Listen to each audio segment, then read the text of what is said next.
One boy, Ye Junling, woke up and discovered to his amazement that he had become a decrepit old man. The animals that were in the eastern region at that moment were very surprised by the appearance of a man in this place. Junling looked at his appearance in the lake and was shocked, asking, "How could this happen?" After all, he was still dozing in math class just now. Lin started saying that he was a guy who was 185 meters tall, hadn't met a girl yet, and was just about to enjoy the wonderful student life, and then suddenly he turned into some old man. Lin realized that he would not accept this, and since he had already entered another world, this old Hrick must be a hidden master, and he decided to look into his memories. He moved to the past and saw that this world is called Kunlun, and cultivators rule here. The original owner of the body, Ye Junling, had exceptional talent and had reached the golden core stage in his youth. And thanks to this talent, he was appointed as the head of the soaring peak of Xuantianzong, one of the 6 great sects in the wild region of the Eastern Realm. However, during the purge of heretical cultivators, he was caught off guard. His dantian was destroyed, and all his strength disappeared, turning him into an ordinary person. And he spent the next few decades in complete apathy, shutting himself away on the mountain and not taking any interest in the outside world. And so 10 years have passed since that day. Lin understood and said that he was just an ordinary mortal. And judging by his age, it looks like he could die at any moment and he just got here. But suddenly he remembered how he once read. And now he knows that from his experience of reading web novels, if this is a transfer, then there must definitely be some kind of bonus. And he still has a chance. Lin took everything into his own hands and, turning to the system, said that his dad was here and that he should appear quickly. But he didn't get anything in response, and the system didn't appear. Lin asked him if he had decided to play hide-and-seek with him. Let him come quickly. But then Lin decided to act differently and fell to his knees and said that he was wrong. He was just joking, and was waiting for at least some words from the system. And suddenly he thought and decided that this was not a system. What if it was all about the ring with the spirit of the elder? And he too might have to pretend to be infirm. Lin took off his ring and looked at it and asked the old doctor if he was there. But again, in the end, he received nothing in response. But his nerves couldn't stand it, and he shouted at the old man not to hide, because Lin knew he was here. Throwing his ring to the ground, he raised his cane into the sky and suddenly everything changed in an instant. Lin did not stop there and began to curse loudly. After such insults, the system immediately appeared and said that 2 rude words were detected, and the system is activated automatically, and now they ask the owner to be more decent. Lin was happy with this system and said that he finally appeared, and he realizes that it was unfair. He has already begun to think that this is just a story of all sorts of abilities. The system apologized to him and said that it had just been fast asleep, and the system had just woken up too. And to compensate for this inconvenience, he hands the owner a starter kit. And he asks the owner if she should open the gift. Lin tells her to open it already. Having opened the gift, the system said that it congratulated the owner on gaining a special ability to meet the force and become stronger. And as soon as he meets any opponent whose level is higher than his, Lin immediately and permanently gains a cultivation level higher. And no side effects. Lin was upset and thought that at the moment he was an ordinary person, and if he encountered an immortal. And then the system answered him that it was not deceiving the owner, and he could safely check everything would work. Lin was delighted and said that if this was really the case, then he would become invincible. He would be able to always be one step ahead of everyone. The old man became curious and asked why he needed to cultivate. And the system suddenly showed him a respectful reminder that there was only an hour left before his natural death. Lin asked, "How come? Is he going to die already?" But he needs to go down the mountain and find someone to fight with in order to gain strength and prolong his life. And now he understood why the old man had been sitting on the mountain all this time. Now he had been drawn into this mess. But then a kind reminder appeared, saying that there were 35 minutes left before his death. Lin was upset and asked, would he really not make it? But suddenly Lin looked at the mountain and saw a huge storm coming.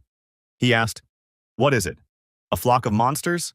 At that moment, in this terrible weather, inside the cloud was the head of the sect, who had been removed from office many years ago. The leader stood before his enemies and said, "Who here dared to do such a thing? And even dared to challenge Xuantianzong?" But then the eagle man appeared from the magic shell and, seeing Xuantianzong, said that they were creatures. He asked them, what did they not expect? The demon monster king is still alive and will exterminate them all today. The leader looked at his enemy and asked, "Is he the vile creature here?" Once he had arranged a massacre in the state, and he with his own hands seriously wounded him and threw him off the cliff. And now he manages to survive and still dares to come with revenge? Only he can bring this pack of creatures. The demon monster king began to laugh loudly after his words and increased his powers and asked, "Is this enough?" The leader was shocked and asked if he had overcome the barrier and reached the stage of the embryonic soul. The warrior immediately became worried and asked the leader what they would do. They could not compete with such a strong opponent. The leader turned around and said that it was impossible to give up without a fight. And since that was the case, they would fight to the end, protecting Xuantian. The demon monster king simply mocked them and said that he would kill all the stinking Taoists. And then a war broke out between the Xuantian people and the enemies of their clan. But the monsters were so strong that the warriors tried to resist. Lin watched all this from the ground and said for someone to hit him. And suddenly the system appeared and said that there were 30 minutes left until his death. Lin began to worry and realized that time was running out for him, and they were too far away to hear him. And then Lin decided to go up the stairs, but his back was really letting him down. He understood that if he went down now, he would definitely not make it. There was only one option left. The demon monster king shouted at the people that they were weaklings, and if this was all they could do, then their lives would end today. And he is the demon king. He will show them all the power of the embryonic soul. And having thrown out all the energy from his body, he directed it at his enemies. With one blow, he laid low all the warriors, who could not even do anything against him. The warriors were wounded, and the chief understood and told his people that nothing could be done. The gap between the golden core stage and the embryonic soul was huge. The demon monster king began to laugh and asked, who else would dare to resist? Let them say goodbye to their lives.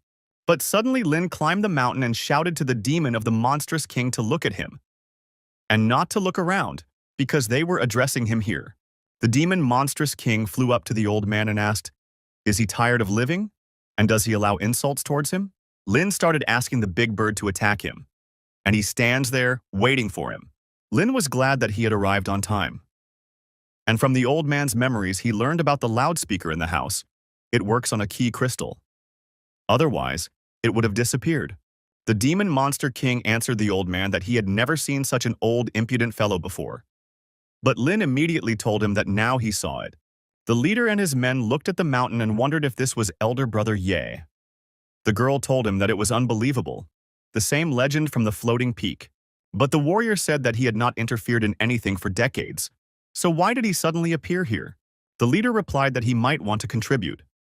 Of course, it was just a pity that he had once been caught off guard, and all his strength had disappeared, turning him into a helpless person.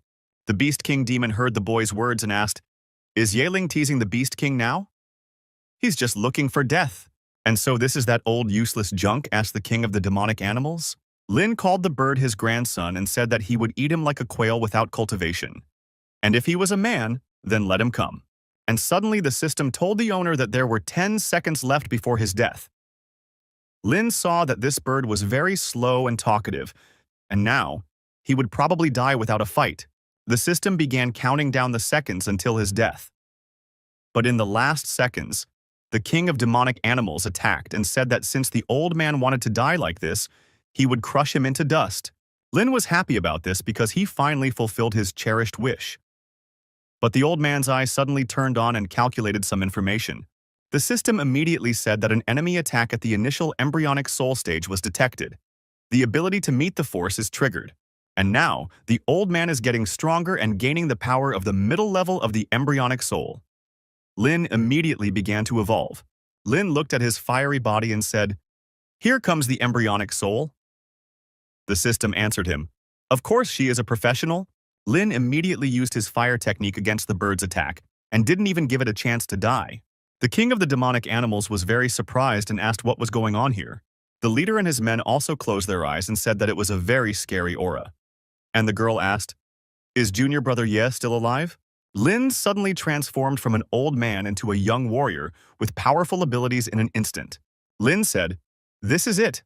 The power of the embryonic soul is the pinnacle of fighting power in the human world. Extremely terrifying.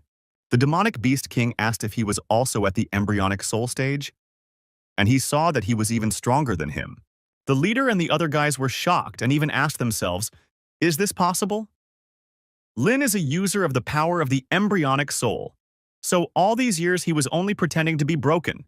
Outwardly, he became a mere mortal. But in fact, he had long ago and quietly jumped to the stage of the embryonic soul. And it turns out that the younger brother Lin is the most important one here. The warrior also said that this is the stage of the embryonic soul, and in the whole wild region there are only a few of them. And now their Xuantianzong has such a master. The demonic beast king immediately began to address Lin as a respected Taoist and said that what had happened was just a misunderstanding, and he decided to settle the differences with his sect, and later, if possible, pay a visit. Lin replied to him that he had destroyed the foundation of his Xuantianzong sect, killed many of its disciples, and now he was calling it a misunderstanding? The system congratulated him on his first acquired power, and the system randomly bestowed upon him the divine technique Great Void Finger that binds the heavens. Lin wondered if this was the same technique of Shaolin Zi. He told the bird that if he exterminated his entire clan and family and then said it was a misunderstanding, would he believe it? The demonic beast king said that Taoist's strength was slightly superior to his, but the difference was not too big, and Lin really wanted to fight to the death? Lin told him that if he is not touched, then he does not touch anyone. If someone offends him, he will destroy him, especially in order to rise to the stage of the embryonic soul. He is a monster. He must have killed many people, and he cannot be forgiven. The king of the demonic beasts listened to these words and said that they, the people, forced him to do this, and now he will burn his inner pearl, but he will definitely kill him. Lin decided to use his powers in advance and finish off this bird. And having splashed out his anger, he told the bird that he does not know his limits, and now he uses against him the great empty finger that binds the heavens. Seeing the shell of energy, the king was shocked by what he saw and realized that he had already lost. And deciding to change the situation, Lin began to shout that he would give him his wife and renounce his tribe. And he had just reached the stage of the embryonic soul and did not want to die. But Lin didn't care about his words and didn't stop his attack and did the job to the end. Feeling the fried wings, the rest of the king's warriors began to shout that the ruler was dead and they should run quickly. But Lin didn't want to let them go so easily and asked where they were going to run. And he released his bloody stage and covered them with deadly liquid. After the victory, Lin said that those stinking birds would not bother Xuantianzong anymore. The leader looked at junior brother Ye and replied that this time they were completely indebted to him. And he asked for forgiveness, because before he thought that his abilities were destroyed and he was broken, and did not expect that he would break through to the stage of the ancestral soul. But suddenly a girl came up to them and asked, "What nonsense? Let them look at little brother Ye. Does he look like someone who has lost heart?" Zhao Deju, the leader of Kangjian Peak, also replied that it was true that junior brother Ye had always kept a low profile, quietly protecting their sect. Lin immediately noticed that they were good guys, and they all had a good imagination. But it was not bad either. He wouldn't have to explain anything. Suddenly, warriors approached them and told the sect ruler that a disaster had happened. The FEMBOi sect had suddenly seized their minds and spiritual veins, and many of the disciples guarding them had been killed and wounded. The leader was shocked by the news and replied that he couldn't believe it. Although they already had a strained relationship with the FEMBOi sect, but to dare to do such a thing.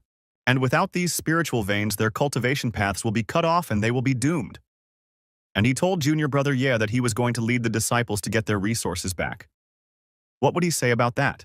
Lin remembered that the FEMBOi sect was one of the 6 major sects in the wild region. They had conflicts with him, but within the scope of control. And the fact that they attacked right now clearly means that they took advantage of the monster invasion to strike.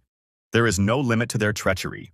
The system immediately showed that the daily registration quest had been opened, and they would register in Fengqi's domain, and he would receive an unimaginable reward.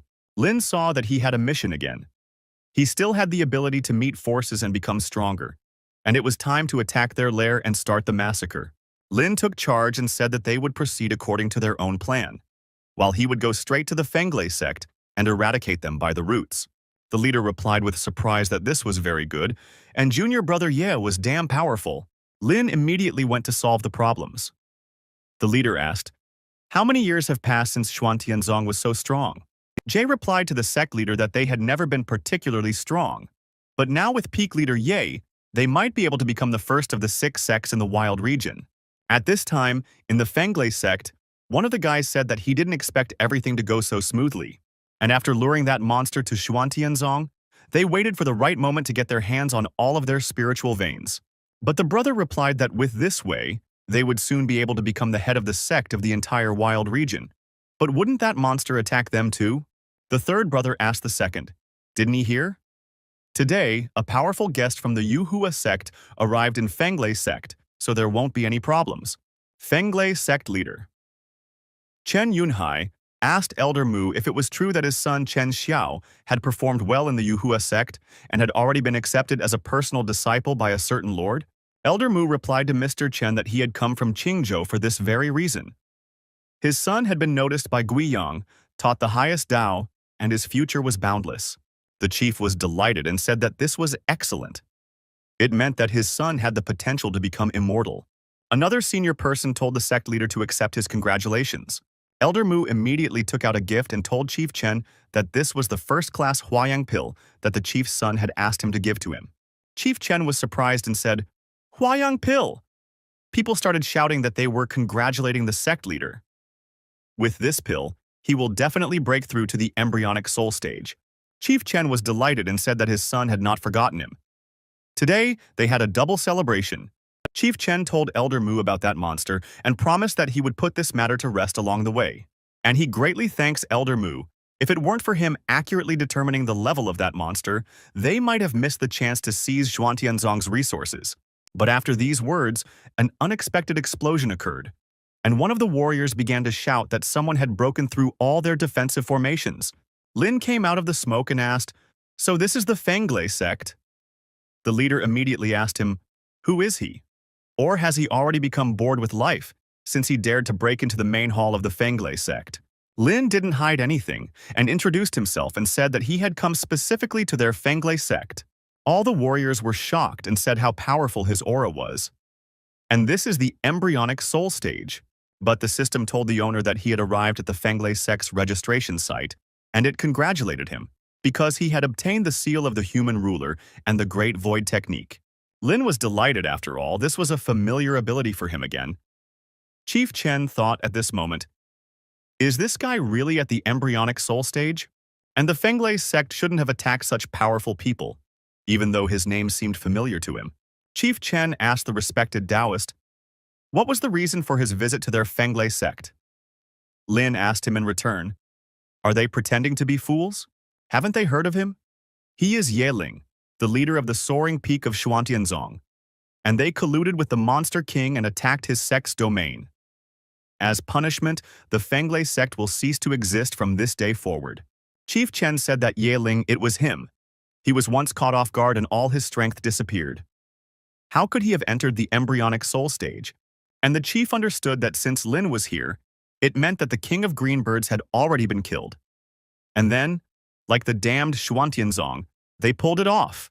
Chief Chen turned to Elder Mu and asked what they should do in this situation. He felt calm, because as long as the elder was with them, even if he was at the embryonic soul stage, they would crush him like an egg on a stone. Elder Mu called the boy a puppy and ordered him to kneel down, break his arms, and then he would leave his miserable life. And so far he hasn't changed his mind. Lin asked the old man who he was that someone would bow to him. Elder Mu immediately showed his aura and said that the kid was really cheeky. The warriors looked at this and said that this was the stage of transformation of the spirit. And what a terrible pressure. The leader also understood that if a master at the spirit transformation stage took over the matter, Yeling of Xuantianzong was doomed. Chief Chen started laughing and told Lin that he managed to survive last time, but he won't leave today. And when he dies, Xuantianzong will have no support left, and he will easily crush him after that. And now let him quickly fall to his knees and begin to beg for mercy, and perhaps Elder Mu will leave his whole body. But Lin did not waste time and followed their instructions.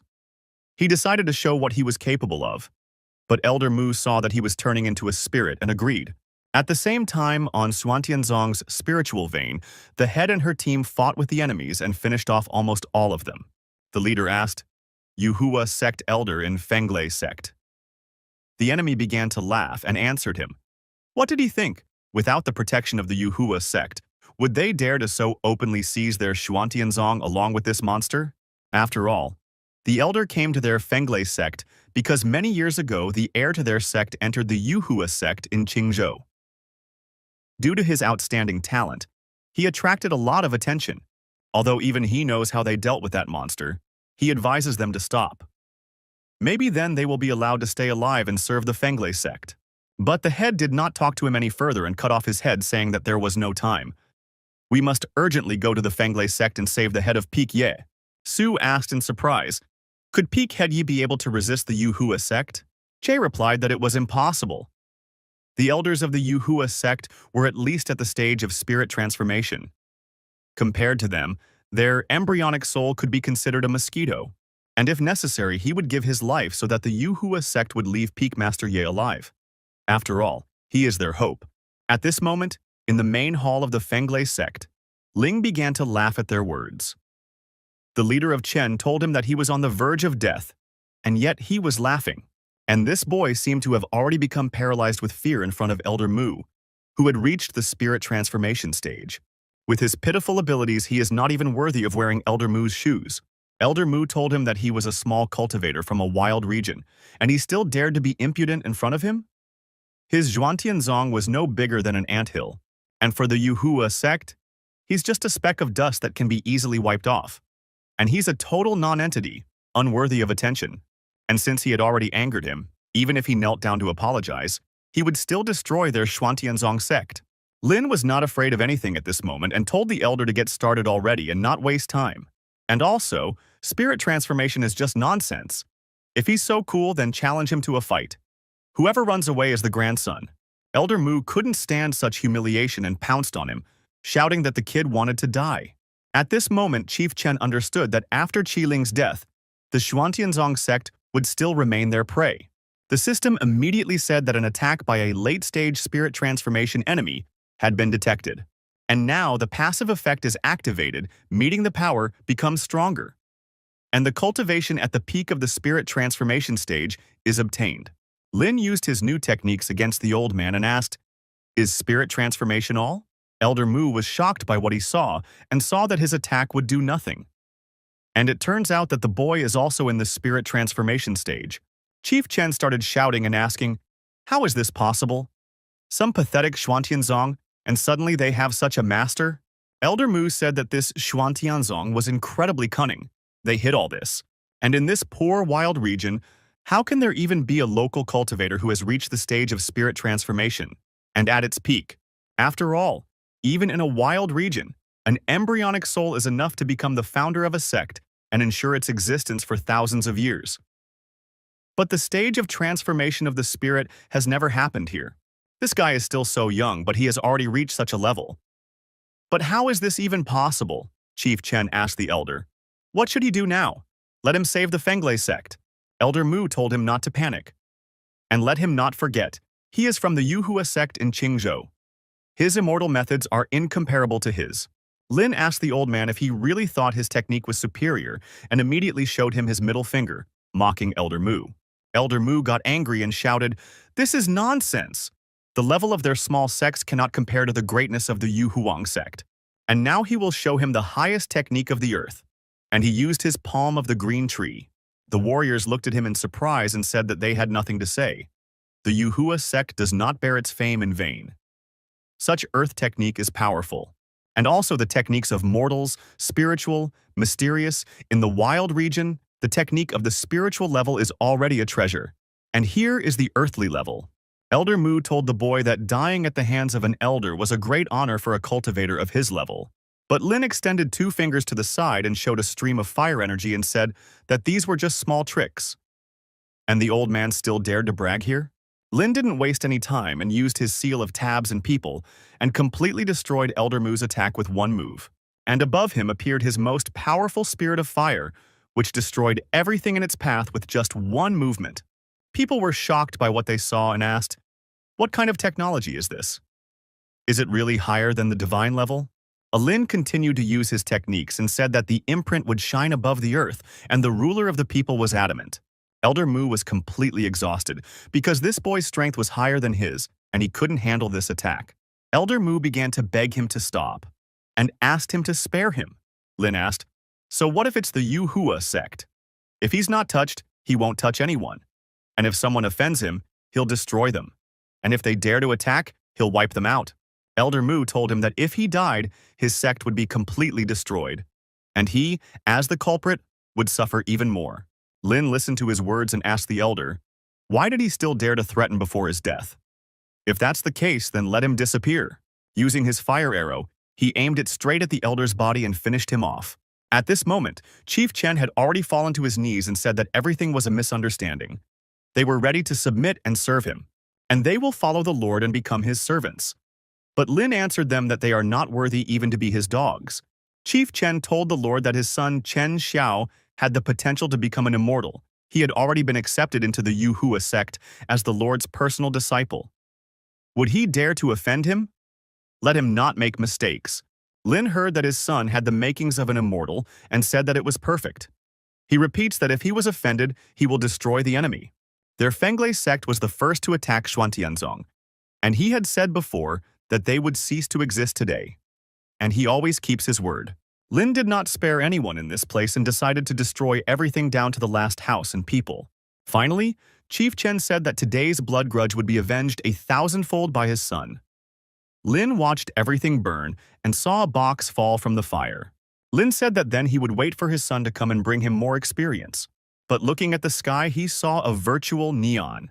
The head with the team had already arrived at the place and said that it was wonderful. The younger brother was here. And alive, Lin asked. Where else would he be? He said he was going to destroy the FEMBOi sect. The leader took his hand and said that he was incredibly lucky, and he had already heard that the elder of the Yuhua sect had arrived here, but he was somehow unaffected, and they could still leave. Lin asked him, what about that elder? He had already killed him. The leader was shocked and asked, did he destroy the elder of the Yuhua sect? He was at the stage of spirit transformation. Su also told the guys, did you see him? She said that peak leader Ye can handle it. The leader asked, is this really true? Junior brother Ye has overcome the spirit transformation? Lin replied that he is actually also at the spirit transformation stage, but it was already possible to do without words, and it was time for them to rob the FEMBOi sect and use the resources. The leader told him that everything was right. It was time to move out. The leader now knows that junior brother Ye is at the spirit transformation stage. This is unbelievable. Suddenly, Zhao told them that he had found a germinal soul pill. It seemed to be from the Yuhua sect. Lin told him to give this pill to the sect leader so that he could quickly break through to the embryonic soul stage. This would strengthen Xuantianzong. The leader replied to junior brother Ye that he was grateful to him. But suddenly the system said that a suitable disciple had been found within a radius of 100 li. And it seems that this is the head of a demon cult of the true immortal level. Let him accept him as a disciple and receive an unimaginable reward. Lin was delighted because this was a new task, and this was a student, and also the head of a demonic cult at the level of a true immortal. And if he goes and challenges, then thanks to his ability, he might immediately become immortal and become invincible not only in the wild region but also in Qingzhou. Su suddenly said that although thanks to Peak Head Ye, they were able to wipe out the FEMBOi sect. But after falling out with the Yuhua sect, did Xuantianzong still have a chance to survive in the eastern region? The leader replied that it was true. The power of the Yuhua sect was so great that they, Xuantianzong, could not compete with it. The leader turned to Lin and said that his talent was incredible. He should not ruin his future here. And it would be better to leave the eastern region. And when the Yuhua sect comes for answers, they will simply sacrifice themselves. As long as he is alive, Xuantianzong still has a chance to continue. Zhao said at this moment that the sect leader was right. Su also replied that yes, peak leader. Yeah, he was a natural-born genius. His death here would be a huge loss. The warriors also shouted that everything was correct. And Peak Master Ye would definitely be able to fulfill their hopes, once again glorify the name of Xuantianzong and make him famous everywhere. And they will stay here and will not retreat until the last. And the head of Peak E can be calm and boldly go to his destiny. Lin was very surprised that this sect had such a strong unity. And he said that he thanked everyone for their support, but let them be assured that if he had made up his mind, it meant that he had thought it all through. And let them leave the rest to him. He will settle everything the way he wants because it is impossible to come to an agreement with them. And here he will leave everything to the head of the sect. Let him sort it out slowly. He has urgent matters and is forced to take his leave already. The leader saw how the younger brother Ye had disappeared and remembered that he won every time, waved his sleeve, and left without leaving even a cloud. At that moment, something unbearable was happening in the purple bamboo forest. The bandits were chasing the girl and telling her not to run away and to let them enjoy her. But the girl turned out to be a guy and started yelling at them and telling him to get out of here, and he got tired of repeating that he was a man. But the decrepit old man was already drooling and still saying that she was a beautiful girl, and she couldn't be a man, and she shouldn't even try to deceive him. The boy already understood that the tiger had indeed found itself on the plain and had become a victim of dogs. And one would think that he was the head of the demonic cult of the central region, and having achieved true immortality, he founded Baihuo, a giant sect uniting 100,000 countries and millions of followers. But his enemies joined forces with the Holy Lands and launched a full-scale siege on Baihuo. He had to sacrifice all his strength to escape, and now he was hiding in this backwater eastern region, and yet he found himself in this situation. The old man still called him a beauty and said that if she didn't run faster, he would catch her. The old man was already tired of running after him and fired several swords at her. But the guy immediately turned around and used a shield of scarlet flame in response. But the old man's strength was greater than his, and this time his shield did not work, and the boy received some injuries. But the old man was also surprised because the foundation stage was able to withstand his technique of 5 needles, shackling the origins, the late golden core stage. And is this really a young talent from a big sect who went on a journey? It doesn't matter anymore, he needs to deal with him first. The old man used his technique and surrounded him with his energy, placing strange needles around him. Approaching him, he again called him a beauty and said that that was all, and it was better for her to surrender. The old man grabbed the guy by the face and called him a beauty and told him not to resist because his patience was not limitless, and let him come to terms with it, and it won't take long. But the guy is already tired of hearing that he considers him a girl and bares his chest. The boy started shouting at the old man to open his dog eyes and understand that he is a man. The old man was shocked by what he saw and asked the guy if he was really a man. So it turns out he ran after him in vain. The guy covered himself and asked him if he had looked carefully. They were the same sex, and let him stop chasing him. But suddenly the old man stopped him and said that the man was also not bad, and this was even better. But the guy couldn't stand it and used his attack technique, shouting at the pervert not to touch him. And he even dares to pick on men. And if the old man touches him, he would rather burn his inner pearl than humiliate himself before him. The old man was very surprised and asked what kind of technology this was. How could laying a foundation create such large-scale formations? But the guy's patience was already at its limit, and calling the old man a damn dog, said that he had finally made him angry. He released a stream of energy from himself at the limit. He directed it straight at the old man and wanted to burn him alive. The old man, seeing this in front of his face, was frightened and suggested that they discuss everything. But the guy didn't want to continue the conversation with him any longer, and he finished his job by trying to kill the old man. The old man couldn't even dodge and fell right into the center of the stream. He tried to get out, but the QE was so strong that the pain was already at its limit. But the boy got hurt too and told the old man that he asked for it. What bad luck. Because of this incident, his pearl is almost broken, and now he urgently needs to find a place to recover in order to think through his next steps. And he said that this pervert did not die in vain. He is definitely from an unusual family. But suddenly he felt someone's presence and asked, "Who is here?" But suddenly the old man came out of the forest and told the boy not to worry. He just happened to be there. He had no connection with that pervert, and his preferences are normal, so he can be calm. The guy replied that in that case he hoped to see him again someday. And now, see you soon. But the old man turned out to be not a simple man again, and quickly approached the guy and said that, unlike that man, he was more interested in his secret. The old man tried to grab the boy and look into his mind. After all, he wants to understand why he has such powerful abilities. But the lad answered him that he was an old bastard, and now he was taking advantage of the weakness of others. And a miserable death awaited him too. But suddenly the guy fell and thought that his revival would end here. And he can't come to terms with it. As they were fighting, a man who was stronger than all of them flew over them, and they immediately paid attention to him. The old man immediately sensed the spirit transformation stage. He didn't even know that there could be a spirit transformation stage master in this small eastern region. Lin decided to stop and look at them. The old man immediately became frightened and told him to spare him, and in return for gratitude he gives it to him, and he himself will leave. But Lin did not continue to talk to him and attacked him with a beam of qi and said that such worthless people did not deserve to live. The old man did not expect such a turn of events and did not even have time to see how the beam pierced his heart. And the guy was shocked, because first the master of the golden core was caught, now the transformation of the spirit. And is it really true that today he will not escape fate? Lin immediately asked the system if it wanted to say that this was the head of a demonic cult, and a true immortal at that. The system replied that this was an ordinary weakling at the stage of laying the foundation. Lin asked it if it was kidding him, but the system replied that it was not lying. This man was indeed a true immortal and the head of a demonic cult. His strength had simply weakened, and so it decided to activate the Eye of Insight ability.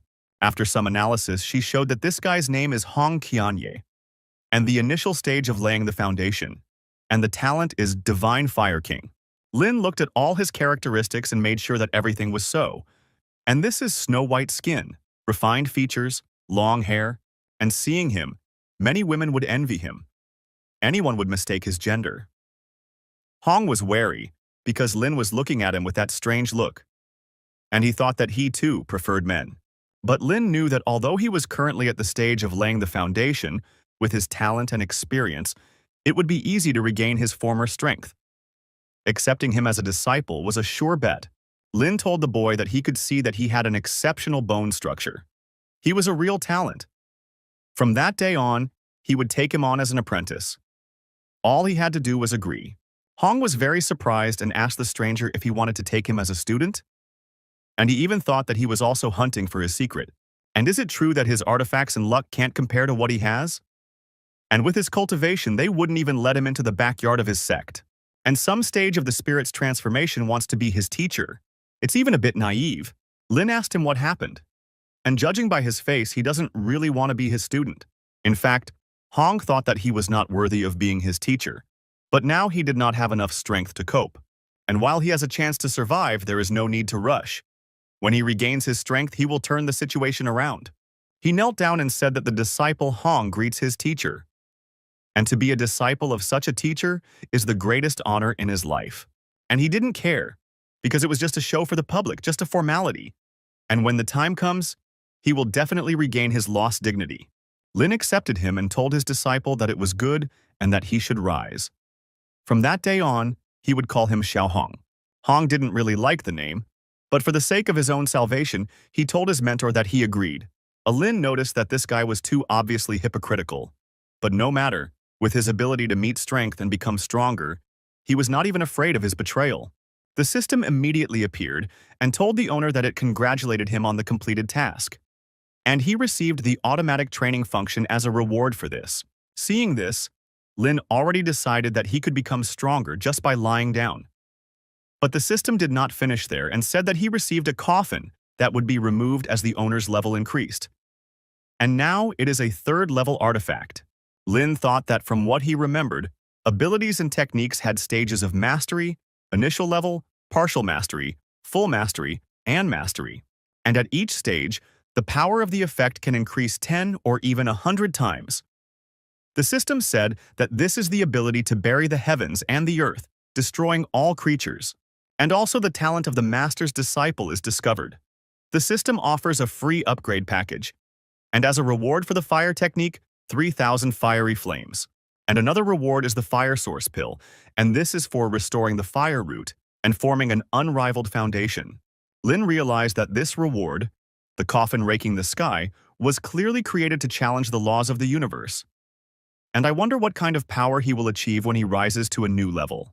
And these are the real rewards that the great traveler from the Celestial Empire deserves. And Hong saw that his teacher was proud of him, because he took such a talented student as he. And it remains to wait for his retribution, which is already just around the corner. Lin asked him why he was hiding his emotions. He probably thought that his teacher was not worthy of being his mentor. Hong answered the teacher that he had misunderstood him. This was his usual expression. And he saw that the teacher was only at the stage of spiritual transformation, and he was already trying to teach him about life. Lin suddenly told the boy that it seemed he would not accept his authority without a gift.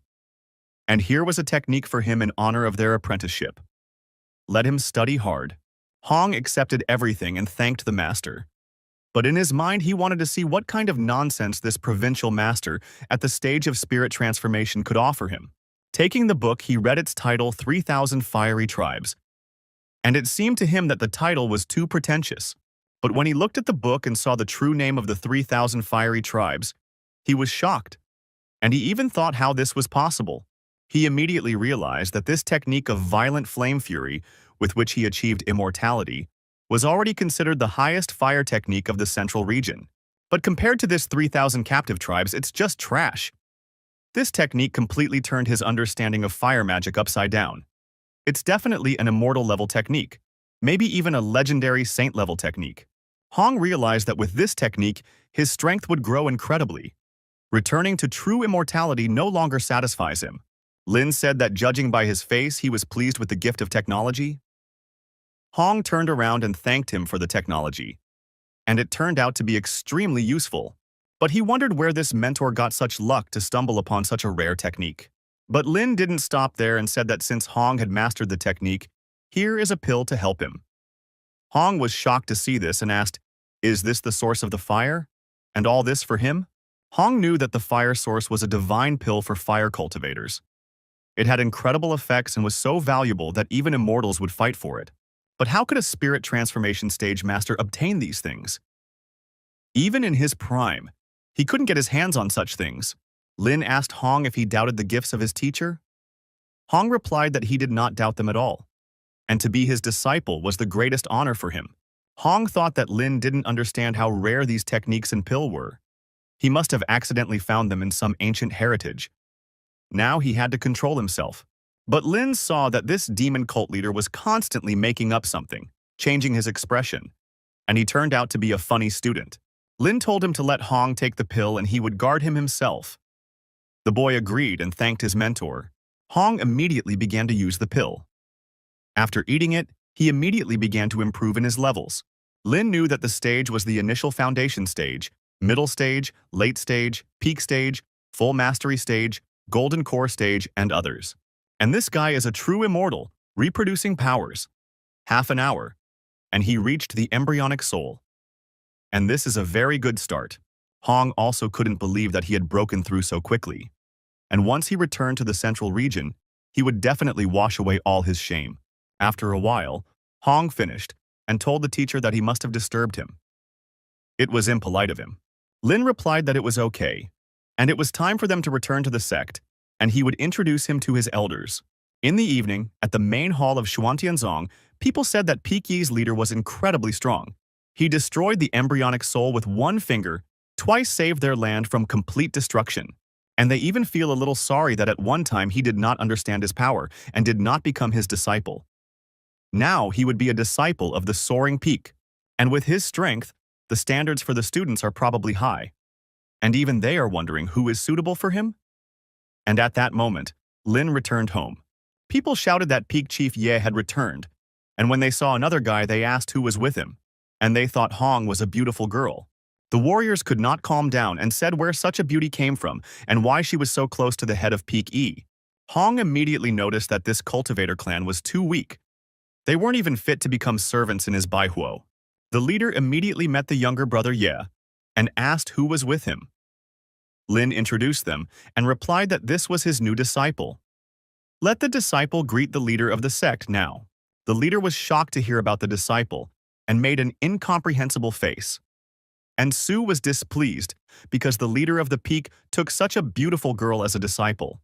Hong could not stand such insults any longer and approached her and said that he was a man. Lin didn't like it and slapped Huan on the back of the head and told him to control himself. This is his older sister, and let her apologize immediately. Hong approached her and said that he was asking for forgiveness and that it was his mistake. And in his mind, he told himself that he had to endure a little. And when he reached the stage of spirit transformation, he would take revenge on him for this humiliation. Lin suddenly came up and said that since everyone had met, he would take Hong to the floating peak. The leader replied that he was also pleased to meet him and did not dare to detain him. After they left, the chief said that Peak Chief Ye had taken a cultivator at the embryonic soul stage as a disciple. This was unbelievable. Su replied that in one day, Junior brother Ye brought so much amazing news to Xuantianzong. Arriving at the peak, Lin opened the door and said that Hong was his first disciple, so he could choose any room on the peak. No need to be shy. Hong was shocked and asked the master, "What kind of a hole is this?" Even the servants' quarters in Baihuo are 100 times more luxurious, and he even thought that he would probably have to live in such a place. But Lin told him to remember that only weaklings whine, the strong learn to adapt, and a cultivator should be above such things. If it's dirty, let him clean it himself. Hong said he'll be patient. With his speed of development, everything will change soon. Let Lin just wait. At this time, a message arrived in the southern region of the Yuhua sect to the leader, who was apparently not in a good mood. In the Hall of the Heirs, Guiyang Zhongzhe held a letter in his hands that was written on a board, and out of misfortune, he broke it with his own hands. The servant told the master that he was asking for forgiveness. It was he who asked Elder Mu to take the pill to his father. And after Elder Su's death, he is worried that his father and his sect might suffer, and he wants to personally check the situation. Guiyan asked Xiao if he knew why he was accepted as a disciple.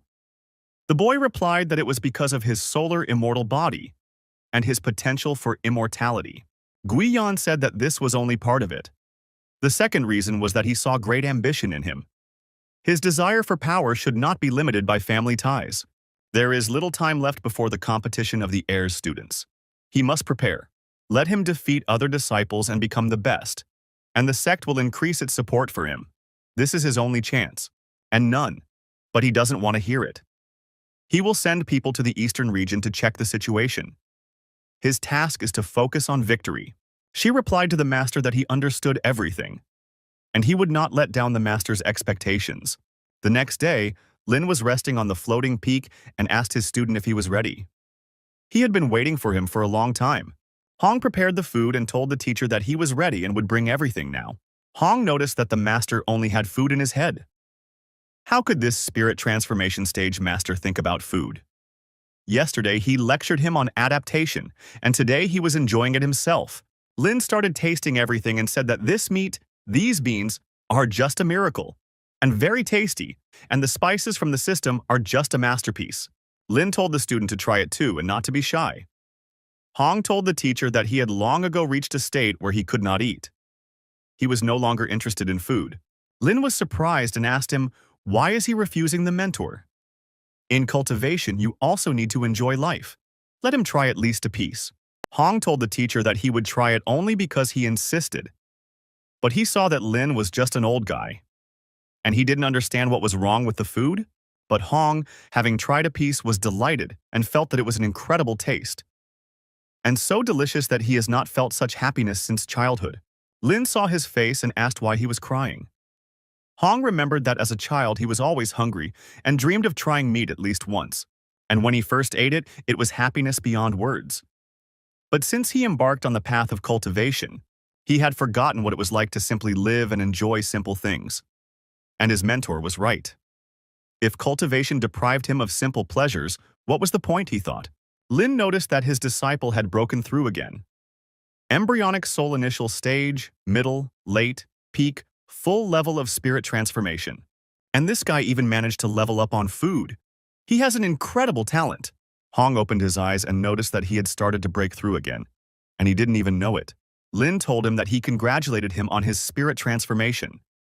Now his strength was almost at the level of his mentor. Hong never expected that the transition to the spirit transformation stage would happen so quickly, and it seemed like it was time for him to end this strange disciple connection. After all this, Lin told the student that he had eaten the meat, raised his level, and now let him come and massage his shoulders. Hong got angry, and in his head he said that he was already at the stage of spirit transformation, and he was still trying to command him, and some transformation of the spirit tries to tell him what to do. And now the day has come when he will show the mentor who is who here.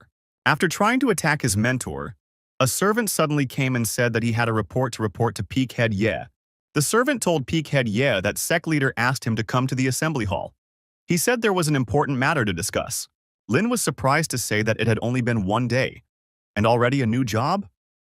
Hong was angry because he had missed such a chance, but Lin was always full of weak points. He would still have time to take revenge. Having flown away, Lin told the student that he would go for now, and his massage technique was excellent, and when he returned, let him come and massage his legs. Hong shouted after him and asked the mentor how he dared to treat him like that, and he should have killed him right then. In the assembly hall, people no longer knew what to do, and asked that perhaps this was a sign that the heavens wanted to destroy Xuantianzong. Lin went down to them and greeted the chief. He asked what had happened this time. Was there another threat? The leader immediately got down to business and replied that the matter was as follows. Several years ago, the state of Wei came under the protection of their sect.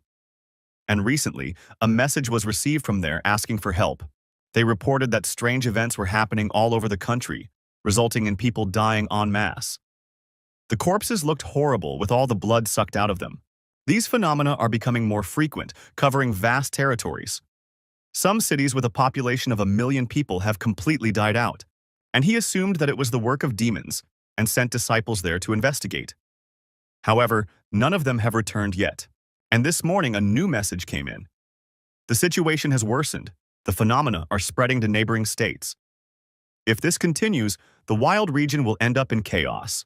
In addition, their sect would lose potential disciples, which would weaken them. Lin asked, "Is it that serious? Has no one seen who is behind this?" Su replied that perhaps those who saw it were already dead.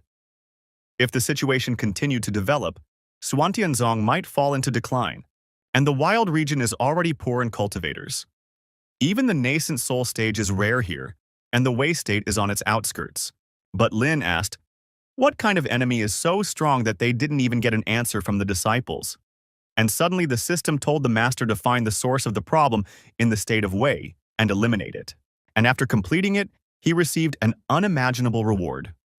Lin was delighted and responded to the system that he was just in time. Lin told the sect leader that he understood. And since the phenomena began in the state of Wei, it meant that the source of the evil was there. He would go himself. The leader replied that it was very good, and younger brother Ye always acts decisively, and he is confident that he can handle it, and he expects good news from him. Lin didn't waste any more time and immediately flew off on a mission. The leader suddenly said that he didn't even have time to finish speaking. Su was surprised that Peak Yi's leader was so decisive. Zhao suddenly asked if he could handle such a mysterious threat. Su asked him in return, did he doubt it? There was nothing in the wild region that could defeat a master of the spirit transformation stage. The leader heard their conversation and said that it was true. If he couldn't, the wild region would really perish, and they should continue training and live up to the expectations of their younger brother. Lin immediately took Hong with him after this, and the two of them arrived at the eastern region of the wild region on the border of the Wei state. Hong saw that after the meeting the mentor went straight to that poor state, but he would still find a way to deal with him. Entering the village of Taohua, they stopped at a mountain, and Lin said that he thought bandits were robbing the village and that they needed to intervene. The head of the village, Taohua, told the respected hero that their village was poor. They only had chickens, ducks, cows, and sheep. And if the hero needs something, then let him take it. But he needs to spare innocent people. The leader of the Black Wind Gang began to laugh and replied that he did not need their animals. He only needed them, the pathetic little humans. He hit the old man on the head and ordered them to obey, and perhaps they would die without pain. The bandits started shouting to their own people to step aside because the leader was using his technique. The gang leader used his terrifying technique and aimed it straight at the people. The people were very scared and asked for someone to save them and not kill them. Hong suddenly didn't expect this and said that he seemed to recognize this technique. In his mind, it was similar to a technique from the central region, but that person died when he was destroyed by the Holy Lands. Lin saw his face and asked if he knew this technique. Hong replied that he didn't, and that he just thought it was weird. But Lin didn't like it and called him a puppy, and asked how he spoke. Hong understood that if his guesses were true, and this was his job, then they were in big trouble. People were panicking from what was happening and shouting that they did not want to die. But Lin decided to intervene in this, and grabbed the bandit from behind and told him to stop. The gang leader turned around and charged his fist, asking who he was, and how dare he interfere in his affairs. But Lin, seeing his fist attack, turned around and attacked him with a beam of fire. Lin told him to calm down because they had something to discuss. The gang leader's warriors were surprised because he was slightly hurt. The gang leader immediately sensed and told the guy that he was a master of the spirit transformation stage. And since that was the case, He asked for mercy. Lin ordered him to tell where he was from. The gang leader replied that he was a palace guard of the state of Wei, but one day he saw something he shouldn't have. He was sentenced to death, and after that he ran away from the palace to save himself. Lin asked him what he saw, and where did he learn this technique. The gang leader replied that he had noticed the crown prince secretly visiting the mountains behind the palace, but had not dared to check. And he got this technique from a mysterious organization when he was on the run. Their origin is unknown to him. Lin asked, "Did they just teach him?" The leader looked at his men and replied that they asked him to use this technique to absorb people's blood to increase his strength. And he did it for survival. He knows nothing else. Lin thought about it and said that it seemed like there was a huge organization behind this. Their actions might be related to all these strange phenomena. And he asked Hong what he thought. Hong thought at this moment that the teaching methods were too similar to one person. And is he still alive? And why is he here in the wild region? But then he told the mentor that he didn't know. But in fact, he understood that if that person was behind this, then Lin wouldn't be able to cope at the spirit transformation stage, and the state of Wei will be his end. Lin suddenly decided to check if this bandit had told them everything, and using his technique, he entered his subconscious. Lin looked at all his memories and said that he had not lied, but he had left out something important.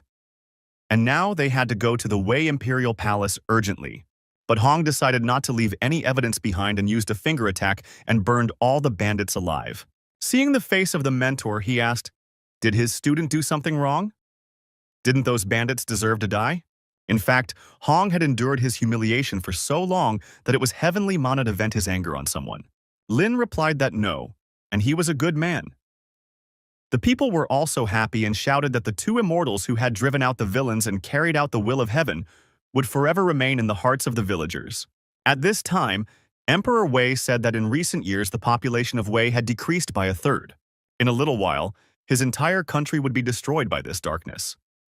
And he even wonders if Xuantianzong's masters will be able to help them. Suddenly, the emperor's daughter ran in and said that she saw two immortals. They were flying here. The emperor said that these were definitely masters from Xuantianzong, and let all the ministers go with him to meet them. Standing above the city, Weiling asked the student how he liked such a spectacular exit. Hong answered the teacher that he was wise and that it was impressive, but in his head, he wished death on his mentor. And he was ready to watch him wriggle out of it if these forces found out about him. Only then let him not ask for mercy. The emperor met them and said that he welcomed the masters. Lin introduced himself and replied that he was the head of the soaring peak of Xuantianzong, and he came to help them eliminate the threat. And they no longer need to be afraid. The emperor said that he is the name of the Wei clan. He expresses his gratitude to them. And if they have any wishes, let them all say so. They will fulfill everything. Lin said that they should organize a place for him and the student to rest. The emperor replied that there was no problem. Let them follow him, and he would show them everything. At that moment, the scout was watching them. The scout said that there was a certain head of Xuantianzong Peak, and he was just pretending to be powerful. And it's a good thing they need sacrifices for his master to reach the peak of spirit transformation. And they came just in time. Arriving at his quarters, Hong saw that his mentor had looked so dignified just a moment ago, but now he was so careless and lazy.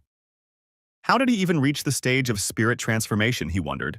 And with this approach, he would soon surpass him in level. Then it would be easier for him to eliminate him. And Lin at that moment realized that the student's cunning plans would sooner or later turn against him. And his biggest mistake was that he chose him as his target. And Lin told the student that he was probably interested in how he was training. Let him bring water so he can wash his feet, and if he is comfortable, he will teach him his methods. Hong got angry and asked him what he said, and he thought that some master from a backwater place was trying to teach him cultivation. At one time, even immortals learned from him. And if we talk about mentoring, he is more like its ancestor. Lin asked the disciple what he is worth. Does he want to continue cultivating? And he is still young, and wants to continue relying on his elders. Hong knew that he was the greatest leader of the fire cult, and he had to wash the feet of someone like him. Maybe it was time for him to end this farce. Suddenly, someone knocked on the door and said that he had important information about strange phenomena in the state of harmony. Lin stood up and asked who he was. The boy replied that he was the crown prince of the Wei state, and his name was Zhao Heng. This concerned the fate of the entire country, and he asked them to listen to him. Lin told him to come in, and what was his urgent business? Seeing the prince, he realized that it was the one who wanted to destroy those bandits. But he doesn't look like what they said. Although, is it really so? Prince Heng told the immortals that there was a secret he had never told his father. He suspected that the source of evil in the state of harmony was connected to the mountains behind the palace, and recently at night he saw several flying demons that secretly flew into the cave. And in recent days, court maids and eunuchs often disappear. And he thinks this is connected. And he has also heard of their glory and even knows that only they are capable of saving the people of the state of harmony. And he asks them to destroy these flying demons in the mountains. Lin didn't feel any threat in the mountains with his divine consciousness at the moment. This person is either lying or has a defense that could cause him trouble. Lin agreed and told him to show him the cave and see what the prince had planned. Prince Heng thanked the immortal and told them to follow him. And with their help, they would definitely get rid of the evil in the state of harmony. Han also longed for his death and then wanted to talk to him. Suddenly, at night, on the way, the girl saw them and recognized her older brother. But she knew that her older brother usually behaved disgustingly. Father warned him more than once, but he did not improve. He dared to meet with the masters from Xuantianzong in secret. And now she urgently needs to inform her father. When he arrived at the mountains, Lin told the crown prince that this place didn't look like the home of flying demons, did it? The prince suddenly replied that they had arrived. Lin was delighted and said that they would finally see what he was hiding here. Prince Heng replied that he did not expect to deceive him, but he did not expect that he would be so easily led astray and come here. And he is too confident in his powers, and does not understand that there is always someone stronger. Han pounced on him and asked, does he want to stop them too? Does he think that being the strongest master of Xuantian sect is like being a god? Now he will see if he can do it, and this place will become his grave. Han suddenly turned to the elder and shouted for them to act immediately. The elders came out into the light and immediately used the five-fold god sealing array. Suddenly, the blood cult elder told the Xuantian sect leader that he had become very famous recently. He had dealt with a nascent soul stage demon king. But in this five-fold god sealing array, even spirit transformation stage masters won't be able to escape. Prince Heng told them to act already. And let them not kill him right away, their master needs him. But that girl in red just needs to be deprived of her powers. And he would like to enjoy her. Hong immediately turned around and asked him what he said. And he didn't want to interfere, but he violated all the boundaries. And he used fire powers and rushed to attack. Han was shocked that Hong destroyed the array with one blow. How is that possible? The elder said to the prince's heir, could it be that the head of Xuantianzong Peak brought a spirit transformation stage disciple with him? And his technique is clearly of the immortal level. Otherwise, it would not have been able to destroy their array. Han was angry and very angry at the elders. After all, he hoped that they would bring glory to his master. Han decided to talk to the immortal and make a deal. After all, with his strength, if they joined his master, they would have a bright future. Hong was furious and asked how he dared to talk like that. And now he would make him suffer. Hong immediately attacked the prince who had set them up and decided to burn him alive so that he would not bother them anymore. Han couldn't even do anything against them, and was caught in the flames of fire that the immortal released. Lin watched all this and said that he had touched a nerve. He told Hong to stop and not kill him. He needed to ask a few questions. Hong accepted the master's order and turned off the fire with a snap of his finger. Lin asked him who his master was. How did he make him serve him? Han replied that his master was the greatest immortal of the central region. He had no equal, and he must submit to him immediately. Otherwise, when he appeared, the immortal would not even be able to beg for death. Lin asked in surprise, submit? Even if the prince doesn't think about it. And they will see how long their master will hide. He will start killing their people one by one. Lin used his attack beam, and using his power, he killed one of his men. The elder was shocked and said that this guy was also at the spirit transformation stage. How could a sect from a wild region have two such masters at once? After that, Lin said that the second man had come, and he killed him again with a beam. Having finished everyone off, Lin said that only the prince remained. Han got scared and asked the immortal to wait. Suddenly, after these words, a large explosion occurred in the forest, which was visible from the end of the world. On the way, daughter asked her father, what is this? What a terrible bloody light! Father answered his daughter to go there quickly. and he hopes that everything is okay with the masters. Hong immediately felt a familiar aura and realized that it was him. Although he could handle Yeling, meeting him was very unpleasant for him. Han was delighted and said that finally the master was here, and his time had already come. From the red darkness emerged the leader of the bloody cult of the central region, the Stone Absolute. Lin asked him right away, so it was he who was behind all these atrocities, masterfully pulling the strings? And he thought that he would remain in his secluded hole. The Rock Absolute addressed them as cultivators from the wild region, and said that he admitted that he had some ability, but he was not yet worthy of fighting with him. But the old acquaintance standing there arouses his interest. Hong calls him a bloody demon and says he didn't expect him to still be alive.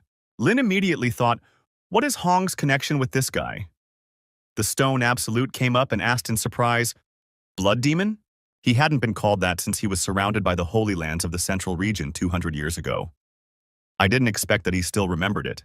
Hong told him that those who had survived that great war would certainly not forget. He knew that this was the Stone Absolute, once the most powerful of the true immortals. He increased his power by absorbing the blood of people, taught his dark techniques to others, spreading evil and causing untold misfortune. And then he absorbed the energy of his own followers, appropriating all their power for himself. His methods were so vile and his development so rapid that the greatest powers united to destroy him. Even he, a representative of the demonic path, was forced to participate in this war. His methods were so vile and his development so rapid that the greatest powers united to destroy him. Even he, a representative of the demonic path, was forced to participate in this war. Han suddenly said that if this news reaches the central region, there will be a huge commotion, and the mentor is finally here. The guy started complaining and said that this woman wanted to kill him, and he must avenge him. But the Stone Absolute did not play with him any longer, and used a laser eye attack, frying his brain. Hong saw this and said that he really was the same disgusting bloody demon. He had no mercy even for his disciples. The Stone Absolute replied that the disciple was nothing. He could find another one at any time, but if he wanted him dead, he would not survive. Hasn't he yet understood how things are done here? Lin looked at them and said, this is a different plot. And there is such drama here, actually. Hong said that he saw with his own eyes how his immortal body was destroyed by 4 divine artifacts. His blood was sweated to the last drop. How could he even survive? The Stone Absolute replied that these smug idiots, he had previously separated a drop of his lifeblood and hid it in a safe place. After his fall, this drop allowed him to be reborn. And as he sees it, he is in a similar situation. And now he urgently needs to restore his strength. And he is only at the initial stage of the transformation of the spirit. Let him give in already, and let his blood fill his body, and then they will be together forever. Hong told him he was crazy. Even in the central region, he rejected him time after time, and he still wouldn't calm down. And he really thinks that a peak spirit transformation cultivator can defeat him? The Stone Absolute replied that the more he resisted, the more excited he became. For others, a battle with a power difference of several stages was still possible, but for him, it was just a fantasy. Hong asked him how he knew without trying it, and immediately applied the divine path of the 5 absolutes. The Stone Absolute was shocked by what he saw and responded with a bloody hand. Faced with attacks from both sides, a huge explosion occurred that even they did not expect such a turn of events. Stone Absolute thought, how is this possible? This fire is so strong. That is to say, a cultivator of the initial stage of spirit transformation was able to destroy his bloody hand. Where did he get such a technique? He thought. But Hong told him that the show was just beginning, and he used a fire frost attack. But the Stone Absolute was not afraid of this and told Hong that he was just a loser. And in response, he used bloody soul absorption. Hong was so strong that his attack hit the enemy's body directly.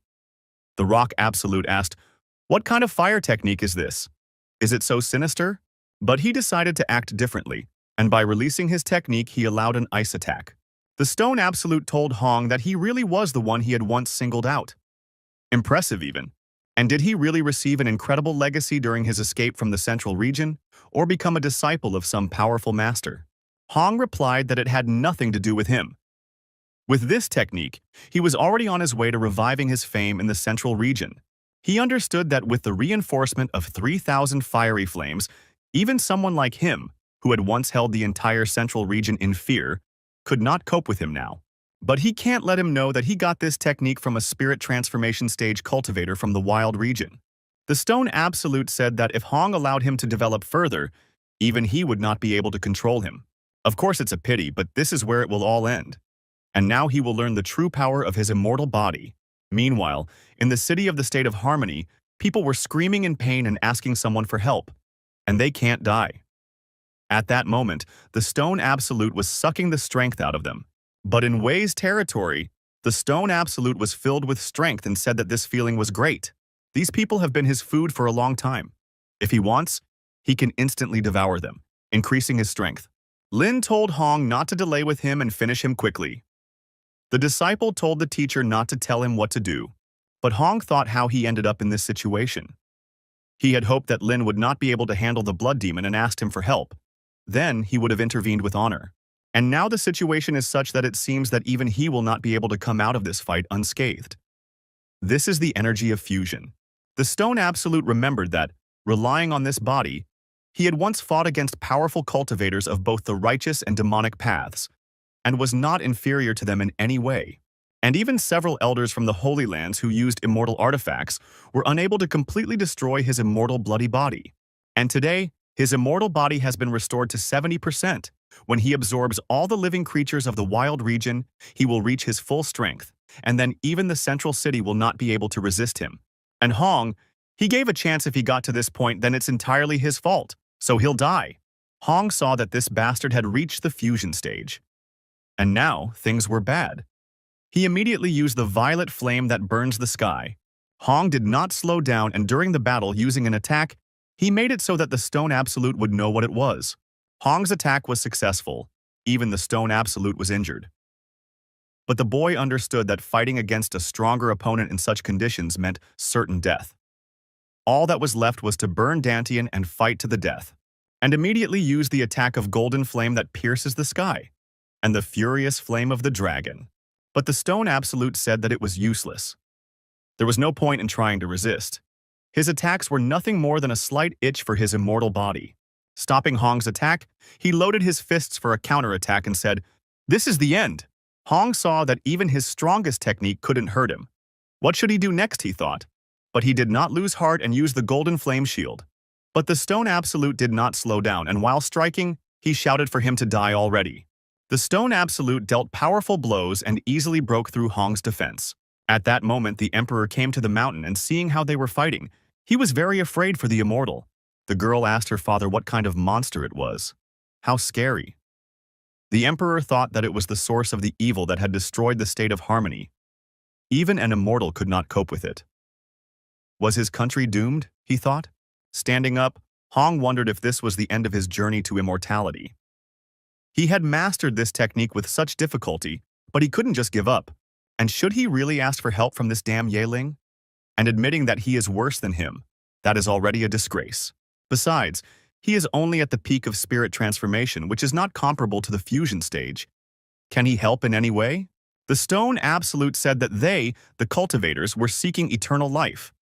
Since he did not want to continue the journey with him, he would die and become part of his body, and he will carry his will to the very end of the path. The Stone Absolute did not stop there and launched his powerful attack. Hong thought it was all over. His head was empty. And maybe it was just the instinct of self-preservation, or an attempt to grasp at the last straw. Hun immediately turned to his mentor and asked him to save him. The Stone Absolute was shocked to hear about the mentor, and asked him, did he really become someone's disciple? And suddenly Lin said that his student finally realized to whom he owed his knowledge. After all, he was his mentor. The Rock Absolute told Hong that he didn't expect that he would fall to such an extent that he would become the disciple of some lowly spirit transformation stage cultivator from the wild region. And this is a disgrace to the entire demonic path.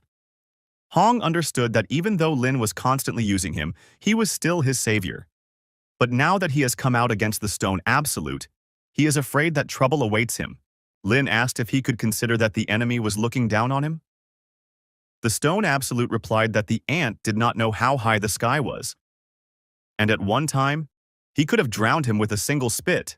Hong apologized to his mentor and said that he knew he was no match for the blood demon, but he still asked for help. If there was anything he could do, he should just run away. Lin asked, "Run? But it's impossible. And let him watch now as he kills him for the sake of his student." The Stone Absolute began to laugh and asked the Immortal who he wanted to kill. He thought that he couldn't even withstand one blow. What was he hoping for anyway? After delivering a powerful blow, he said that the Immortal was just an ignorant upstart. Hong shouted at his mentor not to think about him, just let him run away from here. It's all over now. But suddenly the system said, it was found that the owner was attacked by the enemy at the initial fusion. The passive effect of meeting the strong is activated, it becomes stronger. The level of the middle stage of fusion is obtained. But Lin didn't talk for long, and using his, he easily destroyed the villain's attack. Stone Absolute was surprised and asked, "What's going on? How is this even possible?" Spirit Transformation Cultivator. But after realizing one thing, he said that the Immortal was not a Spirit Transformation Cultivator. He had also reached the fusion stage. Hong was also surprised and asked, "What?" This guy hid everything so deeply, pretending to be a Spirit Transformation Cultivator, but in reality, he was a powerful fusion stage master. Of course, it was no wonder he always provoked him like that. He relied on his fusion stage strength, and he almost fell for it. But it was also very good that he did not enter into an open conflict with him then. The girl began to scream that the Immortal looked so impressive, she also wanted to be like him. The Emperor replied that his opponents were such a terrible monster and even had an immortal body, but he was afraid that it would still be difficult. Lin also felt that same feeling of reaching the fusion stage. And it seems to him that with one movement of his hand, he can destroy heaven and earth. Stone Absolute said that even if they were both at the fusion stage, the difference between his technique and Blueberry's was like heaven and earth. And now he will show him what real power is. And he released all the attack of his body. But Lin told him that he himself did not know what true power was, and he used the seal of the Human King. The Stone Absolute tried to touch his attack with a finger, when suddenly it exploded unexpectedly. The enemy was very surprised and asked, "What?" But Lin asked, "So this is what he calls a difference in technique?" His Human King seal has reached the master stage thanks to the system, and it is now much stronger than the first time. Stone Absolute asked, "So what? He still can't kill him? He won't be able to defeat him in a long battle. And his immortal body is really impressive. Of course, great. Time to try out his new move," Lin asked. "What about this?" And use the technique that had already reached the stage of perfection. And use the finger of the Great Void. During the attack, Lin said that one finger binds the heavens and the earth. The second finger destroys mountains and rivers. And the third finger destroys all living things. The fourth finger crushes the heavens. The Stone Absolute asked, "What is this anyway?" But he thought about it and said that he takes his words back. He really is worthy of fighting him. And he suggested that they hide nothing more and that they will solve everything with one blow, and applied the Blood Absolute blood, rushes into the living sources, and released chi energy from all his limbs. But Lin had already decided what to use against this attack, and with one blow he defeated his opponent. The Stone Absolute asked who he was anyway, and why were there such monsters in this small wild region? And could it be that during his absence the talents of the outside world had become so strong? Hong also noticed that his mentor was too strong. Compared to this technique, even the 3,000 blazing flames were pale. Of course, it was no wonder that he had such confidence in himself before. And it turned out that he simply did not consider him a worthy opponent. Lin introduced himself and said that he was the head of Cloudy Distance Peak from Xuantianzong. Stone Absolute thought that it was impossible. And when he entered the wild region, he investigated. Even the head of Xuantianzong had not reached the spirit transformation stage. The Stone Absolute said that he would remember his name and applied his bloody way. Hong shouted that everything was bad. He was trying to escape. If he managed to escape, the consequences would be catastrophic. The Stone Absolute said that next time he would not be so careless, and decided to completely evaporate. But Lin decided that there would be no next time. And grabbing him, he began to hear the Stone Absolute screaming that no, and he wanted it all to end. Lin understood that consuming human blood was a crime against all living things, and he had to disappear from the face of this earth. Lin, having seized him completely, decided to destroy him in one go, so that after that he would never hear anything about him. Hong looked at all this and thought that the once dirty, bloody demon who held the central region in fear had fallen by his hand. The emperor began to rejoice and shouted that this was wonderful, and the demon was destroyed by the immortal, and his state of harmony was finally saved, all thanks to the immortal. After winning, Lin asked the system where his reward was, and let him not make him remind him. He calls himself a professional. The system responded to the owner that he had received the bone of the Supreme, a mysterious bone with runes that gives the owners the highest innate power. And this is a gift for the one who is destined to become the greatest of the greatest. The system asked the master whether to connect him to the master. Lin replied that the Supreme One is so cool. Let him connect him to him immediately, he can't wait. The system said that it was already starting the binding. After the binding of the Supreme Bone was completed, the host's strength would increase significantly. After all, the system showed that the binding was complete, and it congratulates the owner. Hong noticed immediately that this guy had done something again. The waves of energy coming from him made him shudder, and he became curious about what a huge legacy he had received. Otherwise, such a brilliant monster could not have appeared in the wild region, and now he had to reassess his true strength. He had to speed up his cultivation and reach the fusion stage as quickly as possible to be able to restrain him. The emperor came up and said that he was grateful to the immortal for saving the people of the state of harmony. They would definitely record this day in the annals so that descendants would remember the virtue of the immortal. Lin replied that there was no need for thanks. The main thing was that he be a good emperor and take care of his subjects. That was the most important thing. The emperor replied that he would remember the immortal's instructions. But the girl suddenly asked if she could become Xuantianzong's disciple. She also wanted to be like him, to drive out demons and eliminate evil. Lin used his eye and looked at the abilities of the girl named Zhao Liner, and he noticed that she really had good cultivation potential. He told her that she had an excellent water spiritual root, and she was a good candidate, and if she really wants it, he can agree. The emperor asked in surprise. Really? Then let Liner thank the immortal quickly. The girl immediately said that she thanked the immortal. The emperor replied to the immortal that he had saved the state of Wei and accepted her daughter as a disciple. And now let the immortal, on behalf of all the people, permit a feast to be arranged for him and for the two of them to be given quarters in the palace for rest. Lin agreed and said that they would go. After a while, Hong grew up and shouted that his wounds had healed and his strength level had reached the peak of the spirit transformation stage. And ever since he started cultivating the 3,000 blazing flames and taking elixirs, his cultivation speed has increased significantly. And the master's methods are truly impressive. And even though he saved him this time, the humiliation he suffered will not be forgotten so easily. And when he reaches the fusion stage, he will return it all twice. And let Lin just wait. The mere thought of how he will humiliatingly beg for mercy makes him tremble with joy. And suddenly Lin told Hong to come to him quickly. Hong got angry because it was starting again like last time. Lin told him to thank him for calling him. This martial arts novel is quite interesting. And he thinks the locals also like stories about someone being humiliated and then rising up. If he were to get into that world, he could make money writing novels. And to start with the peak of martial arts will definitely be a hit all over the country. Author's pseudonym, Crazy Potato.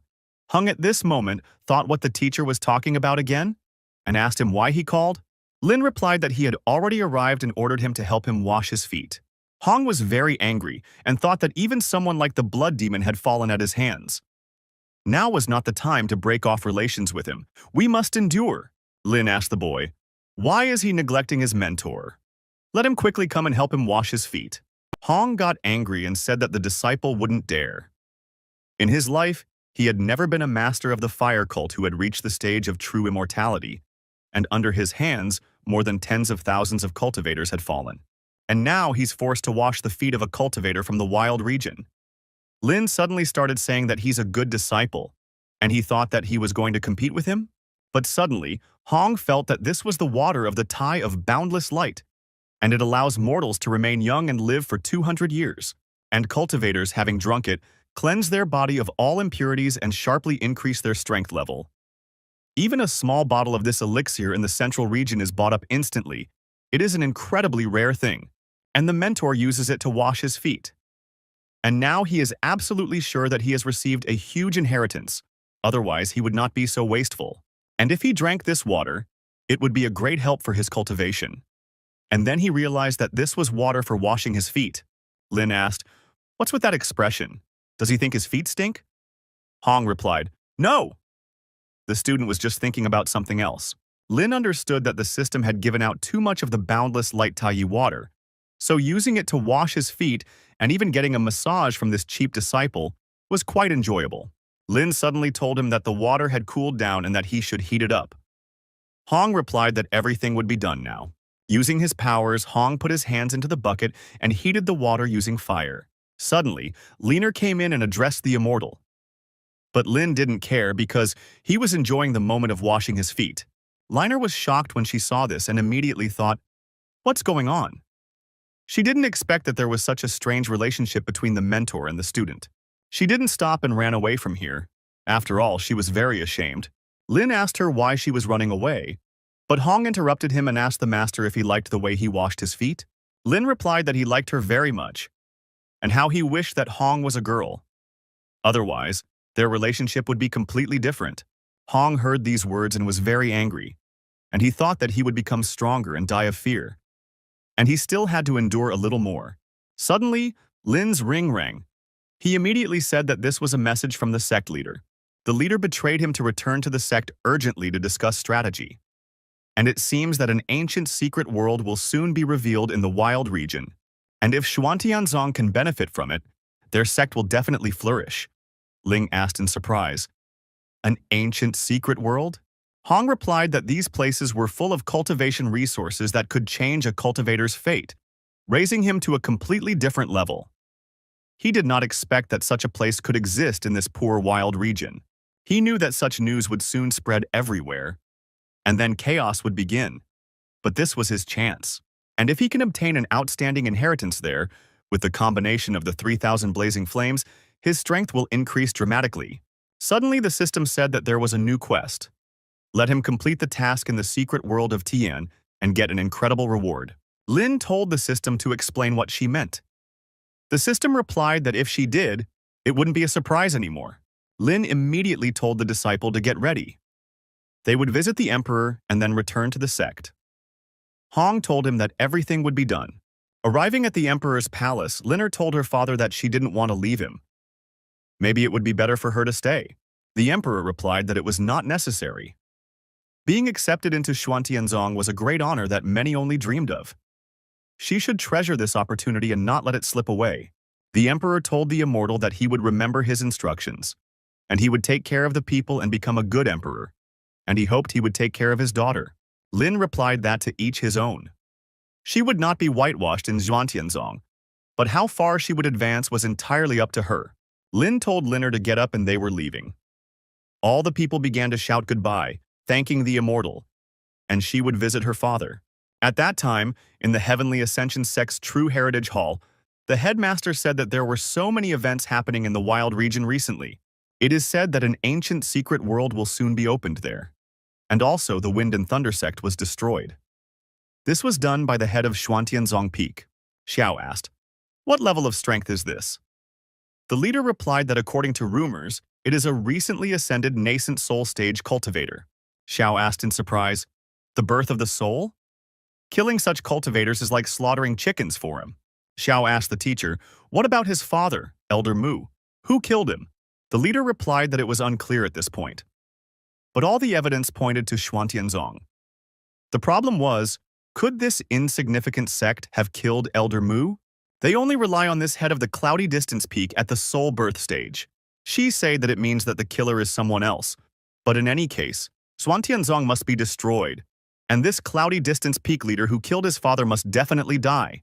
The leader replied that an ancient secret dimension had appeared in the wild region. The sect would send several elders there with him, and let him remember, he represents the Heavenly Ascension sect. He will have to fight with other great powers. He can think about revenge later. He hopes that Xiao will set his priorities correctly. Did he understand? Xiao replied that the student understood everything. The leader had a plan, and holding a green pill in his hand, he said that he must continue to show off his strength. And with the resources he won in the Great Sect competition, he has a chance to break through the bottleneck of the Great Perfection stage and reach the transition stage. Then, both of them will rise to a new level. In the heavenly world, a cultivator of the spirit transformation stage is called a divine lord. and a cultivator of the fusion stage becomes a heavenly lord. And one who has reached the great completion stage is called a venerable or supreme. And at the stage of transition, he already bears the title of illusory immortal. It is worth touching the title of immortal even a little, and he can already dominate the region. And the wild region, the most remote and uninteresting part of the eastern region, suddenly attracted everyone's attention because of this ancient secret world that carries the possibility of gaining immortality. At this moment, a group of people were heading to the peak, and one of them said that they were just lucky. Fortunately, the cultivators of the wild region are extremely weak. They will definitely miss this opportunity. But they answered him that the wild region is called the most backward place, inhabited by barbarians. How could there be an opportunity to become immortal here at all? The third guy said that they also had to hurry. Once the heavenly ascension sect arrived, there wouldn't be a crumb left of the spoils. Suddenly, a lot of people gathered in the eastern region, the wild region, outside the ancient secret world. One of the elders said that this time, the opening of the secret world had already attracted 4 of the 5 great sects. Only Xuantianzong had not yet appeared. They decided to give up the fight, but the warrior replied that it was unlikely. They had just absorbed the Wind and Thunder sect, and he thought that they were already planning to become the top sect among the 5 great sects of the wild region. Mountain Moving Sect. Elder Ouyang Feng began to laugh and said that he had been in seclusion for a long time, but could a certain Xuantianzong really dare to overshadow his mountain moving sect? The warrior immediately turned around and asked, "Spirit transformation?" The elder said that he thought that even having 2 nascent soul stage cultivators would make Xuantianzong the leader. But who would have thought that a spirit transformation cultivator would appear in the wild region? All the warriors stood together in line and began to say that they greeted the elder. Chief Feng said that he didn't expect to come out of seclusion and immediately find the appearance of an ancient secret world. This is a sign of fate, and this secret world will be the first to come under the control of the Moving Mountain sect. And does anyone dare to object? The elders immediately realized that since Feng had reached the spirit transformation stage, he was now rightfully considered the strongest person in the wild region. All the servants said that they obey the command of the Divine Lord. Long life to the sect lord, the warriors asked. Since a spirit transformation cultivator had appeared, who would dare to argue with him now? The warriors said that the temple of the battle sky is here, and the barbarians of the wild region, let them get out of here. But the empire of the heavenly ruler, the ruler of the southern borders, had already arrived, and he was in the late stage of spiritual transformation. The chief asked if there really was a spirit transformation cultivator in the wild region. Chief Feng thought, what spirit transformation? There are already hundreds of them here. He had broken through to the spirit transformation stage with such difficulty and had become one of the key figures in the wild region in the past 10 years. And outside of it, it is not even considered something significant. And turning to the respected Taoist, he said that he is an elder of the Moving Mountain sect, and can they just call him Xiao Feng? But the warrior asked him, how could he not be ashamed? He also wanted to seem young. Let him get out of here immediately and keep quiet. No one here gave him a chance to speak. The elders also said that the barbarians of the wild region, even if he achieved spirit transformation, he would still be a pitiful piece of trash. And he still thinks he can compare to him? Feng told the respected Taoist that the wild region might have harsh conditions, but the people there were not inferior creatures. And why should they, spirit transformation stage cultivators, just give in and let them trample them? He knew that his disciples were looking at him with hope. If he got scared now and simply retreated, then the wild region would have no future. Chief Feng got angry and said that the wild region is poor, but why not fight? Whoever disagrees, let them come forward. The elders got angry and said that he was an impudent old man and probably looking for death. And having gathered together, they decided to kill the old dog. But the chief stopped them and said that this old man was just a cultivator from the wild region.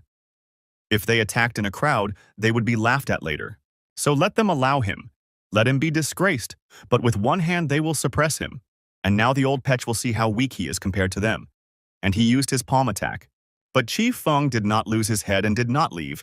And using his attack, he shouted for him to die. The old man's attack was so strong that the enemy didn't even understand how he blocked the attack. The enemy realized that he seemed to have underestimated him. Feng asked, "Is this all he can do? Let him try again?" The enemy was very angry with him and he pulled out his weapon and immediately attacked and said that he was an ungrateful old man. He must die. Feng was unable to block the attack and was severely injured after being attacked by his opponent. Chief Feng told him that he himself said that he would fight him alone. And now he is breaking his word. And now he disgraces the entire eastern region. But to die for honor is a worthy death. And he wants to tell him only one thing. The cultivators of the wild region cannot be humiliated. The chief of the eastern side said that he would then grant his wish. But suddenly, a seal went off next to him, and he was shocked that he even heard someone say that it was a busy place today. The warrior said that this was the abbot of the heavenly temple of the Buddhist province, the master of the Golden Buddha. And behind him was young Master Tian and the heir of the first cultivator clan of the Ice Ocean. The leader also felt a terrifying pressure coming from them. They both reached the fusion stage. And so, the wild region will never win. The Heavenly Ascension sect has also arrived from the Jade Gorge province. Now, all the strongest sects in the eastern region are here. The warriors were surprised and began to shout that this was the holy son of the Heavenly Ascension sect, Chen Xiao. He had heard of him. He possessed the body of a solar immortal and was considered invincible among his peers. And without a doubt, he will become the brightest star of the eastern region. In the next 100,000 years, he will write a new legend. The East Chief asked, wasn't he the crown prince of the Wind and Thunder sect? He was from the wild region after all. He understood that the wild region was the place where he had suffered continuous humiliation in the Heavenly Ascension sect. It only made him feel disgusted. One of the elders attacked and said that the Heavenly Ascension sect's saint son was not a figure that could be discussed by the lowly ants of the wild region. Anyone who spoke too much would die. Suddenly, the wild region chief came over and told Xiao that he shouldn't dirty his hands with these insignificant cultivators. Let him deal with them. Xiao told his man to do what he wanted. And the leader of Xuantianzong also arrived at the scene and said that as he thought, once the secret world appeared, the son of the late Elder Mu from the Wind and Thunder sect Xiao would appear. Fortunately, Xuantianzong did not rush headlong into the chaos. Zhao told the leader that while they were fighting for resources, maybe they could leave the wild region and lie low for a while. Su replied that everything depended on junior brother Ye. He was Xuantianzong's last hope. But where was he?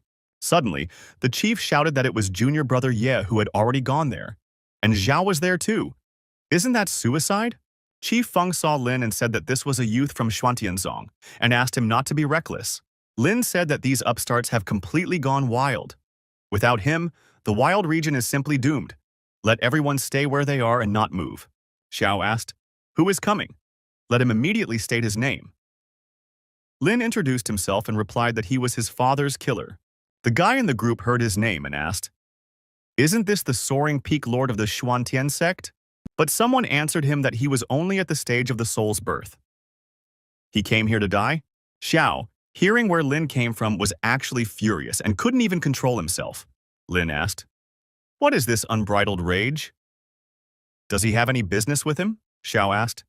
Did he kill the patriarch of the Wind and Thunder sect? Lin asked. What about that idiot? He remembered the patriarch always saying that his son had the potential for immortality. Was he really his son? Xiao was furious and couldn't even say anything. Anger was filling his mind. But Lin didn't stop and said that it was true. He was that idiot's offspring. Xiao got angry and told him that he would kill him. But suddenly the servant turned to Saint Chen and asked him to let him capture this madman and hand him over to him. The warrior told Lin that he was a brat who dared to show disrespect to the saint. And now, he had only himself to blame. But suddenly Hong stood up to protect Lin and was ready to fight this warrior. The warrior looked and asked, where did such a beauty come from? But Hong didn't talk to him anymore after hearing him call him a girl, and immediately attacked with his fire attack, and used a flaming virtual ripple. But the warrior was shocked and a little confused. After all, Hong's attack had completely burned him alive. The elder asked after that, did a spirit transformation stage cultivator die just like that? Chief Feng asked.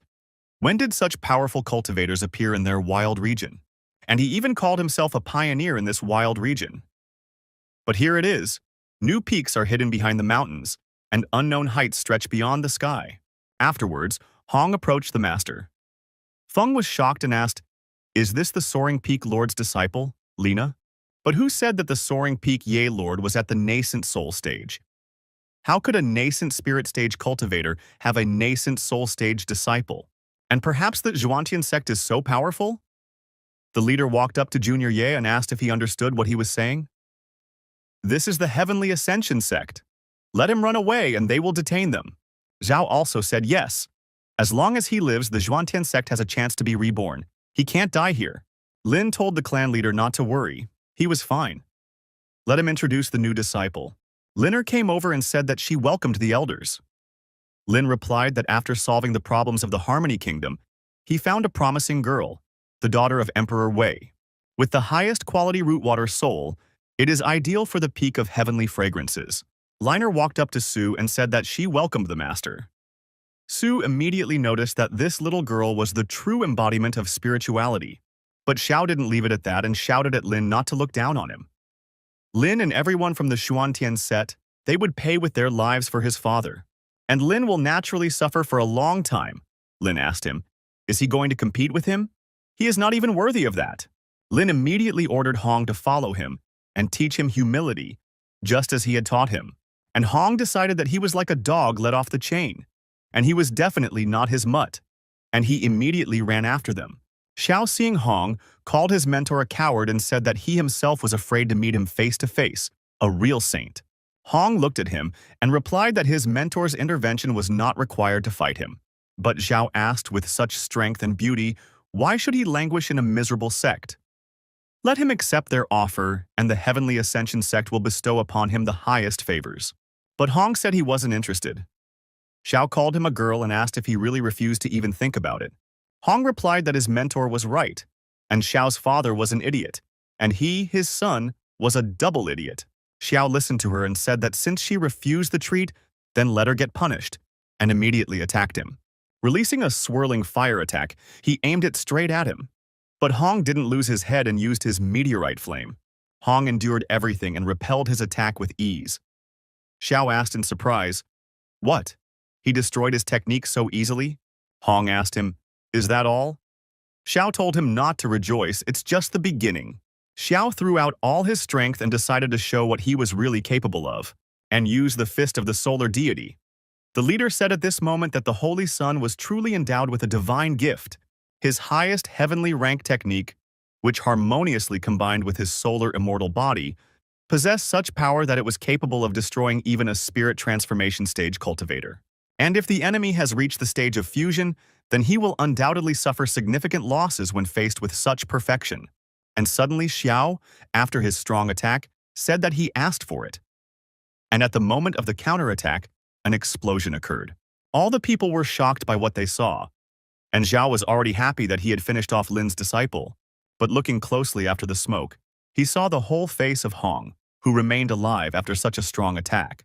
She was shocked and shouted that this couldn't be. He didn't believe it. He was born for immortality, and he was invincible among equals. But Xiao did not stop at this, and continued to strike further and finish the job. But Hong said that the frog was in the well, and all the anger he had accumulated because of Ye Ling, he would unleash on him, and let him know true humiliation. But Hong was stronger than him, and continued to make his counterattacks, and destroyed this Xiao in a jiffy. At that moment, Xiao was thinking, why did all his attacks dissolve like hitting cotton wool? There was no effect, and was he really weaker than her? She said that he had never seen such martial prowess among the Heavenly Ascension sect cultivators. How could a pathetic sect raise such a disciple? Hong told him that he was just a weakling and that was all. The elder shouted at the Holy Sun not to doubt. He is the chosen hero of the Heavenly Ascension sect, born for immortality. Xiao suddenly said that he is a Holy Sun born for immortality, and he released his chi again and said that he was not defeated yet, and he used his solar immortal body and told him to wake up, and used the initial divine eclipse technique, and sent it straight into Hun's body.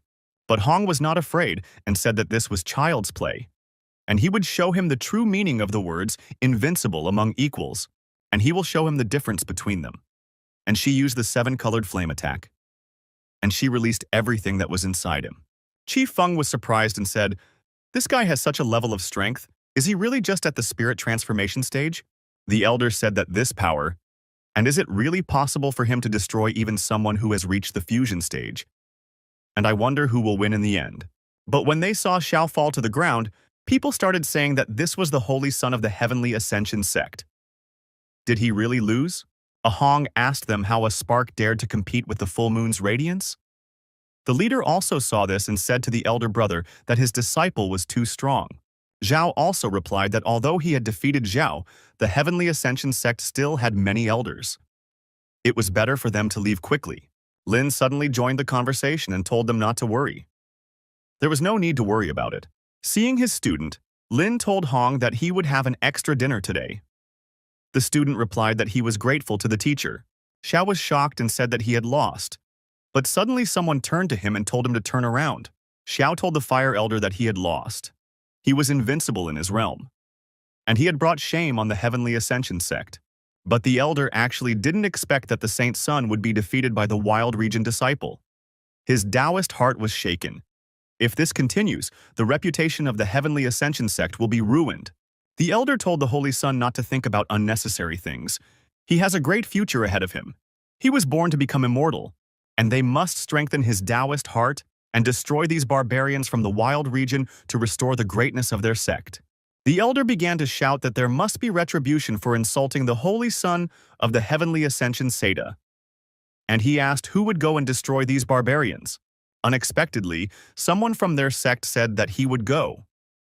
The warriors began to say that, as expected, the heavenly ascension sect has deep roots. This time, they sent 9 fusion stage masters. Although this girl defeated the holy son, he is only at the spirit transformation stage. In front of the fusion masters, he is nothing. But the monk said that such a waste of talent, such a pity indeed. Hong saw that someone was attacking them and asked, should he accept the fight? Lin told him not to worry, and to leave him alone. He would deal with him himself. People seeing this began to say that the head of the floating peak, Lin, had already reached the fusion stage. But the chief said that he thought that the disciple of the soaring peak chief had already shaken him enough. It turned out that the chief himself was a heavenly sovereign. And he even boasted, calling himself the first in the wild region. How ridiculous. The warrior asked him, fusion, so what? Does he really think he can compete with him? And insult the holy sun, barbarians from the wild region must die, and released a flurry of attacks. But Lin didn't even move from the spot and asked him, is he joking? And passing through the opponent's attack, he found himself right in front of his enemy. But Lin didn't look at him for long, and used his kick attack and fired straight at his chest. After that, Lin looked and asked, is that all? And he also didn't expect that after binding with the bone of the Supreme, the physical strength would become so terrifying. Now he can crush anyone at the same stage using only the natural strength of his body. The elder ordered his men to all attack him and finish him off. The warriors immediately surrounded him, but Lin was not afraid and used the seal of the ruler of people. All the warriors could not resist him and did not even touch his body with their fingers. The warriors were all injured, and one of them asked, what is this divine ability? And this guy is too strong. And let everyone use artifacts to destroy him. One of the warriors used the attack of the immortal sword of Jade Serenity, and they released all at once in one attack. But Lin wasn't afraid of them, and just stood there and waited for their attack to reach him. But the monk said that this was a cruel joint attack, and let the Buddha make sure that this man would reach his inevitable death. The warrior saw that this bald bigot was full of mercy on the outside, but behind his back he was doing things that even he despised. But still, he agreed with the monk. Moments like Yelena should die as soon as possible. The clan leader shouted and said that Chief Ye was in danger. Zhao also replied that he had said that he should have run away right away. It was too late now. But Su told them that they didn't understand anything. Hong knew that after what he had seen in the state of harmony, he had no more doubts. He was definitely hiding something else. And now, they would see what else he was hiding. Lin started laughing and replied that if that was the case, let him try it. And he used one of the divine abilities of the upper bone. Everyone was surprised to see his attack and asked what was going on. And what kind of energy was this? Lin didn't stop there and used the divine punishing light further, and directly absorbed them all together. All the warriors were defeated and badly wounded. They didn't even know what to do against the enemy. They even asked the fire elder to save them. The elder said that he didn't expect this guy to be so troublesome. The holy sun is already seriously injured. If their elders also fall, How can he report to the sect? He decided to do it his way and immediately attacked from the ship. People said that this was the 3-star spiritual artifact of the Fire Elder Buddha Tower. This was his greatest weapon. Now they were saved. The Elder used the Buddha Tower attack and said that this is where it will end, and their enemy will die. Lin was also overjoyed at the moment because he was the one he was waiting for. The system immediately came out and said that a collision with a peak fusion stage cultivator had been detected. And even the passive effect is activated. He becomes stronger when meeting opponents stronger than himself. And the power of the full fusion stage is obtained. The Elder tried to get closer to him, but he couldn't and used his attack every time. But Lin always repelled them. The Elder was shocked and asked, "Has he been hiding his power all this time?" But Lin did not answer and released a stream of energy at him. The Elder told the Elder that today's incident, they admit defeat.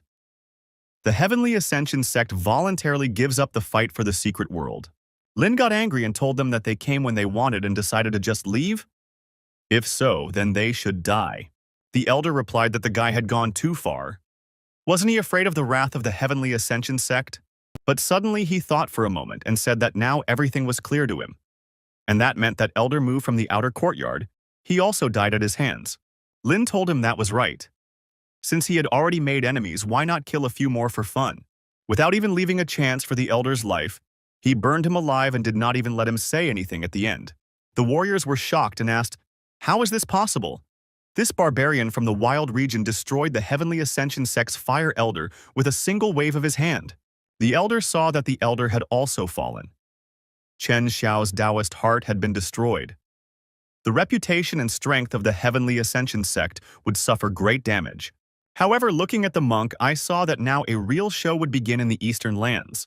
Xiao was also angry because even the Fire Elder couldn't handle him. Was his father's killer really that strong? Would he ever be able to take revenge? The warriors began to shout that everything was bad. The elders were in trouble. Let them take the Holy Sun and leave, and activate the golden ship. Hun got angry and asked them, why did they show off and decide to run away? But he did not leave them a chance to escape and, releasing flames into the ship, shouted that they would all die. The warriors said that they had first killed the elders of the Heavenly Ascension sect, and now they were going to kill the Holy Sun. They had decided to destroy every last one, and this mentor and student are just crazy. But suddenly, at that moment, a monk stood up to protect the ship and used his palm. The monk addressed him as a young lady and asked when this endless cycle of revenge would end. Why did they want to exterminate them to the last one? Hong told the bald monk not to think that he couldn't see through their Buddhist tricks. By saving them now, he wanted to make the Heavenly Ascension sect feel indebted to him. This hypocrisy is disgusting. The monk told him not to speak false words. His prejudice against Buddhism was too great, and they were already showing signs of falling into the demonic path. He would advise them to hold on. Hong replied that when he was in the central region, he despised people like the monk the most. They do everything for their own benefit, but hide behind virtue. And even if he goes to the demonic path, he does not need his instructions. The monk decided that in this case, he will allow him to set him on the true path. Hong felt that this old monk was pressing with incredible pressure. He was clearly at the peak of the fusion stage. But suddenly Lin stood in front of the monk and asked if someone had decided to offend his disciple while he was busy. The monk told Mr. Ye that he was wrong. He just wanted to give his student some guidance. Lin asked, "To instruct." The monk thought that he was worthy of instructing his disciples. Hong thought the same thing as instructing a reincarnated person at the stage of a true immortal. To him, a mere monk at the stage of fusion. Hong said he was grateful for the help. His disciple was going to hold up their ship, but this old bald monk stopped him, and they were able to escape. The monk replied that he simply thought things had gone too far and had decided to intervene to smooth things over. If Mr. Ye thought otherwise, he had nothing to say. Lin suddenly asked, did he decide to show off and run away? Let him stop, since he had already started acting like that. The monk asked Mr. Ye what he meant. He understood that the floating temple was one of the strongest Buddhist orders in the eastern region, and he just made enemies in the Heavenly Ascension sect, and he thinks he has the courage to be at odds with them too. Lin told the monk that he could cleverly build combinations. He did nothing, but managed to create for himself a huge debt of gratitude, and he left all the dirty work to him to clean up in the future. Since he is so perspicacious, Why shouldn't he predict the date of his death? The monk told Mr. Ye that his words had gone too far. Lin had already used a fire attack and asked, "So what?" But the monk did nothing and used the golden bell. But his defense was weak and he was injured after Lin's attack. The monk straightened his posture and stood on his feet at the moment of the fall. And he told the teacher that the immortal was mocking them. Did he really think that the floating temple was a weak point? The teacher replied that since Mr. Ye was so persistent, then he shouldn't blame him for being cruel. The Golden Buddha's teacher used the image of the Dharma Buddha against him. But Lin watched all this and did nothing immediately. The warriors have already said that this is a Buddhist technique of great manifestation, and he has a 3-star spiritual artifact of the glands of 9 rings in his hands. And this Lin has gone completely crazy. He has already angered the Heavenly Ascension sect. Now he wants to make enemies in the Buddhist orders. Is he just tired of living? The mentor told Mr. Ye that he had given him a chance, but he was too stubborn. Now he would calm him down. The monk raised his weapon into the air and used a resolution attack. But Lin stood still and replied that he was interested. Lin told him to let the monk do her job already. And he used the heaven burial coffin and stopped her with one hand. The monk was a little surprised after all this. And he didn't even understand how the immortal did all this. And suddenly, Lin noticed that as his level increased, this coffin had evolved from a 4-star artifact to a 6-star artifact. Lin told the monk that his divine ability was all he could do, and sent everyone inside. The monks were shocked and asked what was this, and they shouted to the teacher to save them. The monk's master was shocked and considered him a cursed evil. There was an evil person hiding in the Zhuan sect. The monk told his allies that this man was a heretic, and let them destroy him immediately.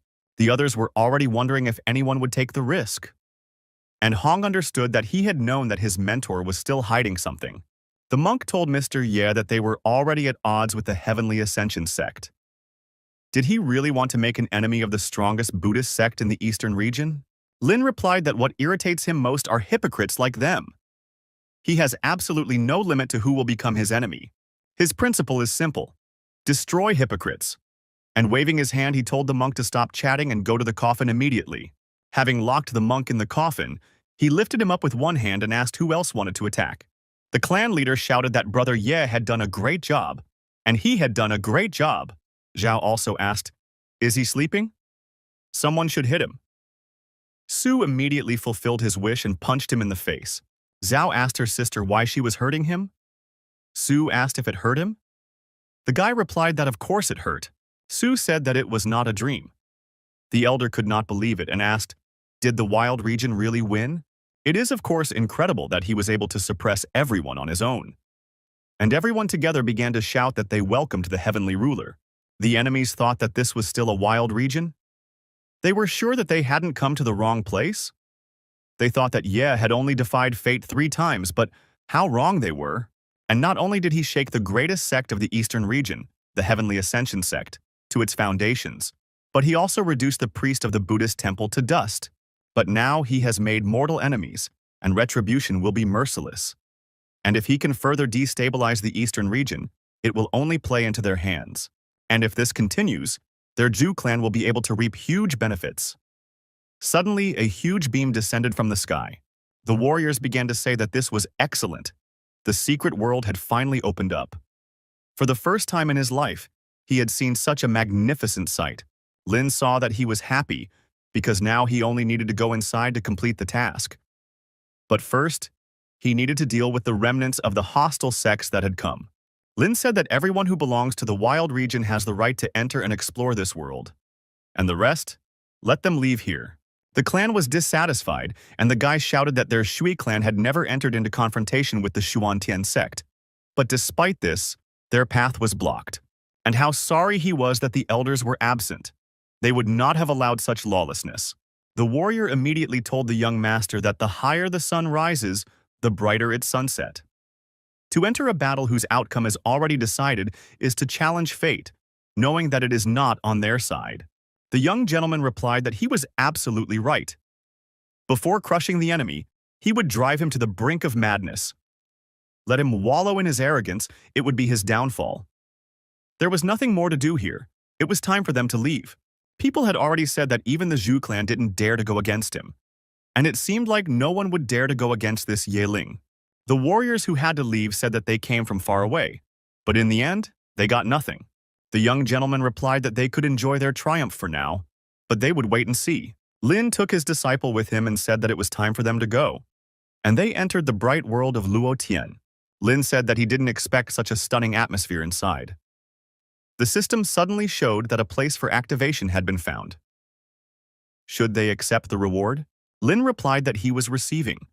The system showed that he had received the projection, and the owner looked and said that it was not bad. After all, the great Buddha form of that golden Buddha monk's master was quite a nasty thing. If he hadn't used the heaven burial coffin, it would have been a serious battle. The chief ordered his men to scatter and look for rare herbs, but they shouldn't go far. Let them watch each other. Lin knew that he only wanted to complete the task, but since everyone was so busy, it was worth exploring the place a little. Suddenly, some of the boys fell into the trap of a monster who tried to attack them and eat them. The warriors shouted to the others to be careful. The local creatures are very dangerous. And another attack. The leader said that they are surrounded and everyone needs to gather. In this world, even monsters have reached the level of the gold core. We must not let our guard down. Hong replied that if they wanted resources, they should show their strength. No one gives them away for free. But everything turned out to be much more complicated. Suddenly, birds began to fly by, and after them, a flock of monkeys attacked. The leader immediately ordered his men to prepare for battle. The warriors immediately began to fight the pack of monkeys. The monkeys were so sinister that they were ready to eat everyone and cut them into small pieces. But suddenly she grabbed a girl from them and she screamed and asked for help. The warriors came to her to help and attacked and tried to remove him. But the monkey was so strong that no attack did anything to him, and his fur was so hard that he felt nothing. The girl was still underneath him and screaming that she shouldn't do this and that someone should help her already. Hong suddenly saw this sight and walked up to him and used his fire attack to burn him. Hong asked the girl if she was okay. The girl thanked her brother Hong. At that moment, the head also told brother Hong that it would be calmer with him, and let him take care of the younger disciples. And these white monkeys have the power of soul generation. There are certainly too many of them, and they are very agile. Let them be careful. Hong saw that the chief was still worried about his arrival, but he had better take care of himself. But the monkeys did not stop and immediately pounced on him all at once. But Hong sensed them at the beginning and used a fire attack and said that they were all doomed. The warriors looked at all this and said that their elder brother Hong was amazing. And that's right. He completely adopted the style of his teacher Ye. But Hong got tired of hearing their words and told them to shut up. And he thought, where did that bastard Lin go? And he's probably chilling out again. At this time, in the forest, Lin asked the system, is she sure that the special energy anomaly is in this direction? The system answered the owner that yes, exactly there. And a new task in that direction and a reward much better than for a regular activation. The inhabitants of the depths of the secret world of Luotian were on the tree of the great world. One of the elders said that the fruit of the great tree of peace had finally ripened.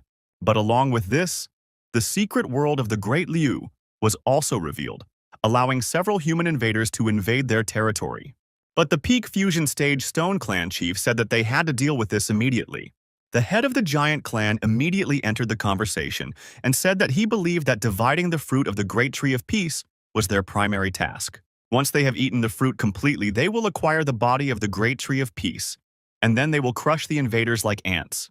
But the head of the Winged Clan replied that this little white mouse had already managed to steal the fruit. They couldn't get to it yet. The head of the Dragon Clan, that it was all because the fruit ripened too suddenly. They didn't even have time to react. But the head of the Fish Clan began to answer that nothing could be done about it. Now that he had eaten the fruit, the tree had recognized him, and as long as he was digesting the fruit, they could not touch him. Otherwise, the tree would attack them. The Tree Clan leader said that it seemed like all they could do was wait for him to digest the fruit, then grab it and use secret methods to process it, and then divide it. That would be fair. But the head of the giant clan did not agree with them a little, and said that he swears he will make this lowly white mouse pay for his greed. Suddenly, one of the residents said that the light was fading. He had almost finished digesting the fruit. Suddenly, little paws began to appear from the fruit. The mouse immediately came out and said that she had slept soundly. All the villagers looked at her and were very angry. The mouse greeted her brothers and asked why they were looking for her, and for what reason. The mouse realized that they would do something to her, and might even kill her. She began to walk away slowly and told them not to hold her back. The head of the giant clan said that this stinking rat became so fast, the effect of the fruit of the great world tree is really amazing. The head of the tree clan immediately released his roots and told the others to stop being surprised and find her quickly. The mouse saw that the roots of the head of the tree were following her and shouting to them that she wanted to discuss everything. And she was intelligent and ready to talk. Suddenly, Mouse saw an unfamiliar portal in front of her. She was not afraid and jumped into it. When she entered, she felt very ill and said that she was dizzy. But she did not know where she had ended up. The head of the winged clan said that who would have thought that by digesting the fruit, she received the power of spatial movement. And if she escapes, she will completely digest the fruit and learn cultivation, and that will be a real disaster. So she needs to resign herself and die here. The head of the winged clan did not spare the mouse and launched an attack with her feathers. The mouse got hit and screamed that it hurt. Falling to the ground, the mouse said that she did not want to be eaten. The mouse wants to survive, but the head of the Kamnev clan stood behind her and said that she would die anyway, and released his air attack. The mouse was so weak and small that the air threw her into the abyss, and she could not even resist. The head of the winged clan came up and said that some dead rat dared to lay claim to the fruit of the great tree of peace. Did she even know how valuable it was? And who did she think she was to have the right to it? The head of the giant clan also came down and told the mouse to run away. But he saw that she was standing still and asked why she was not running. Or did she think that since she had eaten the fruit, she could escape from them? The mouse answered them that their names were not written on the fruit. So why couldn't the mouse eat it? And now they blame her for nothing. She is so ashamed. The head of the tree clan asked if she knew that the tree of the great world tree, which supported the entire secret world of Tien, grew fruit for many eras, and everyone who eats it gains the body of the great Luo. This is the greatest body, the first in the ranking of bodies in the world of immortals. Their tribes had waited for this moment for hundreds of generations, and when the fruit finally appeared, she claimed it. Let her say, shouldn't she die so that the fruit can be returned to those to whom it rightfully belongs? The mouse was surprised and asked, so she had done such a terrible thing. What should she do now? She could really die, but she asked someone to save her. But the head of the tree clan tried to crush it with his hand, when suddenly he received an attack from behind. Stopping, he felt an aura and asked the stranger who he was. Lin immediately appeared and asked the system what she said, that the energy wave was coming from this white mouse? The system replied that yes, this mouse had just eaten the fruit of the great world tree, and its body had already formed the body of the great Luo. It had enormous potential for development. Lin became very curious when he heard about the trees of the world. The mouse came to him and said that the hero saved her. And these evil people want to eat her. Lin thought about it and realized that this scenario seemed familiar to him. Why was it that every time he took on a disciple, he saved someone? Had he turned into Tang Seng? But if Hong is so stubborn, then at least this white and plump mouse will probably be obedient. And he will make her his student, if he doesn't miscalculate. The head of the giant clan immediately began to attack and shouted that an invader had come. And how dare he ignore them? And now he would make him pay for it. But Lin did not run away and stopped the hammer with one hand and said that this mouse was now his. And if they left, he would spare them. The head of the Stone clan also attacked and asked the stranger that he was also at the peak of the fusion stage. And how dare he say such a thing when they were all at the same level? The head of the giant clan saw their support and said that everything was right, and they would all crush him together. But Lin wasn't even surprised by their words and immediately walked up and struck with his bare hands. The head of the giant clan was in great shock, because he was thrown back so hard that he didn't even expect it. The head of the giant clan asked how such a simple blow could have such power. But the head of the winged clan did not stand aside and told the man that he was simply seeking death, and released a scale of attacks with her feathers. Lin used his defense and replied that since they had decided to resist, then they should not blame him for being rude. And he used the Great Wasteland Finger attack, sealing the heavens. Ascending into the sky, he released a fiery avalanche upon them. The heads of the clans fell under a huge stone and shouted to all stand together and repel this attack. But seeing that they were advancing again, Lin said that the stone one was being exposed to attack. And this was a little interesting. But he wasn't even embarrassed by this and decided to test his new login bonus. And he used the appearance of the Heavenly Emperor. But the head of the giant clan appeared nearby and said that he was a cursed man, and he actually used AI to create the manga. And now does he understand how much he has let his readers down? And if so, then all he needs is death to atone for his guilt. Lin stopped his hammer again and asked in surprise, AI? And told them to open their eyes wide and look. He's not an AI mangaka at all. The heads were very surprised and asked him what he was talking about. Did he show them the original sketches? Lin did not continue to chat and struck a strong blow with his fist. But the head of the Stone Clan looked at the defense from the stones and said that this is really not AI manga. The head of the Tree Clan came up and replied that this was erroneous information, and it was time for them to retreat. But Lin told them to keep on leaving their monthly votes, and let them not forget that new chapters are coming out thanks to their support. The inhabitants of the clans were greatly surprised by his attack and asked what it was, because under this terrifying pressure from this huge illusion, they seemed so insignificant. And this is definitely something they can handle. Who is he anyway? Suddenly, the people fighting on the other side realized that this was a divine incarnation ability, even more powerful than that of the monk from the Martial Sky Temple. But the elder wondered who had used it. Could it really have been the heavenly ruler? But who could exist such a powerful incarnation? Even the incarnations of the strongest of the central lands fade before this and can only bow in submission. Hong also saw that these were his mentor's tricks again. And how much more was he hiding, he thought. Suddenly, Lin's spirit said that the Emperor of Heaven was here. And would they dare to resist?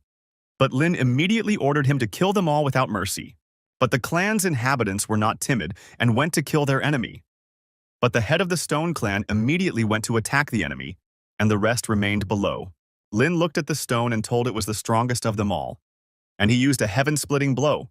The head of the Stone Clan saw the fire in front of him and couldn't even dodge it, as he immediately died from the attack. The head of the Tree Clan said that this was too terrible a force. The head of the Giant Clan decided to go another way, and answered the Lord of Heaven that he acknowledged that they had acted recklessly, and he suggested that they stop the fight, and they had no reason to destroy each other. But Lin decided that he would not leave them and lowered his fiery hand. The residents did not think about such a thing, and after that they shouted that he was a damned man. And how could he be so cruel and merciless? Their family would not forgive him for this. Lin told them that if they could kill him, they would have done it long ago. Do they think he will believe their words about peace? The Emperor form is indeed powerful, but it took 80% of his energy. He must be careful not to overuse it. And it's time for him to accept a disciple. Lin looked around and asked, where is his future disciple? That rat was just here and looked so obedient. How did it manage to escape while he was fighting for it? The mouse ran away at that moment and said that it was too scary. And this two-legged beast almost scared him to death. Although he wanted to save her, he was even scarier than those 6 bad guys. But it also seems that the pain from the beatings has completely disappeared, and his legs carry him faster than ever before. Could all this be thanks to that mysterious fruit? It's simply unbelievable. Suddenly, she felt fear. And it seems to her that this two-legged one is going to catch him. Lin started chasing her and asked the system if the rat was ahead. The system replied that it was, and if he applied a little effort, he would catch up with her. Lin looked ahead and said, this rat is a nimble one. It's all because of the fruit of the Great World Tree, and without the help of the system, he would never have caught her. But once he grabbed her, he would never let go. The mouse realized that she needed horses. And why was he approaching so quickly? How did he find her in such a huge forest? Suddenly, Lin appeared in front of her and stopped her. And the mouse was shocked that he appeared in front of her. Lin stroked her with his hand and said that the mouse didn't want to die. She had promised to become his servant, so why had she run away? The mouse replied that it was because his aura was too frightening. She, a mouse, couldn't stand it and ran away. And she was afraid that he would want to eat the mouse too. Lin said he had tried both beef and horse meat, but had never eaten rat meat. Maybe it was worth trying, he thought. The mouse replied that rat meat is sour and tasteless, and it will also give you a bloated stomach. Lin was surprised and said that she interested him even more, and he wants to try it too. Grabbing the mouse, he continued that this creature has the strongest immortal body, the body of the Great World Tree, but is so easily frightened. And she only saw him fight and immediately ran away, and perhaps he would make a pet out of her. 2 hours later, they stopped in the forest and prepared food. The mouse was sleeping at that moment and smelled the smell and said that it smelled very nice. And is she still alive? Seeing a large cauldron in front of her, she was afraid that this guy wanted to cook her. Lin told her to come to him, but just don't make him catch her again." The mouse looked at the fire and was very scared. Lin gave her some meat and told her she was a coward. The mouse started eating and said that it was very tasty, and asked what kind of meat it was. She had never eaten anything like it. Lin replied that it was rabbit meat. The mouse was surprised and said that rabbits were so cute. And why eat rabbits? Lin looked and replied that then they listened to her. The mouse said that she is not tasty like a bunny. It is better to eat bunnies. The mouse asked the owner if she could have another piece of meat. Lin answered that she could, but on one condition. He would not only be her owner but also her mentor. Did she agree? The mouse was surprised and asked the mentor, how did she deserve such an honor? And wouldn't it be dangerous? Lin replied that she was talking too much. The mouse would be his student and would eat deliciously, and if there was danger, he would protect her. Sounds good, doesn't it? The mouse agreed and said that she wanted to become a student. She loves patrons. Lin immediately told her to quickly greet her master. The mouse came over and replied that the disciple Bai Xiaoxi was greeting the master. The system immediately congratulated the master for completing the task of accepting a disciple. And he received the reward, the divine ability of the great technique of the 5 wheels of rebirth. He then gains the great technique of 5 wheels of rebirth and destroys everything in his path and deals massive area damage. Lin was delighted and said, "Another powerful ability? This is great," and asked the system, is he underestimating him? With his noble nature, he would never hurt defenseless animals. The mouse suddenly asked the teacher, was he talking to her just now? Lin replied that he would now pass on one technique to her, and let her definitely appreciate it and practice diligently, and she must become his good student. And he sent a beam of energy which he directed into Xi's head. Lin said that she had received the path of the great Tao Luo. Xi then replied that this technique was amazing, and she felt as if her mind had been enlightened. And she thanked the teacher for the technique she had given. Lin then told her to get up and drink the soup and eat the meat. After all, the meat was already completely cooked. She tasted her teacher's dish and said that it was also very tasty. The teacher was so kind to her. Being his student was a real happiness for her. The mouse would definitely repay him for his kindness. Suddenly, everything started to collapse above them. Lin asked, "What's going on? Why is the sky of the secret world starting to collapse?" The system immediately said that it had discovered that the life cycle of the ancient world tree Luo was coming to an end. It can no longer support the work of the secret world, and let him leave it as soon as possible. Lin said that the secret world was beginning to collapse. They should leave quickly. And suddenly he saw that she was crying and asked why she was doing this. She told the teacher that she didn't know why, but the mouse was so sad. Lin said that it might be because her body was connected to the Luo tree. But now the main thing is to urgently meet with the head of the sect and leave this world. Lin opened a portal and moved. The leader began to shout to his men to quickly leave the secret world. Let him be careful. He shouldn't get hurt. The elder said that he didn't expect something like this to happen here. The leader looked around and asked, "Where is junior brother Ye? Should they wait for him?" Lin came out of the portal and told them that the situation was critical, and they needed to leave the secret world quickly. The leader said that it was great, and the younger brother came. And only his disciple remained. Zhao asked the leader, "Yeah, who is that in his hands?" Lin replied that this was his new student. The leader was surprised and asked, "Where is his other student?" After all, his previous disciple, although he had a difficult character, had a divine appearance and his talent was incredible. And this one is just a huge rat without any cultivation. Lin left and told them not to worry. After all, he felt that he had already left the secret world, and they would meet him outside. Coming out of the world, the elders shouted that they had come. And this secret world was full of dangers, but thanks to Lin, they were able to obtain many rare resources. Hong approached the teacher and said that he had come too. Lin looked and imagined that this was his new student. From this day on, they should live in peace and love. Hong was surprised but told the teacher that he understood everything. She came down to the ground and asked where she was. Sai looked into the red portal and began to cry and miss her home. And she realized that she was about to disappear. But everything turned out to be much worse. Various creatures from another world also crossed over into the real world. The monster asked, "Is this the world beyond the secret world? And why is the spiritual energy so weak here?" The snake also asked, Are these two-legged creatures the same people mentioned in the ancient records? But why is their cultivation so weak? The rhinoceros replied that since they were in a new environment, they needed to learn to adapt. And he suggested that they take over the land and redistribute the territories. The head of the winged clan said that they first need to enslave them, and then distribute the territories. The leader suddenly said that things were bad. These creatures were from the depths of the secret world, ancient relics. Their strength was incomparable to those they had met before. Let them just look.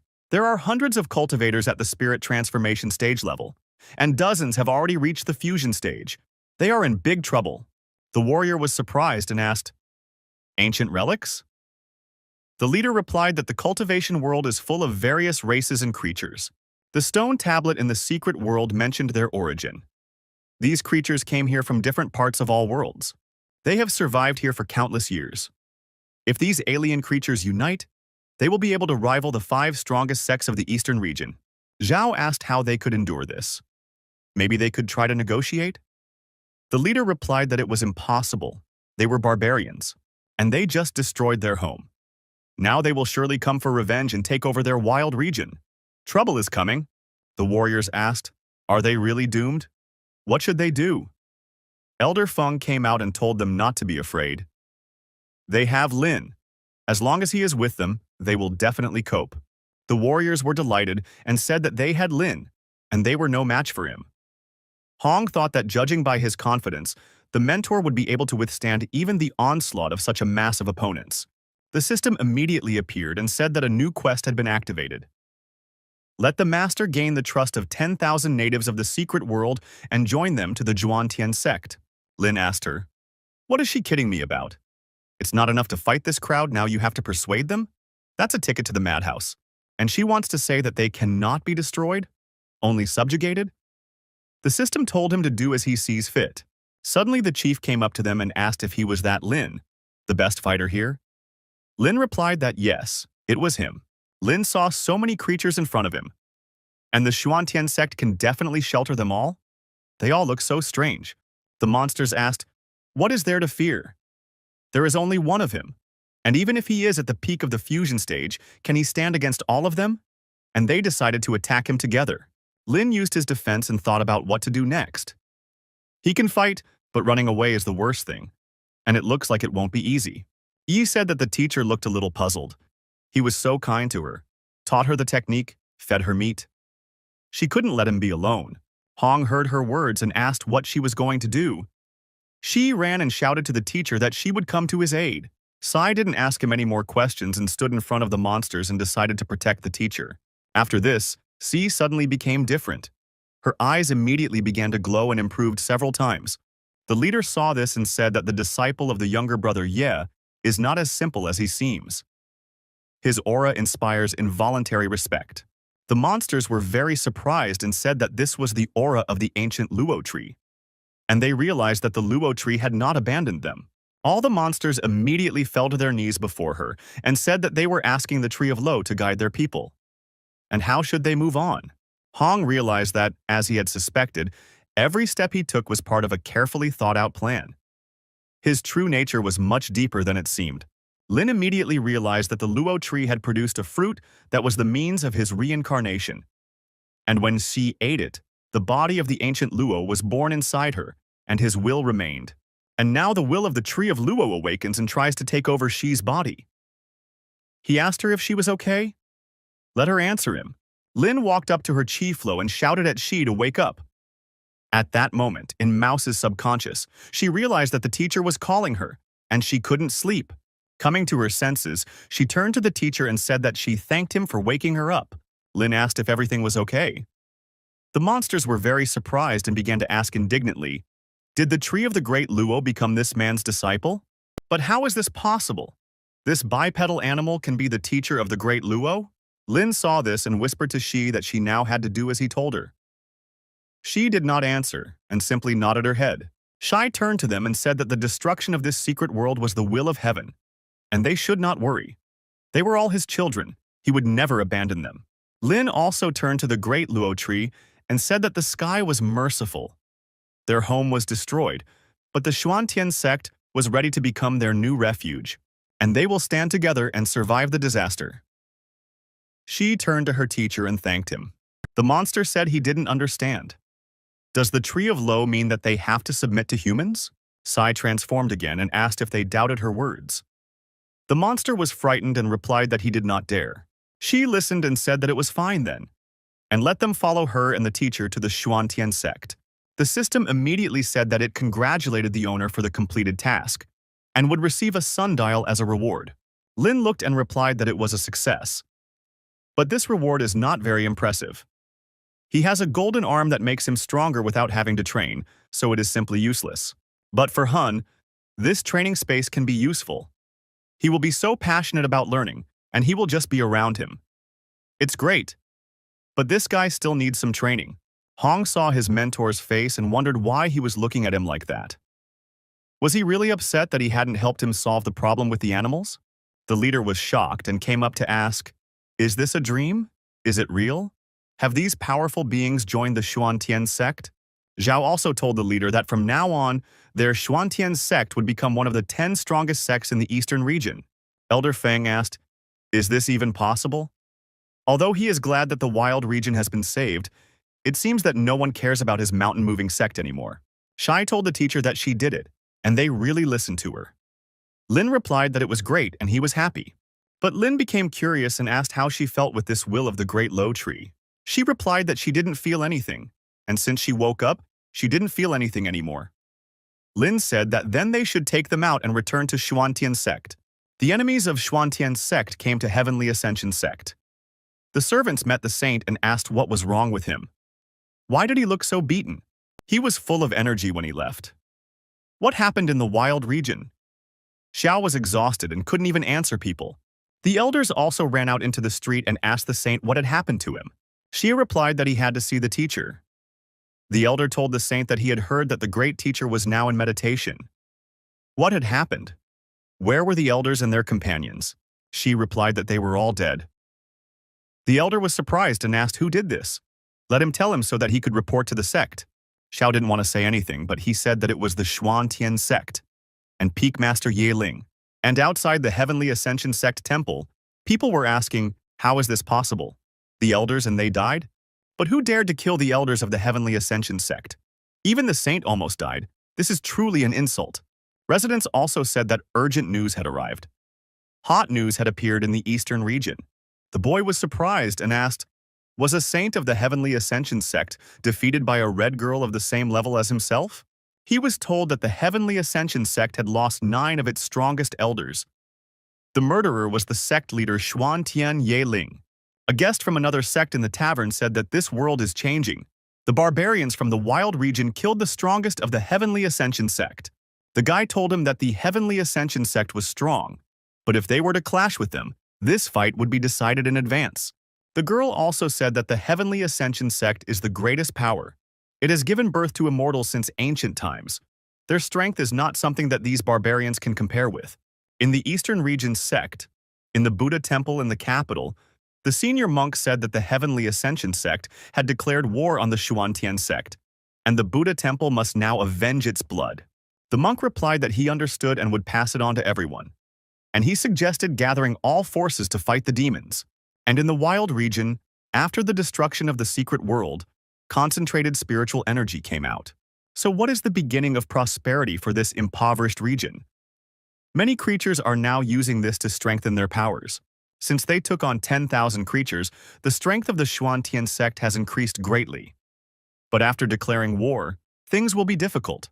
In the martial arts square of the Xuan warrior sect, he said that the Heavenly Ascension sect was going to attack.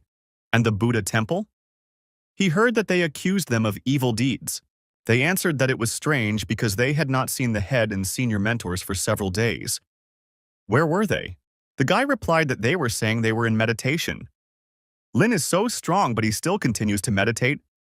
This is a blessing for the Xuantian sect. At this time, at the peak of emptiness, Lin was lying under the sun and did not even think about his affairs and simply enjoyed the rest.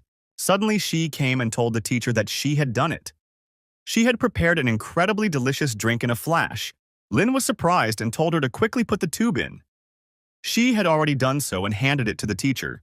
Lin immediately tasted the drink and felt exactly the same taste. He told her that it was a great job, and he would allow her to make 50 more cups, and he could keep one for himself as a reward. She was surprised and replied that she was thanking the teacher. Lin understood that these were drink recipes received for the daily task, and they are so much tastier than those of the past. Even the Ice King will appreciate his culinary masterpiece. Hong looked and said that his mentor was stupid and was also ready to make money on these strange drinks. Lin asked Hong, "Where is his fried squid? How is it not ready yet?" Let him look at how she tries for him. He is even worse than a mouse. Hong answered the teacher that almost everything was ready. He would bring everything now. Bringing the food, he said that the teacher should enjoy it. Hong asked the teacher, "Is everything okay? Is there anything to add?" Lin replied that it was fine. Let him continue in the same spirit. Hong suddenly asked the teacher if he could get permission to train in the sundial. He wanted to develop faster. Lin answered him. Did he see that he was impatient again? Hong told the teacher that he wanted to become stronger so that his sect would be even safer. Lin told him not to worry. His sect was safe, and he was just staying with him and supporting him.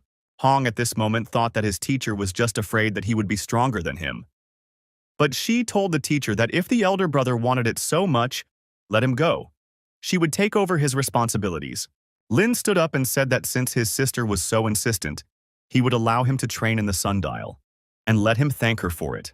Hong knelt down and replied that he was grateful to the teacher, and to she too, for asking for him. Lin, as he left, told them that he would go inside and that they should continue preparing the food. Hong understood that the day he emerged from seclusion, the time would come when Lin would bow her head to him. Lin immediately noticed that Huna was already throwing up his hands in anticipation. He thought he could turn the game around. But for him, it was just a pity. The mentor only grew stronger when a worthy opponent stood before him. So he needs to accept it and continue to invest in it, pumping up his cultivation level. She turned to the teacher. 50 new cups are ready. And can she drink this tea with immortal herbs? Lin told her that of course he could. He said he could choose any cup. She was very happy about this and thanked the teacher. Lin suddenly said that other people pet cats, but he pets a mouse. He still, to the touch, it is simply wonderful. The mouse suddenly started trembling and asked, "Where is the cat?" And she is very afraid of cats. Lin said that Luo's ancient body was just a waste of time. Even a cat is smaller than him. Moreover, she has 10,000 fighters from the secret world under her protection, and he is still afraid of cats? She replied that the mouse was just afraid. Lin asked her why she didn't go to practice in the sundial. Inside, 100 years passed like one day in the outside world. Her ancient Luo body would have been greatly strengthened. Sai said that the mouse doesn't want to. Then she won't see the teacher for 100 years and she'll be sad. Besides, training is boring. The mouse likes to go with the teacher and eat tasty things. Lin started laughing, and that he liked it. They were similar in that. Not like some. And by the way, they say that demons having reached the stage of transformation of the spirit can take human form. Why had he never seen her in human form? She replied that it was because the mouse had forgotten about it. Lin suggested that they try it right now. She said that everything was fine. And suddenly, unexpectedly, she turned into a mouse girl. Lin was surprised and replied that she was just a miniature lowly. But Lin was a little shocked and asked, "What the hell?" She asked the teacher, "What happened? Does the mouse look bad?" Lin closed his eyes and said, "It's too bad. It's too scary." And asked she, "Is she deliberately making fun of him?" Sai replied that not at all, and the mouse tried very hard. But for some reason she can only preserve this appearance and now she is offended. Lin suddenly told her not to worry, and asked her to turn back. Lin saw her coming and said that half a stick of incense had already passed, but he still had not transformed. She told the teacher that the mouse suddenly forgot how to do it. Lin asked if she was really a mouse and not a pig. The mouse answered the teacher not to be angry. The mouse will try again, it will definitely work out in these days. But Ji asked the teacher if he wanted to continue petting the mouse. Lin replied that no, he wanted to be quiet. C ran to the water and looked and said that it was very strange, but she looked quite cute. At this time, the border guard between the wild region and the spiritual region, ships were heading to the eastern region. One guy said that the wrath of the #1 immortal sect of the eastern region is a rage that no one can bear. Xuantian sect is doomed. But they answered him that before. This E was so arrogant. Now he will die in agony. And he is sure that now he has already kept silent from fear. But suddenly a servant came to them and told the young master that the battle had begun. And there was already fighting outside. The gentleman began to insult him and told him to explain properly. Who is fighting with whom?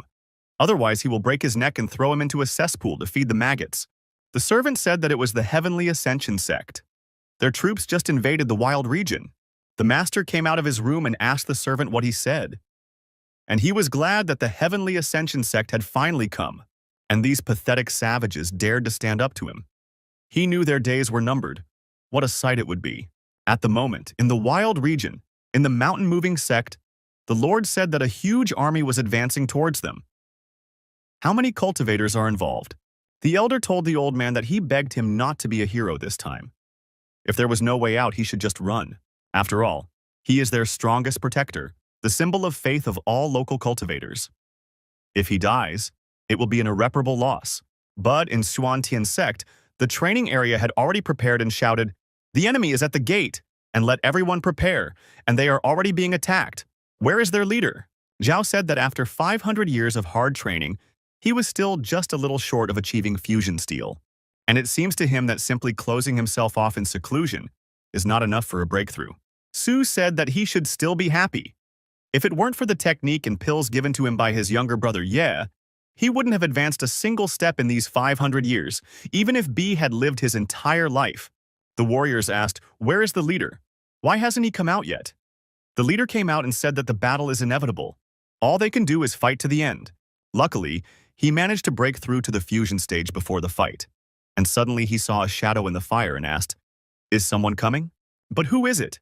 This aura is frighteningly strong, even surpassing younger brother Ye. And suddenly, Hong himself appeared from the fire. Zhao said that this was his senior disciple, and a worthy disciple of the great teacher. His talent was simply monstrous. And he asked him to tell him what stage he had reached.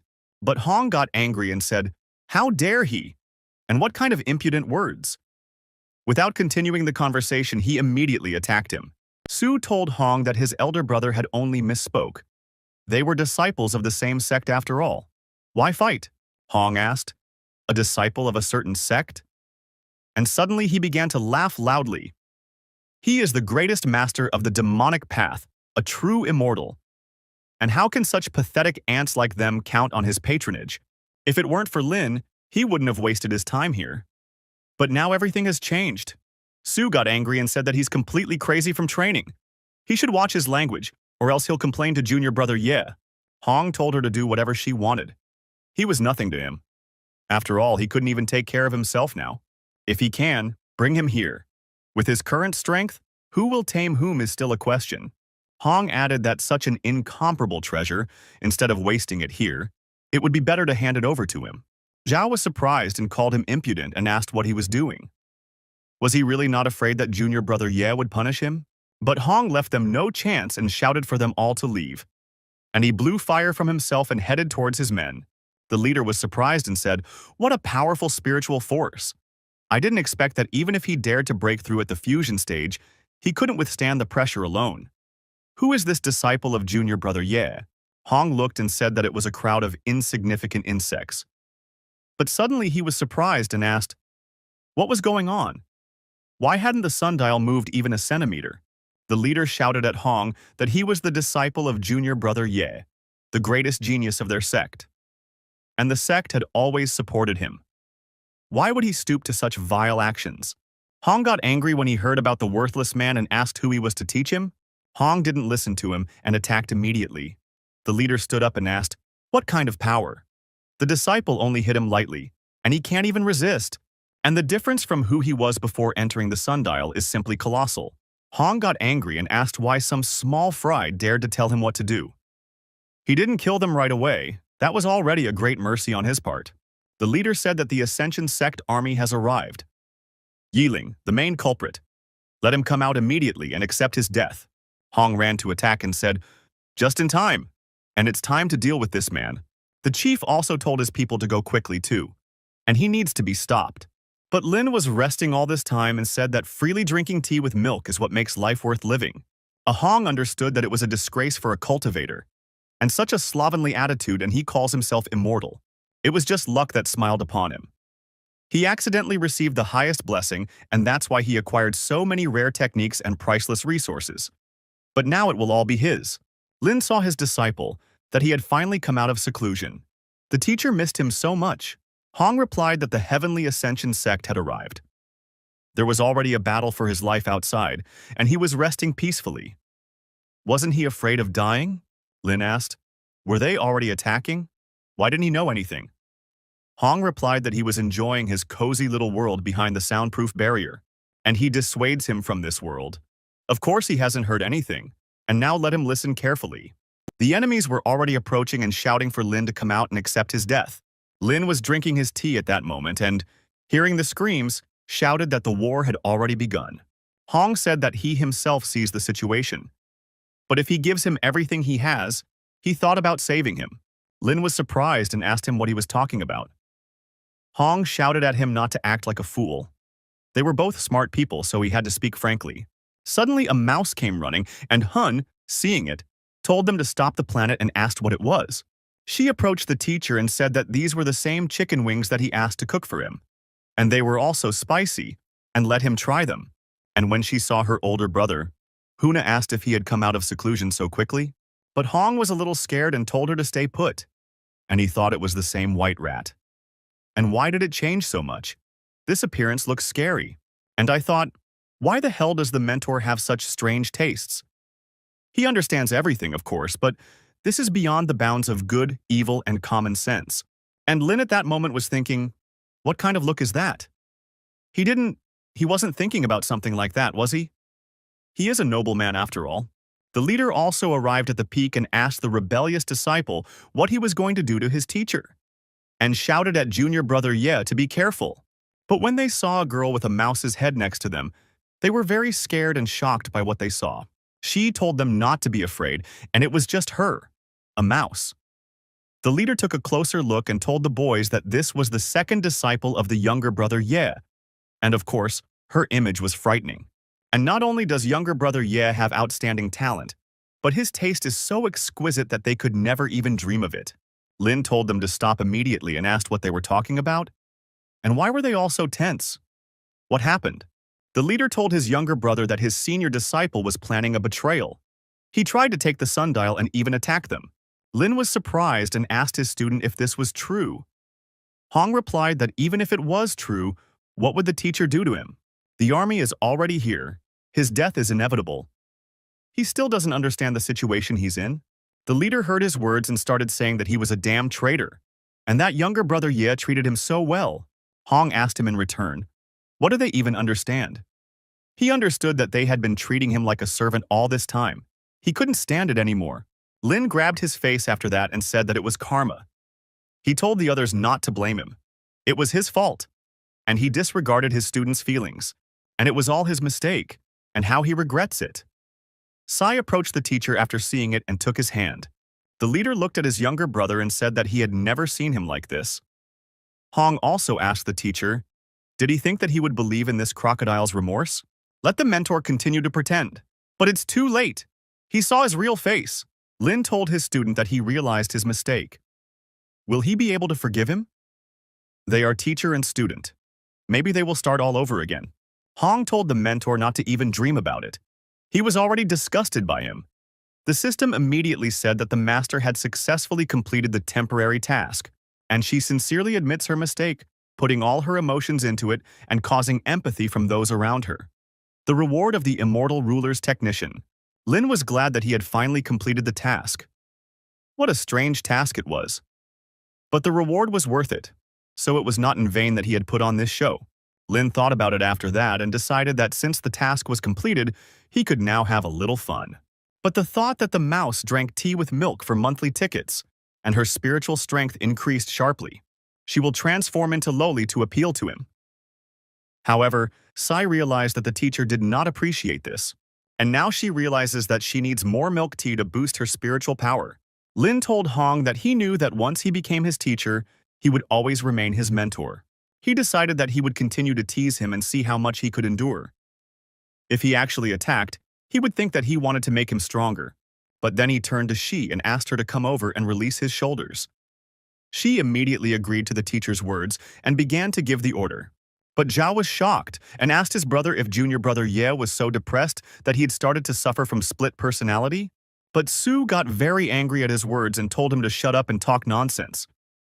But Hong was confused because he did not understand what his teacher was planning. Lin turned to him and said that Hong had spent 200 years in seclusion at the solar chronometer, and now decided that he had become all-powerful. Hong told the teacher to stop talking nonsense. Let him give everything he had, and he would think about whether it was worth helping him. But if he refused, he would rot here at his hands forever. Zhao listened and told the leader that this man was still willing to help them. And that meant he had at least a drop of conscience left.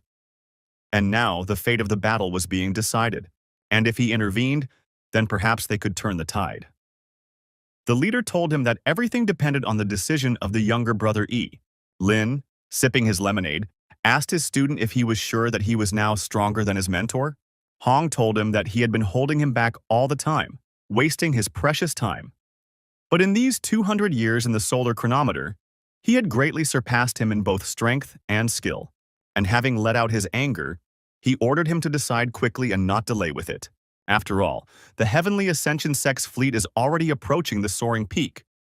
Or should he take away its treasures and techniques by force? Sai was very scared and saw that her older brother Hu was scary and very hot-tempered. Zhao also saw that Hong was truly a wolf in sheep's clothing. He wanted to deprive his brother Ye of all his opportunities, and then he decided that he would help his younger brother Yi. And he launched his attack on him, which came from the sky. But Hong didn't like it at all, and letting out his anger told him how dare he do this. Hong didn't think for long, and immediately made a counterattack and reflected straight in the other direction. Zhao was shocked and said that their attack was reflected back, and let them dodge immediately. But the attack was so fast and lightning fast that it directly destroyed the ship from which the attack was made. The soldiers did not understand what had happened and asked, "Who did this? Let him come out immediately and accept his death." Hong was angry because someone dared to interfere with him at that moment. But Lin was still no match for him. His resources would sooner or later become his, and he decided that he would first deal with these annoying flies. He went out to meet them and said that he had done it. And what would they do now? The senior teacher of the inner sect of Heavenly Ascension replied that he was a woman, and how dared he speak so impudently?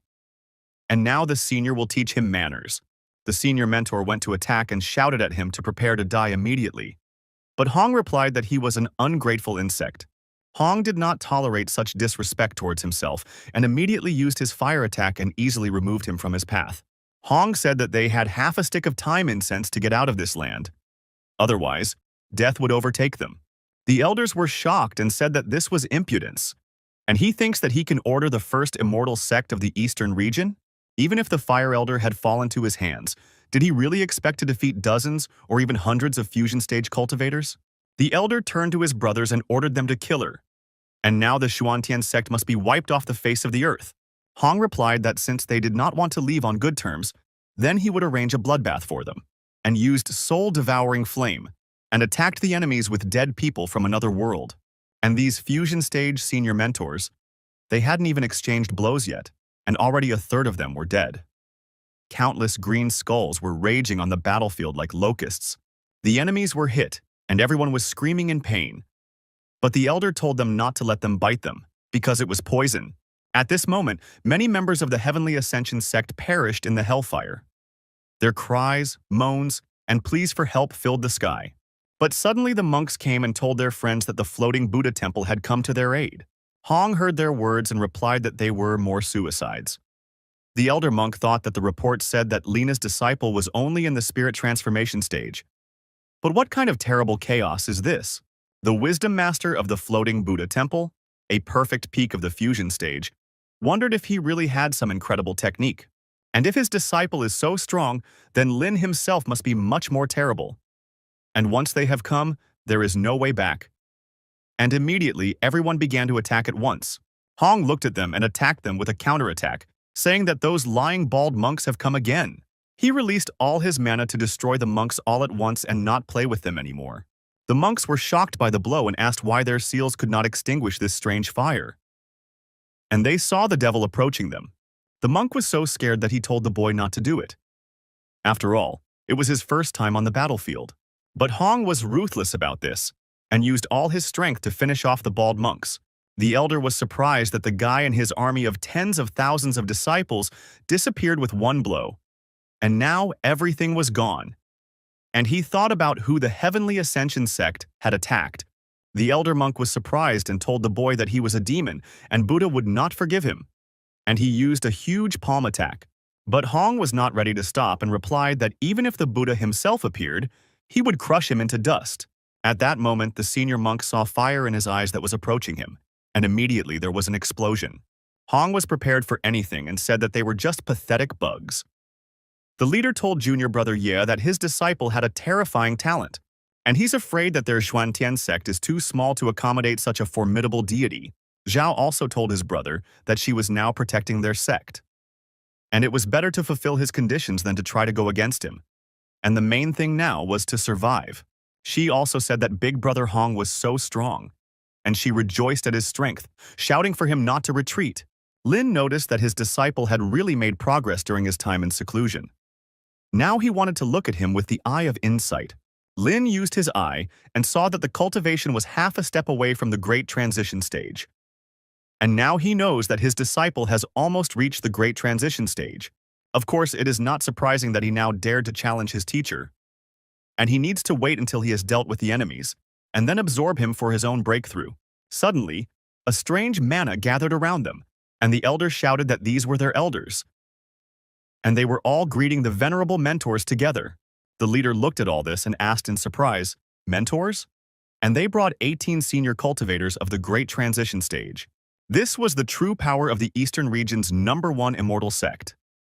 Was Tian destined to die because of him? But these 18 mentors are the main military power of the Heavenly Ascension sect.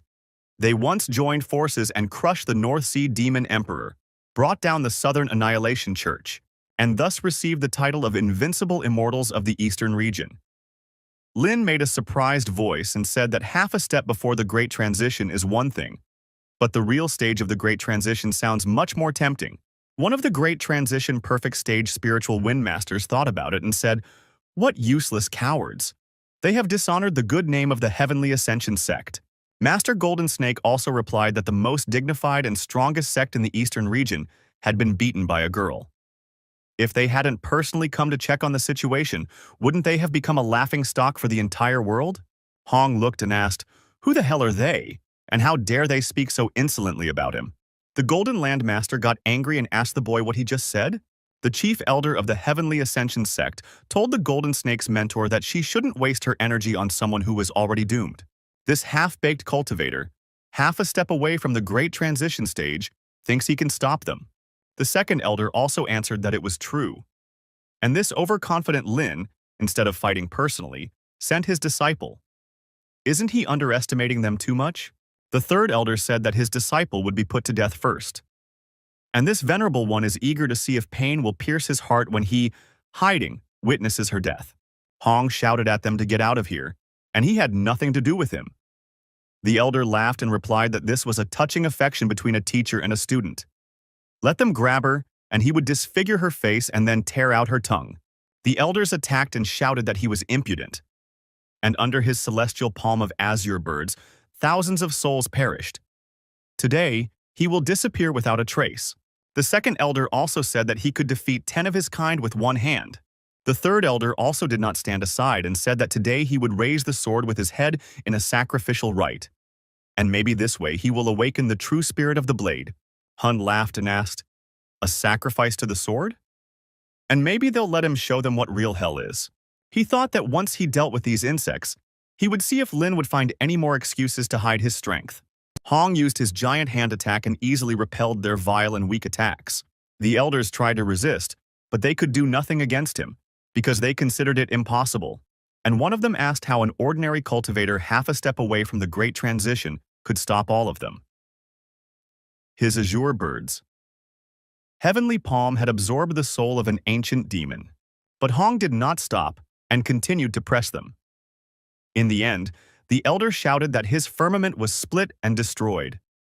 This devilish fire even burns the soul of swords, One of the warriors looked on and said that she was only half a step away from the Great Transition, but she was able to push back 3 elders who were already at the stage of the Great Transition. But the elder answered the same, that he did not think that such a rare genius could be born in this abandoned land.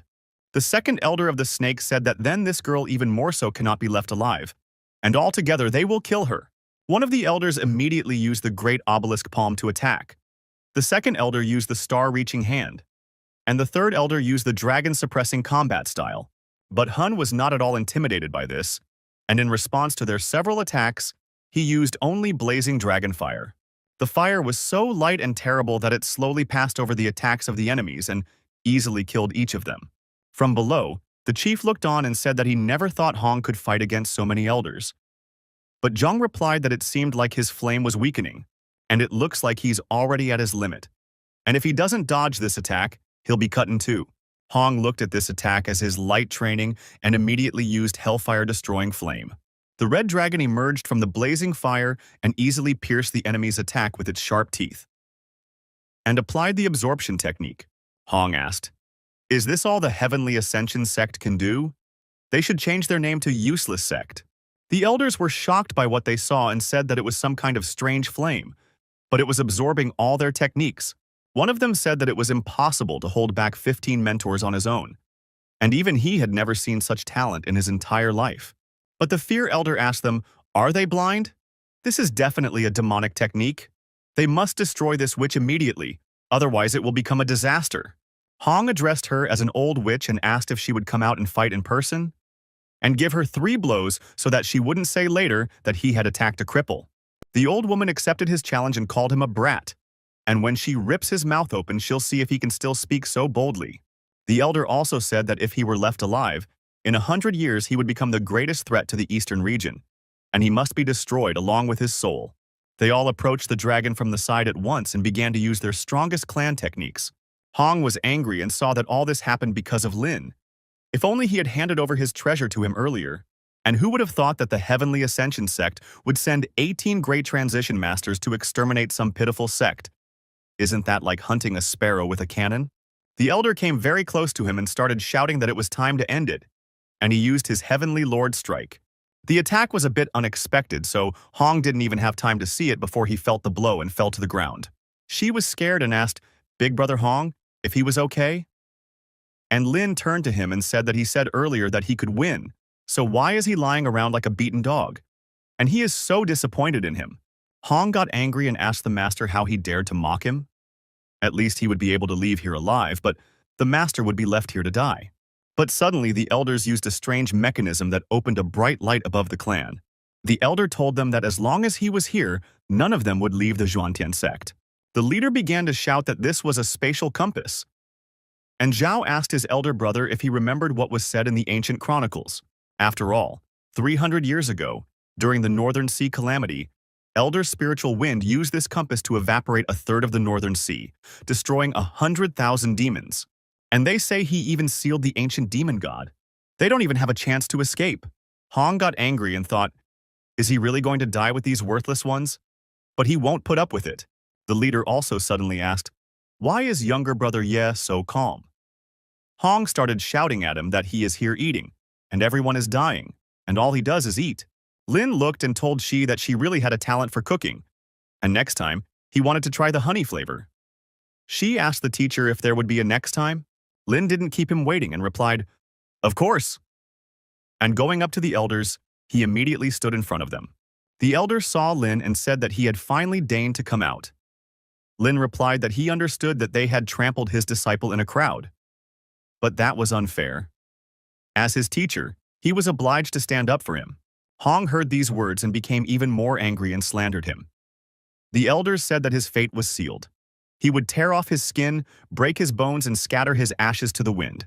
The old woman was also surprised and said that the main culprit, Lin, had appeared. And although, according to the reports, he was only at the fusion stage, since his disciple was so strong, then things were clearly not so simple with him. The elders all gathered at once and, drawing their swords, attacked him, shouting for him to die. But suddenly the system worked and said that an attack by enemies at the stage of the Great Transition had been detected. And now the passive effect is activated. The stronger the enemy, the stronger he is. and the middle stage of the Great Transition is obtained. Lin used his new technique on the elders and said in parting that they were too weak. The leader was surprised and shouted that his younger brother Ye was a true cultivator of the Great Transition. A future immortal had appeared in their sect long ago. Hong also did not believe it and said that it was nonsense. Hong knew he was still weak and wondered how much power the mentor was still hiding. Was he even playing by the rules? The elders immediately stopped and said that this was a great transition, and he had already reached this stage long ago. But Lin began to laugh at them and asked if he had disappointed them with his level of fusion. The old woman shouted that even if the data was wrong, he was only in the middle stage of the Great Transition. He was just an ant before the storm. And she ordered everyone to attack. She ordered everyone to immediately form up in battle formation, and decided that she would use her blood as a sacrifice to the sword. 15-fold heavenly punishment. But Lin looked at this whole map and just started smiling at them, because he didn't care about them, and he knew that he was 1,000 times stronger than them. Everyone saw the flow of power at once, and the chief asked, "Why is junior brother Ye not resisting?" The 15 heavenly punishment sword formation is capable of defeating even a great ascension peak cultivator, and Hong wondered for a moment what this guy was doing now. Was he giving up? Lin asked the elders, "Is that all they can do? He couldn't even cut a single hair on his body." He understood that this undying tyrant body technique was something special. It could attack so many great ascension opponents. The elders shouted that this was impossible. Even the great ascension experts were fighting the 15 heavens performing the swarp formation. So how does a mid-stage great ascension cultivator withstand this attack? Ah Hong saw that it was as he expected. This guy must have some funny opportunity hidden away and he must steal it. The elder decided to approach him, and after looking at him said that he was not a cultivator of the MIP stage of the Great Ascension. But who is he? And then Lin turned into a true warrior and asked why the dead man was talking to him, and immediately attacked the enemy. Lin didn't play around with them and with his fists. With one true blow, he cut off the elder's head. But he did not stop there, and continued to pass through the other elders, completely exterminating them from the world. One of the elders said that this asshole is too fast, and asked the great elder to save them. But Lin released flames from his hands and headed towards the other suicide bombers to completely get rid of them. With his final move, he went all out and blew up all the elders. But at the moment before his final blow, the chief elder of all clans and the strongest warrior stopped. The boys were happy about their salvation and thanked the elder for his intervention. But that's not bad either, since the blow was heavy, but he still holds up. Lin looked at him and laughed and said that he would now see how long he could last. The elder knew that his specialty was body refinement, and he even had a beast imprint that strengthened it. But this blow almost pierced through him, and if he gets hit again, he won't be able to hold on. Lin saw that there was still an old woman left and said that this cutie wants to join in the fun too. The old woman said that she didn't believe that the boy would be able to withstand the attacks of 3 great ascension peak cultivators. One of the elders immediately used a chaotic breath destruction attack after that. The strongest elder shouted to his brother and said that he would watch him take another one of their techniques. Suddenly, the system worked, and told the owner that he would encounter opponents in the late stage of the Great Ascension. And activating the passive ability strength through adversity, now the master of ascension to the peak of Great Ascension can climb. The elder saw that he had become stronger again and said with surprise that this was impossible. His cultivation had increased several times, and now they realized that the sect's information was wrong, and Lin is a great ascension peak cultivator. And now they've all been nullified. Lin told them that since they had all given him such wonderful attacks, now let him give them the same in return. The old woman said that at the moment they had no choice but to activate the sect's forbidden secret art. The elder replied that he agreed with her, and the honor of the feathered immortal sect depended on this battle. They could not lose. The elder shouted at the boy that he had forced them to use the technique of the ancestors of the sect founders. And he should be flattered by this. And this is the exclusive secret art of the legendary Tao imprint Immortal Feathered Sect. And it was created by the founder of the sect himself. This is the basis of the existence of the sect of feathered immortals. And those who activate it will temporarily gain a power close to the immortal realm of emptiness. And now Lin is definitely a dead man. Hong thought and understood that this secret technique, she was as mysterious as those that the great sects saw in the central house. The leader was also shocked and asked, "Is this one of the powerful techniques? How many of them have there been in the Immortal Feather sect? And let the younger brother be careful." The elder began to shout that this was the power of their secret art, and he felt his entire body being filled with boundless power. But another elder said they don't have time, and they all know how much it costs to maintain this technique, and there's no turning back now. The elders all said that as long as they could destroy this sect, they didn't care if they crippled their own foundation, and unleashed an attack of a magnificent destruction technique.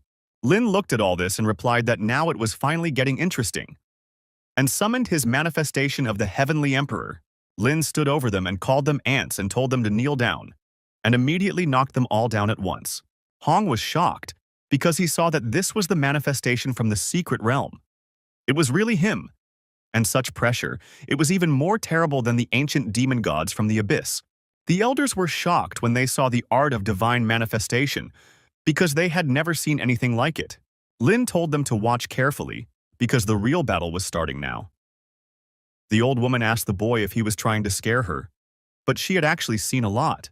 Lin, hearing her words, simply smiled and used a finger attack that cuts through the sky, and walked straight towards her as if with great speed. The elders saw this and started shouting at the others to run away. After all, he really is a demon, and the immortal feather sect must survive. After all, he is definitely a reborn void immortal monster. Lin said that the art of destroying reincarnation specializes in dealing with people like them, and there is no need to thank him. He will scatter their ashes for free. Lin used his power and rolled over them like a steamroller. He only heard them crying for help. The elders said that he had just torn a great ascension cultivator apart with his bare hands. Lin approached them and began to pursue them. The elders were very frightened by his appearance and began to run away. Lin grabbed them with both hands and asked, did they think they could escape? The elder shouted that he was a demon. The weak immoral secret would never forgive him. And in the province of the wasteland, a great demon appeared. But Lin did not spare them, and while burning them alive, said that if they did not want to die so much, but everything would have ended like this, as befits the highest divine art, although it certainly burns energy. And now it's time for him to deal with his cowardly disciples. Lin slowly descended to the ground and looked into the eyes of his student. But Hong already knew that he was doomed. Zhao was delighted to see his brother and called him boss and asked if he needed an assistant. After all, he could hang around. Su immediately came out in front of him and told little brother Ye that he had worked hard and could let big sister give him a shoulder massage. The leader also came over and said that this battle had finally allowed her to see his true strength. How much longer was he going to keep them in the dark?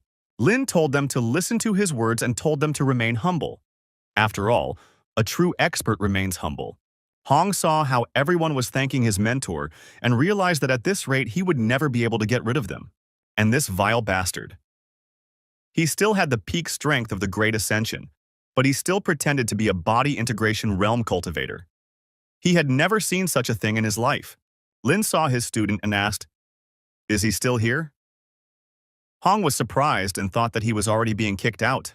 Lin turned to his elder brother Zhao and asked if he didn't mind. Could he grind it into a paste? Then they would go and fertilize his phoenix tree with it. Zhao had already prepared himself and replied that he thought it was a good plan. Hong, hearing these words, fell to his knees and begged for mercy. And he was ready to atone for his guilt. And he asked his mentor to give him another chance. Lin asked him if he hadn't been cool before. What happened? Hong replied that he had been arrogant and short-sighted, and asked his mentor for another chance. Lin immediately told him to start spanking himself, and he would tell him when to stop. Hong was shocked by such an order, and slowly raised his hand and said that he would do everything, and immediately begin to strike. Lin understood that despite Hong's perverted nature, his potential was limitless, and if he follows him correctly, he will definitely be able to truly create his own sect and become its leader. The leader approached them and said that betraying the sect would result in death. However, in the end, he protected the Profound Sky sect, and the question of redemption can be considered. He suggests sending him to the back mountain to think about it. And what does the younger brother think about this? Lin agreed and replied that he could keep his life. But punishment was inevitable. Let him go to the back mountain and think about his sins. Hong was already completely beaten, and with a swollen face, he bowed and immediately ran to the back mountain. The leader told his brother that his student was not letting him relax. And frankly, only he could keep him in check. Without him, he wouldn't even look at them. But Zhao said that with his talent, they should be grateful that he stayed in the Profound Sky sect at all. And to be realistic, It was all thanks to junior brother Ye. Lin replied that it was his fault for not keeping him in check. And there was no need to worry, he would raise him properly in the future. In fact, he just loves watching Hong struggle to contain his anger while smiling. It's priceless. After all this, he went to his hammock and told Sai that his master was thirsty for hot cutlets. The mouse replied that she understood everything and she was in.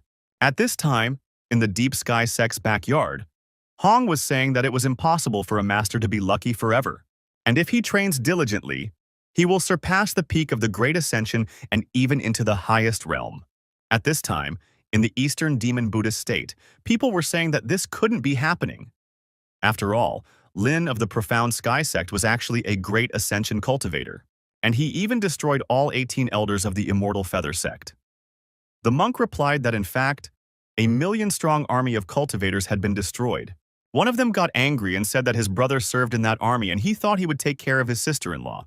The monk replied that he was such a bloodthirsty demon, and they too will see this rickety old devil bear's divine punishment. Now he is the most wanted man in the Eastern Domain. On the Eastern Demon of the Province of Spirits, one of the warriors shouted that it was impossible. This Barbarton from the Wastelands not only survived, he killed the entire army of Alted. And now, by law, he owes the reincarnated immortals. He was glad that he had not fought that day, otherwise he would have definitely died.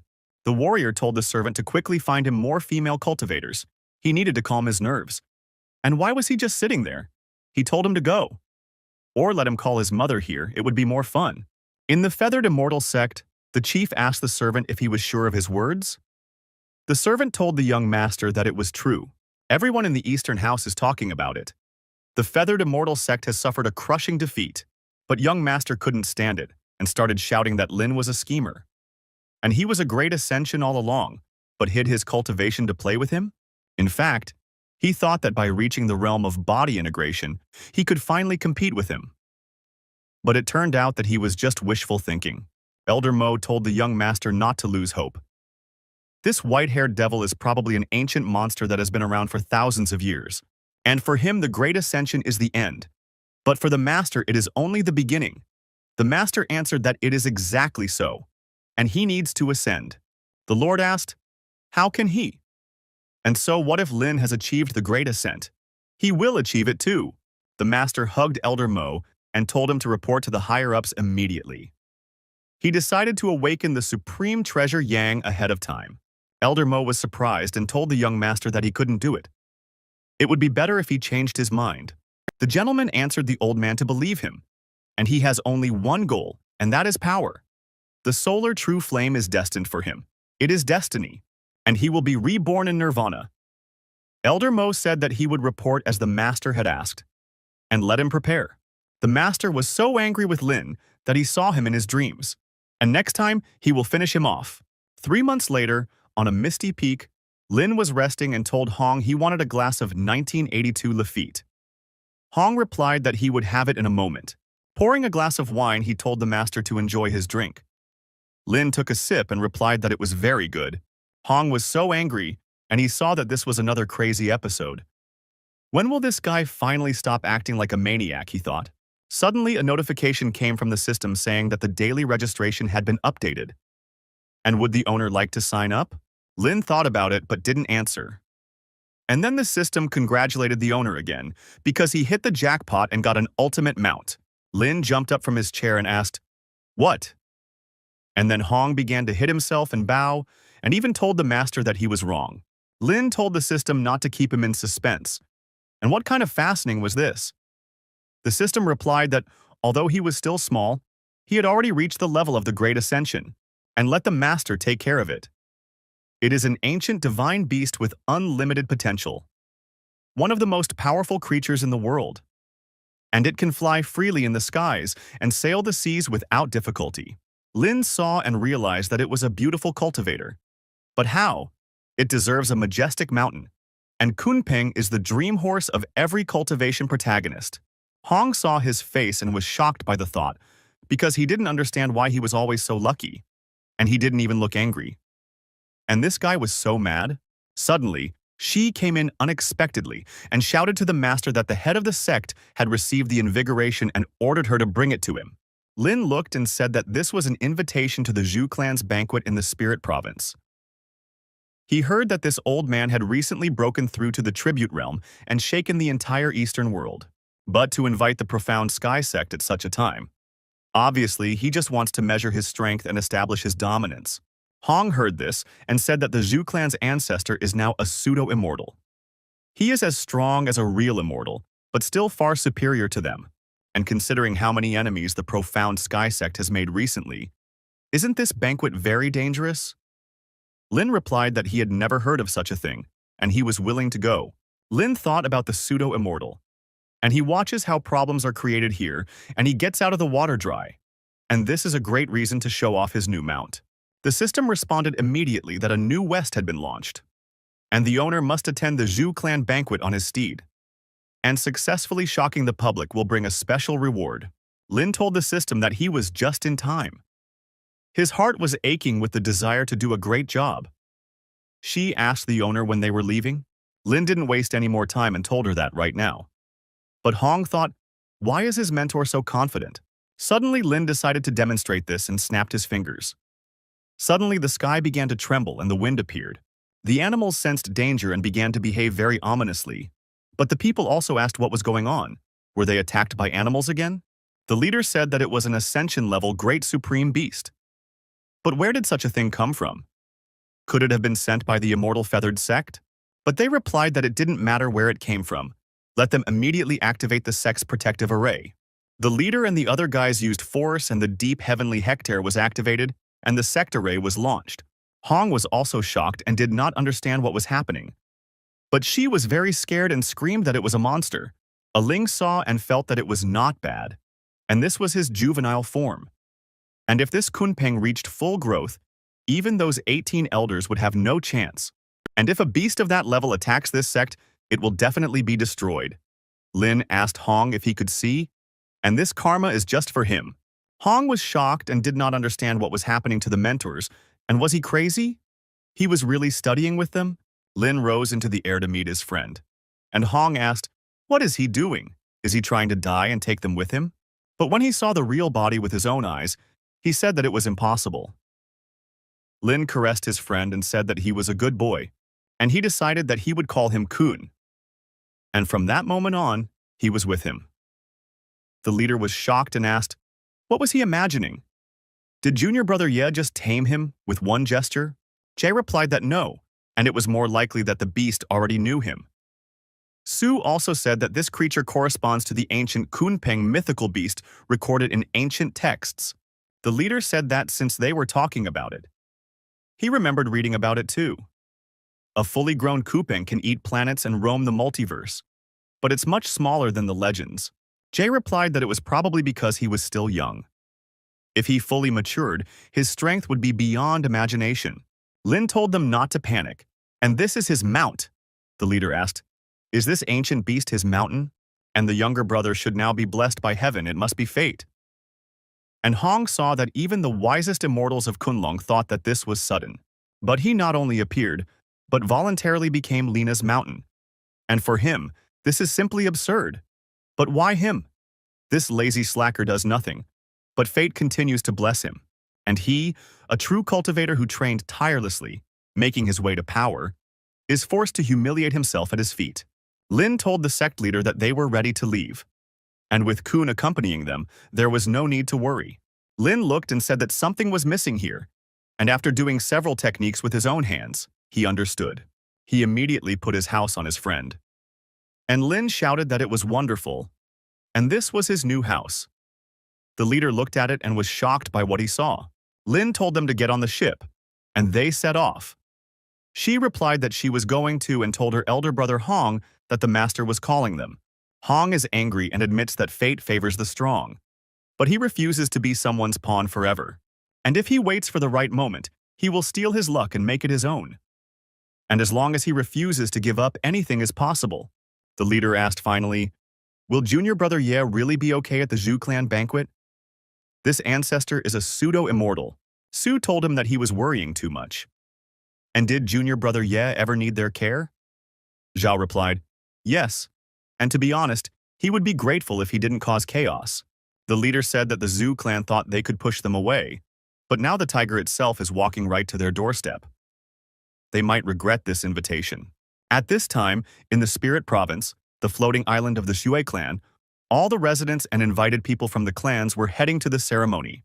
It was said that the ancestor of the Shu clan had become a pseudo-immortal, and now these aristocrats were flocking to them.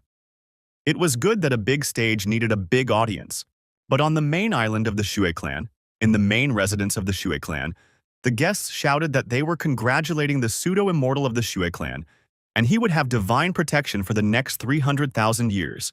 But seriously, if he becomes a true immortal, he will be able to live for over 1,000,000 years. And does young Master Shu agree? Young Master Su told them that they were flattering him, and there was no need to worry, the Su clan would take care of their allies. But people asked, did the Su clan invite the Profound Sky sect? Sue replied, of course, but do they think they dare to show up? Or they better not send random people to brush them off, otherwise they won't even let them through the gate. The elder asked, what if Ling himself came? The young master replied that later, this village oaf, and finally he would be able to see the power of the Shu clan. One of the elders said that young Master Shui was groaning loudly in anger. And this Mr. Ling is certainly an honorable person, but when it comes to his young Master Shuo, even they must obediently come over and propose a toast. The guest laughed and said, what a joke! And the ancestor of the young Master Shui of the Zhang clan was a void immortal. And no matter how powerful the venerables were, how could they compare to a void immortal? The young master understood that no matter how great his name was, and no matter how famous he was, he still had to be humble in front of this gentleman. Suddenly people looked up at the sky and asked in surprise, what is this? And what is approaching across the sky? At that moment, Lin flew in on his new animal and built his house over it. The villagers were also shocked and asked, what is this? Is this really Kunpeng? But this is an ancient god who disappeared long ago in Longmen. One of the guys told Mr. Shu that this is a great crossbow. Kunpeng is participating in the feast, and Kunpeng is a rare creature that foretells auspicious omens. But they answered him that how highly he values the status of a divine being. And he puts so much pressure on him. And it's not for nothing that this guy is the ancestor of the Suo family. He can have such connections with great people. The young gentleman told the man that this was a guest who had close ties to their ancestors. And his parents had once welcomed him with joy when he was born at this time of year. And they had specially decided to raise him as a literary man. But later, his parents, having received too many consequences, politely refused him. And now, remembering this, he really feels regret. The guests also said that it was really amazing. And it was not for nothing that the Shu family was so high up in the Muraim. But in reality, they don't know who this great man really is. After all, they haven't seen him before. And apparently this man has courage. And it is one of the friends of the Taoists who has traveled thousands of miles to come to the feast. But the Lord replied that this connection was obtained by him. Lin said that this is the Xiantian sect, or even the Xiantian order, and it may refer to the Taoist Shoka or sect. And the master is definitely meeting them. People also said that it was really the master. And the outside world thought that the Xiantian sect was an ancient sect. They had doubts before, but now they really believe it. One of the guests said that when Kunpeng was sent away, it was taken away and used. But what really lurks in its depths? The young master saw and answered that this is what he really is. But the people told the master that he really is the best of all, and truly their master. The young gentleman asked what he wanted to know, what was going on, and asked them all to think carefully before they acted. But the guest answered Mr. Zhu that no, he didn't understand anything. He didn't hear anything either. But the master saw that this petch was too thick, and its skin was really thick. Suddenly, the ancestor of the Zhu family appeared and said that he didn't expect that the person who could control the Kunpeng crossbow was actually a member of the Xiantian sect. The Zhu family's ancestor looked at the animal and thought that if such divine beings could help him, it would be beneficial for the Zhu family. And if it weren't for the concerns about the Xiantian sect, the recent upheaval in the Great Realm, and the fact that the Kunzhong man was nearby, he would have already intervened. The ancestor came out and told the boy that, in fact, this great Lord Crossbow light, really brings their Zhu family new breath. Suddenly, the system said that it congratulated the owner on completing the task. And all the divine abilities and methods he used would increase his training speed by 30 times. Lin thought that it didn't really count, and it seemed that if there was a way to get support, it was good. And even sending a blank required some respect. And Zhu must be pretty hard too, right? Lin looked and said that he expressed hopes on behalf of the Xiantian sect, and wished for Kuigan to successfully overcome the disaster. The ancestor met them and asked them to come into the house. And he said that in Fujin those stinking monks all know that he is the old demon Baikuan. But today, people have a son, and Yang Zhen who looks completely different from those who were before. People have already said after seeing Lin that although he is a little boy and doesn't look threatening, he still looks cute. Looking at him, he doesn't look like an old-school enemy at all. She sat down at the table and said that there was so much delicious food here, and let Brother Hong take a look too. Lin told her that if she wanted to eat, she should just go and eat. She asked them if it was true, and if it was, she wouldn't be embarrassed. But suddenly the young master came up to them and told them not to worry. Lin wondered if this was really true. They were well acquainted with him. The master said that he was the youngest son of the Yue family, and a direct descendant of the ancestor of the Yue family. Lin didn't even pay attention to him and just picked his nose. The master told him not to worry, and it wasn't too late to find out either. But Lin was already uneasy and said that this was just nonsense. The young master said that he was the junior of the Yue family, but he was the heir, and his ancestor was the head of the wasteland. The gentleman asked the boy how he dared to threaten him so boldly, and how could he do that? The gentleman also asked them the same thing. What is there to see? But Hong saw that this man had actually defeated the Holy Sun, who could transform into a heavenly being. And it was truly wonderful. And this guy, no matter how hard he tries, can't compare to those who play with such ordinary people. And this gentleman from an early age already possesses outstanding abilities, and many girls immersed in their feelings cannot free themselves. But the young master believed that if he took a step forward, he would definitely be able to attract her attention. And when the time came, he would use her abilities to attract the master. The young gentleman approached Hong and, calling her a beauty, asked if she liked flowers. Hong knew that this guy was just a stupid bear. And in the central area, a flower star is added and can be used to create a potion that increases spiritual power. And the rental materials are a rare and valuable commodity, and they are actually used to insert into flower vases. And really, it's just funny. The young master asked, "Red fairy? How so? Doesn't she like the flower with the throat?" Hong replied that he shouldn't call him a fairy. He's a man. The young master said that the red fairy is really witty. People look beautiful when they meet those who can live and laugh. And he asked if he could follow her into the room to exchange experiences on improvement. Hong got angry and turned around and said that he was busy here, and he let out all his flames for show. People asked, "What kind of a spectacle is this?" The young master was also surprised and asked, what could he feel in front of the blurry red silhouette? And even the ancestor of the Shui family at the fairy level was just an insect? The gentleman realized that this was already a problem and fell to his knees, and said that this guy was too crazy, and was the red fairy really the newest way to stalk this year? Suddenly, the head of the Jew family came over and said that having lost a person as valuable as a pearl in one day, the young master immediately fell into despair and was frightened. The chief approached Hong and said that all this was the fault of his unfortunate son, who was too strict. Hong replied that he was actually a man. The chief was very surprised and asked, "A man?" And if you look closely, his figure is quite slender, like a girl from the Mao family, with an elegant and free style. And of course, below the bucket lies a heavy bowl, and is afraid that this is not the flow of the skirt. And this too seems to be the old man's belief that this is fate. The chief was very surprised and told the red fairy that he was really witty, and he was so brave that he could do it again and again, as if she was playing with him.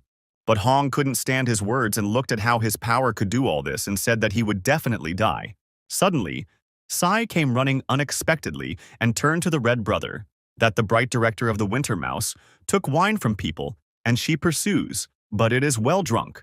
Hong thought that he had simply run away unsuccessfully, and it was only his own fault that he did not have enough strength.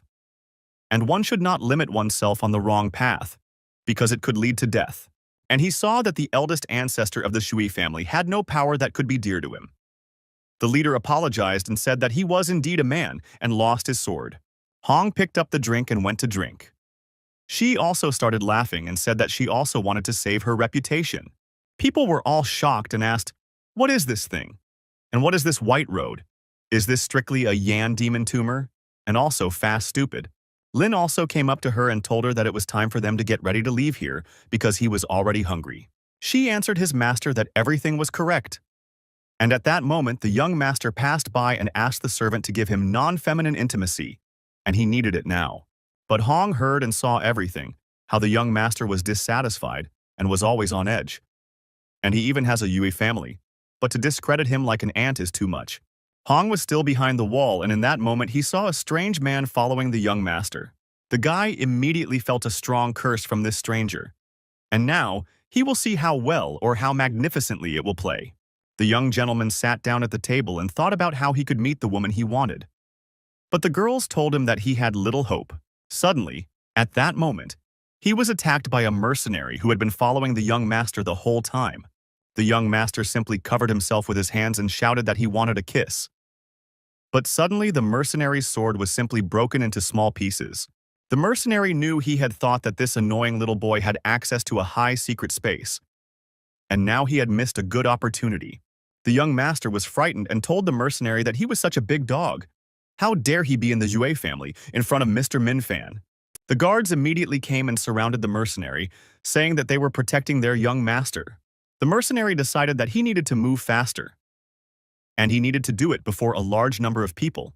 Otherwise, he would be the only one left. And if he can kill him even though he can't be reborn forever, so what? But he has no choice but to start fighting.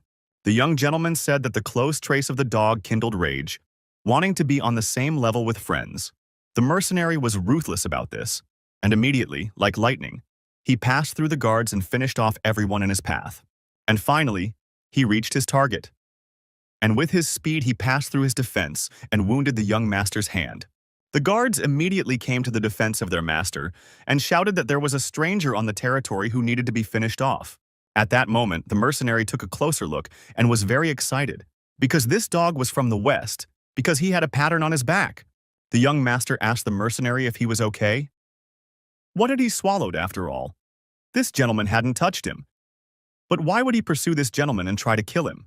The mercenary instantly attacked him with his sword and shouted that it was he who created the orchid, and even the flowers were not clear.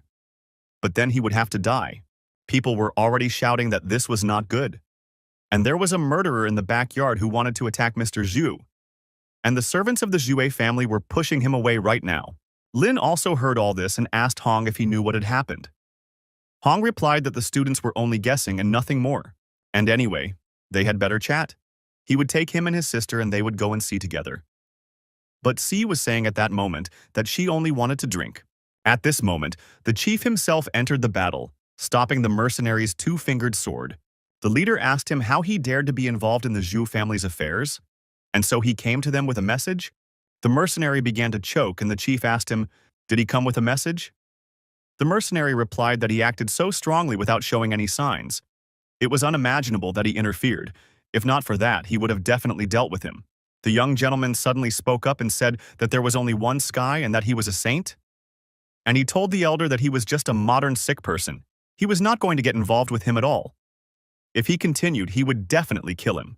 The mercenary replied that he was not a saint, and let them listen to him carefully, and he will not change his name, will not change his last name. The guests also gathered in the square and asked what it was, but they were told that he was actually just a demonic swordsman. The guy said that his skill with the sword is fiercely accurate. There are no rules in his actions. Only if it is a person he doesn't like, he immediately takes out his sword and kills. The guest also said that it was them. For some time, Yunzhou had been looking for strong enemies. The sword skill was such that everyone who sought it was defeated and disgraced. And everyone in Yunzhou was in Beijing. And he just thought that this person actually intended to attack the young master of the Zhu family. The leader suddenly said, "How is it that he is a representative of the Shui family and fell into the hands of this clan of the demonic world?" The mercenary told him not to shout, and it was related to Gu Qi. The young master said that they had a deep feud with him. Even in the last moments of his life, he was still going to attack him. The mercenary asked in surprise, did they have such a big feud? But how would he respond to the fact that his younger sister died at his hands? The young master asked in surprise in response, "His sister?" The mercenary replied that his sister's name is Hao. She is always by his side. After the 8 big events he met, the path to practice, met Chenmeng and showing the realm and shadow. And that year, his sister began to study alchemy, planning to travel to Lushan to see the best flowers in the sea. And he took advantage of a certain opportunity, became interested in sword art, and decided to go with her. As a result, a few months later, she left his broken jade bracelet, and only then did he realize that she had suddenly appeared in Shuangzhou. And he hurriedly went to Shuangzhou, asked many people on the way, almost lost hope. Only then he learned that his sister was here. And she was kidnapped by him and his Xue family. And since then, she has not appeared again. And even everyone in Anjiuxin knows that the junior master of the Shu family is very stupid and attached to women. And there are even rumors that he secretly practices on Mount Liman. And many women have died from his torment. And his sister is a Jindan-level cultivator. She definitely fell into his evil hands. And he can't imagine what his sister might have gone through before she died. And from that moment on, he definitely had to take revenge, even if he had to pay a high price. And so he risks his life diligently and trains, looks for people to break the barriers, and eventually was able to overcome the level of unification. And yet, while he waits for an opportunity to take revenge, he always goes out with a group of strong servants. If he suddenly decides to attack, he will definitely fail. And so he can only hide and wait, look for opportunities. And when he, the junior master of the Sui family, holds a feast, that will be his best opportunity to attack. And the most dangerous place is the safest. And he is going to be his assistant in the Su family's disaster. And because this will be the moment when he is most relaxed, his success rate will be even higher. But he did not expect it. The young gentleman told the hired man that he was really as strong as an animal. And indeed, he admired him. And he was missing only one thing, only one thought. Young Master Sue simply licked his lips and said, "That's the thing." He remembered that this girl has a character and is his sister. And the female cultivators he met weren't particularly memorable. Most of them he had already forgotten. However, there are some whose images remain in the memory, and even after many years they are worth remembering. And his sister is one of them. And he still remembers that she has a very attractive figure, but unfortunately, her character is like a firework. Just get angry and she explodes. The mercenary remembered his sister telling him not to use the knife and to just be with her. Young Master Shui simply licked his fingers again and said that such women are the ones that attract him the most. And the more success he achieves, the more satisfaction he feels. Young Master Shui continued that this young man still remembered that she had an amazing figure. But unfortunately, her character was like fireworks. As soon as she touched it, it would explode. But with such a woman, if you tame her, the feeling of achievement only becomes stronger. And he himself allowed her into the drunken tower of the immortals. But she did not know her place. So he made her come into his room. But at first she scolded him like crazy. But after what he did, she cried, begged him to stop. And that sound still rings in his ears. And such a huge mare, but in the hands of this young master she was properly tamed. But after that he told her not to say another word, and he played with her for 3 days straight. Her skill level collapsed, she lost consciousness. And when he got bored, he broke her neck. Let her die in a merciful way.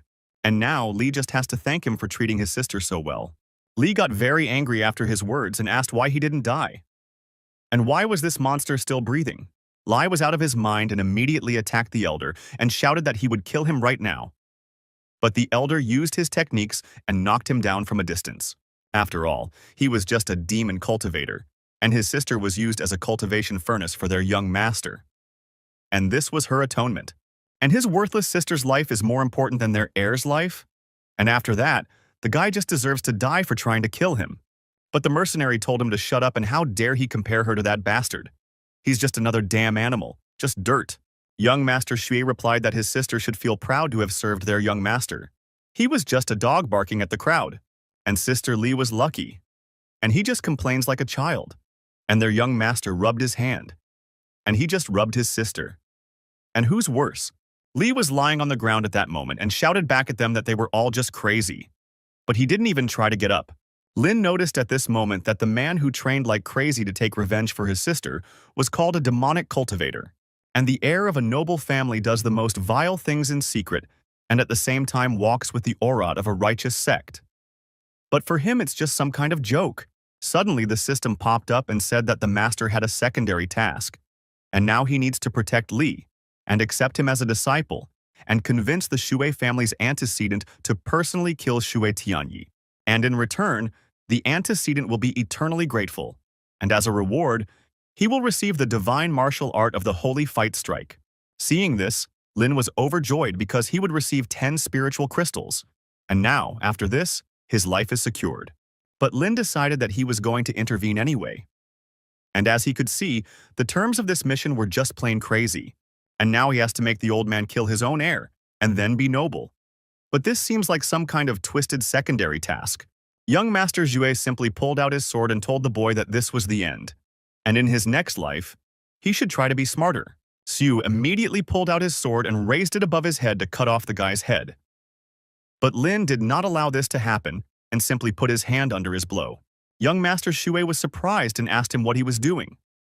The elder was also shocked and asked what was this. And did the Xuanting sect try to protect a demon? Was he from a demon cult? And this is not an entity. They are in the Zhu family's territory. Isn't this a disgrace to the Zhu family? Elder Zhu asked the boy, what does this mean? Why did he stop their young master from exterminating this demon? Lin replied that he just wanted to. He was taking him on as his apprentice.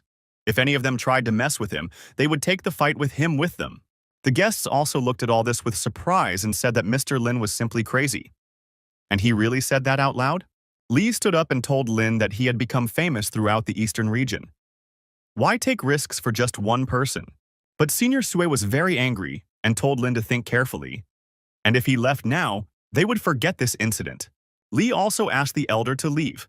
And he is grateful for this gesture, and if he has a next life, he will repay him by working like a horse or an ox. Xiao didn't get involved either, and he sympathized with this guy. But risking his life for a stranger is just stupid. But Lin suddenly turned to Xiao and asked him how long he was going to stand there. Let him come over immediately and protect his new younger brother. She was shocked and told the master, of course, and thought that he was just swearing by all the heavens, and he didn't even know what the master was trying to do. But Senior Xue was simply not willing to accept all of this and said that the two of them thought that their family was so easy to bully. After taking his measures, he released a huge energy that was visible from the outskirts of the city. Xiao immediately said that his spiritual energy was frozen, and the mouse also agreed with his brother, and even hid behind his brother. But Lin at this moment wished that the old man would hit him already. After all, the task was not yet completed, but at least he was a higher level, and the profit was guaranteed. But suddenly, Senior Zhui heard some strange sounds and thought that it was another pseudo-immortal, and even decided that it was Lin's backup option. Lin turned to Nara and asked where he was. But the elder still asked who was barking. After all, he didn't see anyone yet. At this moment, Lin seemed to have turned into a holy emperor and rose into the sky, looking down on everyone. And he dares to ask which of the elders bestowed such an honor upon them. But he finally reached the stage of pseudo-immortality and threw a banquet to show off. And now, some guy who is stronger than him just shows up and attracts all the attention. But Lin also became curious and asked who was bragging here. But suddenly a guy appeared and said that he was from Huahemen, and everyone called him Dao Yuyan. The warrior suddenly said that he had heard of him. And it is said that Yuyan is the strongest in Huazam.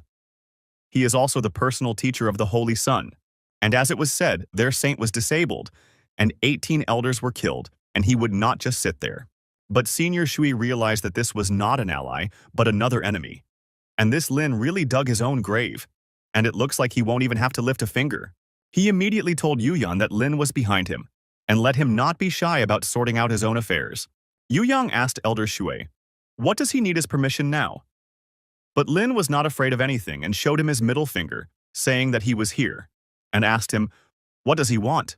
Xiao was a little surprised at this moment and thought, doesn't Master understand the difference between himself and the pseudo-immortal? Yuyan just got even more angry after hearing his words and showed what he was capable of. But Lin was not afraid and asked him why he was barking. Or was this guy pretending to be a dog? And he asked him why he was barking like a stray dog. Yuyan just lost his temper after these words and told the guy that he was a little bastard. And activating his ball, he told him to die. Lin was a little shocked and saw that the space around them was forbidden.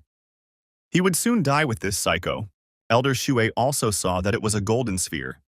And if it hit, the entire Z estate would be steamed. And it shouldn't happen because of some country bumpkin that he would also suffer. But Lin did not run away like a coward, and instead went against this huge sphere to destroy it. and he decided that he wanted to complete the task right now. The guests also asked in fear, "What is it? And is it really such a blinding light?" And they can't even open their eyes. The system immediately after said that the owner met the enemy at the early stage of pseudo-immortality. And now, the passive increase of strength against strength is activated and increased to the middle stage of pseudo-immortality. Xiao was shocked that his master was also a pseudo-immortal. And this pressure is worse than that of a primordial demon somewhere in the depths of the demon abyss. Lin asked his enemy, "Is this all he can do? It won't even scratch his nails or even touch them." Lin didn't waste any more time and attacked back with his own attack, which left Yuyan shocked and didn't expect that from the guy. The guests were also shocked that Lin was actually a half pseudo-immortal. Shu also couldn't believe that this guy could actually be a pseudo-immortal. Lai was also afraid for his master. But one of the guests said that it was no wonder he was so arrogant. He had the power to prove it. And now he realizes that Lin has played a trick on them all. And if it weren't for this banquet, how long would he have had to continue to hide it, the guy thought. Yu Yang got angry and asked, he had a pseudo-immortal cultivation and he was still trying to hide it? And now everything is clear with him. He has disgraced all cultivators. Lin replied that he swears he is innocent. He has just been through the overcoming. He really was on a great ascent before, and he swears to heaven. But Yu Yan said it was a lie, and he thinks that this is some simpleton and can be fooled. Lin replied that he didn't care whether it was true or not, but he could say that he was the only one who was so simple and gifted. Yu Yan told the guy that he had never seen anyone so brazen in his life, and used the Solar Annihilation Seal attack. Lin didn't even flinch after his attack, and smiled and asked to be allowed to prove it. Elder Shui looked at all this and said that the guy was showing off just because he was strong. But he deserved to be crushed by Comrade Taoist Zhuyang. Yuyan was shocked that the guy easily repelled all his attacks and asked how this was even possible. The elder was also a little surprised, because the guy didn't even have a scratch. And he must be using some kind of protective artifact. Lin was starting to get a little irritated with the guy and was telling him to try harder. Is that all he can do? His pectorals are stronger than his sex defensive formation. And he also noticed that this is the tyrant's unwavering technique. And the physical magnifier simply expands the mind. And it is not even at full strength yet. But Yuyan used his technique and said that this sun wheel was made by the best Hua Mega craftsmen. Even the pseudo-immortals in the late stages step carefully next to it. And now they will look at his solid body than his holy artifact. And they can try to take it face to face. But Lin was still not afraid and replied that he would see how far he could go. Yuyan, however, was very angry and did not believe that the guy could take them all. But Lin answered him that this noise was very annoying to him, and that was enough. Grabbing Yu Yang's attack with his bare hands, he immediately lifted him into the sky and stopped him with just one movement. The elder shouted that he might be an ancient beast in human form. If it were him, he would already be a pile of meat. Yuyan also couldn't believe it and thought it was a joke. And it was designed to destroy pseudo-mortal cultivators and it couldn't even bite through skin. Lin asked him if he envied his resilience. But that was bad luck. He was born so tough. But here is his broken toy, Lin said. And he will give it a chance to try again if he feels lucky. Yuyan replied that this was too much. And he would never forgive him for this, and that would be war. Yuyan, after saying his words, simply rose into the air of the sky and, throwing out all his energy, used the feather-adorned art of ascension. Lin started making fun of him again and asked if it was called something like flying chicken feathers, or something like that. But Yuyan didn't want to stop and shouted at him to shut his mouth, and didn't dare to insult Hua Haman's secret technique. After using his powerful attack, he continued to attack. But Lin knew that he would stop it and did not even bother. And he used the King's Night Seal in response. Yuyan, seeing several attacks above him at once, was shocked and tried to stop them, but it seemed very difficult for him. Yuyan told the guy that he is strong, and he admits it. But what if he uses this move? How will he cope with it? Yuyan was delighted and believed that he would succeed. And he used 9 suns burn the sky. And Lin shouted that he was already sacrificing 1,000 years of life and calling forth the fiery sun of the immortal realm. And he would make him kneel in the heart of the sun and beg for mercy for all eternity. The guests also said it was too hot here. And they're giving it away even now. And this guy Yuyan is going to really burn it all down. But Lin called the guy a brat and told him to open his eyes because this is the finale, and applied his 5-fold Samsara of Oblivion technique and spread it throughout the entire area of the territory. Yuyan said that only one of them would get out alive today. and he released even more powerful and fiery balls.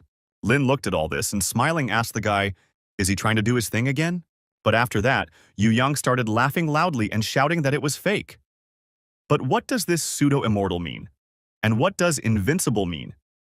He has been cultivating persistently for 3,000 years and still can't surpass him. And then he promised Lin that he would wait for him in the underworld, and he would be consumed by the wrath of heaven.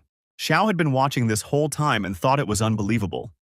And the strongest so-called pseudo-immortal in the eastern region had been driven completely mad by defeat. But just how much power was this guy hiding? Lin then took off his glasses and said that it was finally not so dazzling, and it seemed like it was time to finish this quest. He turned around and immediately went down to Elder Shuo. Yu told the esteemed Lin that his divine power was truly inspiring. This humble man was full of admiration, but could he ask if he had any further instructions? Lin turned to Shui and replied that he had no objections to the fact that he had just taken on a new disciple. Xi replied, "Of course not. How could he dare? Let him take him, and even anyone. And maybe the respected Ye would show mercy and spare him." But Lin said that his disciple Li had been humiliated and oppressed by his Shui family.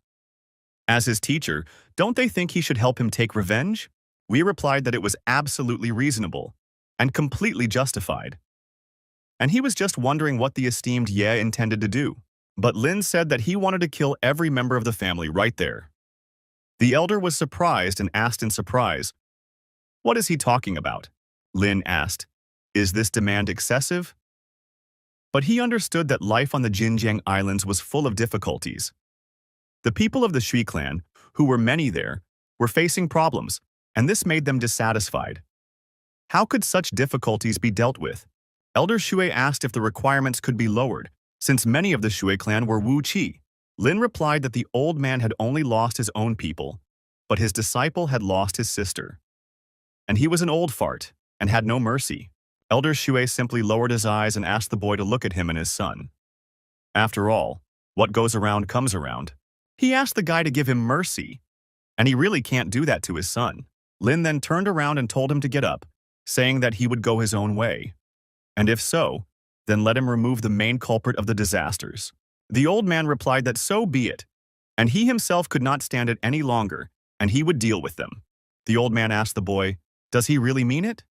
He knew that destroying the entire Zhu clan was no joke. Killing even one person was not a good thing at all. And this is truly a great one who grants mercy. Elder Shui turned around and seeing the elder, he did not talk to him, and immediately fired an electric beam at him. Young Shu was shocked by what had happened. He asked his father what he was trying to achieve, and what should they do next after this. Elder Shui asked the boy if he was happy with it. Lin told the old man that it seemed like he was asking a question about what he was assuming, and he could help him with an explanation or translation. The old man asked the boy what he was saying about someone being the cause of disasters, and mentioned that children do not teach their fathers. This is certainly an interesting thought, and he might join him in discussing it further. Lin agreed with him and said that so be it. Old Jue said that he would do so too, and he was sure that the boy would be satisfied. But suddenly he turned around and immediately flew his attack straight towards his son and grabbed him by the throat. Zhu tried to tell his father not to do it, but the elder still stood his ground and squeezed his throat until the very end. After the work was done, the elder said that he was grateful to the master for his help, and on behalf of Shui, he expressed his deep gratitude to him for his kindness and generosity. Suddenly, the guy Li started laughing and asking the others if they saw what was happening, and the animals were criticized and punished. Lin approached him and said that fate was cruel, but now the enemies were punished. And was the boy now ready to become his disciple? Li fell to his knees and replied in tears that he was ready to be under his control. From now on, his destiny would belong to him, and he is ready to do whatever the Lord wishes. He can control him as he pleases, and he bowed to the Lord. But Lin told him not to worry. After all, he was happy to welcome a student who had become successful. Lin thought that although it sounded quite dangerous, it might work miraculously at the crucial moment. Lin said that since Li had already performed the disciple initiation ceremony, he, as his teacher, would impart a new technique of the way of the sword to him. Li was very happy when he heard about it. Lin gave it to him and said that this sword style was called the Mixed Heavenly Sword. Unexpectedly, in the moment of light of his new abilities, he collected all the swords from the hands of the guys with the help of his new technique. Lee looked at his hands and said that this is a sword technique. And he probably understands that this is the way of heaven.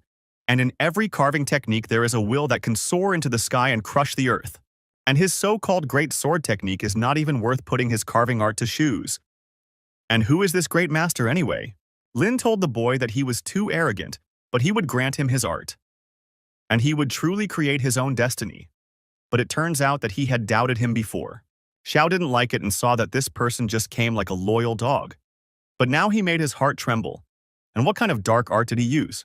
Because he knew that one blow would destroy the void. Fate, like a dog.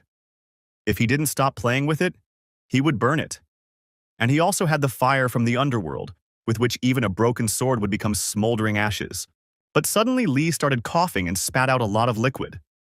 Lin told him that if he continued to use his secret techniques, his body would soon break down and collapse. And the foundation was damaged by heavy resistance, and it looked like he would have to give up hope of it. And after that, he gave him the ball and told him to eat this medicinal elixir, and he would feel changes that he didn't even expect. Li was surprised and didn't even understand what it was. And this medicine looked like a mushroom, and it seemed like something unusual. Lin hoped that the boy would not ignore him. And this elixir is mixed with the smell of hatred for his country. He really thinks that he can help his disciples awaken the disease and the blood of the demon. Yilin told the boy that there were harmful elements accumulated in his body, and he really felt that his strength had weakened. But there was no need to worry, let him continue to act, and everything would be fine. And he is almost like a faithful dog, and he should not worry. This is not just dust, it is an elixir, let him eat it better. Li swallowed the pill and immediately turned into a walking monster, showing his strength to everyone. But Li suddenly turned to the great master and said that he was very tired. But Lin saw that the boy had a strange and ominous presence that was causing concern. And perhaps his behavior and aura are related to practices that affect his body and mind, causing feelings of fear and anxiety in those around him. Lin said that Li was exposed to magic related to demonic blood, which caused changes in his body. The system immediately went out and told the owner that the boy had been exposed to demonic blood, which had led to aggressive and restless behavior. In such a case, it is important to control his actions and ensure the safety of those around him. Shu thought at this moment about what techniques Xian Shu used that he was able to break through the disciples' limits from the initial fusion stage to the great stage in one go. Moreover, it all looks like the fusion stage. And what kind of joke did he feed this guy? And why did he suddenly transform to such an extent? After all, even he, who had achieved a state of deification in the central region, had never encountered such a strange and abrupt increase in strength. And what kind of state is this? Li suddenly started laughing and couldn't even stop. And then he started waving his sword. The warriors were all shocked and knew that he was in the fusion stage, but how could he release such power? And he was afraid that even if he fully unleashed his power, he would not be able to withstand even one blow from him. It was too terrifying. Lin at this moment on this picture and said that this is not all. And after activating the blood force, he became like a tiger that gained wings. But suddenly Li looked back and saw the master in front of him. He did not stop and flew at them with his attack. But Lin stood still and said that from this day forward, let him find his destiny and awaken to the great path. This is the power of his new disciple. Even when Lin saw that his future disciple was trying to harm him, he decided to teach him a lesson and use the Heavenly Emperor's attack. But Lin understood that there was no need to go further, because his disciple was only at the fusion stage and was already capable of clinging to Fashion himself, and such overcoming of boundaries was not a power that could be underestimated. The master looked at him after that and said that Li Tai had completed his task. Otherwise, he was afraid that his disciple with such weak strength could not cope with the consequences. Lin shouted at him to wake up and concentrate immediately. This was no time for thinking. Li tried various ways to break through the master's defense, but slowly began to let off steam. Li came to his senses and asked what had just happened to him. He seemed to have lost himself. His whole body was overcome with a feeling of helplessness and fear. And even he, it would seem, dared to commit a disrespectful act, and now he must face punishment. Lin walked up to him and said that he would now see if there was anything that had changed from the previous time. Li replied that it couldn't be. But after he looked hard, he was glad that his level had increased. Lin noticed that Li's path, despite everything, remained the foundation of his strength, and it was becoming stronger and stronger, as if tempered by iron. Li knelt down and replied that the disciple was thanking his teacher. Lin told the disciple that he had just activated his madness bloodline, and once he activates it, he will gain incredible power, but it cannot be used for long. Let him learn to keep balance. Li replied that the student will remember his instructions. Elder Sui began to laugh and congratulated Lin for finding himself an excellent disciple. He asked if they should have a drink on their lucky day. Lin asked in surprise in response, would it really not interfere with the main celebration? After all, this feast was in his honor, for successfully overcoming the crisis. The elder replied that he should not worry. The joy was only growing. But people were already saying that this elder from the Zhu family had just killed 2 of his own men. And now he was flattering Mr. Ye so much, he couldn't believe how things had changed. Xiao heard their words and understood that it was indeed so. In this world, the strong rule. This man was able to force the elder to destroy his own people with his own hands, and he was still grateful to him to tears. He must also become stronger, otherwise he will always be under his control.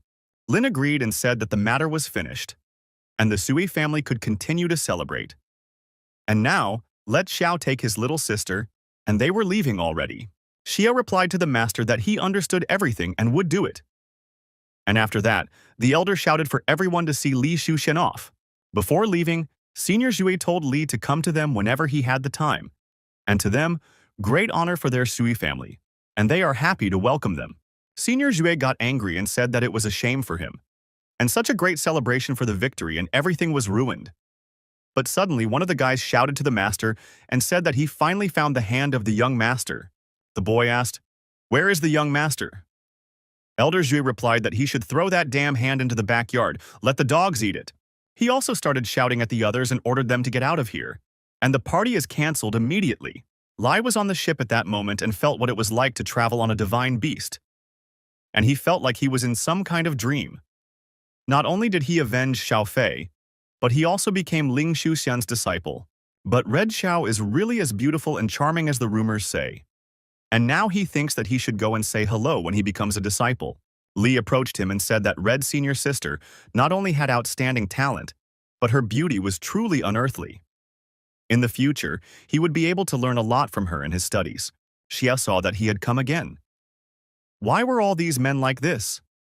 Originally, Master Ye was annoyed after he killed the great Shuxian. And now that he had taken a disciple with such a level of cultivation, it was becoming increasingly difficult for him to turn the situation around. Li saw Xiu start to walk away and asked if there was a problem with what he said. But the mouse came up and told him that they were always confusing the older brother's gender. He hated it when they got his gender wrong. The mouse came up and remembered that she didn't know who he was. Li introduced himself and said that he was the teacher's new student in Zhu's house.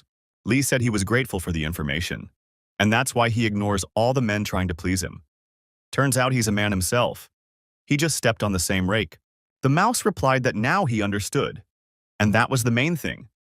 After all, it was a big taboo for the older brother Hong. But Li said that, as expected, there were only unusual people around the teacher. Such a stunningly handsome man and such a cute little sister mouse. She replied that she actually wanted to be like her older brothers, but for some reason she was stuck in a half-mouse, half-human body. That's why she sometimes caused trouble for the teacher. Li said that here is his sister. She does not deliberately maintain this form, and he thinks she is quite cute and unusual. And yes, if this is a transformation technique, then when he was traveling in the eastern region, he somehow found a secret technique, and maybe it will help her to return to her human form completely. If her sister doesn't mind, she can take it. Sai was delighted and said that if everything worked out, she would no longer cause problems for the teacher. Hai was overjoyed and shouted to the teacher that perhaps she could completely return to human form and would no longer cause him any trouble. Lin was surprised and replied that if there was such good news, the teacher would miss his soft, fluffy mouse head. She told the teacher not to worry, now the mouse can change shape at will. If the teacher wants to see something, the mouse will become like that. And she forgot to ask him if they really need to go back to the sect now? Lin asked in surprise. What return to the sect? Of course not. His mount is so cool and he needs to show it everywhere. And he ordered Akun to step on the gas. Soon, when Kunpeng had been flying for several months, many from the eastern region were shocked to learn of the events that happened at the banquets at Xue's house. and the cult of Lord Ye became a real mystery to them. At this time, in the eastern region of Kangzhou, the Great Zhou dynasty was fighting. There was a bloodthirsty battle in which warriors fought with monsters that had invaded their territory. The warriors knew only one motto: to die, but hold Panshijing. But at that moment, Li came down from the ship and told the teacher that demons were attacking from below. But Lin was busy playing dominoes. But Xiao thought, whose cannon can ignore all the obstacles placed on the field and destroy the enemy king at once? And he had never met such an impudent and shameless person. But suddenly Lin told Xiao that he was too weak, and he barely used 1/10 of his strength, and he had already lost. But Xiao told the teacher that in order to install a siege machine, a platform must be prepared and its movement is limited. Even a 3-year-old child knows this. Lin replied that it was a hammer thrower, not a siege cannon. Doesn't it work? And suddenly he thought that he should fly away with this mortar, and Xiao only knows how to break the rules. But he briefly thought about what a mortar is, and seeing the student's face, Lin said that it seemed he did not agree. He doubted the mastery of his strategic art. Xiao told the teacher that the student would not dare to do such a thing. Lin suddenly turned to little Shi and asked how she judged his mastery of strategic art. Shi told the teacher that he was the strongest, and Xiao saw that this dead mouse really knew how to flatter. Then Lin asked Li what he just said. Li replied that a group of demons had been discovered attacking the city down below. The situation was critical. Lin remembered that the demons said that this was one of the great races of dark creatures, originally from an ancient forbidden land called Mingyuan in the eastern region. This place is the nest of many dark races, and according to legends, in ancient times, the creatures from Mingyuan tried to invade the outside world. Then, humans and masters united their forces and waged a large-scale war against them. And later, the creatures from Mingyuan were defeated and retreated. From then on, they and humans no longer interfered with each other, and everything was calm. And now that the demons have invaded again, does this mean that the centuries-old truce has been broken? It seems that this matter is not so simple. Lin told the boys that if that's the case, then they can meet this group of demons and see what's really going on here. The warriors who were fighting the monsters at that moment were a little afraid, because with an unexpected blow of the spear they cut the strongest General Zhang in half. The warriors dropped their hands and said that everything was lost, and it was simply impossible to defeat them. Suddenly, one of the strongest monsters in their group appeared behind the monsters. He told them to stop putting up useless resistance. After all, taking this city is only the beginning. All the other fortresses will also fall under the onslaught of his clan of ghosts, and the entire empire will soon be destroyed. But suddenly a fast lightning bolt passed through the monsters, cutting them into several pieces. After that, Queen Hua appeared at the Yuanying stage and told them to shut up, as they would never achieve their goal. She set her sights on the strongest of the group of monsters and rode her cat towards him, but all she got in response was the sound of an evil laugh. The monster used one of its strongest attacks and knocked her down from a distance. The warriors looked at all this, and when they saw how Commander Wang was knocked down, they became wary. The super monster said that they were insignificant people and should kneel before their general. Hana said that she was the commander of the Tiger Leopard Cavalry, appointed by the Emperor of Great Zhou himself, and he represents the dignity of the Great Zhou. How can she kneel before a beast like him? And if he wants to kill, let him kill. If he wants to cut, he can cut. No need to be shy, but to attack. The monster replied that this was very good, and now the general would grant her wish. And after that, he would cut her into pieces and hang her head on the high tower of the city gate, so that she could watch as the Great Zhou was exterminated by his people. But suddenly the sky above them began to open up, and the head of a huge creature appeared. The super monster simply did not understand what had happened and looked at it all with surprise. But he managed to ask the others what it was. But Lin's monster didn't leave them a chance and immediately began to swallow everyone like a vacuum cleaner. The super monster also went after his minions because he could not resist. The warriors looked around after this and asked in surprise, were the spirits of the demon clans all eaten? And this couldn't be a hallucination, could it? Hama said it was a divine beast that had descended from the heavens to protect their great Zhou dynasty. But she saw that there was a man on the back of the divine beast. And that meant that this divine beast belonged to someone. And as she noticed, it was the great master of the human clan who came to their aid. And she doesn't know how to address the elder and where he comes from. Lin replied that he was from the Zhuantian sect and asked, who was the leader here? Hua immediately thought, could this really be the same Lin Huanlin that everyone has been talking about so loudly lately? She heard that he had trampled the face of the #1 immortal sect of the Eastern Domain. And she didn't expect that at such a moment, their great Zhou would receive such good fortune. Hua introduced herself and said that she was the commander of the Tiger and Leopard Cavalry and welcomed all respected elders. Lin asked her, which imperial house does this place belong to? And why is the Demon Clan army attacking them? Hua replied that this place is the territory of the Great Zhou dynasty, and she does not know why they attacked the Great Zhou. However, according to the information from the deceased demon general, the Demon Clan is preparing another, larger attack. When it begins, it will undoubtedly be a fierce battle. But Lin said that the living beings from the abyss of darkness were attacking human kingdoms so openly and on a grand scale. Weren't they afraid of provoking a punitive campaign from human cultivators again? Yu Yang replied that the Demon Clan liked dark, humid, and dark energy-filled places. But what benefit would they gain from capturing the Great Zhou? But Xiao joined the conversation and asked, why think so much? If they come, just destroy them, and that's it. Hua addressed him as a respected fairy and asked her if she had come to help their Great Zhou overcome the crisis. And she, as an insignificant one, on behalf of all the inhabitants of Zhou, expresses to them in advance deep gratitude for their great mercy and virtue. Yu Yan understood that his elder brother in teaching was truly a natural-born person who caused misunderstandings. And the more you don't like something, the more it appears. Lin also understood that this matter was definitely not that simple, and the sudden appearance of millions of representatives of the Dark Abyss race was not at all accidental. Suddenly, the system popped up and congratulated the owner that he had activated the task, and he would need to kill the army of ghosts invading the Dazhu Empire, and after completing it, he would receive some good rewards. Lin saw this and just assumed it was time for a mission. And that was fine. He would make this his base for the time being and see if he could get any clues from the ghosts. But he raised his hand and said that alien races were sowing chaos and mercilessly killing innocents. And he, as a powerful representative of the human race, could not stand aside and not help, and let them tell everyone that he will intervene in any case. Hua was delighted and thanked him, and said that the Dazhu Empire will forever remember his kindness. Yu Yan listened to all this and joyfully shouted that his teacher was wise and great. But Zhao replied that he really interfered too much in other people's affairs. Lin wasted no time in telling her to take him to their holy lord. Hua replied that she would take them to him immediately. Afterwards, they arrived at the military headquarters outside the imperial capital of Dazhu. Inside the tent, the leaders were discussing their plans of attack.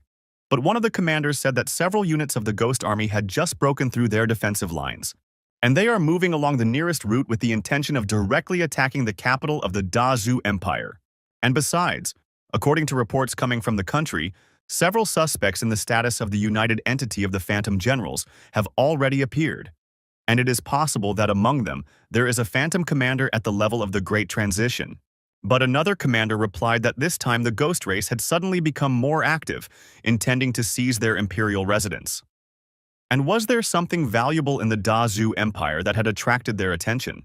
The chief said that he understood what they meant, but unfortunately, as the Crown Prince, he was also not in the know. But the commander replied to His Highness that he had just been rude. The prince told them not to worry. This time when the ghost race was actively invading, they needed to do their best to resist. And if they can't hold the line, then they'll need to protect as many civilians as possible and help them evacuate the country. And as long as people are alive, there's always hope. Suddenly a warrior came and told His Highness that there was new news from outside and that he should look at it. The prince asked if the ghosts were up to some trick again. The prince was angry because in recent days the ghosts have been constantly waging wars of attrition against their army. Their soldiers are already exhausted to the limit, no longer able to even fight. And the enemy army numbers 800,000, and they have only 40,000, and the initiative is entirely in their hands. How can he win, he thought.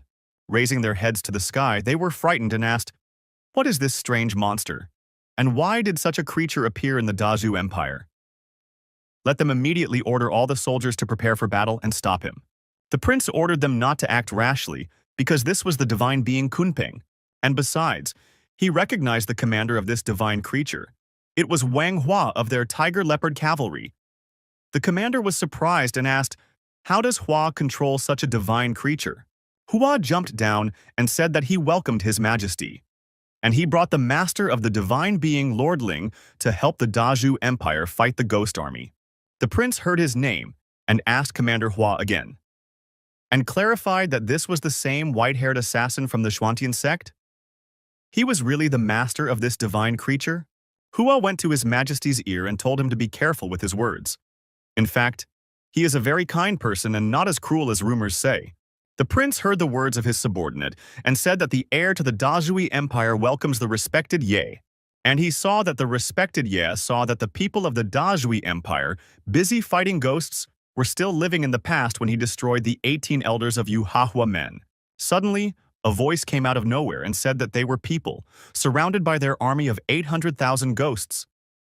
And if they were intelligent, then it was better to surrender and become victims of their ghost race. The prince took up his sword and said that these ghosts were simply too impudent. But Lin sent his disciples into battle and ordered them to be dealt with. The disciples immediately agreed and flew off to war at high speed. The warriors, seeing them, asked who these two were who dared to break into the ranks of 800,000 ghosts alone. The monsters said that it was ridiculous that in order to take over this human kingdom called Dazhu, they really needed to use so much force. And they had heard that such empires usually had the support of luck. But in any case, 800,000 against 40,000 was the advantage on their side. The green monster replied that this time, when the 100 tribes of their shadow world unite, their ghost race must seize the initiative. And it is a matter of survival and prosperity for their entire people. The purple monster agreed with him and said that in any case, the fall of this world was only a matter of time. And when they take control of the eastern region, they can use their merits to gain certain voting rights. The super demons, seeing people in front of them, began to laugh and said that a human monk had come to them. And he ordered his people to be quiet and not to scare the food. They had to wait until they approached slowly.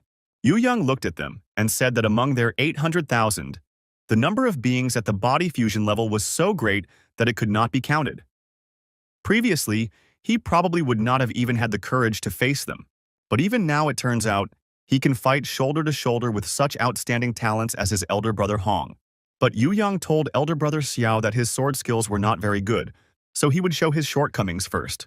Yu Yan didn't waste any time and immediately used his sword technique and ran straight into the crowd of monsters. The chief ordered his monsters to catch that human monk. She saw that they were starting to advance and attacked them from afar with the golden sparrow flame. The monsters tried to resist the fire a little, but it could not be extinguished, and they died alive on the spot. Yu Yan told his elder brother that he really has powerful abilities, and he admires it. But Zhao suggested to the younger that they should end it quickly so that they wouldn't be ridiculed. He understood that even if this shameless man took the monster under his wing, he, Xiao, was still the strongest elder brother. The commander and the others watched the war from the castle and said that it was very strong. The prince also understood that it was not for nothing that he was the disciple of the white-haired killer.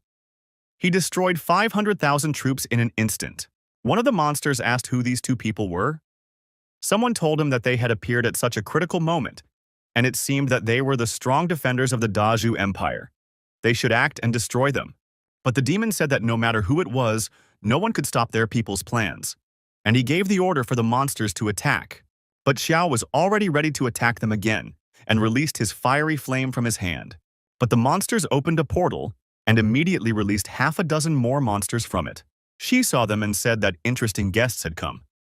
But this powerful presence, it must be an Indian commander at the level of the Great Transition. The monsters saw these two guys and realized that they were in trouble. The monsters in the group told the elders that they were at the level of unification of bodies. The other was at the initial stage of the Great Transition, and they dared to confront them. The monster with a spear in his hands headed towards them and said that there was no need for their boss to interfere. He alone at the level of the Great Transition could easily crush the two of them. Yu Yan decided to fight him and shouted that he would be just right for him to train at the level of the Great Transition. The monster with the spear simply did not see any obstacles in front of him, and after releasing the attack, he told the guy to die. But Yu Yan released the attack earlier, and the monster, reflecting it, said that it was not painful or unpleasant. It was just helping him improve his skills.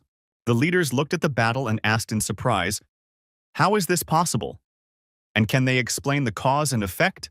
The prince was also a little surprised because he saw that the disciples of the respected Master Ye were all so strong. Yu Yan heard their words and replied that he was really pleased, and immediately flew to attack and show something new from his abilities. Yuyan took aim at the strongest and most important ones. He flew at them and used the Great Transition, the initial stage. But another monster came out in front of him, who was at the peak of the Great Transition. And this is only because the Elder Ninth underestimated him and was killed. And does a person really think that he can resist them? Such a number at the level of the Great Transition? The monsters all gathered together to attack him and finish him off once and for all, so that he would not bother them anymore. Suddenly Yuyan saw this and was scared, because he had slightly overestimated his strength.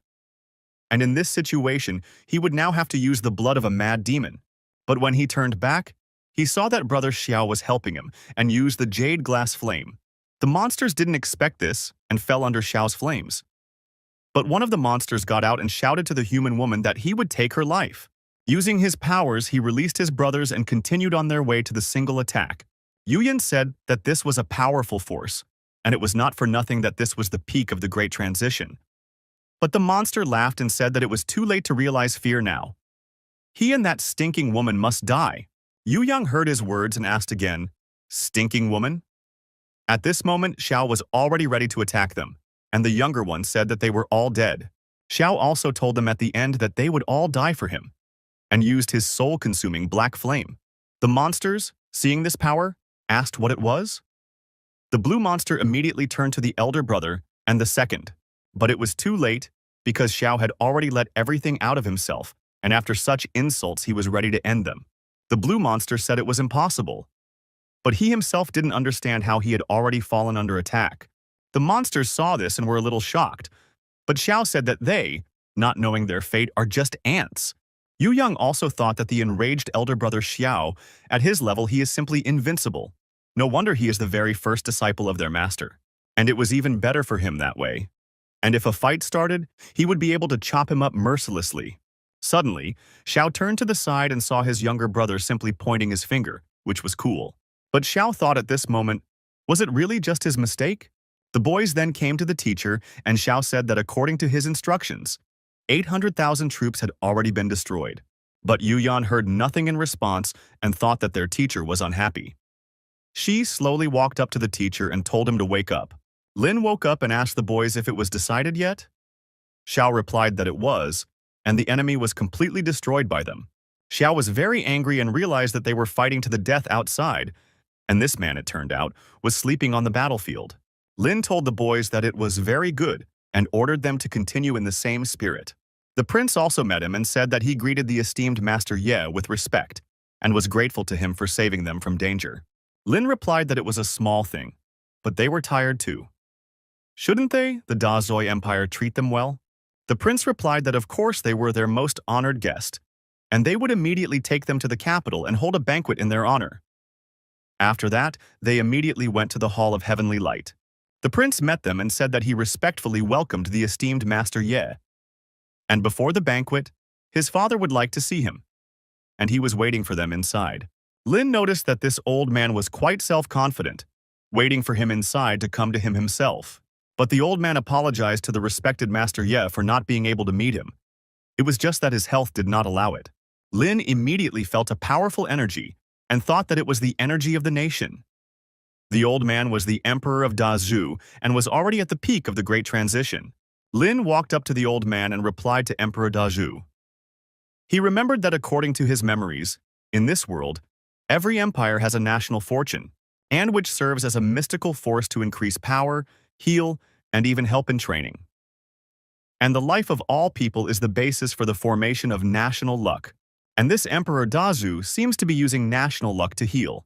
And from the looks of it, his condition is not very good. The Emperor said that he was sorry for making the respected Master Ye laugh at him. But the Emperor was thinking at that moment, why couldn't he see the level of the guy? And is he using some method to hide his strength? And is he really a master or not? Lin asked the Emperor to tell him what really happened. The Emperor replied that the demons from the Dark Abyss had attacked their empire without reason. Many ministers in the hall were discussing that there were treasures in the imperial palace that the demons were encroaching on. But even he doesn't know what this treasure is. Lin asked him how he got these injuries. The Emperor replied that before the demons began their official attack, his ancestral tomb was attacked by a mysterious man. And that man had an incomprehensible power, and their warriors looked like babies in front of him. He had no choice but to use the power of national luck, and only in this way was he able to drive away that mysterious man with difficulty. And the strange thing is that that mysterious man, although stronger than him, still acted cautiously and eventually left as if he was afraid of something. And later, after some time, demons began to attack their empire. Lin replied that it seemed that the problem lay in the ancestral tomb. He understood that, judging from Emperor Zhou's description, the demons were probably acting on the instructions of that mysterious man to seize the ancestral tomb. And there are definitely huge interests behind this, otherwise they would not do something so difficult and thankless. But the strange thing is, if the mysterious man has the power to suppress Emperor Zhou, why did he suddenly stop and leave? What is so valuable hidden in the ancestral tomb that is worth his attention? And there are many questions in this matter. He originally came to this cultivation world with incredible abilities. He did not need to train. He could just enjoy life and play in this world. But since there are so many hidden secrets in this matter, it becomes interesting. Yuyan heard all this and asked, "Are there really such amazing events?" She realized at this moment that this matter was a bit similar to the rumors he had once heard in the central region. Lin approached Emperor Zhou and asked him that if he did not mind, could he take him to the ancestral tomb? The prince replied to the respected Master Ye that the ancestral tomb was the resting place of his ancestors. If he entered there, he might encounter something bad. And since Master had done so much to protect Dazhu, the dinner prepared in the imperial kitchen would soon begin. Should he move to the Hall of Heavenly Unity and enjoy the meal? But the emperor apologized for not being able to grant his request. But he, as the most honored guest of Dazhu, would receive the best service. And he could choose any treasures from the imperial treasury. Lin replied that they shouldn't worry, he just dared to ask. He understood that the task from the system had not yet been completed, so it was better to stay and see how things would develop. The prince said that he knew that the respected Master Ye was a reasonable and understanding man. And now he asks everyone to come to the table.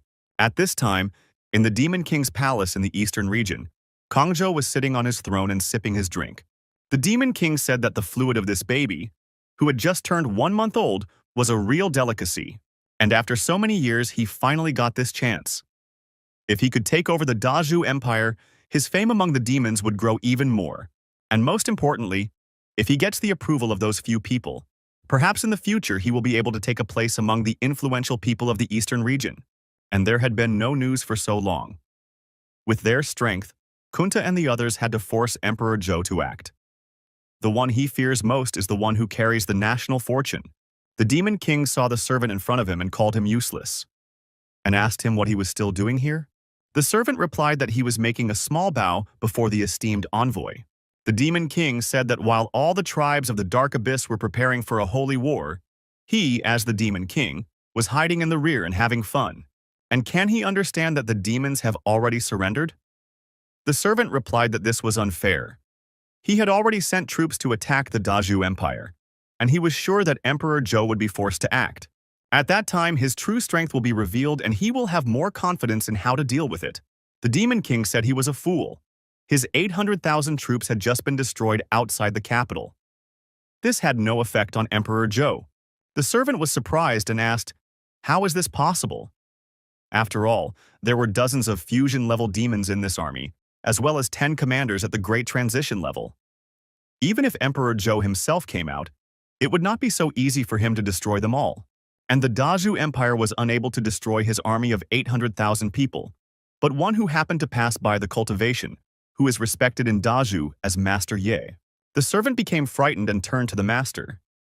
He asked how one Great Transition dared to interfere with his plans, although he doesn't know what methods he used to destroy the 10 demon commanders. In his hands, he would be as weak as an ant. The Demon King told him not to be so blindly confident. This dark essence Dan is for him.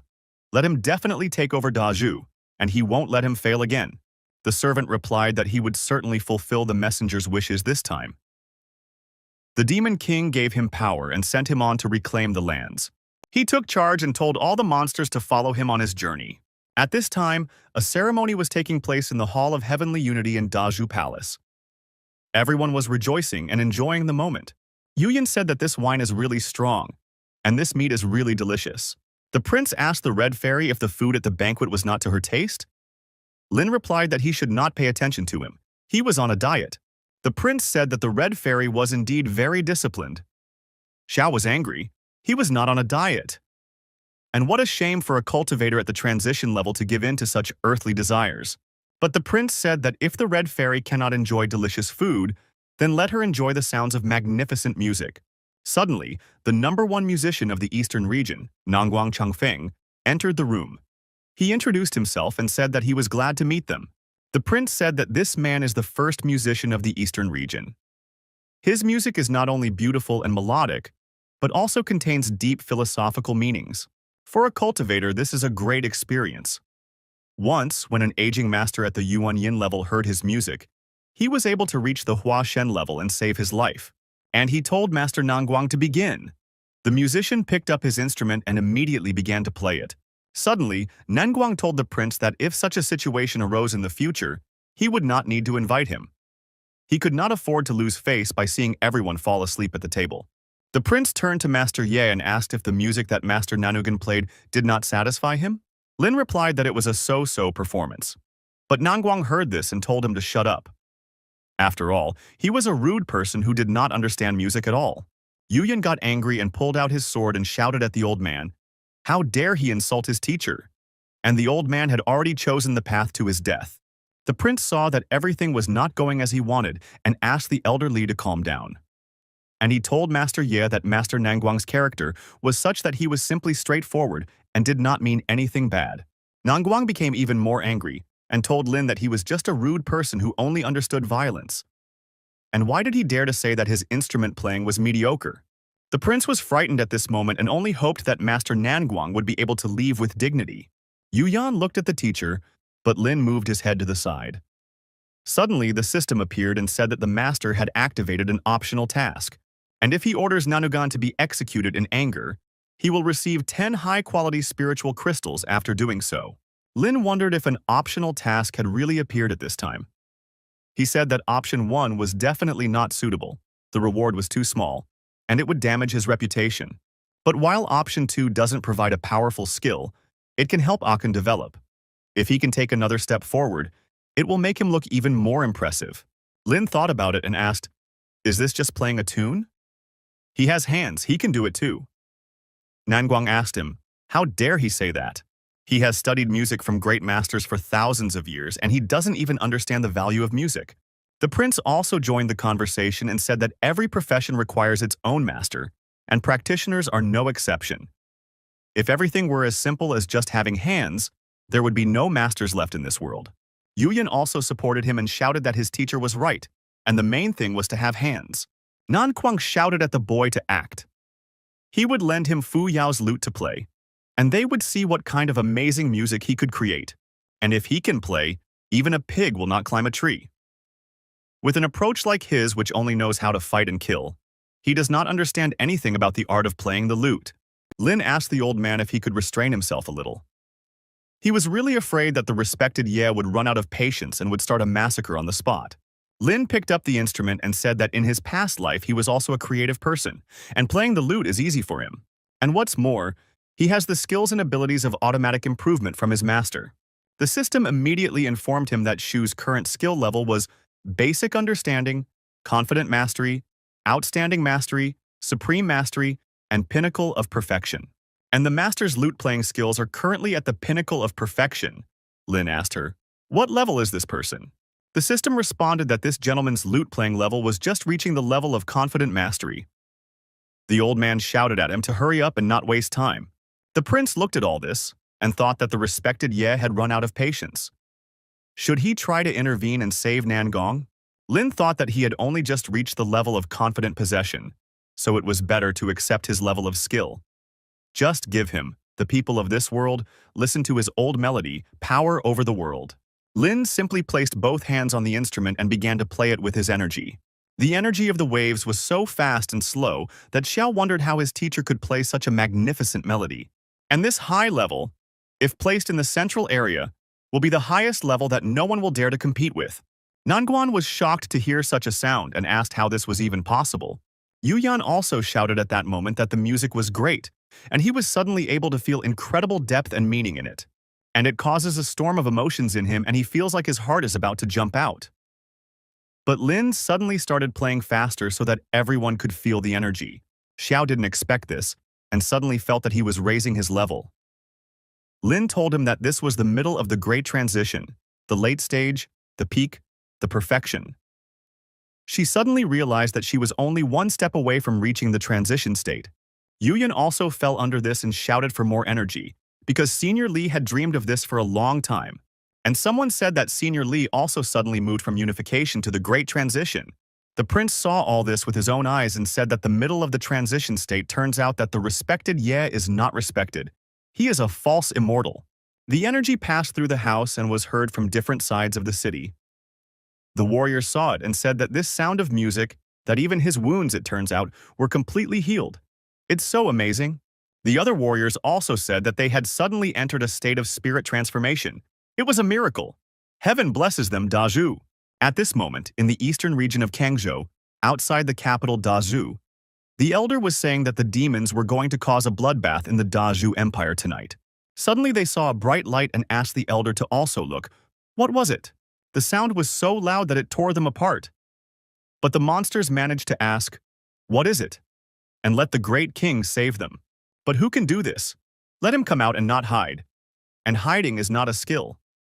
The monsters told the king to retreat immediately because the man has a powerful protector.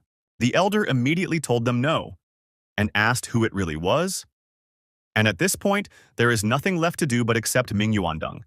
He is willing to pay any price to find this mysterious strong opponent. The elder began to improve and shouted that he felt the power inside him blazing up, and his skill had gone from the initial level of transition to the late stage. This music can no longer affect him. The elder evolved and began to attack the city from afar. He shouted to the enemy that it doesn't matter who he is. He will die anyway. The elder began to shout that the royal city of Dazhu would soon fall anyway. But Lin continued to play the instrument and released his light spirit. Coming out into the white light, the spirit completely surrounded the earth and pulled him out of the darkness, and began to shine over the house. People said they had never seen anything like it in their lives. Isn't it a legendary phenomenon, when the sun and moon shine at the same time, the dragon and phoenix sing in unison, and the stars sparkle in the sky? And this is truly a blessing from heaven for Dazhu. The monster saw all this and asked, "What is really going on in Dazhou?" But suddenly someone attacked him, and the attack hit him right in the back. He didn't even have time to dodge before he felt the pain. The elder monster asked, "Who was it that really attacked? And if he has the courage now, let him come out." But the elder friend saw that there was someone in the house in front of him, and he said that humanity had a great threat. But the sound of energy was so loud that the elder monster couldn't even hold back and slowly disappeared in flames. By this time, Lin had finished playing his melody. He asked the boys how they liked his power over the world. The system also congratulated the owner because he defeated the demon army, and as a reward, he will receive Xinpan. 5 elements of spiritual roots. Lin himself was shocked and asked, "What is this?" The system didn't break during his melody, did it? When did he manage to defeat the demon army? The system replied that the demon army that invaded Dazhu had just been destroyed by the sounds of music he played. This system is professional, and let him not doubt it. Lin accepted everything and said that it was really good. And the 5 elements of spiritual roots would be perfect for his technique of 5 poles of the great cycle destroying. She ran up to the teacher and said that it sounded great, and the teacher was just incredible. Lin replied that he said that the most important thing is to have hands. And Nangong agrees with him, right? Nangong fell to his knees and told the elder that he was right. It was indeed a magnificent divine melody. He didn't even realize his own impudence when he condemned him for being rude and not knowing music theory. And he should die. He really should. The prince approached and addressed the great master Nangong. But the old man said that no, and he was not worthy of being called a master. And the elder, he is the one who rightfully deserves the title of master. And he is just a clown, a real clown. Suddenly, the system popped up and said that it congratulated the owner. He had completed the task and received 10 bags of first-class pet food. The prince approached Master Ye and asked how he planned to deal with the false immortal. Lin understood that since the task was completed, he was no longer important, and he told him to retreat and study hard. Yuyan also ran up and told the teacher that thanks to his music, he was able to enter the state of great rebirth. Lin looked surprised and agreed with him on all his words and joys. And he understood that the great migration had reached. And the one who became immortal was truly not like everyone else. How quickly they were able to overcome this stage. The prince shouted that as the emperor's father, he had made an incredible breakthrough. He thought that this was excellent. After Father Emperor became a void immortal and received the blessing of state fortune, the position of Great Zhou and Kangzhou would become even stronger. The emperor could not believe this and immediately bowed his head before the great warrior. The emperor said that on behalf of all his subjects, the Great Zhou thanked the immortal Ling for performing the divine melody that brought blessings to the entire people. The prince thought, could it be that Father Emperor, the ruler of a great power, a great powerful ruler at the stage of overcoming the heavenly tribunal, had humiliated himself so much as to take such a low position? But then how powerful must this person from the Xuanqian sect be? Lin told the emperor to stand up, for if he could break through the tribulations, it would be his own achievement. The emperor told Lin that he was joking, because it was thanks to his divine musical composition that the national destiny of the Great Zhou had reached an unprecedented flourishing. He had merely seized the opportunity and had broken through with difficulty. Lin told the emperor that it seemed like he was truly grateful to him. The emperor replied that everything was so. As soon as Lin said the word, everything that was in the power of the Great Zhou, they would certainly do it in every possible way and without hesitation. Lin used his words and asked the emperor to take him to see the family mausoleum. The emperor did not refuse him and asked him to pass because he would show them the way. Upon entering the tunnel, the emperor said that in fact, apart from the burial treasures that might interest tomb robbers, there was nothing particularly noteworthy in the family mausoleum. Soon the emperor said that this was the end of the tomb. Lin looked around and replied that he had indeed found nothing unusual, but Xiao decided to demonstrate his abilities, and using his powers, he opened the doors to another world, which was closed with huge chains. The emperor was shocked and asked, "What is this? And why is there something like this in the Zhou family mausoleum?" He didn't even know about it. Lin also noticed for himself that this door looks so beautiful. But it seems to be an illusion, and even a mouse can't touch it. She also realized that this star door definitely exists. It's just that at the moment it hasn't materialized in the real world. In order to fully activate it, it might require paying some price. Lin asked the emperor how long this empire had existed at the moment. The emperor replied that their Great Zhou had existed for 1,200,000 years and was one of the few immortal dynasties in Kangzhou that had survived for more than 1,000,000 years. Lin became curious and asked if there were other states or powers. The emperor replied that according to existing historical records, there were at least several dozen states before the Great Zhou, and some of them could no longer be researched or even mentioned. Lin realized that this meant that this star door belonged to an even more ancient time. And perhaps there were records of it before, but after many storms and upheavals, it had long since disappeared into the dust of history, and the family mausoleum was built in this place by chance. Even the rulers of the Great Zhou did not know about it for all the centuries. They simply believed that there was good feng shui here. Lin asked Xiao, since this door was opened by him, does he by any chance know anything about her? She replied that as for the origin of this star door, he had only heard rumors, but there was no reliable evidence. He also just tried it by chance, and this is what happened. Lin listened and asked him to tell him everything he knew. Saya replied that it was rumored that in ancient times, in different parts of the Kunlun world, there were many teleportation points that allowed one to directly enter the Great Thousand Worlds. Countless Kunlun monks could use them to travel around the universe and move freely. But later, for some unknown reason, these teleportation points were sealed by the great ancestors and were never opened again. Yu Yang stepped into the conversation and said that this star door really has such an effect. The prince also asked, are the legends he heard about when he was a child really true? It is said that the Kunlun world is a giant star for cultivation. After all, there are many such stellar worlds. They are scattered throughout the boundless space. The emperor replied that previously, monks could travel back and forth freely. All cultivators who had reached the Hua level could leave the Kunlun world and wander through empty space. But since an unknown time, some invisible force has restricted the monks of Kunlun, not allowing them to leave this world. They were forced to live here until they died. The only way to overcome this is to go through the tribulations and become a true immortal, after which it is logical to ascend to the world of immortals. Only through this world can one gain the right to travel the universe. The prince was delighted and shouted that now that the monks of Kulin could overcome the limitation and enter other parts of the universe through this door, this was simply heavenly help for the Great Joe. The prince told his father that if this is so, then the Great Joe will be able to expand its territory. This is a rare opportunity. The emperor replied that it was absolutely true. With the strength of the Great Joe and its level at the stage of overcoming tribulations, the conquest of the world for the Great Joe is a matter of time. Lin turned around and said that they were fools, and they only thought about stupid things. The emperor asked him what he meant by that. Lin asked him in return, is he so sure that the Great Joe has enough power to start the stellar expansion? Or the opposite, won't it turn out that the Great Joe will be captured by alien races? And if it is really so beneficial for the development of Kuglin, why did the great ancestors seal such star doors? And what about the mysterious man? Did he find out why he retreated? They couldn't even take Kangzhou, and he was already dreaming of invading other worlds. Human ambition is beyond measure, like a snake trying to swallow an elephant. The emperor told Lin that he was right. They were too confident. Lin replied that, of course, there was one more important point. Do they know how to open this star door? But the emperor lowered his head and did not answer. Lin told them to continue trying. And he thought that as long as this star door exists, the good times of the Great Joe are still ahead. The emperor replied that he understood everything, and they would closely monitor the situation. Yu Yang turned to the teacher and said that if this was really the case, then these dark creatures from Mayanbuan deserved to die. They dared to betray Kunlun and become servants of alien races.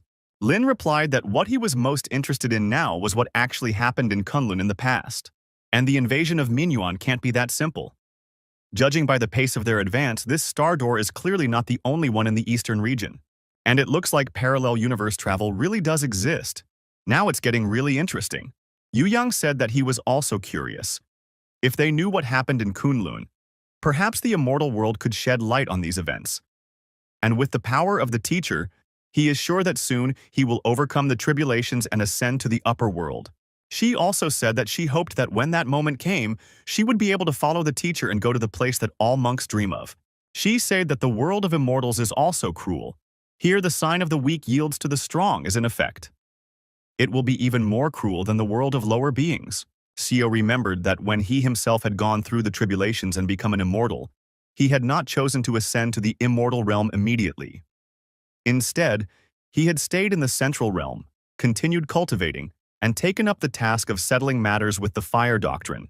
And the main reason was that he had heard that in the world of immortals, there was a strict hierarchy. And in their days, those who became immortals were those who in the world of Kulin controlled the elements and enjoyed the worship of countless monks. But if you ascend to the upper world, you have to start from the lowest level. And there are few ways to bear such a huge difference. And if in the world of immortals there is support and family ties, everything is not so bad. There will always be an elder who will help. However, he found himself in the opposite situation. And in the central region he has made too many enemies. If he rises too quickly, he fears that he will be pursued and killed by those above. She said that becoming immortal and ascending is not as easy as he thinks. It is not just intense training that guarantees success. Yu Yan asked, does the teacher mean to say that it is not just a matter of successful efforts? Arriving at his home, Lin saw that Minyuan had already launched the first wave of attacks, and perhaps other regions in the east would soon face their attack. Even the 4 great regions may be drawn into this conflict. And now he will take on this threat to Kunlun and save them. And suddenly Lin picked up his glasses and said that he almost forgot about this. And he showed his student the gift. Sai said it smelled so good, and asked the teacher what it was. Could she try it? Lin replied that it was pet food.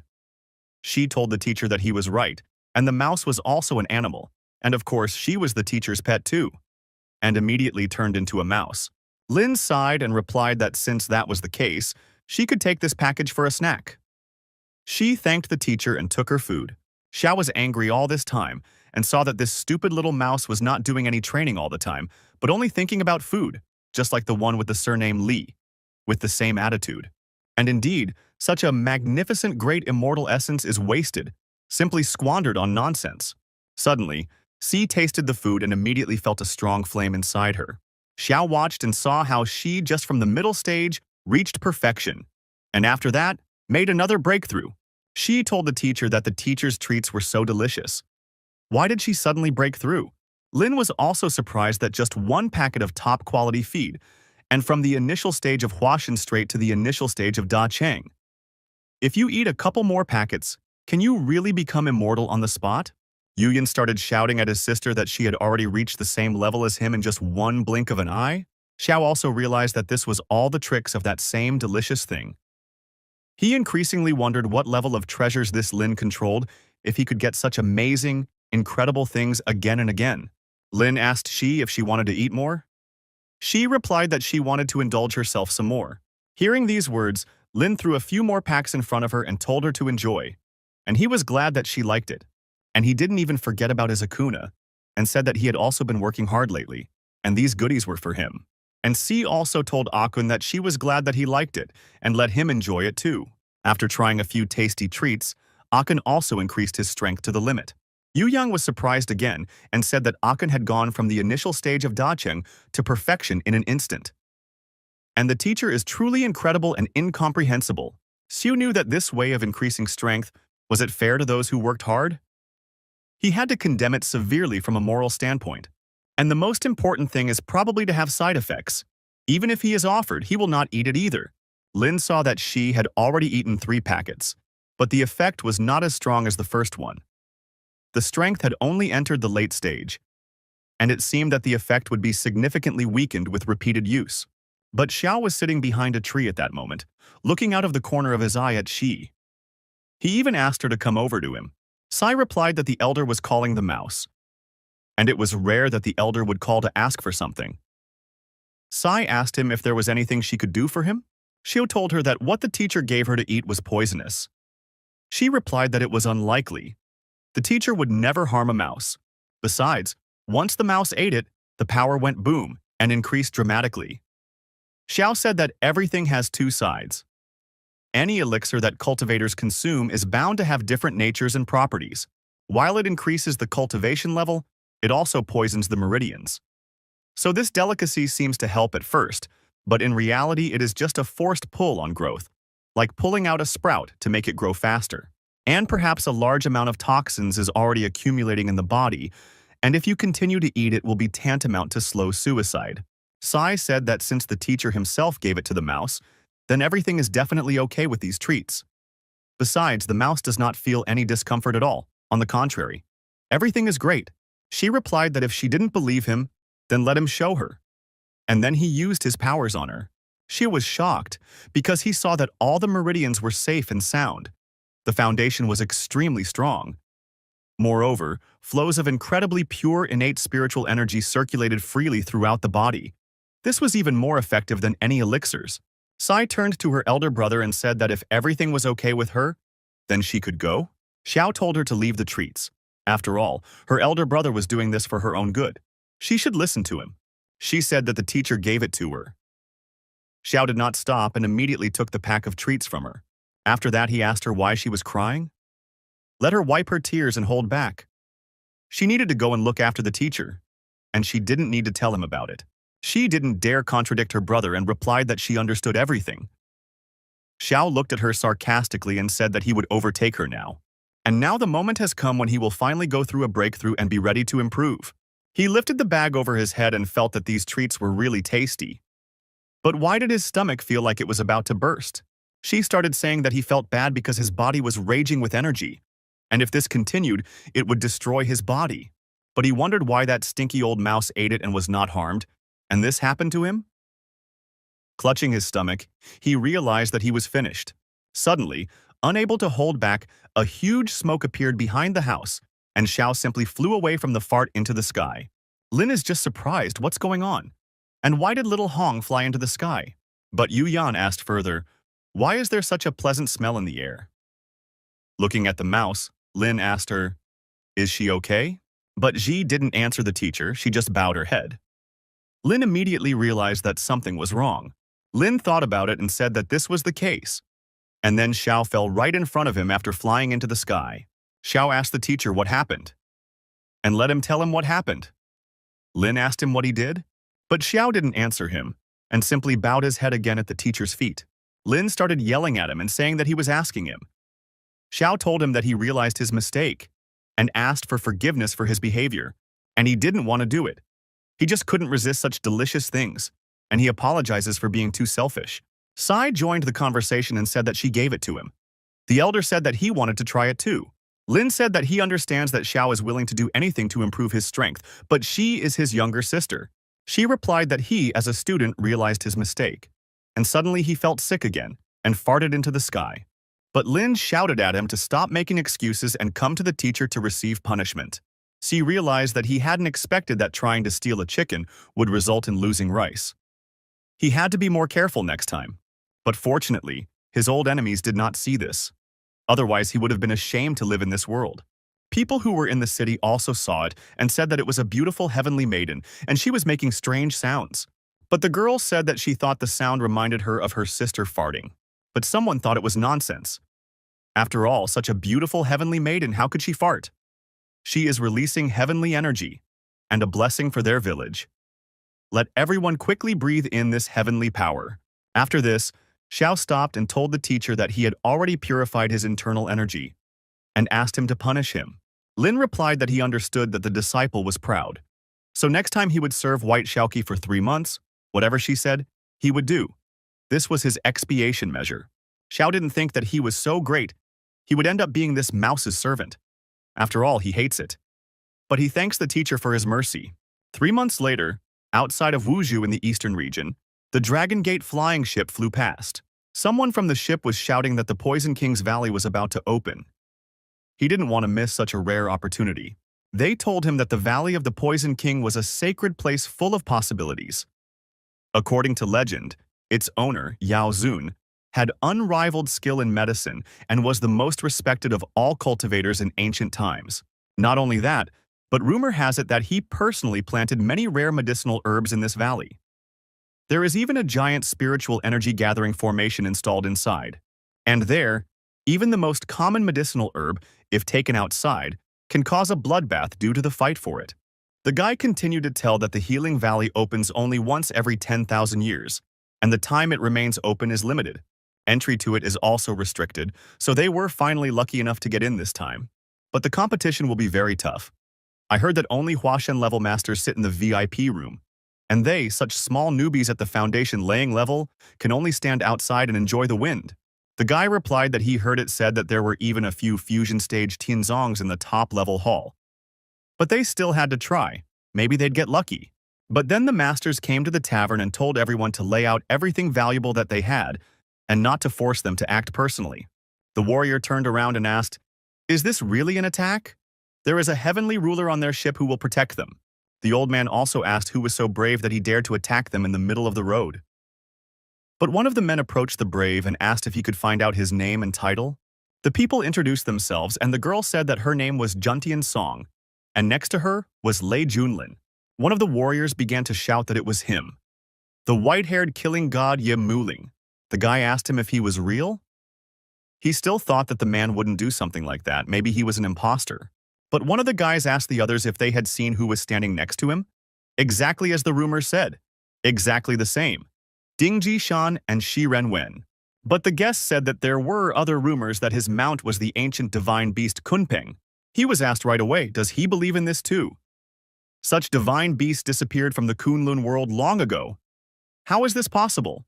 The guy told everyone else that this was probably a fabrication by those who like to exaggerate. Ye Lin may be strong, but even he couldn't ride Kunpeng. But someone from the group got angry and ordered them to stop chatting, because now the main thing was to humbly give everything they had to save their lives. The old man immediately saw that this bunch of miserable creatures had taken the bait again. And it was time to act. Waving his hand, he shouted to Li Wuji to accept the gifts from their respected Dao friends. Wuji immediately replied to the teacher that it would be done. Wuji attacked them and told them to be smart, to hand over everything that was worth money, and not to force him to cut them. The people were afraid and shouted that they were surrendering and that they should not be touched. Wuji also told the others who were up there to surrender their Li rings. Otherwise, they should not blame him if he was merciless. But after all this, Wuji asked how those in the topmost room could pretend to be dead. Should he personally come and deal with them? But the guest answered him that it was absolutely not necessary. After all, there were two guests from Guangzhou inside. They were not ordinary people. They had important connections. But Wuji was not afraid and said that no matter how important they were, they had to respect his teacher. If they had any sense, let them come out and surrender. Otherwise, his teacher would intervene and they would all die. But suddenly a strange voice asked, "Is this a Dao friend? They are from Guangzhou, from the Wen Dao sect. And can I ask him for a favor? In the future, they will definitely visit their Xuantian sect." Wuji immediately thought, Wen Dao sect? It is one of the most powerful sects in the eastern region, second only to the Yuhua sect. And it is said that several immortals once came out of it. But even the Yuhua sect could not resist Ling, so anything is possible. Wuji told them that everything concerning the future would be left for later. Now let them come down to him. Immediately after these words, Fan Dezheng and his assistant An Miao Yi appeared in front of him. Wuji asked, "Is this poor girl bothering Li? Do they want to play with him?" Miao Yi immediately attacked him after he said these words and asked who he was calling a poor girl. Fan told her not to act impulsively. "Leave this situation to him. He will sort it out himself." Fan saw that these four people were indeed, as the rumor said, Lin and his companions. Although their level did not seem high, according to the rumors, he was very good at hiding his strength. It was better to be careful. Feng showed the ball and said that there were 5 million pieces of supreme spiritual crystals, as well as several spiritual artifacts that could still be useful. Now let them accept this and pass it on to Lin. Let him know that this is a small gift from the Wen Dao sect. Wuji answered him so that the old man would think that he understood what was being said. He would return and definitely hand everything over to his teacher. Miao asked uncle what he was doing. Wuji thought that after showing off he ran away, and even got a thrill. And in front of the master of the great stage, there is indeed pressure, but fortunately, his acting talent is high. The teacher who burst in and pretended to be a thief said that he would gratefully accept gifts from all of them and see you in the future. Miao told uncle that he had disappointed her. Fan told her that he was also acting for her safety. If they did not show respect, with such a bloodthirsty character, Lin would definitely kill them all. He's not even afraid of the Yuhua sect. If something really happens to her, he'll be guilty before the Wen Dao sect. Miao said that indeed, as the saying goes, if the top is wrong, then the bottom will be crooked. This Lin is too arrogant. Why can he do whatever he wants and walk around the eastern region with impunity? He also has incredible strength. He recently killed one of the immortals from the Yuhua sect, and he was the teacher of the holy son of this sect. And now she thinks of him as a poor guy. He was in such a hurry to go there, thinking that he could defeat Lin alone. But in the end, that guy hid his strength, and in the end, Zhu Yang was destroyed in a counterattack. Miao told her uncle, "How could she be such a villain? She would definitely become strong and destroy such a bastard herself." Fan replied that it was true. With her abilities, she would sooner or later be able to overcome the test, and perhaps even achieve immortality. Let him not forget that she possessed the body of a star immortal, and this strength was not inferior to the sun body of the Yuhua sect's Saint Sun. Miao told her uncle not to worry, she would train hard. Just let Lin wait for her. The robbers gathered in one place, and the toothless old man said that the name Lin really worked like magic. In recent days, once they started robbing, all their attempts were successful without exception. Wuji also replied that he had almost scared him to death just now. Fortunately, that respected person from the Wen Dao sect, under the pressure of the name Lin, finally submitted. Even such a respected person had to bow down to him. The girl spat and told him to look at himself in the mirror. Did they respect him? No, they respected Li Wuji, the master of the devil sword. And who was he? Just an empty face. Wuji didn't like it and grabbed his sword and asked her, "What's wrong with her? She's no better either, she was carried on people's shoulders. Has she forgotten how long she worked in Fengchong Luo? She shouldn't pretend to be some kind of red fairy." The girl answered him right in the face so that he would just try to pull out his sword. But the chief told them to shut up. Do they think so highly of themselves? They don't even know what they're capable of. Let them listen to him carefully. They are not irreplaceable at all. He can find a replacement for them at any moment. So, if you are smart, you need to behave wisely. And now is the busiest time, the flow of people is at its peak. They should use this chance, do the last thing and go. But before that, they will play for high stakes. Suddenly, a strong wind appeared and the chief turned around and asked, "What is it?" Wuji was frightened and said that it was terrible and asked what kind of monster this was. The chief saw that they had flown away and said that he was glad that they hadn't stopped. Otherwise, he probably wouldn't have had enough of them even for a snack. At this moment, Xiao was petting Si on the animal, and she said that she really liked it and was grateful to her older brother. But Lin told him that his term of imprisonment was about to end, and the teacher had prepared a big gift for him. And he asked Xi to go and get that chocolate ice cream that he had prepared with such care. Sai ran and shouted with joy that she had found a swirl ice cream and presented it to her brother. Ling told Xiao that this is the best cold delicacy in the world. He knows that it has been hard for him for 3 months, so he specially prepared this for him. Let him not let down his teacher's kindness. Xiao replied that he was, of course, grateful to the teacher, and he felt that the teacher wanted to humiliate him at the end. How could he deal with this now, he thought. Lin asked him what was wrong. Or was he unhappy with the gift from the teacher? But Xiao tried it and just started to beam with happiness. Xiao felt that it was cold and melting in his mouth. It was really delicious, and it seemed that Lin wasn't trying to trick him on purpose this time. Suddenly, Yu Yan came and told the teacher that they had already entered Wuzhou, and they said that in a few days the medicinal valley would open. But when he saw Xiao's face, he noticed that he was eating something, and this was probably the teacher's last punishment. The elder brother had to pretend to enjoy it so much. It was really a real test for him. Lin asked, "Medicine Valley?"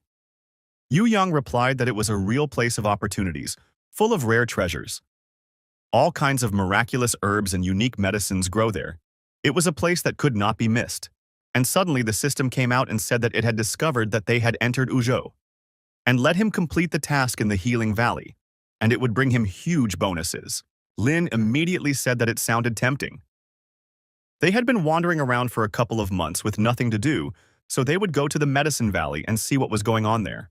At the same time, in the eastern region in Wuzhou, in front of the Dragon Gate guest house, the guys arrived. Yu Yang told the teacher that this was the largest inn within 100 li radius. They could stay here for a few days and wait for the official opening of the Medicine Valley before heading inside. Lin replied that this was a very familiar name to him, and they would stop here. Opening the doors, they were greeted with respect and asked to come inside. And Lin gave the task to the little one to prepare a better room for them. The chief replied that he understood everything and asked them to go up to the second floor. As Xiao stood up, he asked the teacher why they had to hide like that. Lin replied that now that he was so famous, there would definitely be a lot of fans. If his identity was revealed, everyone would come running to ask for autographs, and then it would be very hard for him. Xiao realized that he shouldn't have asked this question at all. It was impossible to understand from this person. His thinking was completely different from that of ordinary people. Sitting down at the table, Lin asked the waiter what dishes they had recommended. The waiter replied that he could recommend several of their establishment's signature dishes, and guaranteed that the taste was simply authentic and unsurpassed. And let's look at this dish called fried lion heads. The lion heads here are from a wild beast, snatched at the stage of a primitive spirit, a fighting lion. The crust is crispy and very tasty. And this is sugar vinegar carp, and this carp is not ordinary at all. Its body contains a spark of real dragon's blood. Its taste is simply incredibly fresh and exquisite. Suddenly, she looked and asked what kind of dish it was. After all, she thought it was very tasty. The waiter told her that she had excellent taste. This dish is made from the meat of an ice mouse. Each slice of meat is like a snowflake, transparent and crispy. That's why it's called that. And he recommends frying it on a hot grill. She covered her ears after that. And suddenly Lin told her not to worry, they wouldn't treat her to that dish. And having decided, he said that, except for this snow meat, he would take all the other dishes and let them cook them one after another. The waiter was surprised because these dishes had not been ordered for a long time. And it seemed that they had encountered a real rich man. He told the guest that he would immediately inform the kitchen to prepare his dishes first. But Sai asked that mice were so cute. Why should they be eaten? Yu Yan suddenly asked the teacher, why don't they wait for the opening of the medicinal valley right on Buffalo Pepper? Lin replied that he didn't understand that. Since the medicine valley was opening and everything was going to be wild, they should certainly experience the atmosphere for themselves. Who knows? Maybe something interesting would happen. Yu Yan was surprised and said that their teacher was always so far-sighted. And now his student admires him. But suddenly, Xiao said that they should be quieter because someone was discussing them. Lin replied that it was normal. He had many fans, and asked him to let him listen to what they were saying about him, what epic stories they were telling. Using his hearing, he heard someone say that trouble. He had recently met that damn Lin, that same scumbag. All his efforts for half a lifetime collected, he just took away. And the second one also said that the same thing happened to him. Not only that, but also 6 level 7 artifacts, 30 amulets, 5 earth elixirs. All of this was taken by that bastard Lin. Yunya couldn't stand it and started shouting that these people were talking absolute nonsense and slandering the teacher. And Xiao just laughed at that moment and realized that Lin had also once been an object of contempt. And this is the opinion of the people. Lin thought about it and told the disciple not to be impulsive. Obviously, someone was impersonating him, and it seemed like these people had also become victims. And if Xiao wanted to laugh, then let him laugh. There was no need to worry. Xiao immediately stood up and said that they were just pathetic worms. Let the teacher just say a word, he will immediately get down to business. He will not leave a single one alive. Lin told him that it was too exaggerated. Listening to the voices, they heard that the rumors said that the red one had incredible beauty and a unique cold aura. But when he saw her with his own eyes, he realized that the reality was very different from the stories. She smelled strongly of wind and dust, as if she was from some brothel. The guy was told that he was right, and judging by his many years of experience in places of fun, the red one is, at most, a mid-level product. He does not understand why outsiders praise it so much. Indeed, rumors are one thing, and the eyes are quite another. The next person told them that their assessments were already quite objective. When he first saw the red one, he almost slobbered on his lips. The scene was so amazing that he just wanted to go up and take everything into his own hands. Suddenly, Xiao noticed something and asked Yuyan what he was looking at. The guy replied that he actually had sand in his eyes, so he shouldn't think anything bad. Lin told Xiao to be more generous. Besides, they were discussing a fake, and a woman at that. He wasn't a woman, was he? Why worry so much as a man? Xiao tried to say something, but Lin told him that he seemed to have finally accepted this name of Red. Otherwise, why react so strongly? Xiao replied that he didn't mean that. Suddenly, the waiter came in and said that their dishes were ready and he would serve them now. Seeing the food, she said it smelled delicious. The waiter wished them a pleasant appetite, and if they needed anything, just call. Lin told the boys to start eating already because the lie would be revealed sooner or later. As the waiter left, he said that these guests were somehow familiar to him. At that moment, Miao asked her uncle if he heard that everyone here was cursing Lin and his company. According to her, this was the true opinion of the people. Fan replied to Milady that they were just talking nonsense. Powerful individuals like them would not be moved by rumors and gossip at all. Even if the whole world cursed them, what of it? Miao asked Uncle why he always defended that idiot. Fan replied that he would not say anything more and that they should eat. The food here was no worse than in their questioning teaching. As she was leaving, she said that it was very delicious and she ate to death. Suddenly, Miao asked her uncle what he was looking at when Lin and his team were passing by. Fan replied that he felt that the strength of these people was unimaginably great, especially the one who led them. It gave him some inner feeling of helplessness. Miao took a closer look and said, "This can't be. Is it a virtuoso again? They just encountered an immortal and now another one?" Fan replied that it was true, because at this time the portal was opening, and many strong cultivators were probably flocking to this inn. And my lady knew that they were far from home, and it was better to be careful. That same evening, creatures appeared in front of the inn, and the warrior asked the respected priest if he was sure he wanted to act right now. The priest replied, "In order to weaken humanity's resistance, the plan of great destruction will begin from this hotel tonight." The priest immediately ordered the servants to act immediately and began preparing for the attack. The priest gave the go-ahead for the attack and shouted that it was all for the sake of the holy war. Opening the door, they all rushed into the hotel in a flash. The priest told everyone after they entered inside to gather and be on guard 100,000%. Let them cover the entire hotel immediately, and under no circumstances allow even the slightest mistake. If someone misses, it will ruin the whole plan. And their evil snake clan had destroyed countless strong people on the front lines with just this move. All human cultivators below that level would be swallowed up by endless nightmares and never wake up. And when the array is completed, even if the great Luo Zhenxian comes, he will not be able to destroy it. And humanity will fall into eternal sleep. The Reaper and his team simply took control of the entire hotel and released a poison that knocked everyone out cold. The priest began to say that once the formation was completed, even if the great immortal Luo came, he would still not be able to destroy it. But the boys still didn't feel anything and slept in their chambers like the dead. Soon after, the human race fell into eternal sleep, and the illusory world of the great disaster was outside of time. But on this day, the world of Kunlun suffered greatly after the sacred battle. The war between humanity and monsters continued. The Elder, seeing that humanity was dying out, began to pray and say that the heavens wanted its destruction. But suddenly everything changed and the monsters' heads began to simply fly off in different directions. Everyone started asking who this mighty warrior was. A guy appeared from behind the dark clouds holding a fiery sword and answered that it was him. Everyone started shouting that it was him. The sword. God Li Wuji. And he was the strongest sword master of the Kunlun world. The greatest Dao Blade master in history. And now, they were definitely saved. Li showed his might and said that anyone who encroaches on their Kunlun will definitely be destroyed. Li immediately began to destroy the monsters. Only the screams of the enemies and the pain in their eyes were heard. After this, Li stood on the huge mountain and shouted that he would always protect the Kunlun world. The warriors were so happy with their victory that they began to shout that Li was their great hero, and they would always be loyal to him. But the boys found themselves in an illusory world, in which there were only them.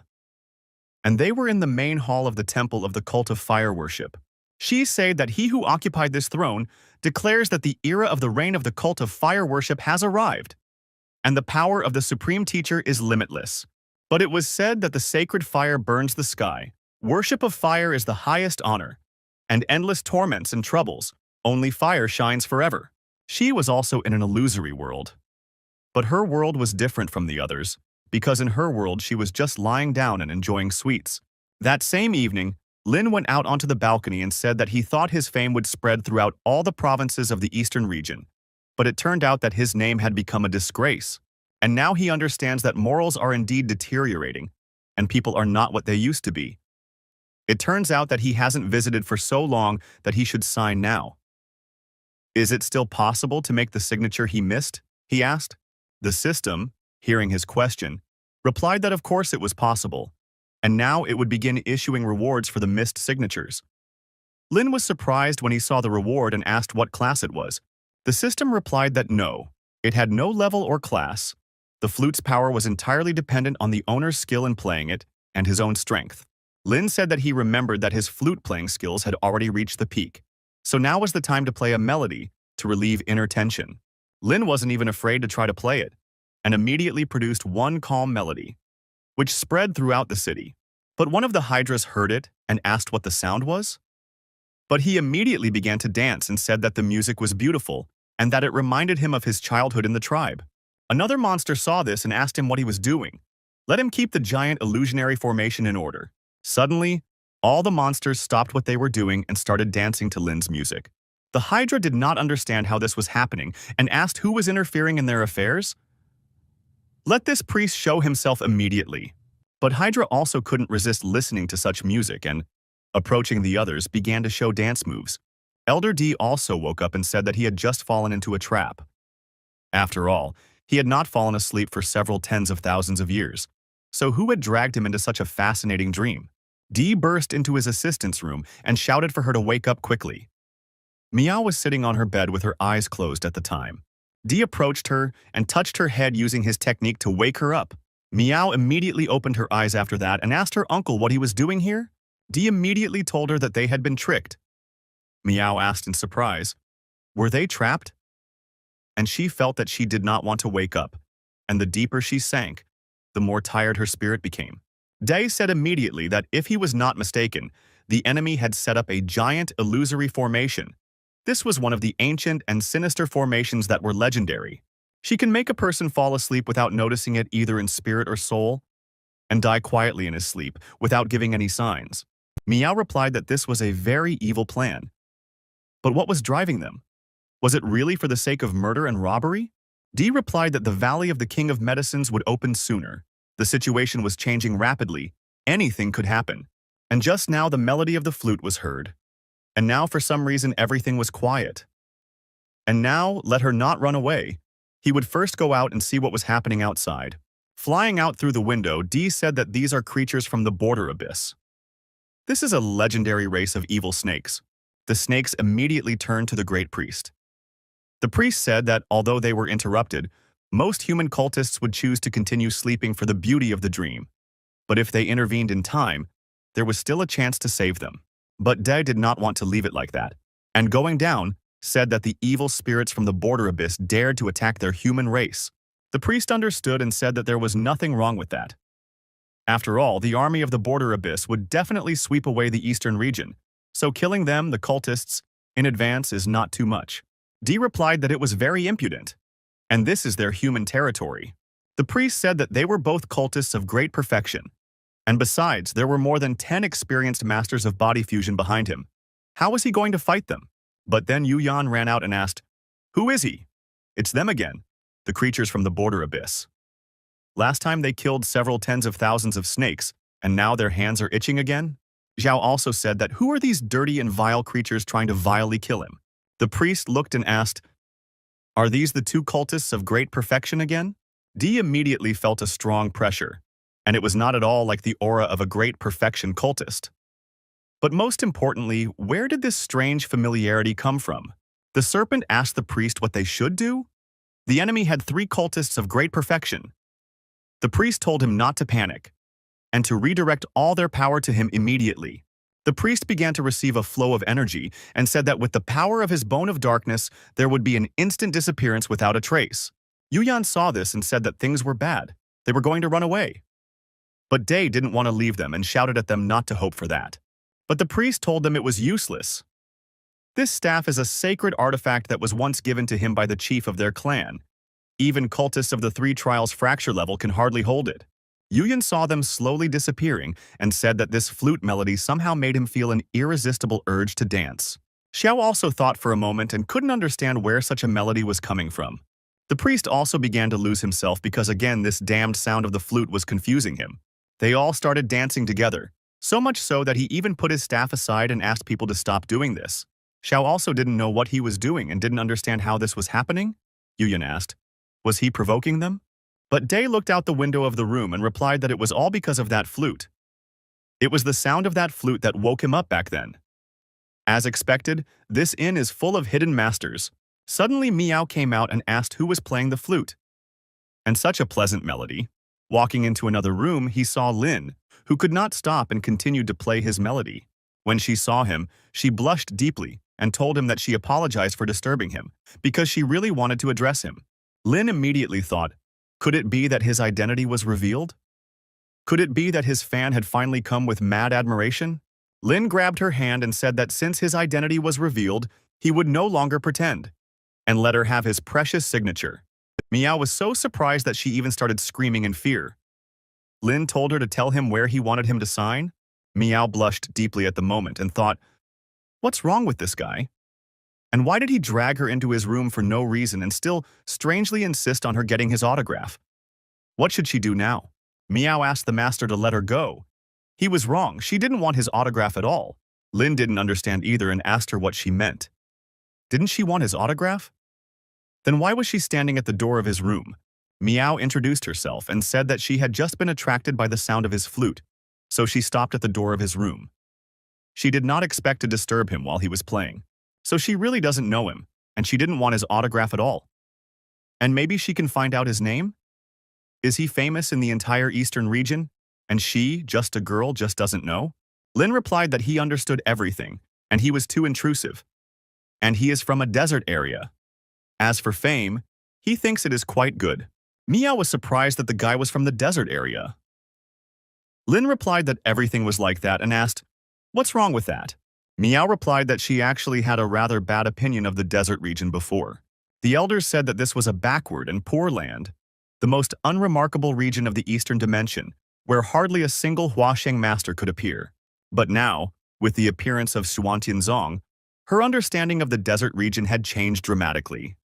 She suddenly realized that this place was greatly underestimated. Lin asked, so now her impression of the desert area had improved? Miao replied, no, even worse. The Peak Lord Piao Miao of Xuantianzong uses his high strength to do all sorts of evil. Recently, He and his disciples have been robbing the Tao masters in Wuzhou. Even she and Uncle Fan have become his victims. The great virtual immortal of the 3 trials breakthrough level. Yet he behaves so lowly and despicably, a real disgrace to the Eastern dimension and the cultivation world. Lin started laughing and couldn't even stop. Lin turned to her and said that he thought there was definitely some misunderstanding. In their desert land, Ye Junlin was the only perfect man of his kind. Not only is he strong and has an impeccable character, but he also has such a perfect face without a single flaw that even he, a man, almost fell in love. Such an outstanding man could not have committed such vile deeds. It is simply impossible. It cannot be. Miao asked the master. There is no one else here. He can talk to her frankly. There is no need to worry that his words will leak out and cause the revenge of the white-haired old devil. Lin told the girl that she had a very rich imagination. Miao replied that Ye Junlin was cruelly oppressing the people of the desert region, forcing him to say things that were contrary to the truth.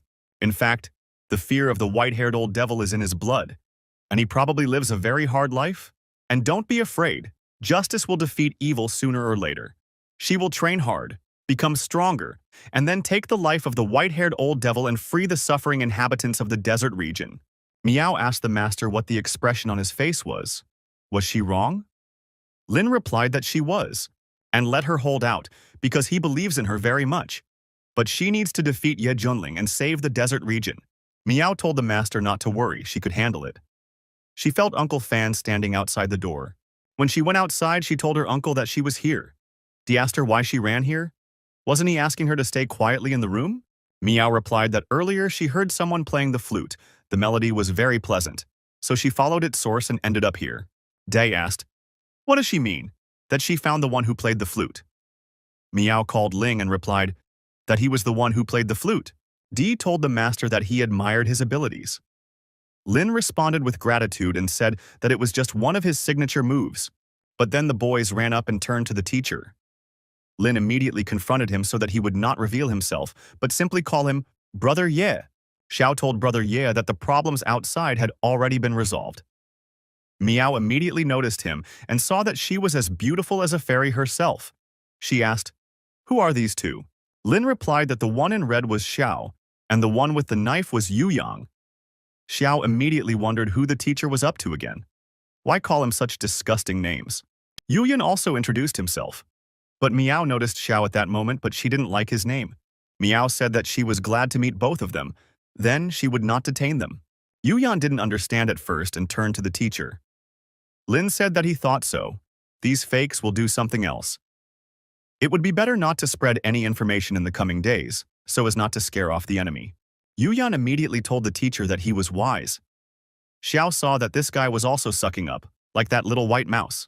And anyway, why should he be called Wang Sui Hua? Day was saying at this time that Mr. Ye was really impressive. Although he didn't appear in person tonight, he was able to use the sound of the flute to restrain the enemy, resolve this crisis, and easily control those creatures from the dead abysses. Miao asked, is it really that impressive? Di replied that both of these people were strong, but they both revered him. And for some reason when they got together, he got a strange feeling of familiarity. In general, these people radiated something unusual. They had better be careful. And let Miao go to rest quickly. The Valley of the King of Herbs will open soon. The girl did not argue and replied that she would go right away. That same evening, a huge stream of fiery energy flared up behind the mountains, and all the people immediately came out to look at the beauty. People started shouting that the Valley of the King of Herbs had opened. But of course it was strange. The opening time did not match what the rumors predicted. This time it opened so suddenly. Day took his niece and said that they were leaving. At that moment, Lin came out and thanked Shi for her tiramisu, which was very delicious. She replied that she was glad that the teacher was happy. The mouse could make tiramisu for the teacher every day. Lin said that he didn't even expect the Valley of the King of Herbs to open so soon. Then it's time to go.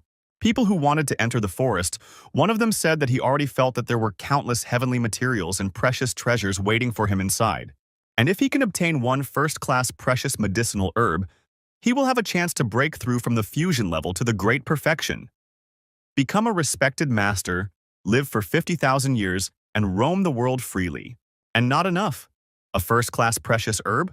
There's probably even a king herb.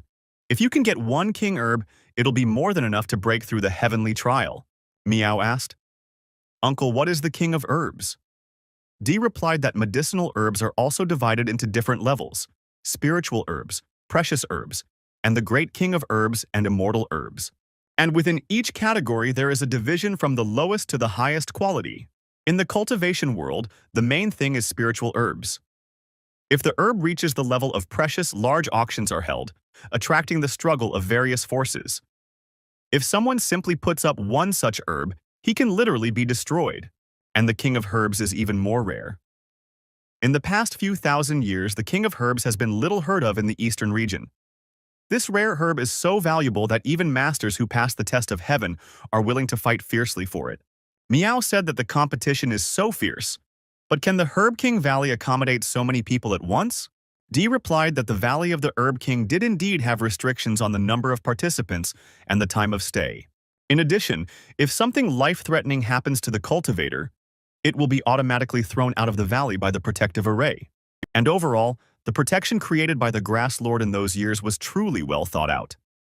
They, the descendants, can only thank fate for having the opportunity to enjoy his blessing, which cannot be repaid. And he didn't expect that the master of the lit lamp from the hanging monastery himself had arrived, because he was also a powerful cultivator.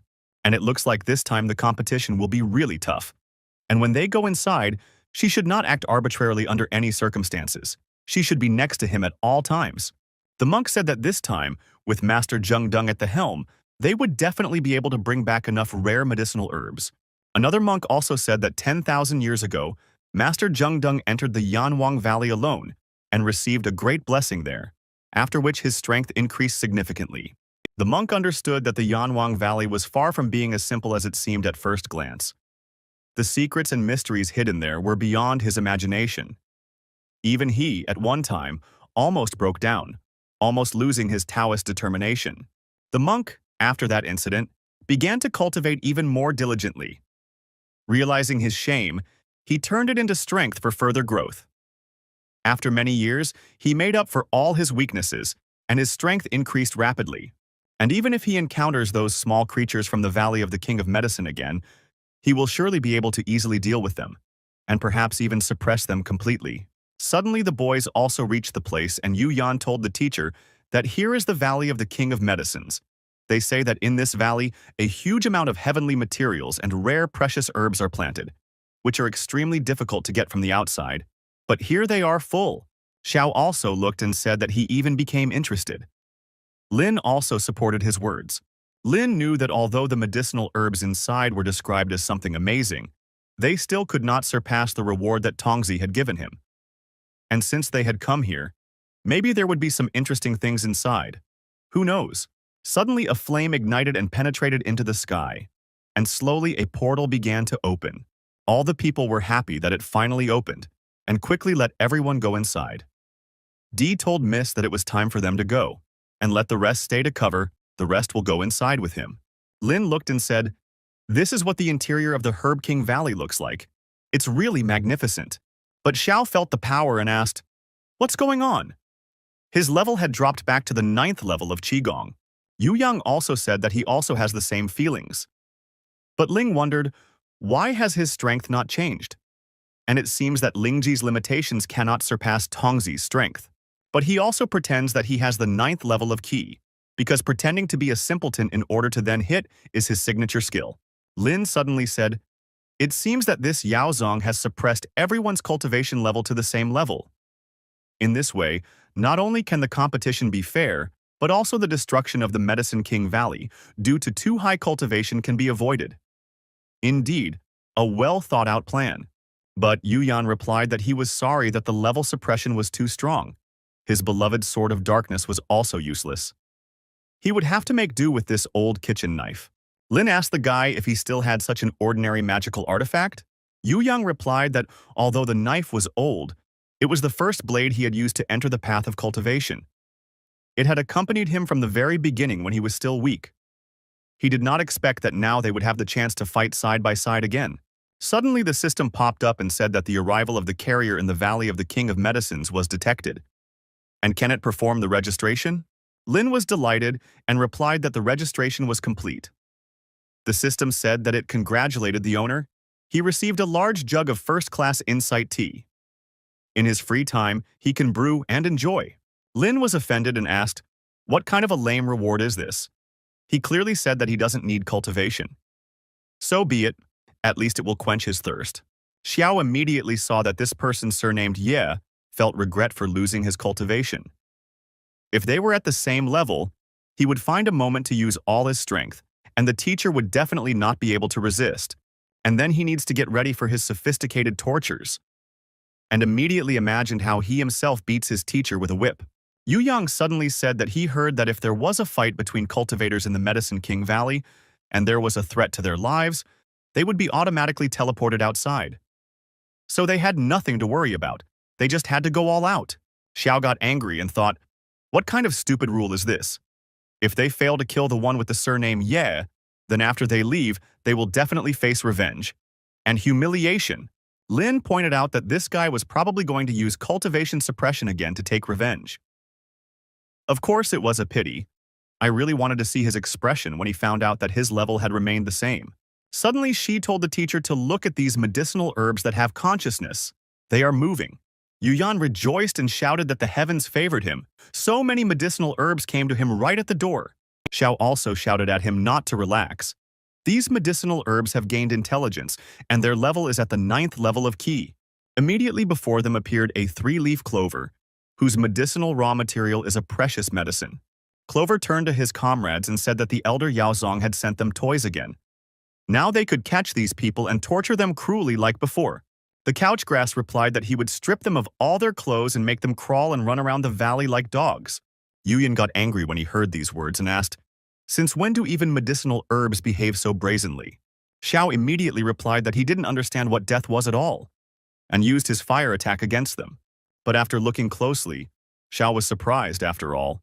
He used 40% of the power, and it still didn't burn out? If it was outside the Medicine King Valley, this blow would be enough to defeat a cultivator of the same level. Grass saw him and said that this was a slutty woman. How dare she attack him? And now he would take off all her clothes, hang her on a tree, and beat her up good and hard. Xiao didn't like it and told the grass that he was looking for death. And he used the red soul of the fire demon. Grass called Xiao a snitch because she is trying to attack him again. And now he will definitely not spare him.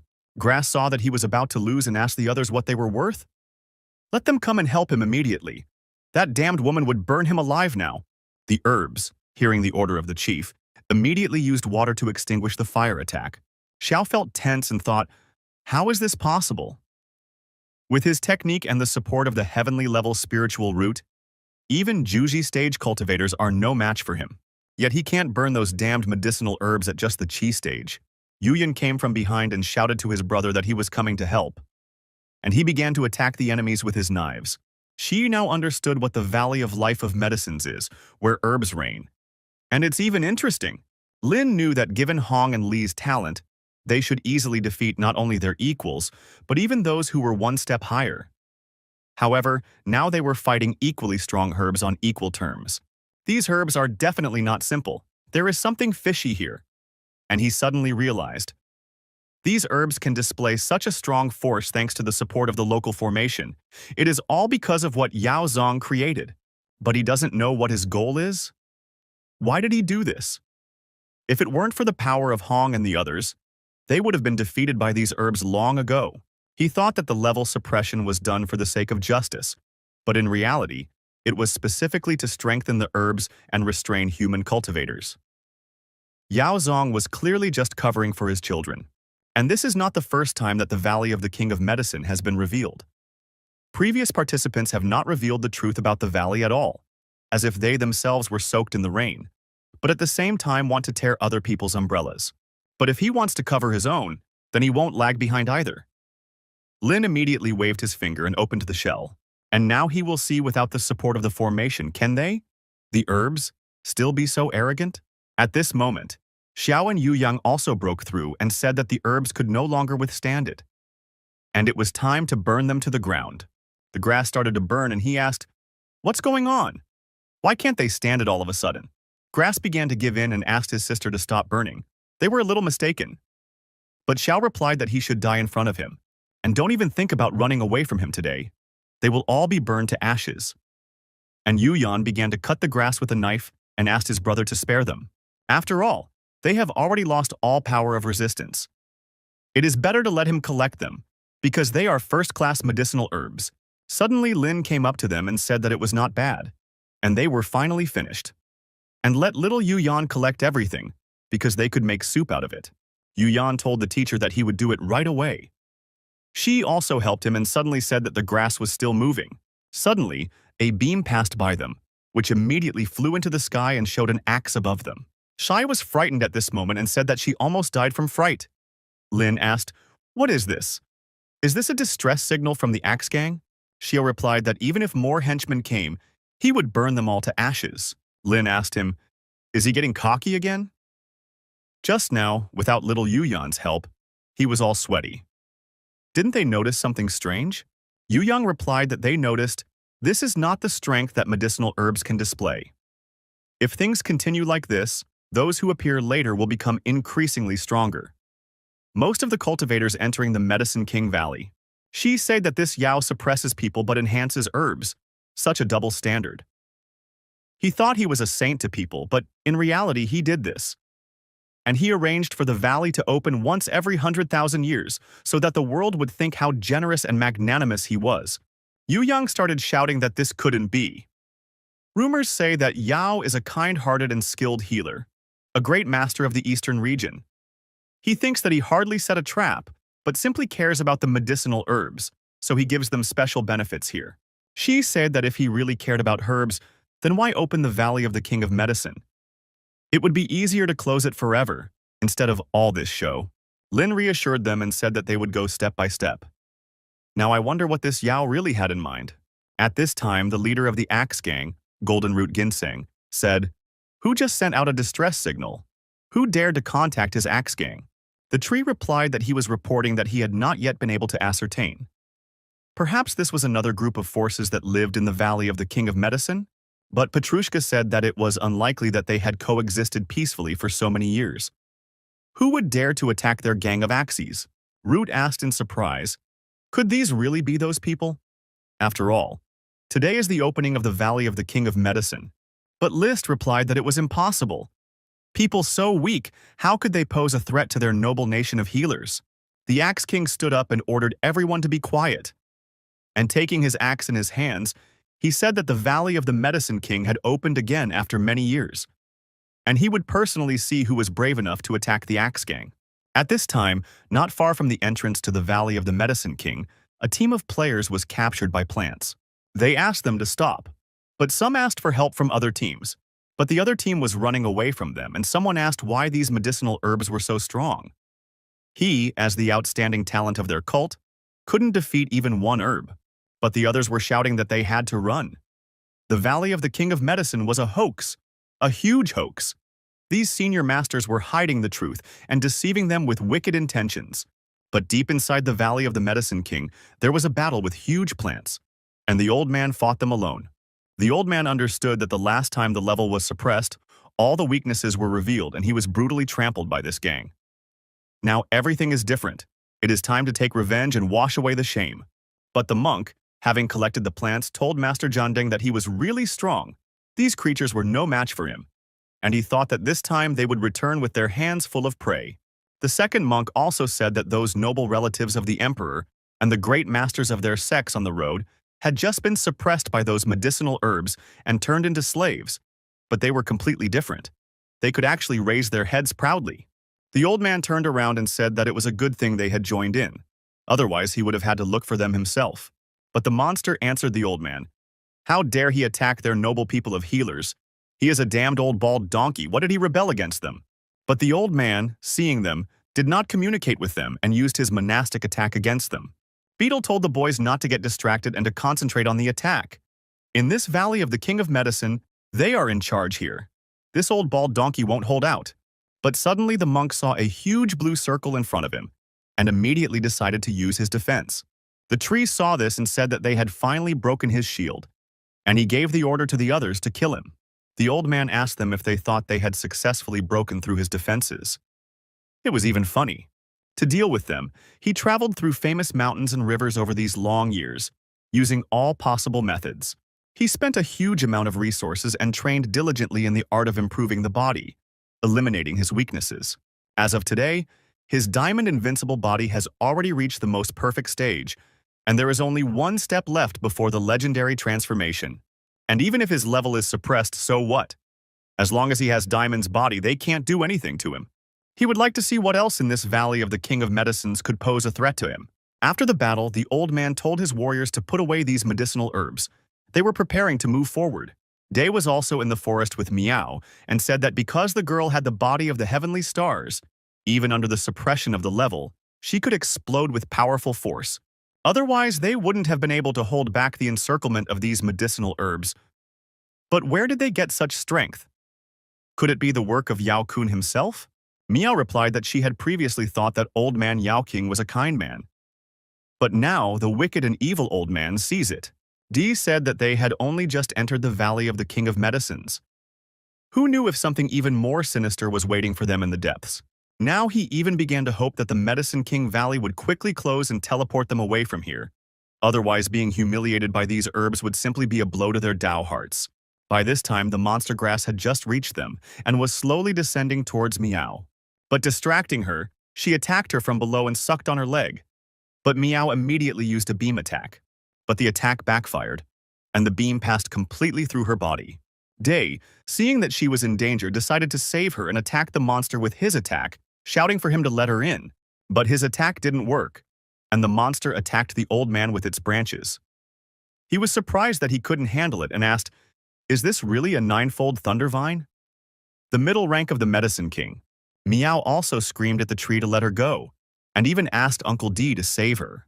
Dee just started attacking the tree with her attacks. But the tree just laughed and said that he was just having a great time. Dee told Miss to forgive Uncle, he is useless. This mid-rank Medicine King is equal in strength to the middle of Juji stage, and his cultivation is at the Lianqi level. He really can't help. Meow began to cry and replied that it was okay. He had already done everything he could.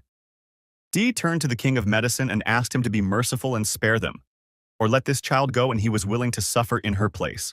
The tree replied that he had waited for them with such difficulty, and they thought that he would let them go. They were people, so naive. Let them look at this woman. She seemed to enjoy it when he shocked her. He immediately ran a current through her and saw her start screaming in pain.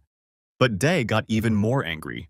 Suddenly people came up to them and hearing her screams asked what kind of game it was.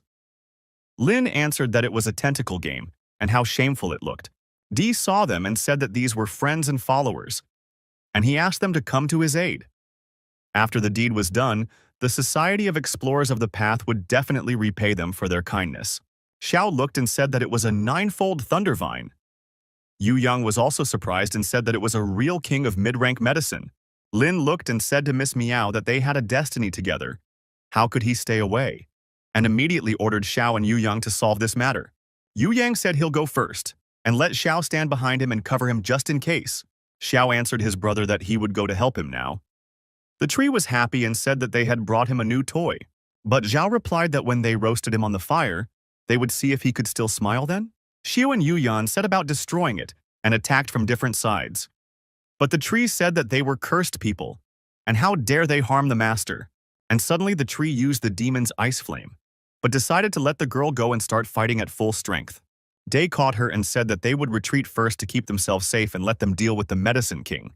Meow replied that although they were all at the 9th level of Lianqi, she had a star immortal body. But she was completely unable to resist the Medicine King, while they could fight with dignity and even exchange blows. Meow asked her uncle if he and her father were deceiving her. She was not as brilliant as they told her. Day replied that it wasn't that she had weak strength, it was just that the world was so big, and there was always someone stronger. He didn't know where they came from with such power, though. He couldn't have not heard of them. Meow said that Mr. Ye told her that they came from Wildzhou. Yidi understood and could not believe it. The tree said that he was the master and was going to take them and shock them real hard. And he was going to shock them so hard that they wouldn't be able to breathe. The boys found themselves a little trapped and surrounded by the current of this monster. Meow said that things were bad and even they couldn't handle it. Lin also noticed that they were at the limit of their capabilities again, and it was time to help them a little. Sai also started screaming that her brothers were in danger and she would go save them. She didn't waste time and just jumped on the monster. Lin was surprised, and it was rare to see she want to fight herself. And maybe now they would see her true fighting potential. Yuyan said that they had underestimated the advantage of the Medicine King in this place anyway. It was very difficult for them to deal him a fatal blow. This is even more humiliating than when Mr. Ye bullied him. At least he had luck, and now even some insignificant blade of grass decided to force him to his knees.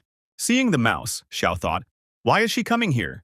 He shouted to her that it is dangerous here and to leave immediately. The tree saw her and asked that such a small thing as she also dared to get into a fight? Or did she think that he would be kind to him? But C was not afraid of the monster at all and, grabbing him by the root, told him not to dare underestimate her. But she used her solar energy and instantly tore apart the root of the King of Medicine. Shai immediately shouted at him not to dare bully her older brother and younger brother at school. The king was in great pain after her attack. She continued to enter further and told the elder brother and the younger brother that she had come to save them. Xiao was surprised and asked, "Is this a fake? Does this stupid mouse that always follows others and only messes around with food also have such power?" Yuyan also told the white elder sister that it turned out she was so strong. Dai was also shocked and said that it turns out that this inconspicuous little guy is even stronger than the two of them. Lin was convinced that this power of the first celestial body in all worlds was truly something extraordinary. At the moment of the battle, Xiao said that as long as this rodent created a chance for them, they could destroy it once and for all. Xiao went further and used the red flame of the soul demon, and slowly began to burn the king. Having defeated the king, Sai was overjoyed and shouted that they had won. And she asked her elder brother if he would praise her. Xiao turned around and replied that she hadn't shown up for a long time and still wanted to brag to him. He was no longer her servant. Si was offended and asked, "Did she do something wrong?" Yuyan asked his elder brother if he thought that without her, they would definitely have died here. And he told the white elder sister that she was simply magnificent. Xiao replied that indeed it was. Today, she made everyone look at her in a new way. She said that it was nothing special, she just wanted to help. Miao came up to them and said that she was grateful to them who came to help. Yuyan replied to the girl that there was no need for gratitude, it was just a matter of honor. But Z immediately covered her face and said that there were strangers here when she left. Miao asked why this little sister was so shy. She saw her as very strong before. She sincerely admires her. She shouldn't worry about her appearance. She's very sweet. She showed up and asked her if it was true, and asked the master too if he heard. This elder sister admires her very much, and she doesn't even care what she looks like. Day immediately looked at their mentor, and it seems like his guesses are becoming more and more accurate. Lin told the mouse that she had become very proud. She was delighted and even blushed a little. Miao approached Lin and asked if he was the teacher of this little girl. Lin replied that yes, she was the one he had raised with great difficulty, putting a lot of effort and care into it. She thought at this moment, how dare his teacher say such a thing? Did he raise her? And raise her cooking skills? She said that the mentor taught her a lot. He takes very good care of her. Miao understood everything now and looked at them frozen. But she wondered why these four together seemed familiar to her, as if she had seen them somewhere before. But Lin also realized that this girl looked difficult. Would she really suspect something? But the plants told the clan king that they had found people. The wave of battle that was recently, it was they who sent it. They saw them and said that there were so many treasure-level medicinal herbs there. But things were very bad. Xiao immediately thought about it, because he also felt an extremely strong and powerful energy in this group. The King of Herbs said that several people from the human race dared to disturb the order in their territory, and even destroyed the small lei. She replied that this was indeed a good place, and high-grade medicinal herbs came one after another, and among them there was even such a high-quality king of medicine. The king said that people were also insolent, and how dare they attempt to assassinate him. Lin looked and told the others to also look at this axe, because this was the gang of axemen who had sent out a distress signal through medicinal herbs back then. Yu Yang immediately turned to the elder sister and said that this was even stronger than the previous one. And the white elder sister, can she still help them? Shai replied that she would do her best. The king immediately began to fight and ordered his herbs to capture them. Shai immediately stood in front of the king and told him that she was his enemy. The king began to laugh and asked, "Only she?" Now not only people are encroaching on them, but even some mouse underestimates him. It's just ridiculous.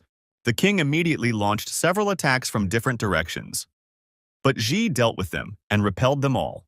But after that she got tired and said that she was so confused and wanted to throw up and she wouldn't fight anymore. The king told her that her level was too low to compete with his majesty. And let the stinking rat die. The king simply raised his axe above her head and attacked. But she was frightened and even closed her eyes. But Lin did not allow him to do this and broke the axe into small pieces. Lin said that this ginseng was too self-confident, and it looked like he would have to brew some decoction to make him obedient. And he told the mouse not to think too much, and let her go and help them, and leave everything here to him. Shai was delighted and ran to help her brothers. Meow saw this and shouted that Yuyan was going to interfere. Day replied that he didn't know why, he couldn't understand how deep his power was. The king simply did not chat with them any further, and attacked with his strong and powerful fists. While Lin simply stood still and waited for the right moment. Lin knew that if he interfered seriously, it would reveal his level of power. The plants were very scared after all this and said that it was impossible. And are people really that strong? This is the first time in so many years that we have encountered such a situation. Is the Valley of the King of Medicine really in for a great disaster? Yu Yang knew that it was not for nothing that Lin was their mentor. Even if his strength was suppressed just like theirs, his might would still remain beyond their reach. But Xiao also wondered, how is this possible? He feels that this ginseng root is completely suppressing his strength, but he feels that this guy has defeated him without even lifting a finger. But why, even though they are both at the 9th level of Qi, can he be so strong? And he still naively thought that he could suppress him, fighting on equal terms. And it seems that these were just empty dreams. The plants began to shout to everyone that their king was dead, and they needed to run away quickly. Yuyan asked them, why did they want to run away? After all, they were all first-class precious medicines. Let them stay a little longer. Lin approached Yuyan and said that he had done very well. Let him collect these precious medicines properly. Yuyan replied that he was grateful for the teacher's praise.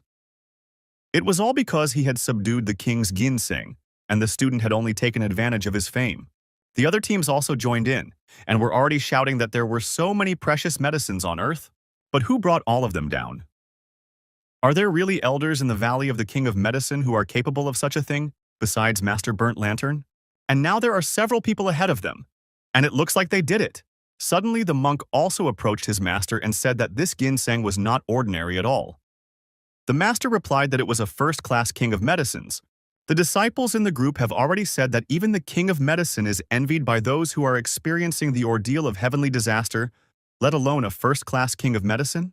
If it were outside, those old monsters hiding in the eastern region would definitely intervene and try to take it away. But since they have the power to subjugate the king of medicine, who would dare to mess with them? The master also decided that since the first-class king of medicine had appeared and had not yet acknowledged the master, how could the hanging temple simply turn a blind eye to it? Yuyan saw this and immediately hit him with his attack, seeing that the old man tried to take it, and asked how he dared to take someone else's. But the old man turned to him and asked him if he didn't know that he was fighting the people from their hanging temple. Xie replied that they were a bunch of bald monks, immediately trying to take away their things and yet calling themselves followers of Buddha. In fact, they were just hypocritical bandits. The monk told him he was a scoundrel and a talker. Who could prove that they were the ones who defeated them? They just came first, that's all. The second monk also said that everything was correct, and advised him, the scattered cultists, not to behave impudently if he provoked the wrath of their hanging temple, then let them forget about gaining a foothold in the eastern region. Old monk told the boy that his words were too harsh. Yuyan called him an old bald monk and asked him if he was unhappy. Should they practice? The old man answered him that he was simply evil spirits. Who was he thinking he was being so impudent with? Let him know that this man was a real powerful master who had survived a celestial catastrophe, and he was worthy of being his rival. The other warriors were surprised and asked in surprise, a powerful master of heavenly catastrophe? Although he had already felt that this master was at a high level, he did not expect that he was a real ascendant immortal. There are many noble figures in the Medicine King Valley, but in front of the powerful heavenly disaster masters, they are like ants. Yu Yang asked in surprise. Master of heavenly disaster? But it doesn't matter that everything here is at the 9th level of Qi. Even if it comes out, he will still cut it. The old monk was not afraid of anything and said that the guy had a cheeky tone. And could he tell his name? Yuyan introduced himself and told them to all listen to his name and not dare to be so indignant anymore. The monks began to laugh at him and asked what kind of village name he had, what village he was from. And here he doesn't even have his own clan, but he already dares to challenge the master of heavenly catastrophe. The old man turned to the benefactor and said that he had too much anger, and now the old monk would enlighten him. Yu Yang was delighted and told him that it was great that he came, and to fight a powerful heavenly disaster master was truly a rare and valuable opportunity. Yu Yan simply tried his best to capture the old man's attack, and a huge explosion appeared that absorbed it. Yu Yan was happy during the battle and shouted for the old man to try again. And how exciting it was for him! The monk used defense against the guy's strong blows and simply stood there until he got tired of attacking. The disciple also said that he didn't expect that this Yu Yan was so strong and could resist the master for so long, and the master probably didn't show his full strength. After all, for an unknown like him, using his full power would sound really bad. The monk knew that he had trained hard for the sake of the Medicine King Valley for 100,000 years, and yet he couldn't defeat one younger generation. And now he had to use this technique. The monk simply waited for his moment and gathered all his energy to attack in one go. Yu Yan didn't understand what it was at first and continued to strike. The monk shouted to the benefactor not to waste his strength in vain. Even if he chopped for 3 days and 3 nights, he still would not be able to overcome it. The monk chose his moment to attack in one go, and after delivering a fist blow, he shouted that the guy was evil. But Yu Yan wasn't even afraid and managed to react with his sword strike during the monk's attack. Yu Yan was a little surprised and saw that the attack was ineffective, and asked the old monk, "Is he a turtle offspring?" The monk asked the boy why he was going through this torment. After all, they were not going to stay in the Valley of the King of Medicines forever. The students also asked, does he think that being equal to the master is cool? And let him stay here all his life if he wants. But if he leaves here, then he is a fool, simply doomed to death. Lin also approached them and said that he had taken this King of Medicines. If the people from their hanging temple came to take it away, it means they don't know the measure, and they got what they deserved. The monk told him that the situation had changed since they had intervened.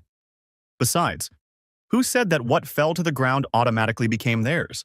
And he, like an old monk, believes that only what he takes into his hands truly belongs to him. Xiao at this moment attacked him from behind and shouted that the old bald monk was simply seeking his death. The monk asked him, does he also want to stop him? Stop resisting, this King of Medicine is his now. But suddenly a fire attack flew right next to Xiao's head. He didn't understand what it was. Lin attacked the old monk and asked him if he really thought that no one could punish him. The monk, seeing his face in front of him, felt that the strength in this guy's fist was frightening, and it even seemed to him that it exceeded the limitations of the Valley of the King of Medicines. Lin simply didn't stop there, and positioned his blow so that his fist simply pierced the old monk's chest. The blow was so strong and powerful that the monk was simply thrown into the depths of the forest. The monks asked, with such small tricks as his, he still dared to brag to the master of the burnt lantern? And here he just makes loud threats, but nothing on the matter. Let him try to attack their master again. Lin began to smile and asked the monk how he felt about that punch. He had been holding back all his strength with all his might so as not to kill him. Otherwise, the rumor would spread. The monk replied that the Buddha was merciful, and the benefactor was simply acting wisely. And now he was saying goodbye to him. The other monks asked, is it over yet? After all, the winner had not yet been determined, and they turned to the master and asked, will they refuse these precious medicines? But the elder monk simply turned around and looked at him with his crooked eye. Lin smiled and told the monk that he knew when to retreat. Suddenly, on the way, the elder monk became so ill that he even began to spit blood. The warrior turned to the master and asked what was wrong with him. The senior monk replied that he was fine, just minor wounds. The elder monk thought, who is this celestial being? Even in the Valley of the King of Medicine he has such power, and has the era of great turmoil really arrived? And even he, another abyss, can no longer keep up with this time? And when he gets out of here, he will certainly personally send them all to the next world. At this time, a meeting of the Medicine Kings was taking place at the headquarters of the Medicine King Valley. Jin Yinzi, the Medicine Queen, said that the human cultists are ravaging their Medicine King Valley. Even the Thunder King and Ginseng King have been defeated, and at stake is life and death for everyone. We must urgently decide whether to hide and wait until the valley closes itself, or to stand up and resist. The bloody jade flaming bone bamboo asked, why should they hide? This is their territory.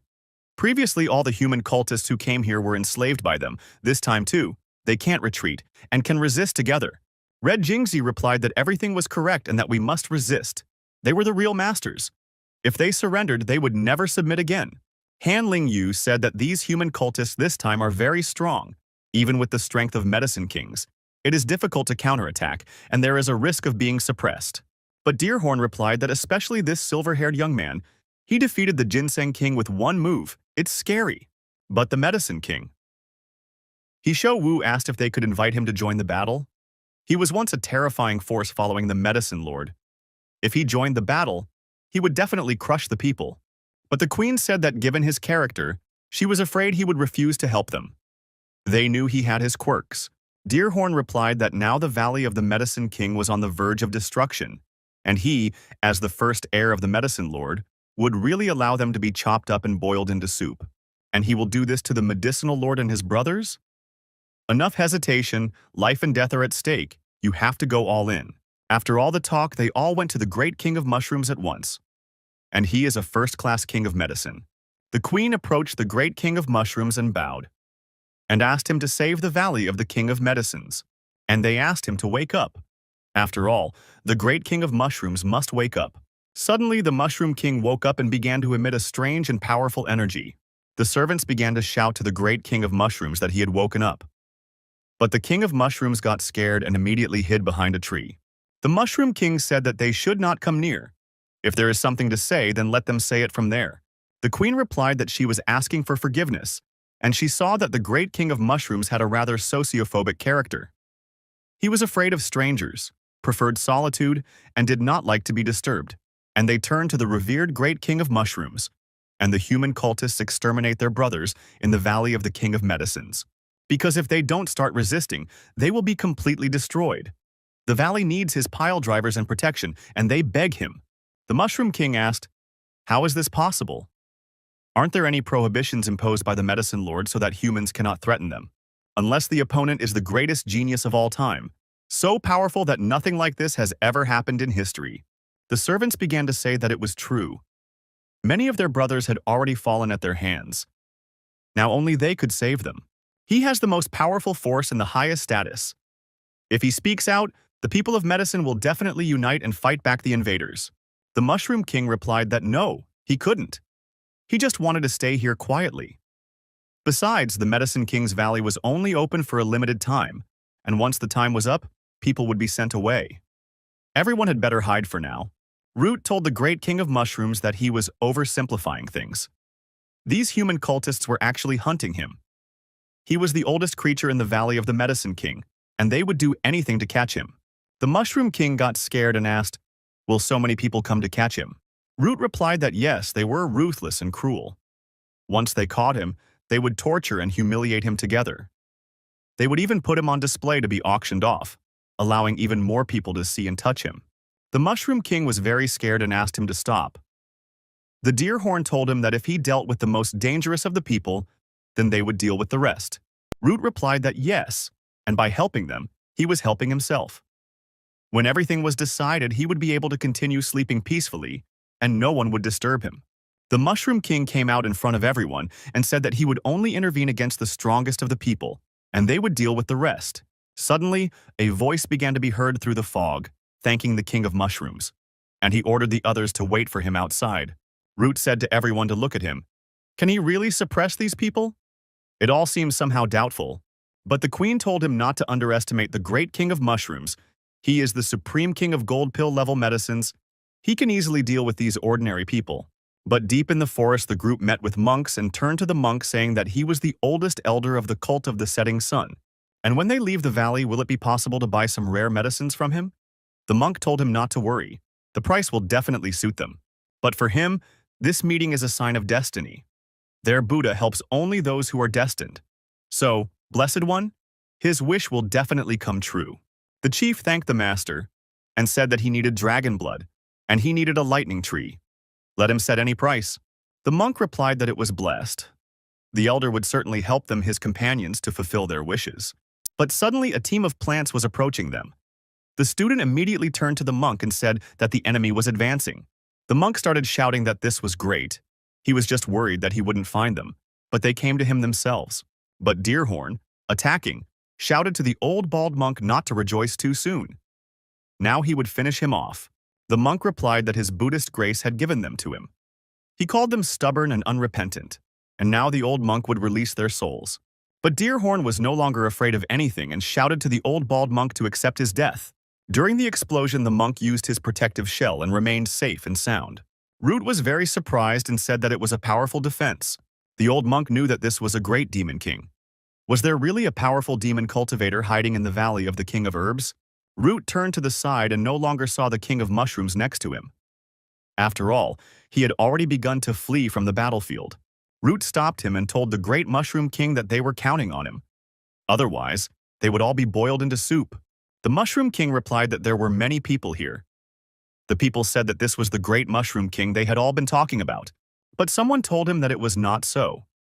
After all, in the ancient books of Huangkunsi, there is a medicinal plant recorded that looks like a mushroom, with a bluish tint, called the immortal chaos mushroom. But the monk said that if a cultivator swallows it, his strength will increase dramatically, and his life will be extended for millions of years. The soup made from it will help him to quickly cultivate the path of immortality even more. The monks replied that it was precisely because the old monk was sincere, and this touched the Buddha. Enlightenment and immortality were just around the corner. The monk gathered all his might with one hand and shouted as he attacked, saying that this ancient herbal mushroom was related to his Buddha. So he, the old monk, would take it first. But the mushroom king parried the attack and replied that it was too much. Why was he hitting him on the head? The warrior simply did not stand aside and said that this mushroom is a golden egg of the level of perfection, the highest of the highest, the great king of herbs. The monk said that this was also a product of evil, and that the warrior should not dare to behave so recklessly.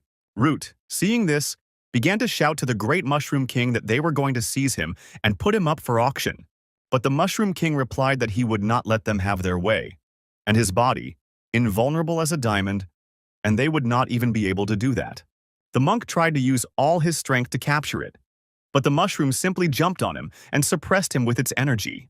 The mushroom king simply jumped on the monk's body and said that he would give him a punch in the head. The monk replied that they were the product of evil and let him dare to lift it. But suddenly, lianas from the forest surrounded him, grabbing him by each limb. The monk understood that they were in a hurry to kill him so as not to be publicly humiliated by some worthless mushroom. How could he then instruct people? The king of mushrooms said that he had solved their problem. The rest was none of his business. The plants were simply overjoyed and headed off to destroy the man. The monk asked them with fearful cries, "What do they want to do? Buddha will not forgive them. And will he really have to relive the shame that happened 10,000 years ago?" The boys were also fighting at that moment with a huge tree, which resisted their decision. Lin felt a sensation of extraordinary energy, far surpassing all other medicinal kings. And the power behind the Valley of Medicinal Roots has finally appeared. The tree told the elders not to fight him. He was just passing by and did not belong to the group of herbs that oppress people. And what do the elders want from him? He is right in front of them. Meow asked him if he was telling the truth. The fruits that grow on him look very beautiful. The tree answered them that if they let him go, he would give them everything. This thing fell to the ground. Even the spirits do not eat it. Let them take everything for themselves. Dee told Miss that this is the fruit of the star energy of the sky. If you take it, you can increase the power of the star energy, which is very good for her body. Dee said that when they searched all over Gongzhou with the Path Cult, they did not find a trace of this immortal fruit. And now they suddenly got several dozen at once. A real big luck. Meow replied to her uncle that this trip was not in vain. Once she swallowed and processed these fruits, her star energy power would break through to a new level again. The tree asked the elder if he could leave already. Xiao answered his question immediately and was in a deep dream. But Lin gave him permission to leave and told the boys that there was an unusual energy there, and they could check. Maybe they would find the power behind the Valley of the King of Herbs. Yuyan asked, "Is this true? So this time they will be able to uncover the secrets of the Valley of the Herb King?" But Xiao thought, why didn't he feel any energy at all? Was he really only at the 9th level of Qi now? Miao said that the Lord should get these fruits from his 2 disciples. Does he wish to take more? Lin replied that it was not necessary. Let her take them. But Day also turned to young Master Ye and said that he thanked him. If he needed help in the Tao school in the future, He could contact him without hesitation. Lin said there was no need to say that, they could go together. When they arrived, they were shocked and asked, "What is this? Why are there so many medicinal herbs of the medicinal lord level?" But Xiao said it was great and really very exciting. She also saw something familiar and asked the teacher, "What was that black thing?" Lin replied that it had only been a short time, and that old bald guy was already in such a state. Looking closely, they saw that the plants had simply grabbed the people and were mocking them. Lin said that they were able to humiliate Master Jiandeng and the Eastern cultists like this. It was clearly not just some simple force behind it. Yuyan replied to the teacher that the stronger the medicinal plant, the higher its level, and perhaps it is a real elite great kingdom of medicine. Root immediately turned to them and ordered them to immediately kneel down and beg for mercy. But Lin replied that he would like to see who gave them such courage. And at that moment the monk saw the guy and wished that he would enjoy the time when he was still a man. He would soon regret why he was so naive. Root got angry and started asking, "Silver-haired youth? Is he the one who destroyed the Lightning King and the King of Participants?" But unfortunately, now with the Big Mushroom King, he is just their toy creature. But unfortunately, now with the Big Mushroom King, he is just their toy creature. The plants immediately began to scream in fear for the Big King Mushroom to come to their aid. They thought immediately about the Great Demon. And there really is such an evil and terrible creature here? Xiao also understood that even he, in his prime, did not dare to call himself a great demon. So who was he? Someone so powerful. Lin said that he really wanted to see what a great demon really was. Root turned to the side and saw that the Mushroom King was not nearby, and he himself also turned around and began to run away. But Root shouted that the great Mushroom King was the strongest villain, and only he could defeat him. Lin asked, "Is he the most powerful creature in the Valley of the King of Medicine?" The King of Mushrooms answered that it is true. That is exactly it. She said after seeing it, it was the immortal chaotic mushroom. Lin asked him, what kind of mushroom did she mean? Is it very strong? Shio replied that it was called the immortal chaotic mushroom. Whoever eats it can strengthen their strength and prolong their life. The benefits are endless. And this is considered the closest thing to a divine potion in legends. D thought that this meant a real great root of top-class medicine. He is a master who has reached the stage of golden fruit egg perfection, and he hoped that Mr. Ye would be a little more careful. If anything, they would try to find a way to teleport out of here. But Lin told him not to worry. He understood everything himself and knew what he was doing. The Mushroom King said that they were people so evil. They only thought about eating him. Why did they disturb his sleep? And why did they do this? The Mushroom King asked in a menacing voice. Lin immediately felt the pressure, and the difference between him and his opponents was simply colossal. But Lin pulled out his trump card and told the Mushroom King that he had come just in time and shown his trump card. Using it, the sunlight simply covered the place and all the plants were very scared. Miao told her uncle that it seemed that young Master Gui's techniques were not suppressed by the boundaries of the Qi practice realm. But uncle also felt the powerful technique, and it can ignore the limitations of the Medicine King Valley. Xiao also thought that this was illegal. How did the teacher do this? After all, the Medicine Clan is so strong in this place only because of the rules set by the Venerable Medicine. And the rules here are a special technique that is inherent to immortals. Once someone enters the boundaries of the Medicine King Valley, they fall under the influence of the rules. Unless there is a creature equal to or superior to the caster, only then can these rules be ignored or even broken. Xiao was surprised that no, it was impossible. He definitely couldn't be such a creature, and he shouldn't. Otherwise, he wouldn't have had a chance to escape from his devilish clutches at all. Xiao asked Yu Yang if he was okay. The monk was also shocked and wondered what was going on. His palm strike on him earlier was just insignificant compared to the force with which the Great Mushroom King hit him. But now he has sent the Great Mushroom King flying with one slap, and his Buddhist heart is ready to burst. The Mushroom King didn't even understand what happened and thought that he was thrown back by the blow. But he knew that it shouldn't be like this. Yao Zong himself had once imposed a ban, and promised him that no one below the level of a true immortal would be able to destroy it. So what happens now? Has the ban been invalidated because too much time has passed? Lin pointed his finger and turned to the big mushroom, saying that if it no longer had any abilities, then he would boil it in soup. But the Mushroom King stood his ground and told Lin that he was a big bad guy, and he wouldn't let him get his way. The mushroom picked up speed and began to attack with its small fists. But Lin was not afraid and responded with a mutual slap. But he didn't stop there.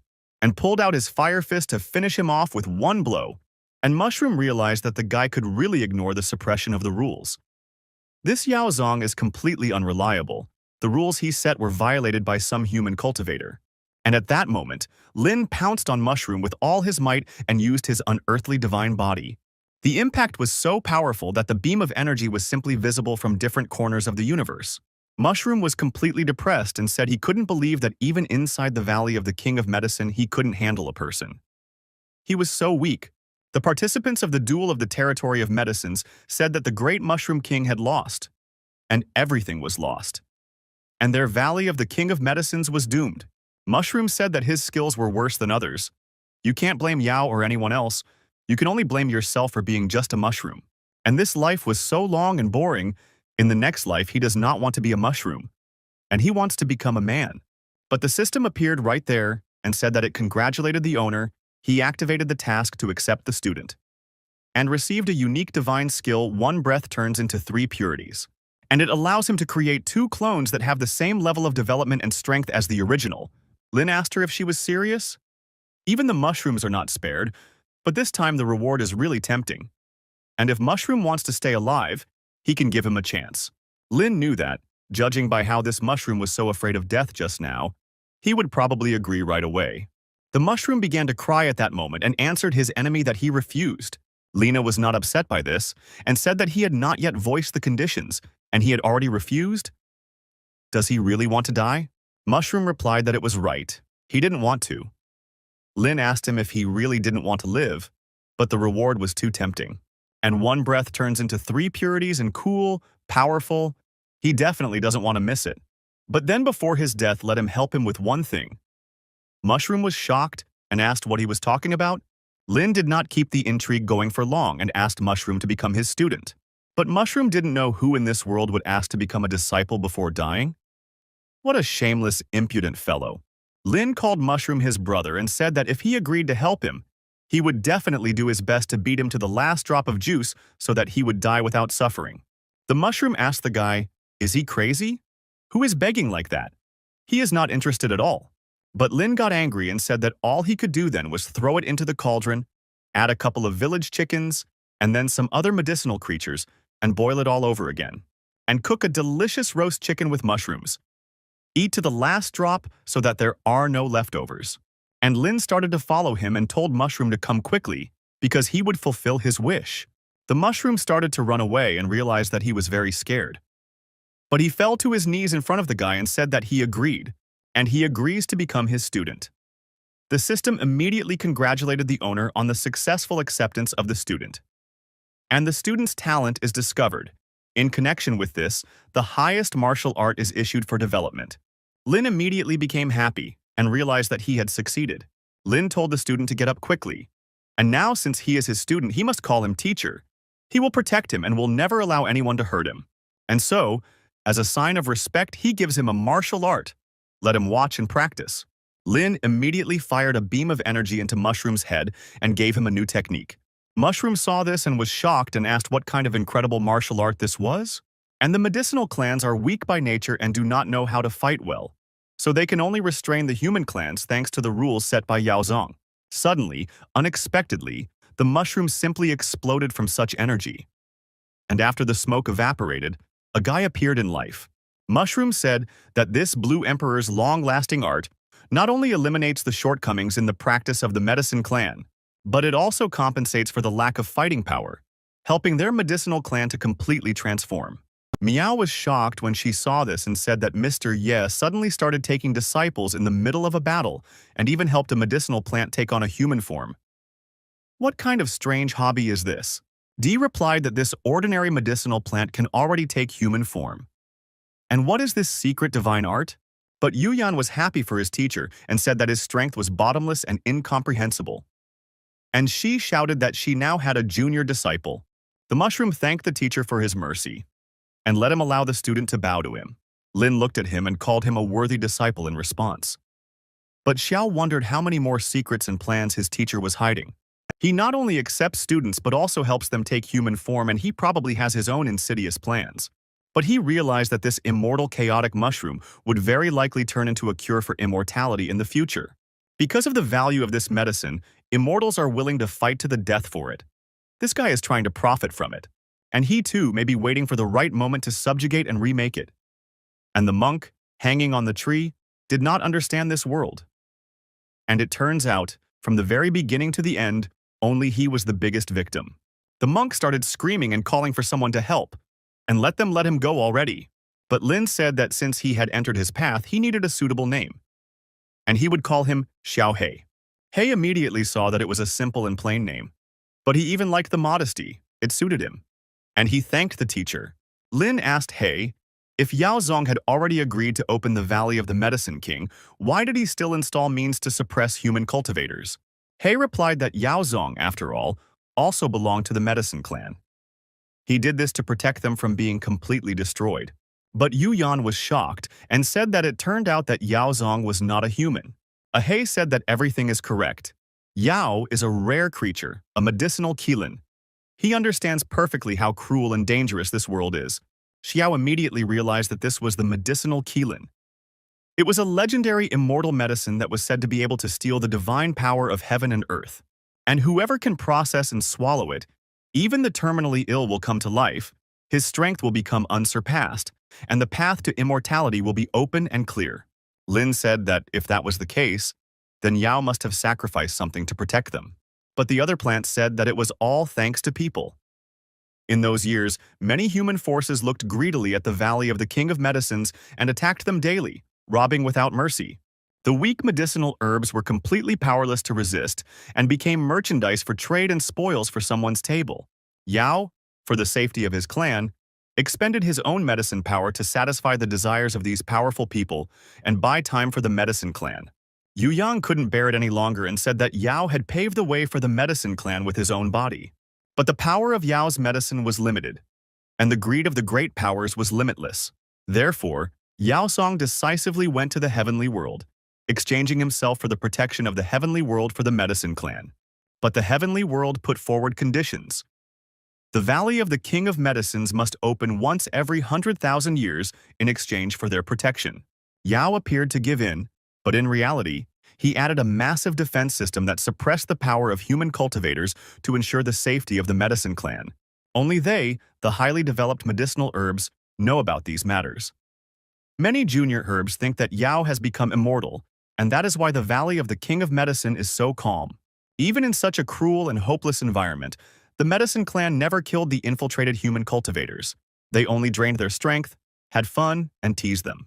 But Lin thought about it and said that Yao sacrificed himself to ensure the medicine clan's chance to survive, and it was hard not to have respect for him.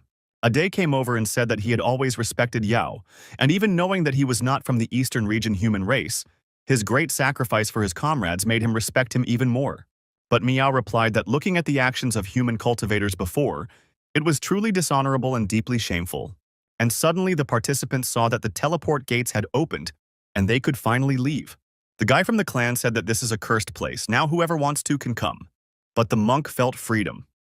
And when he gets out, he will definitely avenge the shame with blood.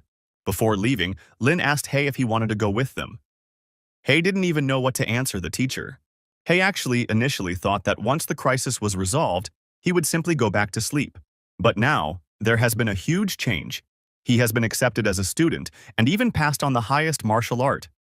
He wants to go out and experience the unfamiliar world. Lin said that he respected his choice, and if there was a chance, he would drop in on him in 100,000 years and see you another time. He asked if he really intended to stay here and idle away his time, and why did he feel so empty? He was about to return to that long and boring life. Suddenly, He shouted that the world was so big and he wanted to see it. He caught up with the teacher and told him to take him with him. He wanted to go with him and see the world. And then Lin promised him that from that moment on, he would lead him to the top. The other plants asked why the Great Mushroom King had also gone with them. And the Great Mushroom King caused a stir by turning into a human form. And the root said that he was probably forced by this man from the human clan. But now they are all gone, and they can enjoy peace again for 100,000 years. Coming out of the portal, the rest of the people watched and shouted that the participants had come out. And judging by their excited look, they must have gotten a great catch, and they are so jealous of them. Of course, It is a pity that there are few places in the Valley of the King of Medicines, and they will not be able to get there. And in this life, there will be no chance. And the last one to come out was the monk, who said that this was the freedom he wanted to feel a few hours ago. The disciples asked the master what the results were this time, but someone replied that there was nothing to ask. With Master Ran at the helm, the hanging temple would definitely return with its hands full of spoils. The monk turned around and asked if it was like him to come back with a full catch. The student apologized and told the master that he had spoken indiscriminately. But suddenly the thieves caught one of the clans and told those who entered the Valley of the Medicine King to stay put. And whoever dares to resist, let them not blame their teacher for cruelty. And their teacher, Ye Junlin, a real true immortal. The guys got scared and asked, "Is it really another robbery?" They have no conscience at all. But one of the guys asked his guys to be quieter, and he didn't want to get into trouble by shouting so loudly. But suddenly Meow saw them and said that there were several of them again. And Lin said that he caught himself, and it was as if he had come to confess. But Zhao was shocked and asked, "Did they seriously find a woman to squeeze for him? This is an insult to his status, and he will definitely crush them to dust." And Yuyan said that he was the legendary executioner who inspired fear in everyone, and now he had turned into a village robber. He got scared and immediately hid behind a tree, saying that there were a lot of people here. She saw this and asked him not to be afraid. Teacher and the elder brothers will settle everything. He thanked her and asked how he should address his senior apprentice sister. She introduced herself and asked him to call her that. He smiled and asked his older sister to be kind and caring to him in the future. C ran and called him cutie at the end and told him that there was no need to address her formally. And He looked around and asked his sister why the clothes of those few people were so similar to theirs. She replied that those people were impersonating them and were engaged in extortion and robbery, ruining their reputation. He was surprised and asked, "Does this happen too?" After all, people know how to arrange such things. Then the evil monk appeared and asked them if they were sure that they wanted to do this. One of the thieves started to panic and think what to do. After all, he is not afraid of them at all. The villain girl also felt the aura of the stage of overcoming the heavenly catastrophe. And this is a true immortal. The elder one thought about it and didn't understand why they were panicking. Ye Junlin had once killed a true immortal from the reincarnation sect right in the Zhu family. If he remained calm, he might be able to scare that bald old monk. He approached the monk and asked if he knew who was in front of him. What he wanted to do, there were few in the eastern region who could stop him. The monk's disciples began to tell Master that it was the bloody avenger Yi himself. He had destroyed the million-strong army of the reincarnation sect. In that battle, their hanging temple also lost many elders and disciples. The monk listened to them and thought for a while, but the monk immediately noticed that it was him. And the heavens favor the old monk, and the enemy chief knew that this bald old man was a high-ranking monk of the hanging temple. And they were at odds with Ye Junlin, and now everything was bad. The monk said that he was glad to meet the pious Ye, and the old monk had heard about him for a long time. The enemy was surprised that it was so polite, and so old scores were already forgotten. The name E really works well. The monk continued to say that Master Ran was indeed treating him politely, even though they were old enemies. One of the people present asked, "Ye Lin is already so strong," Yu Young asked the teacher. "Is this bald old man really a credit to him?" Lin replied that this bald old man had a lot of evil plans, and they would watch carefully to see how this drama unfolded. The enemy said that if so, then their meeting is fateful, and asks the monk, a Taoist friend, not to interfere in the future. The monk replied that he fully understood his intentions and was even ready to help him in this matter. After these words, the monk immediately rose into the sky and launched a huge Monaco bell at all the students. The enemy asked the monk what he was doing. The monk replied that it was a blessing. Fate had brought them together, and he would personally perform the rite of repose for all of them. And they would be reborn in the pure land of bliss. The disciples were frightened and shouted to the master that they had no enmity or grudges against him. If he wanted the precious medicines, they would give them to him. Is it because of the business related to the trade in the Valley of the King of Medicine? They can swear that they will not tell anyone anything. The monk asked them, what kind of trade? And the important thing is that they saw how the old monk suffered humiliation in the Valley of the King of Medicine. This must not reach the eastern region under any circumstances. The easiest way for an old monk is to eliminate all witnesses, take the treasures, and then blame E with one shot 3 targets. And at the same time become famous as a fighter against evil and a defender of justice. One of the disciples started shouting that he was the prince of the great Yan Empire. Did the monk think about the consequences of his actions? And the second one said that he is the elder of the Chankin sect's core. If anything happens to him, the sect will definitely conduct a thorough investigation. But the monk extended his huge hand and told them to stop talking empty words and go to reincarnation. Grabbing two high-ranking people with his huge hands, he began to slowly press them and sent them into rebirth. The enemy was shocked because he was going to quit forever after this. But how did it all come to this? The enemy asked the monk if he was going to eliminate him too. The monk replied that he had great respect for the pious Ye and would like to ask for a favor. And he asked the pious Ye to let the old monk show him life and asks him to show patience and understanding. The enemy thought that this bald old man had calculated everything well, and it seemed that he wanted Yi to take all the blame on himself. But just in time, everything was fine. The enemy told the monk to do whatever he wanted, and after all, he, Ye Junlin, would take on all the responsibility to the outside world. But then, one of the students ran up and shouted at Ye that he was a demon, and how could he have conspired with this bald old man to get even with them? Miao told Uncle that Ye Junlin was simply crazy. But Day asked her to be quiet. And didn't she notice that Mr. Ye and these people were very similar? Miao took a closer look and was shocked. She told her uncle that she had actually suspected this for a long time, and after this trip, she even began to think that Mr. Ye might be that Ye Junlin. Day told her not to rush to conclusions, and that they just needed to calmly see how everything would develop. But the monk began to simply mock everyone, and using the plant's technique, simply suppressed their hearing. Yuyan told the teacher that according to his instructions, the entire process was already recorded on the imprinting ball. Lin replied that they would see how these hypocritical bald old men could pretend to be merciful, and since he had the evidence in hand, it was time for him to stretch his legs. He immediately rushed after the monk into the sky. Lin walked up to the monk barrier and touched it with his hands. The monk was shocked to see him next to him, but Ling replied that he was from the Xuantian sect and introduced himself. People were shocked by what they heard and could not understand who the real Yeling was. And isn't he the one from the Medicine King Valley? And if he really is Yeling, then those guys just now were fake. Miao was shocked and told Uncle that Mr. Ye was indeed that same Ye Junlin. She had said so before. Dee replied that from the very beginning, at the Dragon Gate Inn, he had felt that this man was no simpleton. And when they were in the Valley of the King of Medicine, this feeling only intensified. Indeed, he really is the legendary divine dragon that soars through the 9 heavens, unreachable by small creatures like them. The enemy immediately realized that they were finished. They had been pretending for so long, and the real owner had just been watching all this time. Everything was lost. The monk looked at him as if he were an enemy and said that Lin was pious and that he really liked to play, but he had always tried to be polite to him. The monk said that it was no wonder that he could humiliate the old monk in the Valley of the King of Medicines, because he was Yeling. It was good that they would settle old and new grievances at once. Lin called him a bald old man and said he had recorded his speech, and let him guess how the world would react to the hanging temple if he made it public. The monk replied that no one would leave alive today. Who would know the truth then?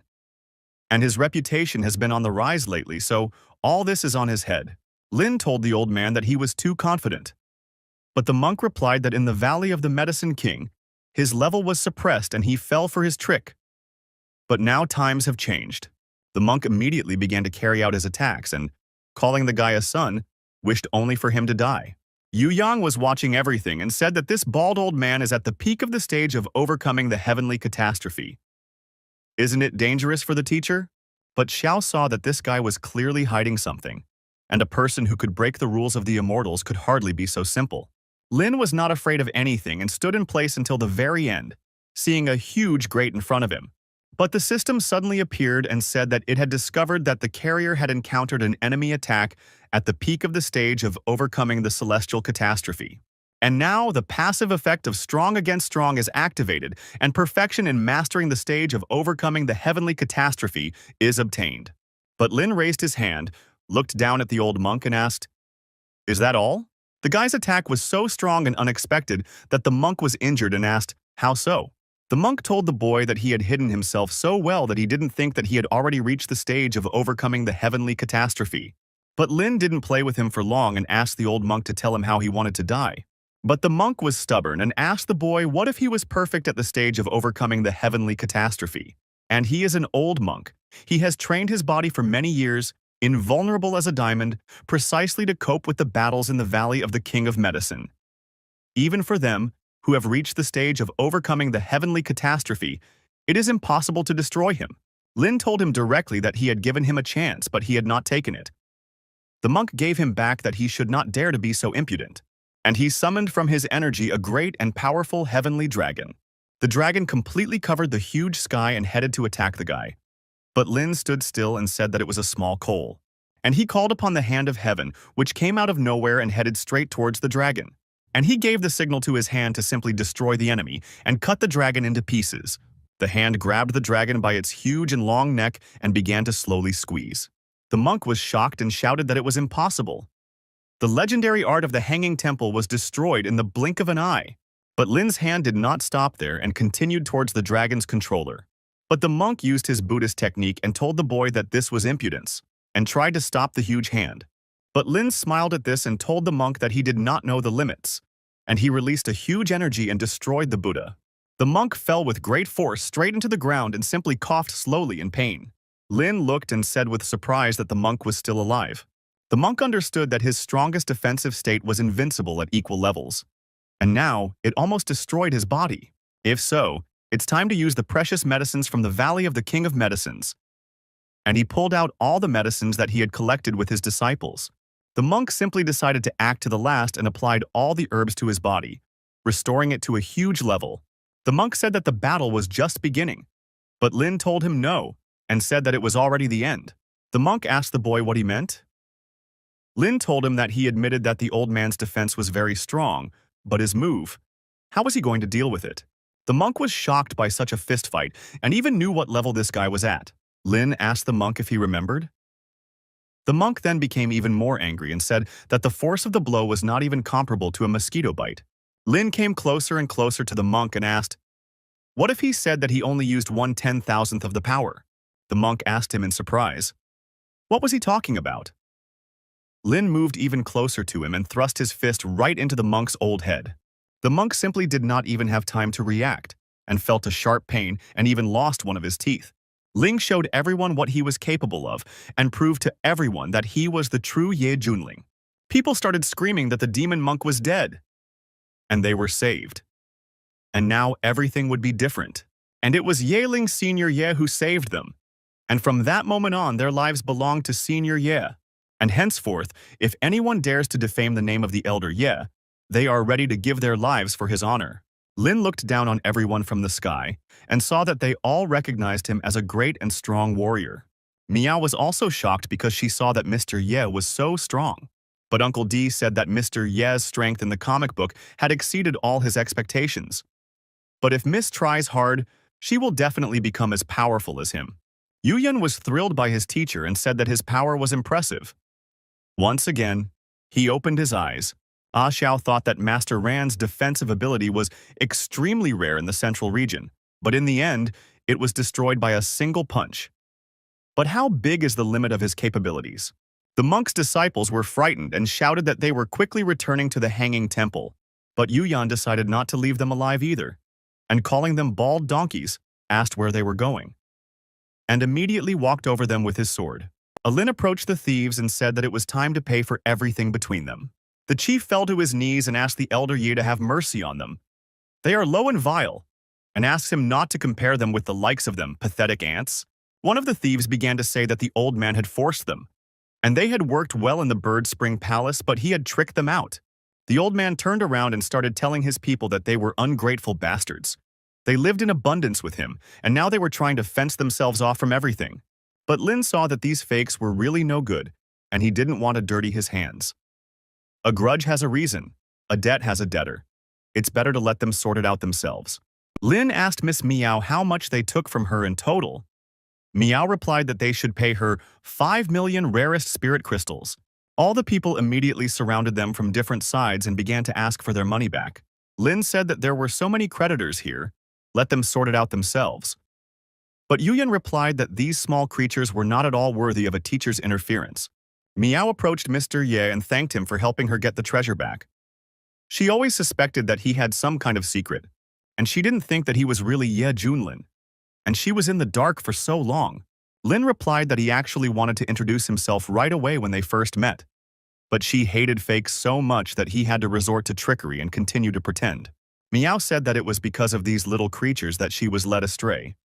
She even vowed to become stronger and believed in justice in the name of heaven.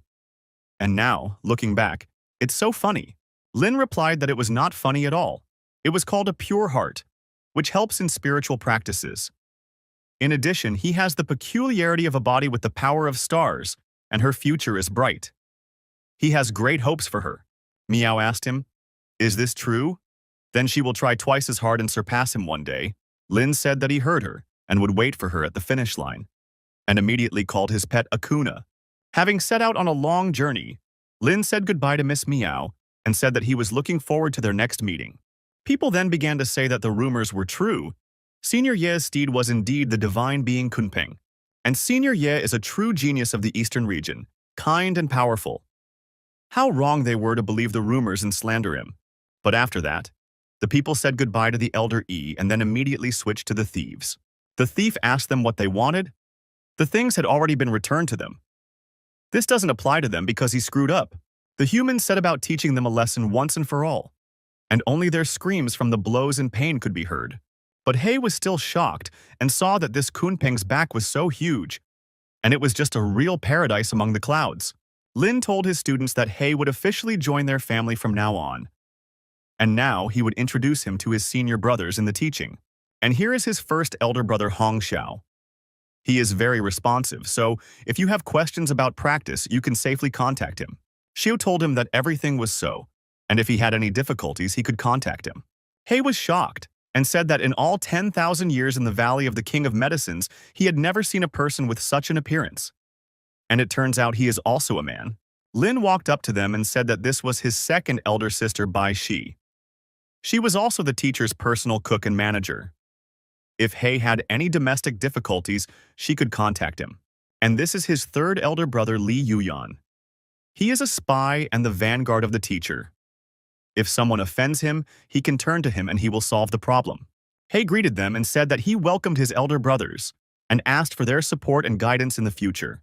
Lin decided to end the performance and said that they could go back to their business, and she could come over and massage his teacher's shoulders. Sai told the teacher that she understood everything and would definitely make the teacher happy. But Xiao was dissatisfied and saw that He was pretending to be caring, but in reality he just wanted to melt him. But who knows? Maybe by then he will be able to snatch his share. But He was scared, because his older brother's gaze was so creepy, and for some reason it seemed as if he was going to eat him. He walked up to the third elder brother and asked what he was doing. Yuyan turned around with an angry face and asked the younger one, "Does he want some too?" He saw this and was scared out of his wits because his older brother invited him to eat his own relatives. This man is so scary, but will he have time to escape? After this, Yuyan turned around and told the younger one that he didn't want to do it at all and he was being honest. But He was already running and shouting that his older brother was just awful. Yuyan realized the mistake and replied that now everything was lost, and he left such a bad mark on his younger brother. Lin was resting at this moment and said that now, after the massage, it was nice to drink good tea. She told the teacher that she smelled a very pleasant aroma. But Lin told her to brew some tea for them to drink. Xiao heard all this and asked, "What happened? And how can he help?" And asked the teacher, "Is this really the tea of insight?" Lin told the student that everything was correct, and that he would recognize him. Xiao thought that this was indeed the tea of insight, and this extremely rare spiritual tea, even a small pinch of leaves is capable of causing a struggle for it among the most influential forces of the Middle Region. And the most ancient, exalted immortal of the Middle Region, every 50,000 years, releases only a very limited number of portions, and allowing true immortals to taste a small cup of this tea. Previously, he could only inhale its aroma from afar, but now, finally, he can fulfill his dream. She saw the tea being poured and asked the teacher if he could have the honor of tasting the cup. Lin replied that of course he could. Xiao immediately thought that the spirits of the Middle Region had been distorting the cup of insight tea for thousands of years, but they could not get it. Today, he finally got his wish. Xiu took a cup of tea and after taking a sip said, "This is the power." and immediately felt a fire inside him. The monk was nearby at that moment and shouted that it was a fighting style. Lin asked the old man what he remembered. The monk became angry after such treatment and, using his power, said that he had been renewed.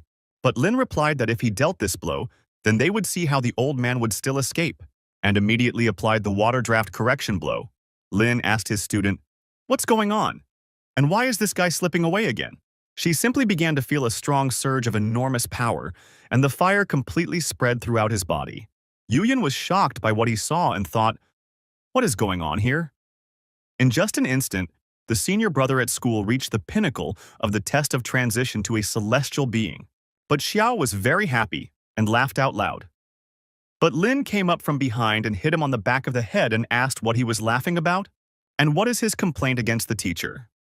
Xiao replied that the student did not want to offend anyone and asked the teacher for forgiveness. Lin said to be more careful next time. Students can try too. Yu Yang also took a cup of tea and thanked the teacher.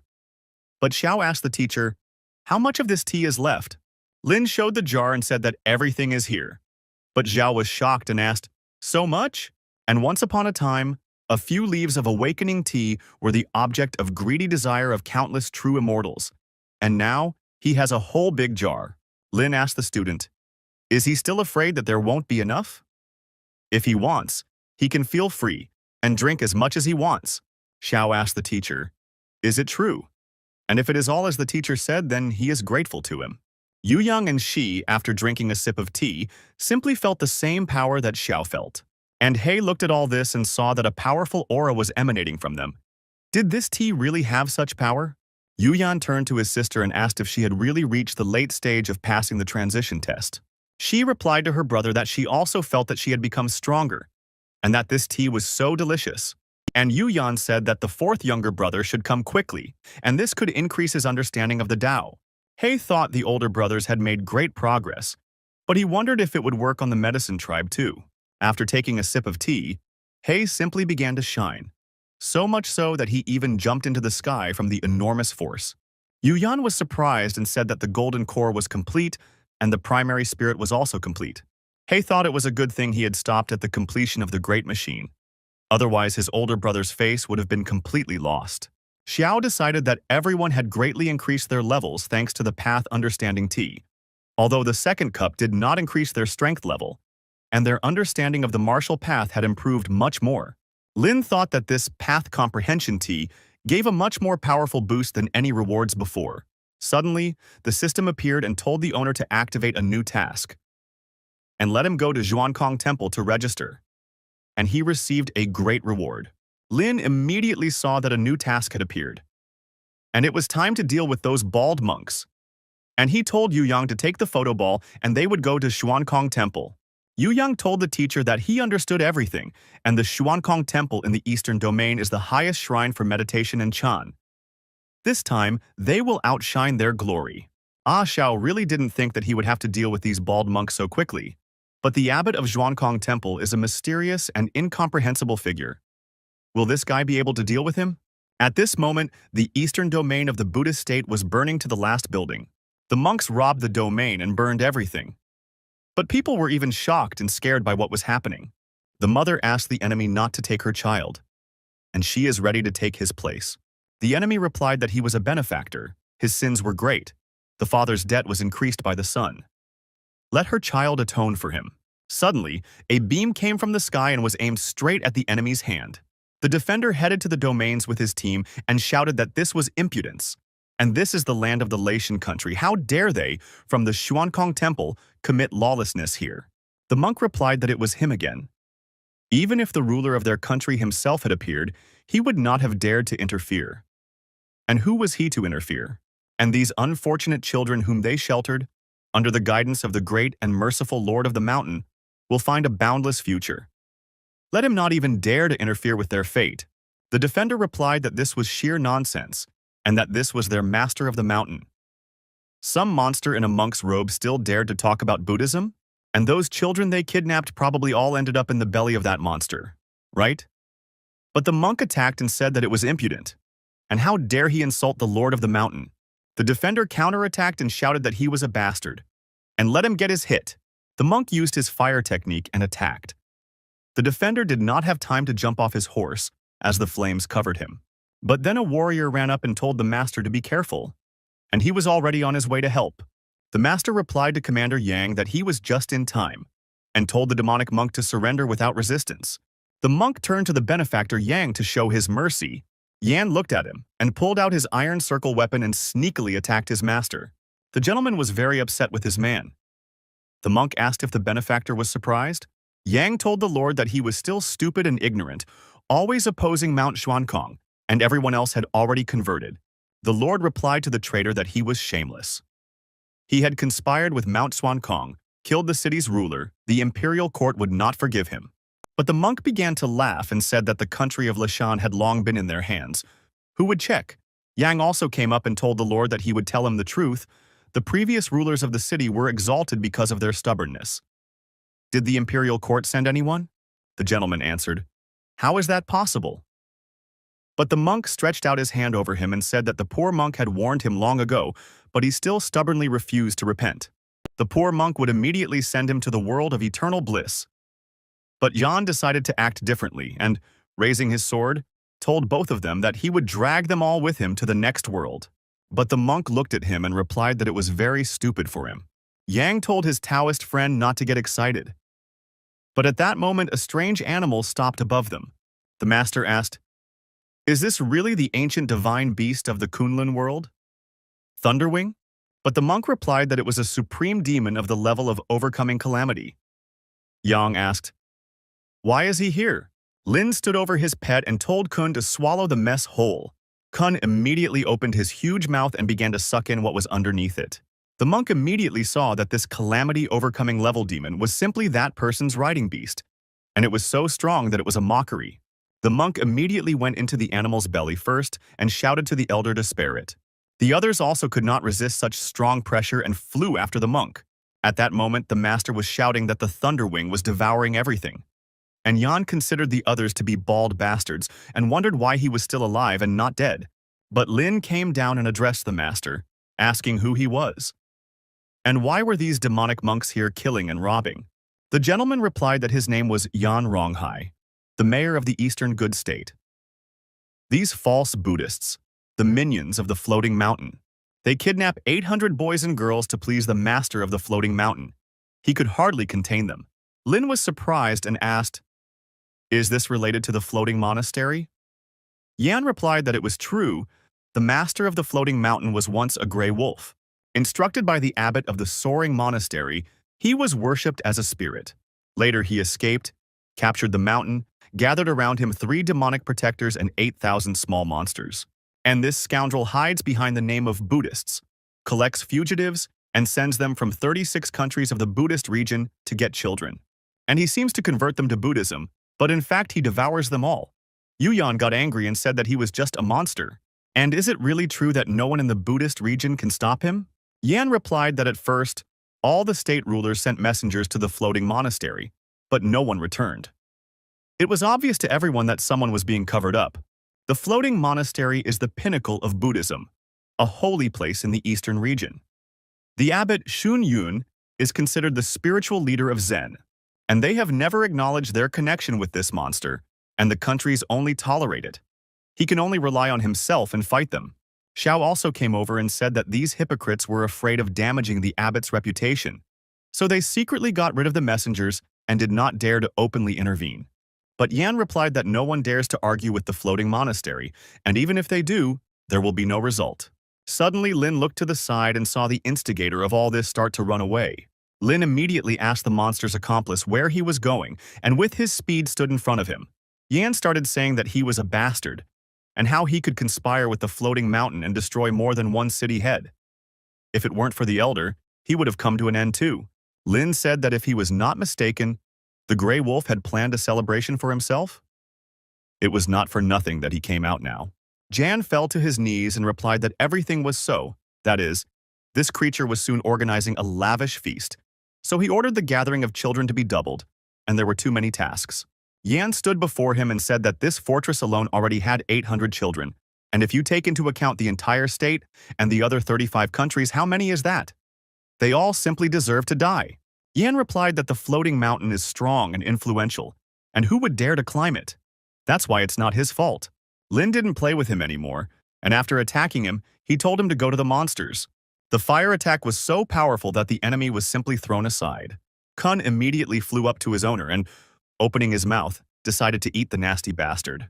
But Jan, in fear, shouted to the elder to spare him. Suddenly the system jumped out and said that it congratulated the owner. And he has the floating mountain quest activated, and he needs to destroy the Grey Wolf and get a special reward. Lin was glad that the system had arrived on time. He was just about to deal with these monsters. Lin asked the warrior if he would lead them to the floating mountain.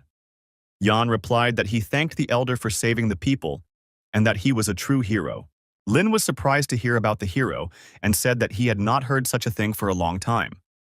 They did not waste time and went up to Kun. But during the flight, Jan was shocked because he saw how spacious the Stormwing's back was. Jan asked the hero if he could learn his name. He would definitely remember it for the rest of his life. Yeling introduced himself and said that he was from the Xuanyachin sect. Jan was shocked when he heard the hero's name and said that he was Senior Ye, and immediately remembered that this was the white-haired demon who had recently scared everyone.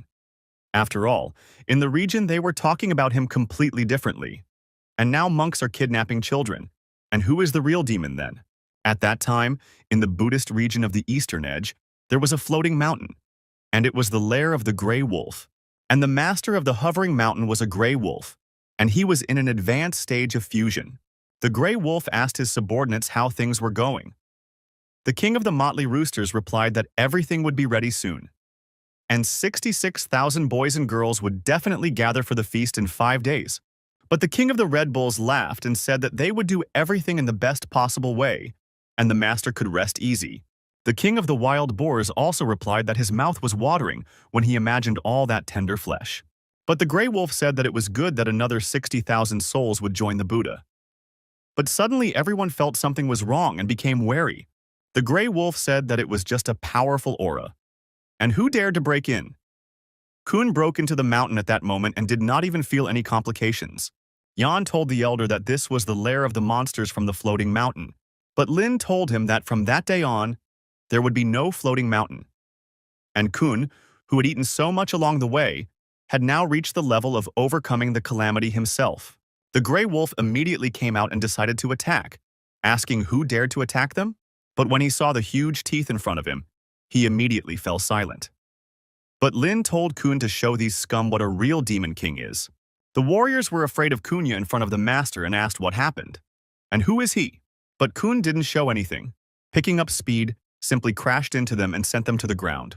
The Grey Wolf and his team didn't even have time to dodge before they felt a loud crack and a blow from behind them. After all, they fell to the ground. Yan was shocked and said that there was one blow and the entire mountain disappeared.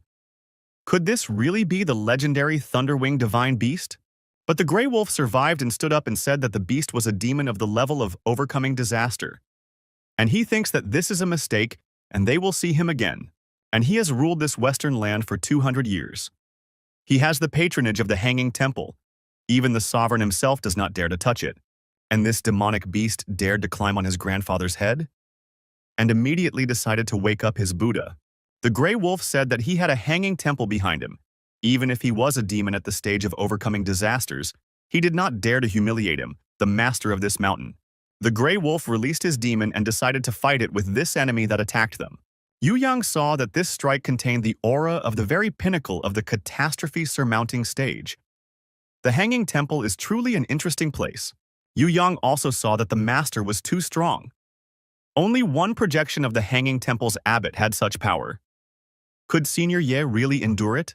Ajiu knew that although he was also at the peak of the disaster-overcoming stage, he did not dare to say with certainty that he could calmly withstand such a blow. How was this guy going to cope? Lin smiled and asked, "He dares to show off in front of his hero?" And as expected, he is guarded by a demon monk. But Lin decided to help his pet and released a fiery stream of energy from himself. The attack was so strong and powerful that the Grey Wolf began to scream in pain. The wolf couldn't believe it and said it was impossible. This was a projection of the abbot of the Hanging Temple, and he was at least at the top of the stage of overcoming disasters. And is this guy even stronger than the top of the disaster-overcoming stage? But he doesn't feel his level of strength at all. This is definitely not worth worrying about. The gray wolf immediately fell to his knees and began to beg the elder to have mercy and forgive his ignorance. In what way did he insult the elder, the master asked. Lin replied that the wolf had built his camp here and that he was blocking his way. The wolf said that the lowly one would leave immediately and never set foot on this land again. Lin asked him if he was going to return to the Hanging Temple. The wolf replied that it was true.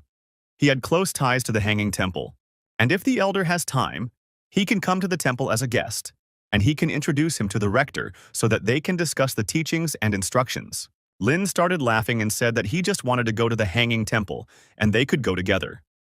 The wolf immediately thought about it, and if the elder knew about his connections with the Hanging Temple, he should be smarter. The wolf agreed and thanked the elder for not rejecting him, and he thought that once they reached the Hanging Temple, he would die. But at that very moment, the gray wolf didn't even have time to turn around before he immediately lost his head. Lin said that he didn't say that he would let him go there alive, and Yu Yan ordered him to carefully place this head as a gift for the meeting for the abbot of the Hanging Temple. Yu Yan raised his head from the ground and answered the teacher that he would do it right away. After this, Lin told the city ruler wisely that the Hanging Temple mountain had already been cleared, and he could safely go save the rest of the children. Yan replied that he was grateful to the elder for his kindness, and all the children would remember it for the rest of their lives. But the system did not let him get bored and said that it congratulated the carrier on completing the task. And he received a reward of the 9th level, a mystical artifact. Lin looked and replied that it was an incredibly scary power, and how scary was it? It was really interesting and he was looking forward to it. At that time, in the eastern region, the Buddhist province, there was a Pure Land, and it was on Mount Fantuo. But one of the monks came up to the Hanging Temple and said that after a short wait for the ceremony to begin, the students were already completely ready. The abbot of the Hanging Temple was Wei Yun, and he was a perfect master of the stage of overcoming disasters. Yun replied to the servant that he understood everything and asked him to step aside. After all, the seal placed on that scum had been removed earlier, not to mention the Western land itself. Even throughout the Buddhist region, the number of masters who can compare with him can be counted on the fingers of one hand. But who is he? Well, this scoundrel committed lawlessness outside, so his death is just karma. And if only the one who struck the blow knew how to stop in time. And if you make too much of a fuss, it will definitely affect the reputation of the Hanging Temple. And recently, Elder Jianding died mysteriously. And recently, everything has been going wrong at the Hanging Temple. After the ceremony is over, action will need to be taken. But there were also other guys climbing the mountain who were on a very long journey. The great prince of the Pure Land said that after listening to the abbot's teachings for the last time, he deeply realized the essence of the golden body of the Buddhist tradition. The second prince replied that even when faced with the attack of the demon emperor, he had the confidence to resist him. And the elder brother still has a better understanding, but he, as the younger one, has only half understood it. Princess Bright Moon said that second brother recently said that he had a deeper understanding of the meaning of the 6 words of truth, and that he could now suppress the demon emperor. The second prince immediately told the eldest that he would never listen to his younger sister, and his superficial abilities were not comparable to his. But the great prince replied that the second brother should not be modest. When they returned, they would train together. But Princess Bright Moon said that in 2 months it would be the emperor's father's birthday, and she hoped that by taking advantage of this ceremony, she would be able to comprehend new Buddhist truths and thus please her father. Yun at this point said that all bodhisattvas and mahasattvas must tame their hearts in this way, and all living beings, whether born from an egg, from a womb, taken or arising through transformation, he leads them all to complete nirvana and liberation. But suddenly Lin burst into the meeting with his small team and appeared very brightly. But the monk, seeing them, said that they had entered the Hanging Temple without permission and had shown disrespect, and perhaps they should leave this place. The great prince asked who these people were that dared to behave so impudently, but Lin said that today he did not come empty-handed, but he actually came with a gift. And immediately with his blow he threw a huge tablet at the 2 monks. The monk said that he was just an impudent scoundrel. And how dare he break the tablet of the Hanging Temple? And his evil deeds are a challenge to all of Buddhism. But Lin told them not to take credit for it. They, the demonic monks, did not represent all of Buddhism. In their hanging frame are those with the face of Buddha, but the heart of a snake, hypocrites and scoundrels. And today, he will peel off their skin so that the whole world will see their disgusting true face. Bright Moon thought that the enemy had simply gone mad. How dare he cause such a riot in the Hanging Temple? But the Great Prince understood that within the Buddhist district, someone had dared to create disorder here. And when the second prince saw Lin brazenly scolding the Hanging Temple, what would then remain of the honor of their pure land? The monks all at once decided to attack them and shouted that they were scoundrels and would not allow them to commit outrage. The second prince ordered them to detain him and let the abbot deal with him. But Yuyan smiled and asked them if they were capable of doing this. Yuyan didn't even hesitate and launched his attack at them from afar, taking out several monks in front of him. The great prince was surprised and said that there was a powerful will in this blade. And this man had achieved perfection in the way of the sword. He was definitely not a simpleton. But Bright Moon was shocked and said that it was just great. Yun also realized that problems had indeed come. But after all those who practice Zen all over the world were gathering here, and this had to be dealt with carefully. But Yun himself came out and said that he was grateful for their respect. And would they allow him to ask how their hanging temple had offended them? And he asked them to tell him. He would definitely sort it out fairly and give an answer. Lin replied that the Great One should just keep pretending and he really is the best actor. Yun said that this benefactor, and it seems, is very wrong in his ideas about their hanging temple. But in this whole world, everything depends on justice. And today, he holds a ceremony to convey the teachings of Buddha. And they came in and destroyed everything without reason. He also hopes that the benefactors will give a reasonable explanation. But Lin said that this was his explanation. Yu Yang had already prepared himself at this moment and released a fresh sphere. The sphere immediately worked and showed an old picture that happened before in the forest during the battle. The monks were shocked and said that it was Elder Jianding. Yun was also surprised and could not believe that this was Jianding, and this person was definitely connected with his death. The Grand Prince said that Demon Ye was fierce in nature. Even though Master Jianding tried to interfere, there would undoubtedly be a fierce fight. Yun said that good monks carry compassion in their hearts. And when they meet evil, they turn away, not sparing life, and forget about death. And the good deeds of Elder Jianding are the ideal that their hanging temple has always followed. Seeing the whole picture, the Great Prince asked, "What is going on? Why is this master attacking his own?" Bright Moon replied that he even teamed up with that white-haired old man. Yun thought at that moment that Jianding had really lost his mind after doing such a thing, and even getting caught on tape. Everyone started saying that Yeling had saved those cultivators. He, that god of killing. Could it be that he personally came to Mount Fantuo? And it turns out that Jianding wanted to kill the techno tree, and Yeling, on the contrary, stopped him. The elder of the Hanging Temple committed such a vile act? But how is that possible? The Great Prince told the younger sister to quickly hide behind her elder brother. But Bright Moon asked, why hide? After all, it was Yeling who saved those heroes. But the Great Prince replied that this matter was too strange. And for now, they would just watch the events unfold. Yun actually didn't expect that Jianding was actually killed by him. But now the most important thing is to restore his good name. And he said that Demon Ye was truly despicable. He even dared to forge the memory crystal record to slander and frame the elder and tarnish the reputation of the Hanging Temple. He still hopes to deceive the whole world with these dirty and vile tricks? It's just ridiculous. But Lin thought about it and said that he knew the old man would try to wriggle out of it. Then how about this? And he threw the gray wolf's head at his feet. Yun was surprised and asked what the hell was that? Lin replied that the monk was just an old bald donkey. He had returned his beloved pet that he had lost, and shouldn't he thank him properly? Yun told Demon Ye to just stop talking nonsense. As a monk, he has no connection whatsoever with that vile beast, and so this scum was also killed by him. Lin told him to look at this stupid wolf who, relying on his support, was committing lawlessness in his western land. Yun said that over the years, the people of the westernmost land had lived in suffering and had repeatedly turned to the Hanging Temple for help. And behind him there is a Hanging Temple. Even if he is a demon at the stage of overcoming disasters, he did not dare to humiliate the owner of this mountain. But to save their reputation, they secretly sent people to deal with them. Everyone immediately started to get indignant and say that they remembered that the Hanging Temple really did hold a wolf. He remembers. He saw it in the temple a long time ago. But someone asked, could Master Shu Yun really be conniving at a villain? Wasn't this memory crystal record fake? But they answered him that they really knew that some people, under the guise of the Hanging Temple, kidnapped children. But the recording on the memory crystal was real. But suddenly, an elder of the Heavenly Master sect came out and said that here he swears on the honor of the Heavenly Master sect. The images on these memory crystals are absolutely authentic. Everything that is recorded is the undeniable truth. The Great Prince said that the elder of the Heavenly Master sect personally confirmed, no doubt about it.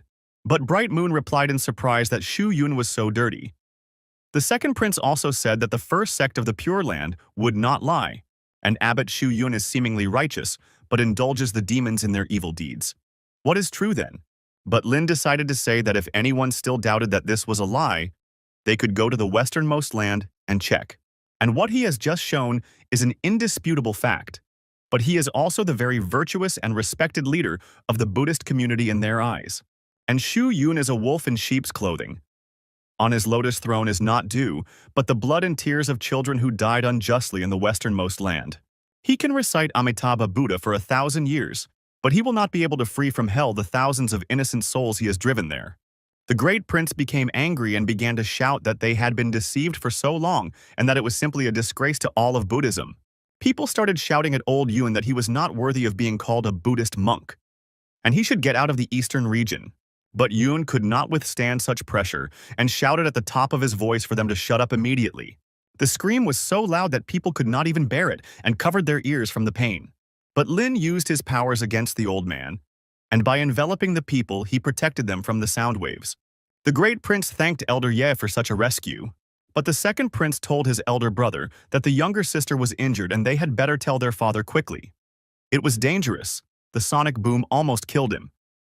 The abbot wanted to shut them up. The rest of the people started running away and shouting that it was very dangerous here, and that the abbot had gone mad. But Yun ordered out of anger that no one would leave here, and showed what he was capable of, enveloping the entire mountain with his energy. People asked Yun what he was going to do. Yun replied that today, when he was an old man, he was performing a ceremony, and he was attacked by Demon Ye, and he, along with his associates and other cultivators, fought against him with all their might, eventually managing to kill this demon. And unfortunately, the rest of the cultivators died. People were surprised and began to shout at Yun that he was digging his own grave and burying the reputation of the Hanging Temple. Yilin said that it was not for nothing that he and Jiandeng from the same temple were equally vile. But the Great Prince asked, are they also going to stoop to his level? An abbot master is doing this for the sake of protecting the Hanging Temple. They won't betray him just because of Demon Yi's one-sided words? The monks replied that they swore allegiance to the Hanging Temple. But Bright Moon told the elder brother and the second that they were already under Shu Yun's control. The Great Prince replied that they could only break through by force now. But Lin said no more words and let Xiao participate a little. But Xiao got angry and saw that the teacher was again making him run like a dog. Yun smiled and said that he was just in time, and he would take him for the sacrificial ritual. But Xiao responded in anger to the hated monk to shut his mouth. But at that moment, when people in the eastern region, in the Buddhist province, people saw something explode on the mountain. The guy immediately said that the Hanging Temple activated the mountain's protective array. Was there really a danger? But a guy nearby was surprised and asked, did they really invade the Hanging Temple? That means becoming an enemy of Buddhism. But at that moment, in the eastern region, in the Buddhist province, the king of the Pure Land received news. The servant told the king that there had been a change in the Hanging Temple. The three princes were still inside and let the king make arrangements. The emperor became angry and ordered his servants to quickly immobilize the royal guard and go to Mount Fantuo. But the warrior immediately said that there was an order. But he was not one of the faithful servants and, stepping aside, used his medallion and said that it was time. At this moment during the battle, Yu Yan said that it was all because of that damn defense system. But Xiao said that this Buddhist prison cage would restrain ordinary cultivators. But in his eyes, it was still too weak. But Yun said that this was just impudence and used his Damo palm. But Xiao did not run away and used his technique against the monk. And he used the technique of the flaming crow. The attacks were so strong that the mountain was simply covered in fiery flames. Yun said that the guy was at the top of the stage of overcoming disasters. But even this does not inspire fear. And since the benefactor is so strong in fire techniques, then they will compare them with the Buddhist flame of karma. And they will see whose flame is stronger. And he used the hellish karmic flame of the 9 hells. But Zhao, without thinking twice, responded with the fiery flame of the flying phoenix. But Xiao felt the heat and shouted that the monk was just a bald donkey, and that his flames contain the power of the 9 hells. And he is involved in a conspiracy with the clan of the underground abyss, and yet he dares to call himself a great Buddhist monk. But Yun replied that the boy was just an impudent fool. Evil spirits and heretics are unable to recognize the true teaching, and this is the Buddhist flame of karma, designed to burn away unclean creatures like him. But Kun did not leave his people under the hands of this villain and tried to destroy the shell. Yun was shocked to see Kunpeng above him. How could a demon emperor of the disaster-overcoming stage appear here? Could this be Yeling's machinations again? But Kunpeng simply didn't even bother and used his attack against the monk's defense. But Si shouted to the teacher that the mouse and the fourth younger brother had come to help them. But Yun said that this trash could not break through the mountain's protective array. But Xiao smiled and asked if the bald monk was sure. She decided to attack and told fourth junior brother to break through the defensive array together. The two boys used their powerful attacks and aimed them at the defensive array. The array began to slowly crack under such pressure. Yun saw this and did not understand how this was possible. And on the back of the divine beast, there is also the power of the catastrophe-surmounting stage. And Demon Yi has a disciple of the catastrophe-surmounting stage. Kunpeng simply added his small ice attack after that and destroyed the array. After the massif was destroyed, the monks shouted that the massif was destroyed and that everyone should run away quickly. The great prince grabbed his family and told his little sister that they needed to leave quickly. But Yun said that they should all return to him immediately, and no one should leave here. Lin immediately appeared on the horizon and asked the monk if he was surprised, and let him admit that it was unexpected. Yun knew that it was impossible, and if these people came out and told about it, in the future the Hong Kong temple would have no place to exist, and its reputation would be destroyed too. The monk immediately ordered his servants to stop those who were trying to escape, and not to let anyone out. The guards immediately stood in front of the people and were ready to kill everyone so that no one would escape. Lin said that it was good, and ordered his disciples to protect the retreating cultists. He was delighted and answered the teacher that the order would be carried out. He used his vine technique and started attacking all the monks who stood up to protect Yun. A Shi just jumped on them and started beating them all up. But the great prince and his family were able to escape from the temple and met guards on the way. The guard told the great prince that he was glad that the master was okay. He asked, "Was Huan Kong Temple attacked by demons?" The Grand Prince replied, "What the hell is this attack? The abbot of Huan Kong Temple is a real demon. And let him quickly go and report this to Father Emperor." Lin told Yun that he had tried so hard for so long, but he could not defeat even one of his disciples. It was better for him to rest in peace. Yun replied to the elder that he was just a leaf demon, and he thought that the power of his Huan Kong Temple was limited to this. The monk was actually surprised because there was a lot of noise here and they still hadn't arrived. But suddenly the next monk came and said, "Who was making noise?" Yi Yun respectfully invites the two saints to exterminate the demons and protect the entrance to the temple. But Lin replied that it was even interesting. At that moment, a fast stick filled with energy flew out of the house. But one of the monks said that the demon-taming staff and the Vajra bracelets. Two saints from the Huan Kong Temple came out of the mountains, and they were saved. The bracelet immediately headed towards Lin, but he didn't even flinch and used his attack in response. The two saints immediately retreated and raised their weapons above their heads. One of them was from the group of 3 saints of the Huan Kong Temple, Elder Dragon Elephant, and he was at the peak of the state of overcoming the heavenly test.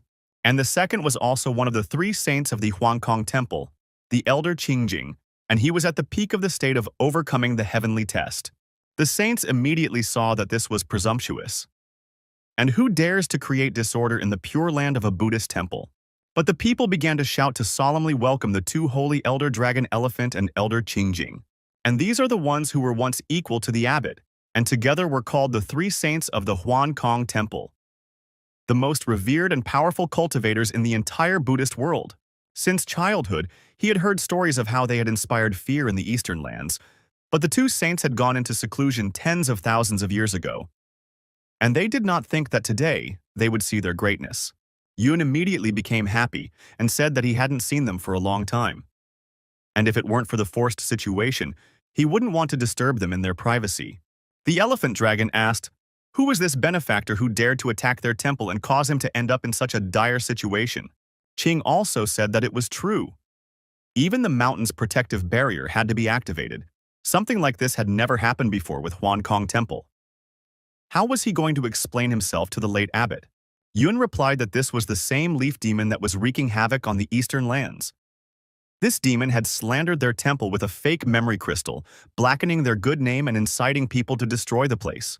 And several elders from the Yuhuaman school and the venerable Juyang were killed by him. And now he is planning to destroy the Huankong temple. And they asked the two elders to restore justice for the sake of the temple. But then Lin came out and said to Yun that he really had an outstanding talent for turning black into white. And when he helped the other cultivators retreat, Yun, of course, arranged everything so that there would not be a single witness left. Yun told him not to dare to evade the truth. Today is the day of his death. He, as an old monk, vows to protect Huankong Temple and eradicate a demon like him forever. He turned to the two elders and told them to destroy this demon together and protect the Taoist path. The monk gained enormous strength after the arrival of the elders and flew out at great speed and prepared to attack.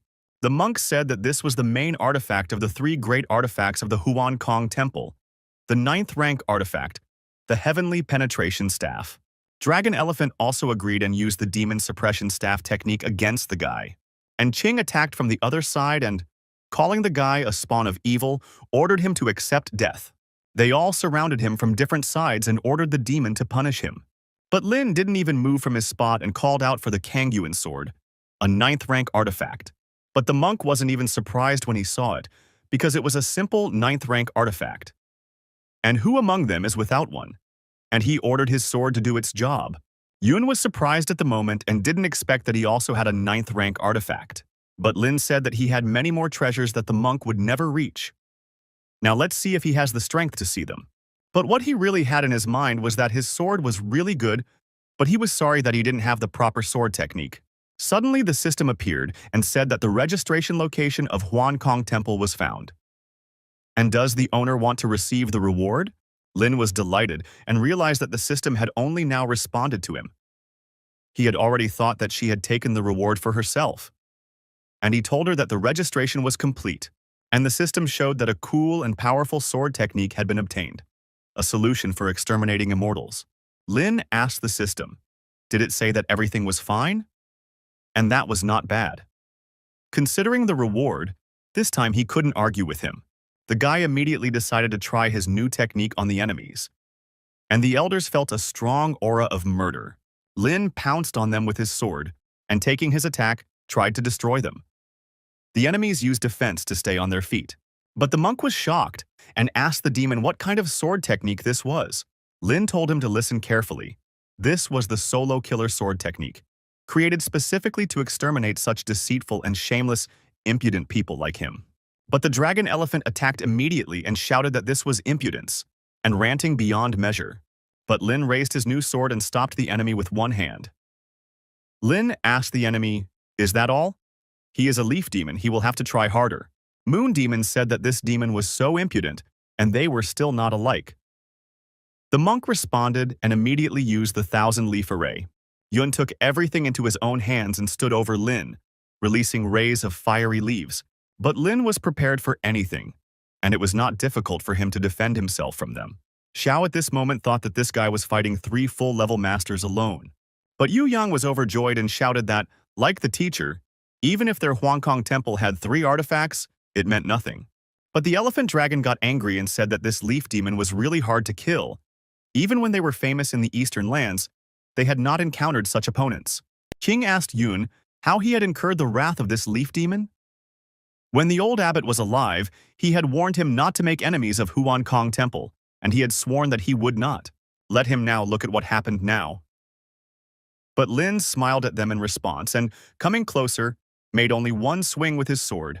The saints couldn't even dodge such a blow and were injured. Lin said he thought they were so cool, but it turns out they weren't. The elephant dragon replied that this demon was slandering them so much, and he suggested that the elders use that power. Qing agreed and said that it was good, and they had been accumulating strength for so many years, and if not now, then when? And he ordered Yun to build a battle circle. Yun told the leaf demon that he had cornered him and he was willing to die but could not make amends. See reflection. Meditation illuminates the 10 directions, collecting all virtue and radiating the pure light of Dharma, and overcoming bitter labor and vanity, turning into sweet dew. A pure and strict Buddhist temple opens the field of awakening. By combining all three forces, they created a huge wave of fiery energy and told Ye to accept death. Lin looked down on them and wondered what this old fart was talking about. Yuyan saw this and realized that the teacher was in danger, and their strength suddenly increased tenfold. But Jan said loudly that this is the power of pious faith. And the monk, in turn, was simply ready to give his life to finish off this brat. The monk understood that he originally intended to use the power of pious faith accumulated over tens of thousands of years to break through to the realm of a true immortal. But now I have to spend it.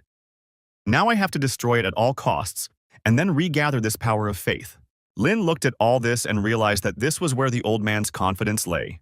And the monk felt in turn that these three were creating such pressure that it far exceeded all previous opponents. For the first time he felt real excitement. And it's just a pity that they are also in the final stages of overcoming tabulations, and this does not allow them to activate the ability to become stronger when meeting a strong one and deprives them of the chance to become immortal. The monk plucked up his courage and used his fire strike as a final command to the devil Yi to disappear. The blow was so strong that the fiery flame covered the entire monk's house. But Kunpeng appeared and opened his huge mouth and pulled the fiery flame inside himself. Then Kunpeng couldn't stand such humiliation for long and released his blue energy onto the old man. The monk used his palm and called the creature a brat. And now the elder will show him the guardian of the temple of the hanging sky as a holy beast. Lin didn't like this, and calling the old man a bald donkey, asked how he dared touch his Akuna. The monk saw a blue screen in front of him and he had a desire to touch it. But Lin raised his sword above his head and decided to show him what it meant when the one energy turns into three pure ones. Yuyan looked at this in surprise and saw that two more teachers had appeared. But Xiao asked, did Ye Ling really have such a mysterious great skill? Was it an ancient inheritance? Or did he create this path himself? And he is like a true immortal, who has seen a lot in the world, and with this guy he feels like a frog in a well. One of the great monks saw that these three figures had the same aura and level of strength. They were not just doll copies.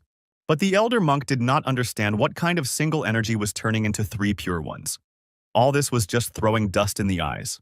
And not even mentioning two clones, even if he has 100 of them, without the support of a mystical artifact, they are just illusions. But Lin thought about it and asked them directly, who said that they don't exist? In fact, the grave of heaven is not yet filled, and the song of eternal life is not yet completed. The monk looked at his enemy and saw that he had used a Tier 9 artifact. And why are they all Tier 9 artifacts, he thought. But the black monk remembered that in the entire Hanging Sky Temple, there was only one 9th level artifact. But this guy had 3. Lin laughed at them and made it clear that against their mangled bodies, it was enough for him to take one sip and finish them all off. The monk didn't like this and, calling the guy a devil, asked if he thought that the appearance of 2 more copies of him would help deal with them. But Lin looked into his eyes confidently and told him to try it first and not talk too much. Lin picked up the perfect speed for himself and used his strong and magical fist to strike the monk's weapon several times. The impact of the blows was so strong that he did not understand how it was possible. And supported by the power of pious faith, he could not parry even one blow. The black holy monk did not stand aside and, attacking from the side, shouted at the guy not to dare to be so impudent. But the second holy monk did not leave his brother and shouted that he was coming to his aid. But Lin immediately placed a huge artifact in front of him, which repelled all the attacks of the holy monks. Lin looked at them with one eye and made it clear that he was their opponent. Clone Lin immediately picked up his flute and asked the enemies what they were doing. They had originally agreed to fight one-on-one. Why were they picking on other people's opponents? True Lin remained to fight the monk and released his magical energy at him. The energy was so high that the old monk could barely stand on his feet and tried to fight it off. But Lin didn't stop and used his world-consuming energy cloud against him. Having received huge damage from Lin's arrows, the old man was unable to dodge and had to cover his face with his hand. The holy monk also felt the enormous power of his opponent. And the black holy monk asked his brother to wait until he came to his aid. But the power of the flute's sound turned out to be much more terrible. The holy monk could not resist and covered his ears with his hands so as not to die from severe pain. Lin's clone hit one of the holy monks on the head with his flute and showed that he himself was actually barely holding on and still found the strength to take care of others. The black holy monk, seeing this, immediately went wild. No one could stop him, and he understood that even the copies of this demon were so powerful. They fought together, but were still completely suppressed. He rose into the air and shouted to the old man that they only had one chance now. Only if he coordinated with them and used that very technique, they could win. The old man understood that if it weren't for extreme necessity, he really wouldn't want to use that technique. But if they didn't defeat him, they were truly finished. The old man prepared for this and asked the other two elders to help him with this. Lin looked at this and was a little surprised that they had any other tricks. The holy monks fanned their fingers and showed their signs to the chief monk. And having united both energies, they transmitted it to the senior monk in a single stream. The energy was so strong and powerful that the monk simply opened his mouth with force, and the energy of light blinded his eyes. Having completed their connection, all three of them united into one whole being. Lin found it funny that they had 3 heads and 6 arms. He didn't expect that these 3 bald donkeys could turn into Nije. The black monk turned to the devil Yi that his hour of death had come. The second holy monk said that in those years, they, the 3 holy men of the Hanging Sky Temple, led the Buddhist school of the Eastern region precisely with the help of this technique. The monk also said a few words that today he and the 2 elders would take on the mission of administering heaven's justice and destroying his devil. But he also felt that he needed to finish the fight quickly, because every second and every part of his body was burning like fire. He couldn't stand it for long. All 3 of them raised their hands above their heads and made it clear to the enemy that this blow would finish him off completely. But Lin took it as a sign that he needed to get serious. And that was even good. He would test the power of the single energy on them, turning into 3 pure ones. Lin released his 3-headed dragon with the combination of his sword to repel their attacks. But the old monk was so confident in himself that he shouted at the devil to accept his death. But Lina was not frightened by this, and answered them that he would use a rod against the chariot, and that today he would perform the rite of tempering his blade with this false Buddhist blood. Fighting in the sky, 2 opposing energies met at one point. Sai looked at all this and felt like she was going to go blind. And it turns out that people are so terrible. The rest of the people present ran away from the monastery shouting that they had never seen such power in their entire lives. And it's time to run away from here, and if they stay here, they will be killed. Lin's energy was so strong that it even surrounded the ground where people walked. The people of the monastery saw only dust in front of them and thought that they and the others had defeated them so much. But why did this demon come to them again? Lin emerged victorious after this fight and looked down on everyone from the sky. People, seeing him safe and sound, began to worry greatly about their abbots and elders. Lin smiled and asked if there was anyone who still disagreed. The holy monk told the demon not to be overconfident. With the good karma of the Hanging Sky Temple, there will definitely be an ally who will side with the heavens and overthrow him. Lin told them that the 2 of them hadn't played around too much. It was because of the Hanging Sky Temple's recent affairs that the heavenly order had been disrupted, and this pure land had been defiled by them. But the black monk called him a demon and told him not to dare to talk nonsense. The Temple of the Hanging Sky has always considered its mission to be the salvation of living beings, and every disciple is obliged to come down from the mountains, wander the world, destroy evil, protect goodness, and widely do good deeds. This is not something he can slander with impunity. Lin decided to ask them if, after the 2 of them went into seclusion, Shu Yun had led the Hanging Sky Temple down the road of no return. And the old bald donkey, even now, still wants to continue to hide the truth. The holy monk looked at the old man and asked what the demon meant by his words. Yun replied to the demon that he still dared to defame the elder. Lin used his power when he saw that he did not want to talk and decided to show everything to the others. The force of the energy was so sudden and painful that the old man could not cope with it, and his memories came out. Yun didn't even know what the demon was doing to him. But Lin took a different approach and used his energy to transmit the old man's memories to the holy monks, and he ordered the 2 of them to take a good look. The saints saw everything and asked him how this was possible. It turns out he killed so many innocent people. Are these the actions of a person from the Buddhist school? And it turns out that Yun is just a real old idiot. And the sin on his soul is great. The reputation of their ancestors from the Temple of the Hanging Sky is now destroyed by him in an instant. And it turns out that the old man simply forgot the great promise he made to the abbot many years ago. The old man replied that he had sworn to be an eternal lamp, to sacrifice himself for the salvation of the living, to be a boat through the sea of suffering, to go through all the circles of hell and free everyone. And he lives precisely for this purpose, to fulfill this great promise, to glorify and develop the Temple of the Hanging Sky. And now he will tell them the good news. Ming Yuan has already captured the heavenly world and will soon unite all the worlds. And soon the end of the Kunlun world would come. and he understood that since he could no longer hide it, then everything would be revealed to them. The black monk saw this and called it the power of the nine hells. And it turned out that Yun had actually contacted the Ming Yuan clan. The holy monk understood that many years had passed since then, and they still hadn't noticed it. Yun lost his temper and insisted that he would now light the first fire of the conquest of the Kunlun world for the great Ming Yuan army, and they would go to the afterlife together. Lin at this moment did not understand what had happened to the old man and thought that he was playing a spy game, and his scope was quite frightening. But he wasn't even scared by this. He stood in place and waited for Yun to come to him and use the ash path. Energy suddenly fell from the sky onto the old man and slowly began to rid his body of dark magic.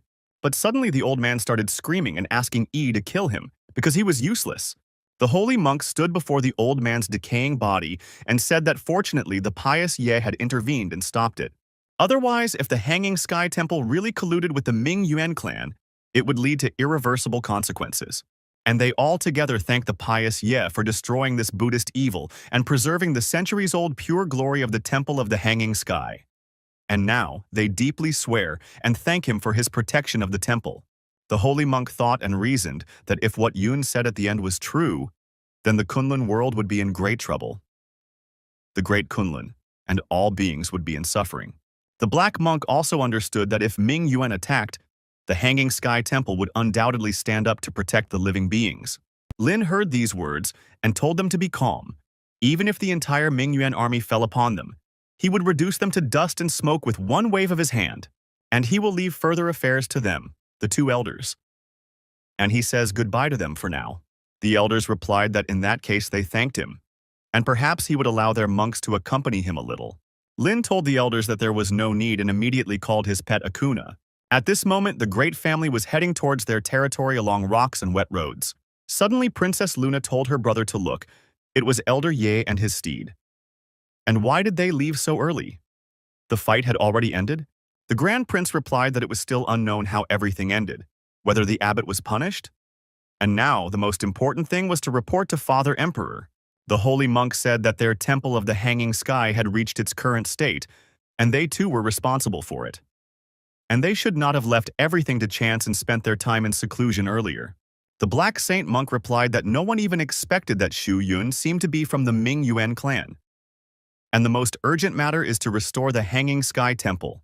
Suddenly, unexpectedly, he felt someone's presence and immediately turned back, and ordered them to immediately come out and show themselves.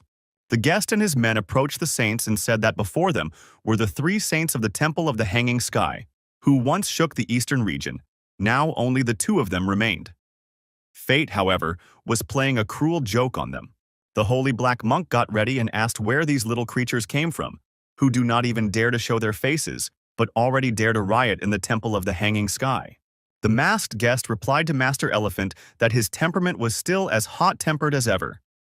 And he reminded him of the time when, at the meeting of the top leaders of the 10 great sects of the eastern region, he allowed himself to speak passionately right at the entrance. Master Elephant asked the guest who he was anyway, and he remembered that only the heads and elders of the most influential houses of the eastern region were present at such a conference. And so, it's not just Shu Yun and his connections with the Ming Yuan clan. The situation is becoming more and more complicated. Suddenly, the guest simply extended his fingers into the sky and ordered his men to kill the masters. But the energy was so great that the holy master simply collapsed to the ground. Approaching them, he said that he was sorry, but now they were both like a bow stretched to the limit. They didn't even have the strength to resist. And it would be better to see the complete destruction of the Temple of the Hanging Sky right before their eyes. The holy monks tried to resist the enemy and asked him to stop. But suddenly, screams of monks began to be heard from the temple, who were trying to hide and get out of there. Master Elephant asked the guest who he was and why he was doing this. The holy monk also asked, "Is this because of Shu Yun again?" The guest replied that they were wrong. They were even allies. The only one to blame was Shu Yun and his tongue. He had prematurely exposed Ming Yuan's plans, and now they could only ask them to keep the secret forever and shut up. The masters were very surprised to hear that they were allies with this man. But the enemy simply did not chat with them and, having released energy into their heads, left them to die on the ground. And when leaving, he said that from now on in the eastern region there will no longer be a temple of the Hanging Sky, this Buddhist shrine. At this moment, Lin and his team arrived at the temple. But something seemed very strange to him and he stopped abruptly. Xiao asked the teacher if something was wrong. Lin replied that he smelled a familiar rotten smell. And could it be that Ming Yuan's actions had started earlier than they thought? Lin wondered. The Holy Family arrived in the land called the Pure Land and immediately went to report everything to their father.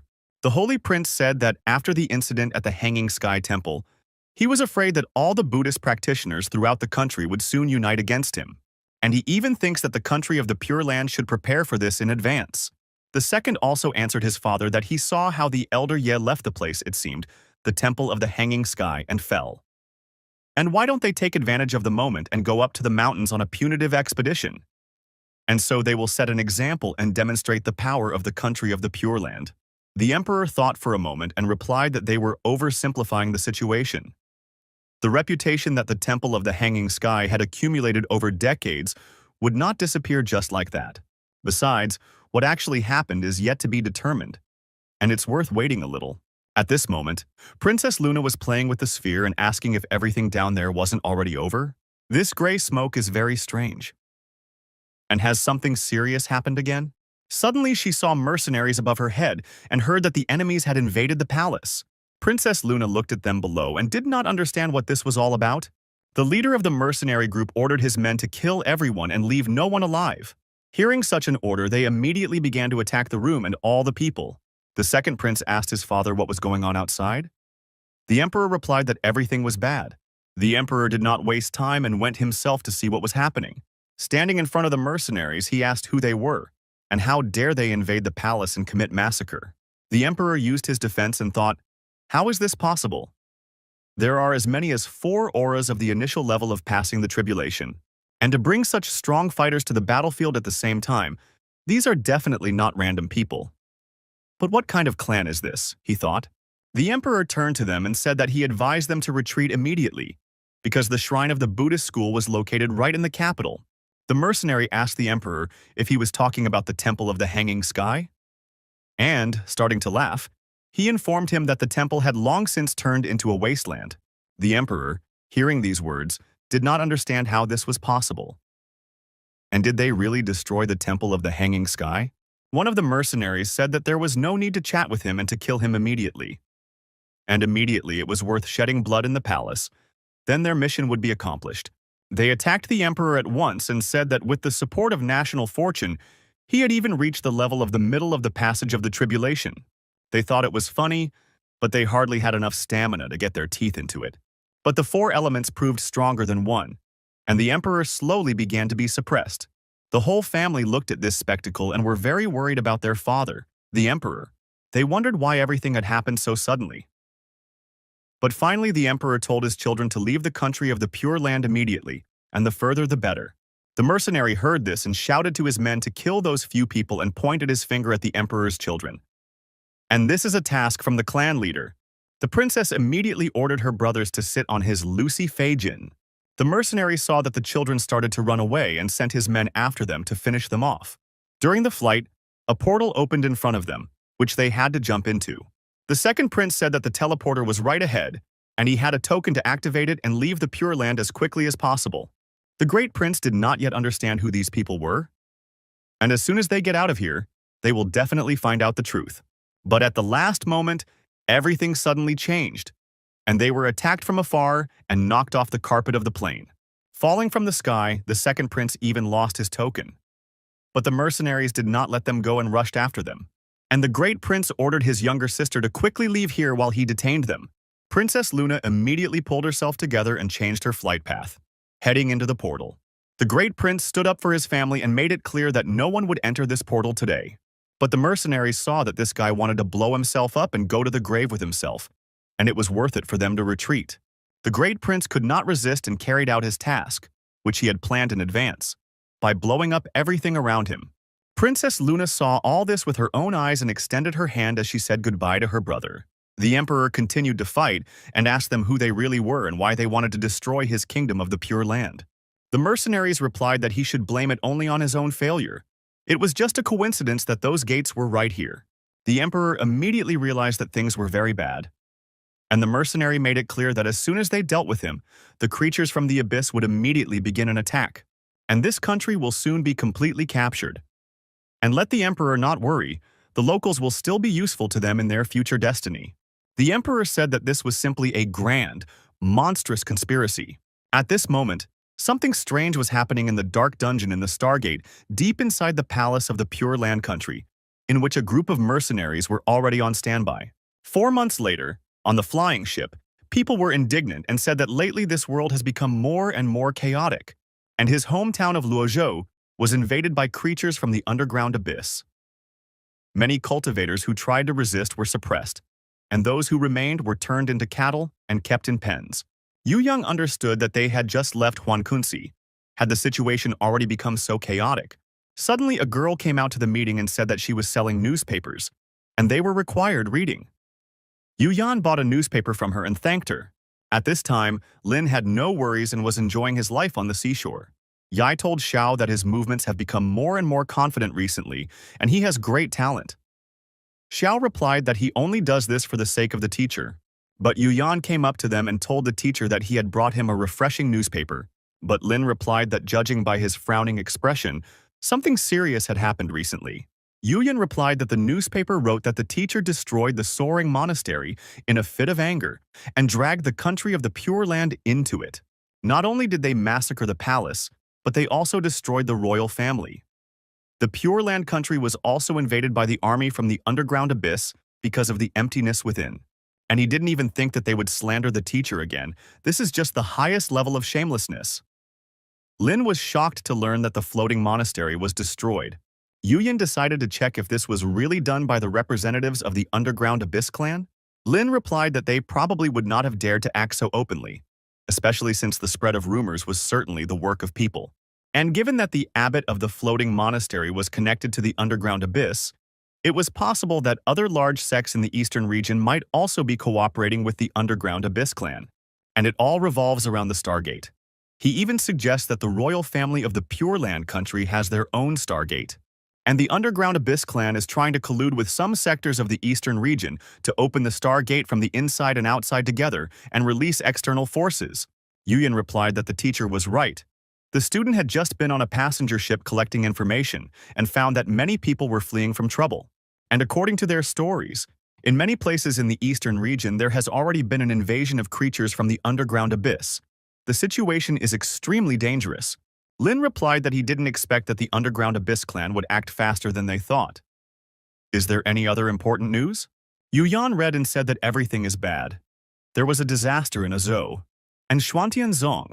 Lin thought about it and realized that the distance was too far, and even the transmission sound pipes were not working. How could Xuantianzong be hurt too? He immediately ordered Akun to turn around because they were heading to Azhou. The system suddenly came out and congratulated him for randomly launching the task, and let him go to Azhou to register, and he will receive a divine skill as a reward. The laws of heaven and earth. And he was going to lure the snake out of its hole. But it turned out that it came straight to him, and then they would see what they were all made of. In the Azhou region, things were much worse than in the real world. The leaders hooked the cart onto the people and beat them, telling them to go faster.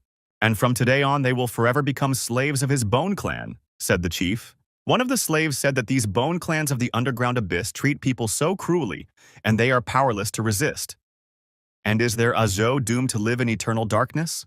They told him that once upon a time, elder brother Ye became famous, and all the major areas of the eastern region were afraid of them. And only a little time had passed since then, and already this happened. And now, even Xuantianzong couldn't protect himself. So most likely, even if senior brother Ye showed up, he wouldn't be able to change anything. At this moment, someone rushed into the establishment, shouting that things were bad. The Bone Clans were going to publicly execute the resisting cultivators on the street corner, and this time it was the Zhao girl from Xuantianzong. Hearing such words, they were shocked and asked, how is this possible? And they also need to go and see. People began to talk and discuss that they didn't expect that even the Zhao girl from Xuantianzong couldn't escape the cruelty of the Bone Clans. And it is said that she has a high status in Xuantianzong. And even her elders do not dare to open the gates of the monastery, but only cowardly hide inside. The girl named Zhao Liner was at the peak level of the divine essence transformation realm. The Bone Clan general walked up to her and said that the entire Azhou and they, Xuantianzong, were the biggest problems, But she didn't need to worry. Today, he, the great king, would gather all his strength again, and then break through their walls of Xuanqinzong and cut out everyone inside. Jay replied that if the king dared to do such a thing, then when Peak Master Ye Feng returned from his travels, he would definitely destroy every last one of his Bone Clan. The Bone King asked in surprise, "Which Ye Feng? Or is it the same white-haired god of slaughter?" And he thinks that it is just a name without content. And the fact that he still hasn't returned is most likely because he got scared and is hiding like a beaten dog. What kind of avenger is there? He won't even dare to come out. Ouyang Feng told the Banshan sect leader that they should definitely not act rashly. And the difference in strength is too great. Even if they all rebel together, it will only be a waste of time. The clan general approached her and decided to look at her body. It was as strong as her daring tongue. The Bone Clan general immediately attacked her with bone knives, making 2 holes on both sides of her body. Feng was asking for forgiveness from Elder Ye at this moment, because the old man was really powerless. And the Banshan sect had already tried to stop the Bone Clan, but had lost more than half of its people, and the remaining disciples had to leave the mountain, only miraculously escaping death. The old man really does not want to go senselessly to certain death anymore. The clan general was surprised and asked her what this silence meant. Was she speechless? But only when her agonizing pleas or piercing screams are heard can the human race be intimidated. And he started laughing and said that Zhao was just a good girl. But Feng was upset and raised his hands to the sky and said that he needed Senior Ye. The general continued to mock her and said that he was already bored. And since she was not afraid of death, he would fulfill her wish. But Zhao was glad that now her suffering would simply end. But suddenly everything around started to shake. General Cost asked, "What's going on?" And such an aura can only be obtained from the true king of the Bone Clan. Everyone fell to their knees and began to say that this was the aura of the Trial Crossing. And this was the Demon Emperor. First the invasion of the Underground Abyss Army, and now the Demon Emperor of the Trial Crossing level descends. Is Zhou really doomed to complete destruction? Lin showed himself that he had come to help, but Zhao was so weak that she did not understand whether it was him. Lin didn't answer her right away, and with his fiery power he simply tore the chains off her, freeing her. Lin hugged her and asked who she was. Zhao introduced herself and replied that he did not recognize her because she had been training in the sundial for 300 years. Lin was surprised and replied that it was her. And no wonder he felt a sense of familiarity. And he didn't expect her to grow so much. Jay replied that this was nonsense and that she had not grown up at all. Lin made her understand that she was thinking wrong. He was talking about age. She was older now. Lin looked at her serious wound and began to heal it. And used his magic on her? The King of Bones asked, "Is this the same white-haired god of butchery E that everyone is talking about?" The general replied that this guy had terrifying power, comparable to the power of a king in their clan. Lin immediately looked at the enemies after treating her and said that it was time for him to deal with these weirdos. Lin came up and asked them if they knew that he was the only one in charge here, and how dare they come here and cause trouble. The king, seeing his strength and anger, tried to run away, but Lin immediately stopped him with his energy. The king tried to resist falling to his knees, but he failed.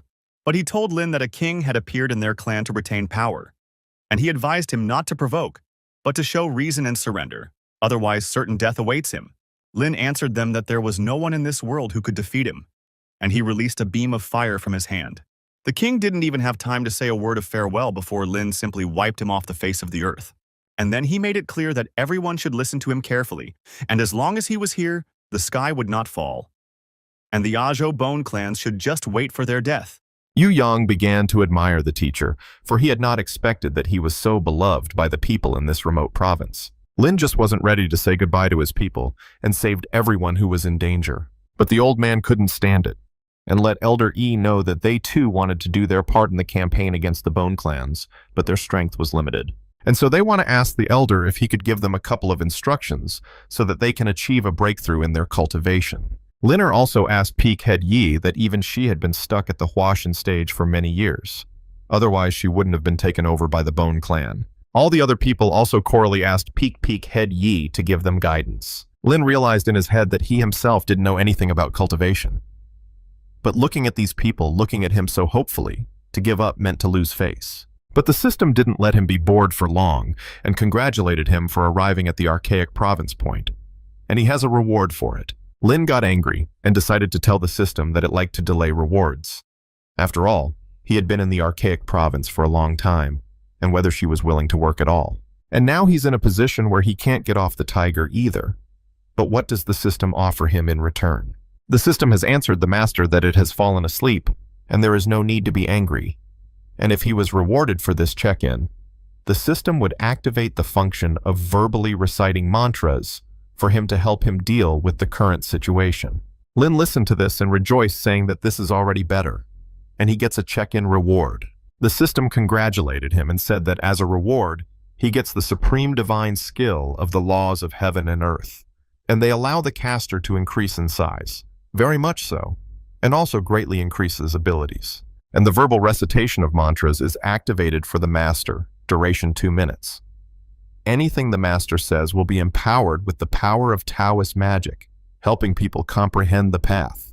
Lin immediately realized that he would have to speak himself. And even if he said anything, it would work.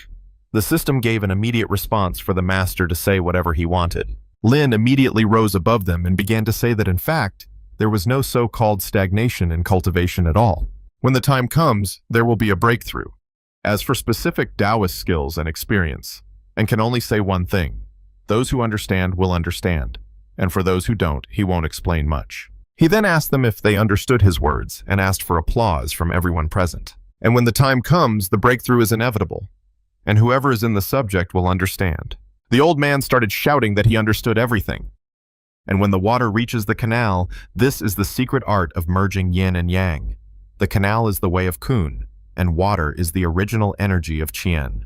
But the trouble happened when Lin heard how the old man was able to interpret his words like that. Ouyang Feng immediately began to use force and rose to the initial stage of body and spirit fusion. And Linger didn't stay back either and rose to the initial stage of body and spirit fusion. Everyone started shouting immediately after seeing the others rise up, let them know that they understood everything. Yu Yang and the rest of the disciples were shocked that everyone had made a breakthrough, and not for nothing their mentor, teacher. But Xiao had this feeling that this guy was just talking some bullshit, but he didn't have the slightest proof after all.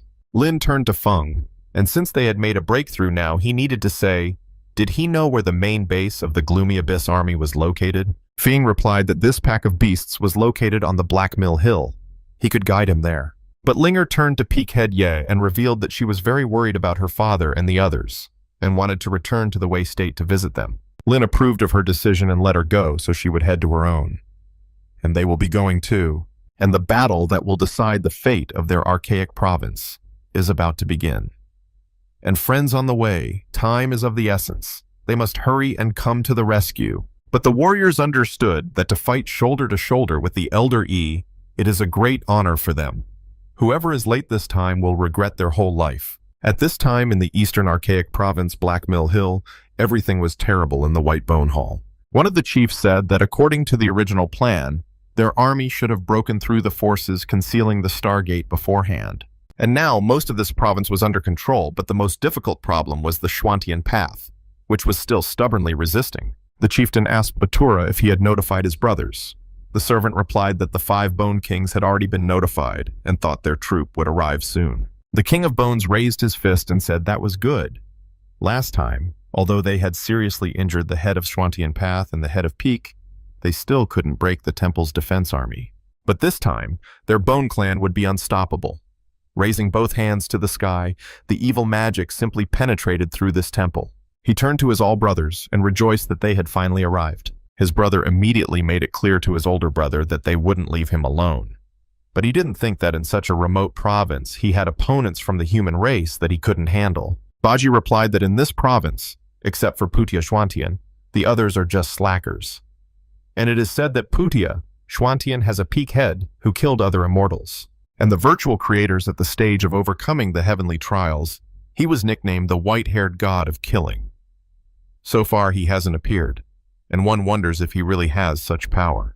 The king has made them realize that in front of them, no matter how strong he is definitely destined to die. And he even has a daring title. Baji asked the second brother, is it by any chance the dark elixir that the envoy gave? The second brother replied that was correct. They each have 1 pill, and with this unique arcane skill, unless a true immortal appears, they have no rivals. The king supported their decision and decided to immediately set out to destroy Zhuan. Suddenly, Everything exploded above the dungeon, and a servant ran to the great king saying that something terrible had happened, and a hostile, powerful man had broken through. All at once, the whole place was bathed in red colors, and the creatures began to die. The king told them not to panic, and quickly set up a battle order, and the battle incarnation must be activated. All 6 kings immediately used their pills and showed their true appearances. They told the enemy that if he dared to come here, offending the people of their archaic province and setting foot on their land, then they too could come to him and destroy him. But Yu Yang was not afraid of this, and immediately pulling out his sword, he began a bloodthirsty battle with them. The blows were so fast and unexpected that even the kings couldn't anticipate them all. All 6 brothers were simply wounded, and felt the aura of the heavenly trial overcoming stage on them. The 6 brothers just lined up in a single line and asked, "Is he the same Yeling killing god?" Yu Yang replied that it wasn't like that and he was just his disciple. The King of Bones was shocked that he was his disciple. And even Yi Ling's disciples are immortals at the stage of overcoming heavenly trials, and showed that they saw a cocky person in front of them. And he actually sent a disciple here to deal with them, and he didn't care about his face at all. But Yu Yang replied that it was because of them that his teacher did not interfere yet, and sent an attack of his mighty sword at them. But the Brother Bone Kings were not afraid of this, and decided to stop him altogether. And altogether, they gathered the 6 bone demons into a fighting order. Yu Yang was so powerful in this matter that he even tried to break the bone seal. The brothers saw that their seal couldn't withstand this, and decided to rush away from the battlefield. But Feng and his warriors began to immediately charge at the enemies and decided to strike a deadly blow and exterminate those damned bone creatures. The warriors' blows were so powerful that the Bone Kings couldn't handle them, and realized that after being severely injured by that virtual immortal, his life energy was severely depleted. Otherwise, he wouldn't have let that horde of ants prancing over his head with impunity. But Feng didn't expect that he would one day be able to actually kill the ringleader of this bone clan at the stage of great perfection. The Bone King felt on his own that Lin's disciple was also strong, and he, with the support of 5 warriors at the initial stage of surmounting the heavenly trials, couldn't even repel a single blow from him. Yu Yang began to mock him, and had previously said that to deal with the likes of them, his teacher didn't even need to intervene. The King of Bones immediately called him a braggart, and would now make him pay the price, and applied his dark elixir given by the messenger, and really great stuff. It immediately raised him to the peak of the heavenly trial overcoming stage.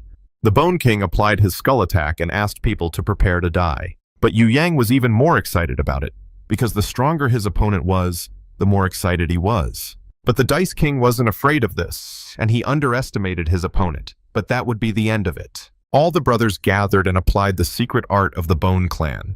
The brothers also supported the elder and made it clear that once he applied this technique, this guy wouldn't survive. But Yu Yang stood still and waited for the moment to apply the insane madman's blood. Yu Yang had completely transformed into an evil monster and was waiting for the moment of the King of Bones to hear it crack and moan. Yu Yang was completely attentive about his opponent, and picking the perfect moment with a sword movement, he cut off his enemy's arm. The pain from the severed arm was transmitted directly into the Bone King's hand, and he immediately screamed out in pain. The others were also shocked by what had happened, and were greatly frightened for their elder brother. The second brother realized to himself that he had really underestimated the power of this crazy blood, but this would be the end of it. And he told the rest of the brothers to take the dark elixir and form a grim demon taming bone seal. And he doesn't believe that the enemy alone could stand against the 5 of them all in the middle stage of overcoming the heavenly trials. But they were all shocked, for they saw that another Holy One had come to his aid. Xiao did not his brother alone, and showed with Gave what he was capable of by releasing a huge amount of flames. Shu saw that there was a lot of commotion because of some bone skeletons that were too weak, and brother should step aside and let senior deal with them. But Yu Yang answered him rudely, saying that he was wearing a red skirt, and he should get out of here, and if he dares to take away his loot, he'll chop him up with them. The second brother was shocked to see another student, and right at the peak of the heavenly trial stage, and began to wonder who this Ye Ling really was. Xiao was so angry and asked his brother who he called him just now. Yu Yang replied once again that he called his brother Red Dress, and if he doesn't agree, then can they fight and see which is faster for his pathetic fire to burn or his blade to chop him up. Xiao realized that it was very well, and the brother had gone mad, disturbed his mind, does not recognize his elders, and spews foul words. And today, on behalf of the teacher, he would cleanse their house of the foulness. Xiao immediately applied the true flame in the wings of the purple phoenix. But Yu Yang was not afraid of this and stood still until the last, causing a huge explosion to erupt afterward. The Bone Brothers rejoiced and saw that this Yiling not only ignored them, but also let his disciples fight each other, truly foolish arrogance. She saw all this and asked them to stop and not fight each other. Lin realized that these two wanted them to practice and strengthen their level and ended up fighting themselves. And one of the brothers said that these two were fighting amongst themselves and unrestrainedly releasing energy. And this is a great chance to form the image of the abyss bones. And one shouldn't miss such an opportunity. Second brother thought so too, and then would send them on their way, and let Yiling personally feel what despair was like. Second brother picked the perfect moment and applied his abyss bones body. He immediately gathered all of the dark demon's limbs and gave it a soul to revive. Feng was simply shocked at what he saw. She was also surprised that this creature was even bigger than Ah Kun. Lin was also curious, because after the fusion, the aura was even stronger than the three-headed pole saint from the Soaring Temple. Xiao also looked to the side and didn't understand what kind of creature it was. One of the brothers was even scared out of his wits. Their image of the abyss bone is unrivaled by anyone below the level of a true immortal, and now they would watch them continue to boast. And whoever he met in battles. Besides, they wouldn't last long in this state after all. The Bone King started attacking Xiao, calling him a lousy woman, and tried to finish him off. The king saw that Xiao dodged quite skillfully, so he decided to take a different course of action. Xiao dodged every attack of the enemy, but the Bone King still didn't stop and said that no matter how fast she flew, she still couldn't avoid the fate of being crushed by his hand. But Xiao considered this as impertinence, and he realized that he used to be a true immortal too, looking down on all living beings, and now he was being insulted by a lowly dark creature calling him a fly. Xiao didn't tolerate all this for long and decided to act in response to his enemy. The Bone King felt a warmth in his body and thought that he even had a good character. He immediately started waving his huge hands, determined to finish Xiao off. But Xiao didn't even move and was willing to take everything on his body and attack back. But the Bone King began to threaten and let them know that if their teacher didn't show his face, their miserable lives would be in danger. Xiao reacted very seriously and attacked back with fire attacks. But something went wrong and he was pushed to the ground. He realized that this bone race had innately strong defenses and the sturdy bone shell could withstand any attacks. And if his strength hadn't yielded to them by a few notches, he would have long ago burned this pile of worthless bones. Yu Yang began to taunt his elder brother that he too was on the ground. Xiao saw that his junior had already come to his senses. And did he remember what he told him before? Yu Yang made himself dumbfounded and asked, "What words?" After he fell into madness, he didn't recognize anyone. He even forgot his last name. Everything he said back then is complete nonsense, and it can't be believed, not in the slightest. But he also realized that everything was bad, and what a bloody bloodline. And it looks like he just broke his big brother's taboo, and it's still possible for him to sneak out. Yu Yang looked up at the sky and didn't realize, what kind of creature is this? This skeleton is too huge. And did his big brother really just spar with this monster? Xiao asked him. What kind of sparring? He only wanted to test what it could do, and it was just an empty pile of bones. Yu Yang started laughing and believed his words, and believed that his big brother was invincible. He had definitely just had a closer look at him. Xiao got angry and asked his brother to shut up. Otherwise, he wouldn't mind really enforcing order on behalf of the teacher. And he saw that this monster was approaching the teacher, and it looked like it was going to attack. And the King of Bones realized that he had picked a really tough nut to crack. And it's even good for him. And Xiao saw that this giant bone man is invincible in defense in his domain. And his strength is rare in the whole world. And he is looking forward to it. How will he now pretend that everything is calm and carefree? Si and He began to startle and shouted to the teacher that the creature was looming over them. The King of Bones turned to Lin and revealed that he's being overconfident. And he really believes that with just his two students, he can suppress them. And now came the moment of the most audacious. But Lin gave him an answer that he knew how the creature was in a great hurry, but he shouldn't be in a hurry just yet. The King of Bones heard these words and did not understand what it meant, but one of the brothers realized that Lin have despised them and was just playing with them like monkeys. The King of Bones asked the enemy if he thought he was very tough in battle. After all, his body can support the heavens and the earth. He can shatter the sun and the moon with a single palm movement. In his eyes, Lin is an insignificant speck of dust. Lin heard this and asked, "Who is insignificant here?" and let the creature memorize his arrogant expression now, because soon he would be on his knees singing Conquest. Lin rose into the sky and applied his fusion, and revealed his being that stood up against the Bone King's being, and asked the King of Bones to let him show him what it truly meant to stand with his head proudly raised. Lin looked at him with his being and asked if he was still insignificant, but the King of Bones shouted back that body size does not equal strength. And did the rat think that by increasing in size he would be able to match his power in the guise of a bone spirit? The Bone King immediately began to resume its attack and jumped on Lin's creature. Lin retorted, all as befitting the bone race. Their mouths were indeed hard. Lin at this moment just raised his hand and blocked the enemy's attack. He then charged at the Bone King's head with his right hand and a huge fist. The Bone King was shocked that he could move so fast. The second brother told the older brother that the enemy had repelled their attack so easily. He was so shocked he almost dislocated a joint. And he didn't expect this guy to have such a strong body, but by force alone, he would never be able to defeat their spirit form. After all, this is an almighty incarnation that had absorbed the power of 1,000,000 souls from the abyss of darkness. Ordinary masters of the completed level of the perdition transition were no match for them.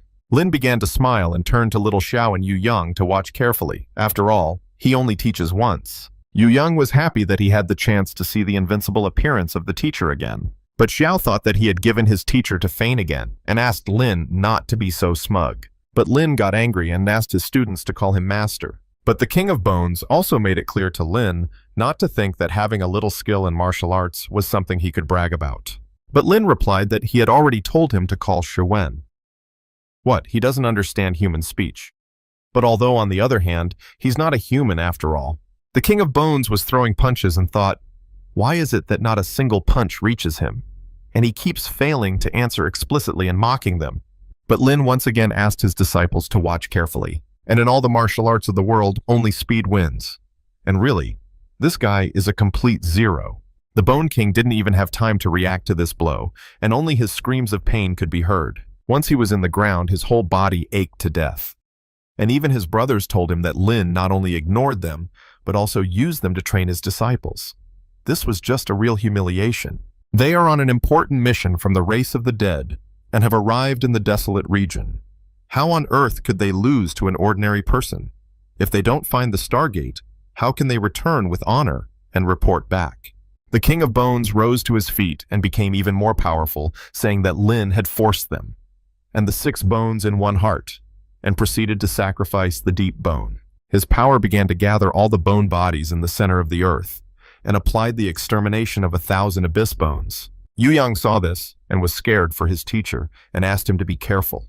But Lin immediately flew into that circle and touched the skull and said that it was a show-off and a complete set of mistakes. Lin got to the very center creature and grabbing the Bone King applied an inch of force to intercept the pulse. And pressing the sore points of the explosion, the Bone King just exploded and couldn't believe it, and realized all 6 brothers were defeated by Lin. Fing shouted right after the explosion that Senior Yi had won, and it was all Senior Ye's great power. And since the King of Bones had been destroyed, the remaining traitors he would hand over to them. Immediately, he gave the order to attack everyone. Lin walked up to Kun and asked if she understood how he was feeling right now. And to be invincible is to feel alone. Yu Yang cheered and shouted that his teacher is a divine master. And reverse use of power is wonderful, and his disciple has also comprehended it. Xiao was shocked that the teacher so easily and happily destroyed the Bone King, once again feigned. It really annoyed him. Xi also ran up and shouted that the teacher was really incredibly strong. He felled such a huge guy with one punch. Yu Yang kneeled down in front of the teacher and apologized, saying that they had embarrassed him, and they would still have to ask them to settle things after this. But Xiao wasn't silent either, and made a promise that he wouldn't make a mistake next time. Lin told them to listen to him and made it clear that they were classmates but still fighting with each other, and if it got out, how bad it would sound. And then there's little Hong, and they couldn't even handle a little skeleton. And at the critical moment, he still has to intervene, but it's a great lesson for them. The disciples replied to the teacher that they understood everything perfectly and got a lot of benefit from it. But Xiao realized that this skeleton was really small, and the teacher was always showing off, and would one day get kicked in the teeth. Lin stood up on his kun and ordered that it was time to return home to the Swantian sect. And this time, they had been on the road for so long and would finally return home. After arriving home, The head went out with everyone and met his younger brother Ye. Lin told his older siblings that he was back. The chapter was happy that the youngest had returned. And as long as he's with them, even if the Abyss army attacks again, they won't be afraid. And Linner's child would be able to be saved as well. Lin thought and replied that the Abyss army was gone, but he had already destroyed the Bone King on his way back, and the remnants of the Abyss army had been completely exterminated by Wu Yanfeng and his men. And Linner too had already returned home to visit her old father. The head was shocked and asked the junior disciple if this was true. But after all, the Bone King is a calamity overcoming level cultivator. It's said that after the last attack on the sect's defense formation failed, he even went to gather his brothers. Lin replied that it was nothing and not difficult at all. The head praised disciple Ye, and he managed to return home and already arrived with surprises. And that's great, because the Schwantian sect's crisis has finally been resolved, and now they won't have to live in fear every day. The head looked around and asked who were the two newcomers. Little brother's new disciples. Lin replied as he forgot to introduce. This is Yu Yang, and maybe the chapter has heard of him, and this is He. He asked his disciples to come up and say hello to the sect head. The disciples went over and said hello. The head replied that it was excellent. With them joining, their Schwantian sect was getting stronger and stronger. One of the warriors asked, was Yu Yang that sword demon? Although he hadn't appeared in the Desolate Province, but it was said that he was quite famous in several Taoist provinces in the eastern region. Yu Yang apologized and said that he was young and foolish, ruining his reputation a bit. The warrior replied that it wasn't true. He too had heard that his sword technique was fast and accurate, and everything else was just rumors. The head turned to his younger brother, saying that it had taken him so long to return, maybe they could all get together and tell them about their adventures over the year. Lin agreed and suggested that they arrive at Piao Miao Peak together, and told the students to go home with their mentor. Sitting down at the table, he asked Soy to make them some good tea, and Hong, as the older brother, have him give Yu Yang and He a tour. Si replied to the teacher that this task should be done by Xiao, and Big Brother agreed. In a moment, the warrior turned to his younger brother and asked him to quickly tell him what interesting things had happened to him this year. Not only had his level increased, but two such strong disciples had appeared. Lin replied that since Big Brother was so impatient, then he would tell them his heroic feats. It all started with the Shu family's floating island. And so, after one scent of incense, the elder was shocked to realize that in this 1 year, junior brother Yi had lived a really bright life. His life was simply a dream. The head was also shocked as he heard that the pendant temple was destroyed. The Pure Land Imperial Palace was looted, and he was also slandered. Who was behind all this? Lin replied that beings from the dark abyss were clearly behind this insidious plot. Perhaps even powerful forces from the eastern region, such as Shu Yun from the Pendant Temple. And from the looks of it, they are all targeting the Stargate, so the Desolate Province will be no exception. But Sister stopped him and said, the Bone clans are constantly attacking the Schwantian sect. And does their Schwantian sect really have a Stargate as well? They probably do. Stargates are connected to countless worlds in the universe. In the distant times, cultivators could use it to travel to the farthest corners of the cosmos. The strategic value of this gate is immense. The head began to say that he swore his life to protect the Schwantian sect. But where is the Stargate located? Lin replied that judging by the current situation, if the Stargate were to open, it would be like letting a wolf into the house. Then the horrors of war would flare up again. The sect head also agreed with him, and the most important thing for him was to protect the Schwantian sect. Meanwhile, in the eastern region of Qingzhou, in the forbidden lands of the Yuhua sect, a tragedy occurred in which some jerks started attacking everything around. It turned out to be Chen Xiao, a holy son of the Yuhua sect, and is in the middle of the heavenly lightning overcoming stage. The servants immediately greeted him and respectfully welcomed the holy son out of reclusiveness. Xiao began to scold them and said that their pathetic skill is at the stage of great perfection and are now as insignificant as ants in his eyes. And now he was facing the very man Chen Xiao who was having the last laugh. But he wondered, where did Zhu Yang disappear to? Why didn't he come to him? He could, after all, for the sake of their former teacher-disciple relationship, show him the way to break through the trial and help him reach the false immortal level. The servant replied to him that shortly after he had gone into recluse, Zhu Yang had already broken through the trial level and become a true false immortal. Xiao asked him if he could continue. After all, he was his disciple after all. And now that he had successfully emerged from the bolt, he didn't even come to congratulate him. The servant made up his mind and replied that he had already been killed. He wouldn't be able to come.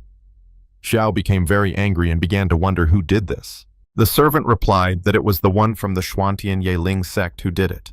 Xiao was upset and shouted that this guy had killed his father and now he had also ruined his teacher. And now, if he didn't destroy this person, how could he keep the hatred in his heart at bay? The servant asked the Holy Son to keep his impulses at bay, and is afraid that Lin is no longer someone he can handle. Xiao got angry and began to wonder why on earth he would raise the morale of others while destroying his own greatness. And they had already seen his abilities. Even if Lin is at the late stage of the trial, he would dare to kill him in front of them. Especially since not much time has passed, he is hardly above the early stage of the trial. The servant replied that Yeling is an old monster who likes to hide his strength. He is neither at the early trial stage nor the late trial stage, but at the full trial stage. Xiao, hearing such words, didn't understand. How could this be possible? He had indeed reached the full trial stage in his practice. But Xiao categorically refused to believe it, and he couldn't believe it until he could verify it for himself. The servant began to tell him that just recently, Yeling had destroyed the Hanging Temple. And after all, the 3 saints of the Hanging Temple were all at the full trial stage. Yeling's strength had long left everyone behind, and there was no way a saint's son needed to go to certain death. Xiao became extremely worried after this and said that Lin was far ahead of him. Strongly angry, the guy started to feel terrible and the liquid just spurted out of his body. A servant caught him and told the Holy Son that he must gather himself.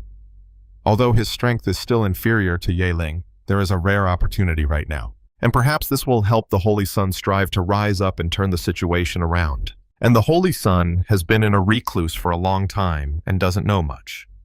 In fact, the great struggle of the era is about to begin, and the current situation is like this. Xiao asked, "Has the eastern region really become like this now?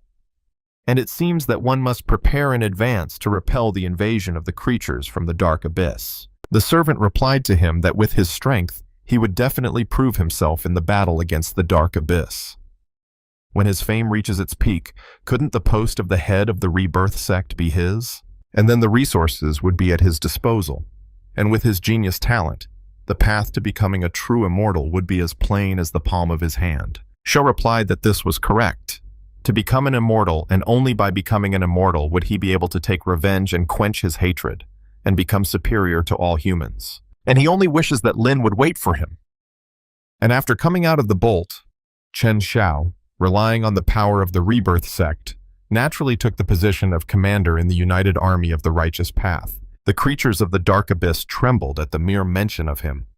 And in the following months, Xiao led the unified army and traveled to other Dao regions to exterminate the chaos-sowing creatures of the dark abyss. And due to his strength at the middle stage of the trial and the advantage of combat power from his solar immortal body, he was invincible and swept away everything in his path. He had liberated numerous invaded territories, instilling terror in countless dark abyss creatures. Chen Xiao's authority continued to strive to grow, making him the center of attention of thousands of people. And gradually, countless cultivators began to praise Chen Xiao's deeds, and he gradually became the leader of the righteous path among the younger generation. Meanwhile, in the eastern region, in a desolate county, Lin was resting at his home. But suddenly, Yu Yang came up to him and brought him a news release of the world of perfection. And did he wish for a disciple to read them out for him? Lin at this moment felt as if he had no hands and even had to eat to be fed. Lin wondered, is this really news about that guy again? All the headlines are about him, and it looks like he bought himself a newspaper. Yu Yang replied to the teacher that his insight was unbelievable. This Xiao Chen in the southern district had repelled the Ghost Clan army and freed countless enslaved people. And he further stated that he would continue northward to help Gongzhou, which had recently plunged into darkness. Lin thought and realized that this was the county where the An Miaohui Next Path sect was located. But what had happened there? Yu Yang read that, according to the report, the 3 great clans of the Dark Abyss, the Shadow Clan's secret assassination masters, the Darkness Clan and the Night Clan had recently united and invaded Gongzhou. And as of now, several trial-level strongmen have already died, and the sect head of the Next Path sect, An Zikai, has been injured. The situation was extremely serious. Lin was surprised that it was so serious and asked, "Is the information reliable?" Yu Young replied that he was reporting to the teacher that he had gathered information from other places, and Gongzhou was indeed in crisis. Suddenly, the system woke up and congratulated the master that he had activated the task for the attendance mark. And he needs to go to the next path sect in Gongzhou and mark himself. And after successfully marking, the Qianyuan sword would upgrade to the immortal artifact level in advance. Lin rejoiced, for this reward was just to his liking. With an immortal artifact, killing those at the trial level in the future would be as easy as killing a chicken. He immediately told his disciples to prepare. After all, they would be traveling with him to the next path sect to save the people. But Xiao saw the teacher as a carefree guy. And when did he have such a profound side that understood justice? And did he really take something wrong? Or maybe he had taken a fancy to this girl. The head suddenly saw that the younger brother named Ye had left the house again. The enlightenment tea he brought this time was incredible. It even helped everyone break through to the trial level. But Sister replied that thanks to junior brother Ye, the sect was getting better and better. Meanwhile, in the next path sect, the head was telling his daughter that she had grown wings now, and she wouldn't even listen to her father's words. But she just needed to maintain a good relationship with Commander Chen, and it would do her good. Her father was the sect leader of the next path sect, Enzikai, and he is at the top of the trial level. But the daughter stood her ground and shouted that she would not marry, and Commander Cheng is not interested in her. Anne asked his daughter to listen to him. He has an injury, and he also has that group of outsiders looking at him. If something happens to him, who will protect her? The girl covered her ears and replied that she doesn't need anyone's protection.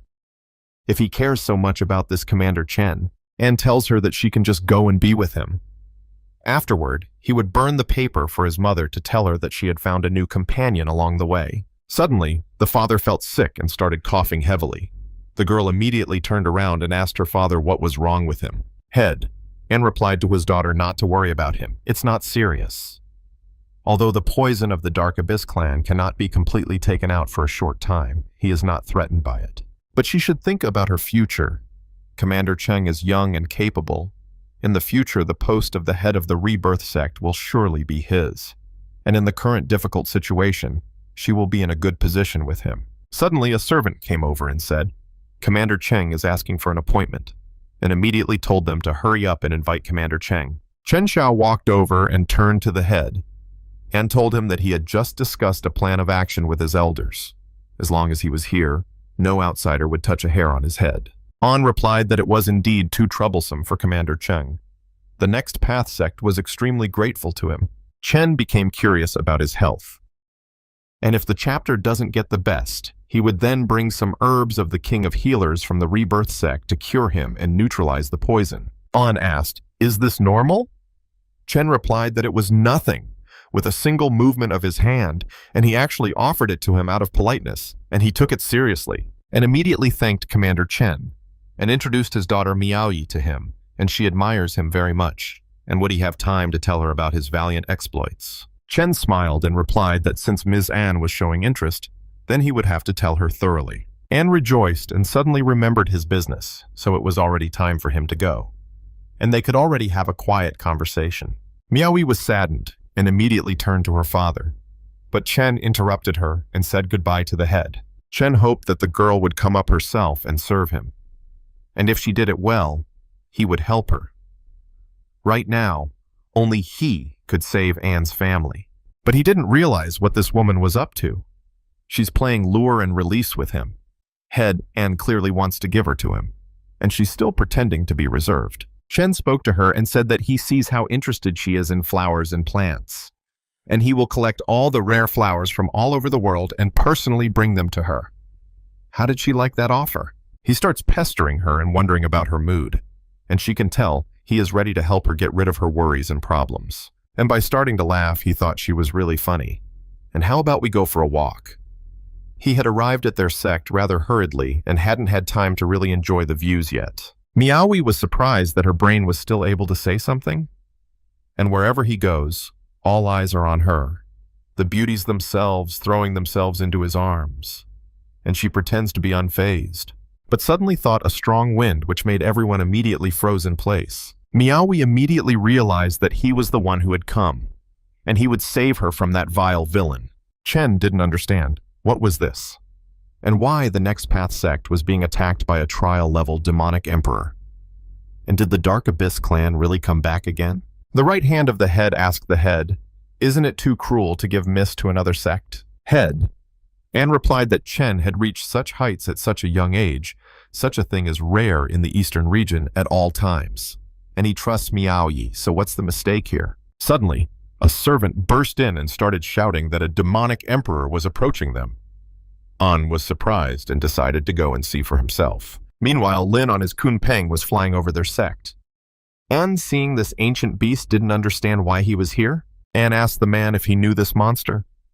The man replied that he didn't just know this supreme beast of the head of the Piao Miao Peak Xuantian sect, Ye Ling. Suddenly, a voice was heard saying that Lin had come to visit their sect. People hearing his name began to ask if this was not the villain who had destroyed the Hanging Temple and bloodied the entire Jintu country, and that this god of killing suddenly came to the sect next way as a guest. And what does he want with this? Anne started shouting that one can't be impolite, and one should open the mountain's protective barrier and let traveler friend Ye in to come in and talk. Meanwhile, the people opened the barrier, and Lin and his team entered the sect. The girl, upon seeing Mr. Ye, immediately ran towards him, but An tried to stop his daughter from doing it in front of everyone. Lin faced her and said hello. The girl asked Mr. Ye, did he really come after hearing about the trouble of the Next Path sect to help them, or had he specifically come to see her? Anne was suddenly surprised to hear such words and thought that her daughter and young Master Ye were dating. Lin replied to her that there is probably both. But of course, the most important thing for him is the third occasion, namely the marking award. So he asked the commander if it was time to issue the award. But the system was hibernating at this point. And Lin thought, had it gone back to sleep? And lately this guy keeps putting off giving out rewards. It's about time he had a serious talk with her. The girl started to thank young Master Ye. Head suddenly asked Senior Feng, is this her daughter? Feng answered him, hadn't the head noticed? Miss has long since given her heart away, but they were approached by Chen himself, who was very angry, and shouted that if even Lin carries the name of the god of killing, instilled fear in the eastern region. And the Hanging Temple, Jintu country, every bloody case still remains unsolved. And now Gongzhou has been attacked by the 3 clans of the Dark Abyss. The people are suffering and dying, and it's unclear whether his arrival in the Next Path sect is to help or to profit from other people's misfortune. Miaoyi saw that this Chen Xiao was questioning Ye Ling so harshly from the beginning, he clearly wants to embarrass him. She was so much worried about him that she addressed him as young Master Yi. But Lin, seeing this guy, asked, who else is he? Yu Yang noticed that it was indeed, and with only a few words, the damage was small, but the insult was colossal. Chen was angry and saw that he was pretending.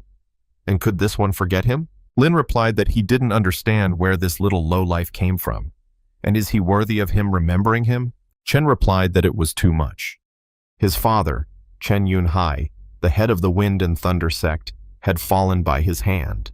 And his teacher, Zhu Yang, had also been killed by him. Had he forgotten all of this? Lin thought for a moment and said that he had a slight recollection. But Chen came up and let him know that he was a false immortal at the trial level, killing false immortals from a small sect. Isn't he ashamed of himself? Yu Yang also entered the conversation and revealed that his father also dreamed of taking over the Xuantian sect. His teacher was only protecting the Xuantian sect, and that Zhu Yang had attacked his teacher in the Shui family for no reason at all. And after failing to deal with him, he was killed in retaliation. And there was no need to turn things upside down. Lin immediately thought that this was great. This disciple had proven himself. And looking at Xiao, he saw that he didn't even move. Xiao also started shouting that he was right. And his teacher wanted to ambush him, but he fell. It's ridiculous. And now he even dares only words for revenge, and he calls himself a holy son. Chen was so angry that he couldn't even find the words to shut their mouths. But suddenly, Head An came over and said that they were both indispensable talents of the eastern region, and the situation right now was extremely serious. And why not first put aside their differences and jointly confront the outsiders? That's the most important thing right now. But suddenly Chen stepped in and told him to shut his mouth, saying that he didn't belong here. Anne was surprised after saying that and asked him, what did he say? But his health was not in a good state and started coughing immediately. Miaoyi caught her father and started calling the guy names. And since he became the commander of the United Army, He still disrespects the elders so much. But the rebirth sect elder Louis Lau came out in front of Chen, and he was at the full trial stage. Liu told him that the Holy Son was just angry and asked all the friends along the way not to be offended, and told the Holy Son to head after him. Chen did not understand, and used to think that if you try hard enough, then a lot of bright halos will shine above his head, and then would be able to face his father's murderer and not give in to him. But in fact, from the beginning, he was used like a monkey all the time. Chen started to run away, screaming that he will not put up with it, and he wants revenge on him. Louis asked him to look at himself now. Where is his usual confidence and calmness? No need to disgrace himself here, and he can't beat him yet, no need to make rash moves. Lin stood in front of them and asked, what good would it do if he didn't humble himself? He was acting in legitimate self-defense after all. Chen started yelling at Lin that he was a shameless student, and how many innocents he had killed while hiding his power. If he dared, they could have a fair competition.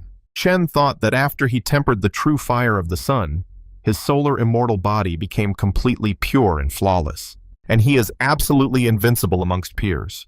If he dares to accept the challenge, he will show him what he can do. Xiao suddenly came out and asked how he was of such a level and wanted to challenge his universe-invincible teacher. After all, the guy really wasn't worthy of fighting a Kun. Lin suddenly started to get excited about his disciple's act and saw that something could grow out of it. Chen became curious. Who was a Kun? Xiao threw out his fan fingers and replied that it was an exalted supreme beast of a teacher, an ancient divine being. A Kun stood above them, and Chen immediately realized that it was Kunpeng. He was so shocked that he didn't understand how this was possible. He was being forced to fight a supreme beast. Seeing the guy's face, Lin asked him, what was wrong with him? Did he even dare to despise his Akun? Chen immediately headed towards the flying beast and launched his attacks. But Akun dodged his attack with his speed, and Lin told him that it was time to show the enemy some real skill, and gave full orders for him to show this jerk who he really was. Louis shouted to the Holy Sun to be careful. After all, this animal is a descendant of the ancient divine being Kunpeng. Kunpeng flew towards the warg at close range and used his great sun fist. Chen saw this and immediately felt a terrible force, but it did not stop him, and decided to show him how he would conquer him, and applied his murderous strike of mirror linear measure. Letting out a flurry of fire attacks, Kunpeng simply stood still and didn't even move. Chen was getting excited very early on and asked the animal how it felt. But the people below saw that it was not in vain that Commander Cheng was fighting on all sides. With such strength, how many outsiders would lose their spirit at the mere mention of him? But suddenly, she came up to the teacher and said that Akun was in danger. But Lin replied that there was no need to worry. He was fine. Chen started to apologize to Lin, thinking that he had accidentally killed his riding animal. But Lin gave a surprised look, showing him that he had. But suddenly, Akun turned into a child and picked up the moment and punched his enemy, telling him to appreciate his Kun fist. The punch was so strong that even Chen didn't realize who he was. Akun asked the enemy, can't he see who was in front of him? And he must have lost his memory from such a strong fist punch. Chen couldn't believe it. That animal had turned into a human and asked in surprise, didn't he die? Akun showed his wide eyes and in response let his enemy know that he was dead after all.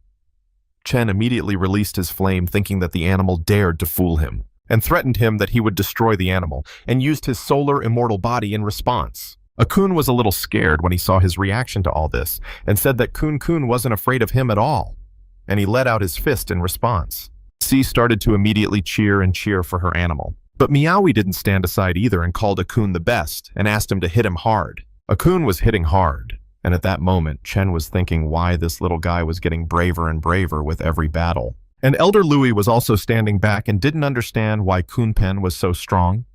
He could realistically fight with a Saint Sun on equal footing to this extent. Chen was tired of all this and pulled out his fire sword and told Akun to die. But Akun didn't run away and flew straight into his enemy and shouted at him to look at his fist.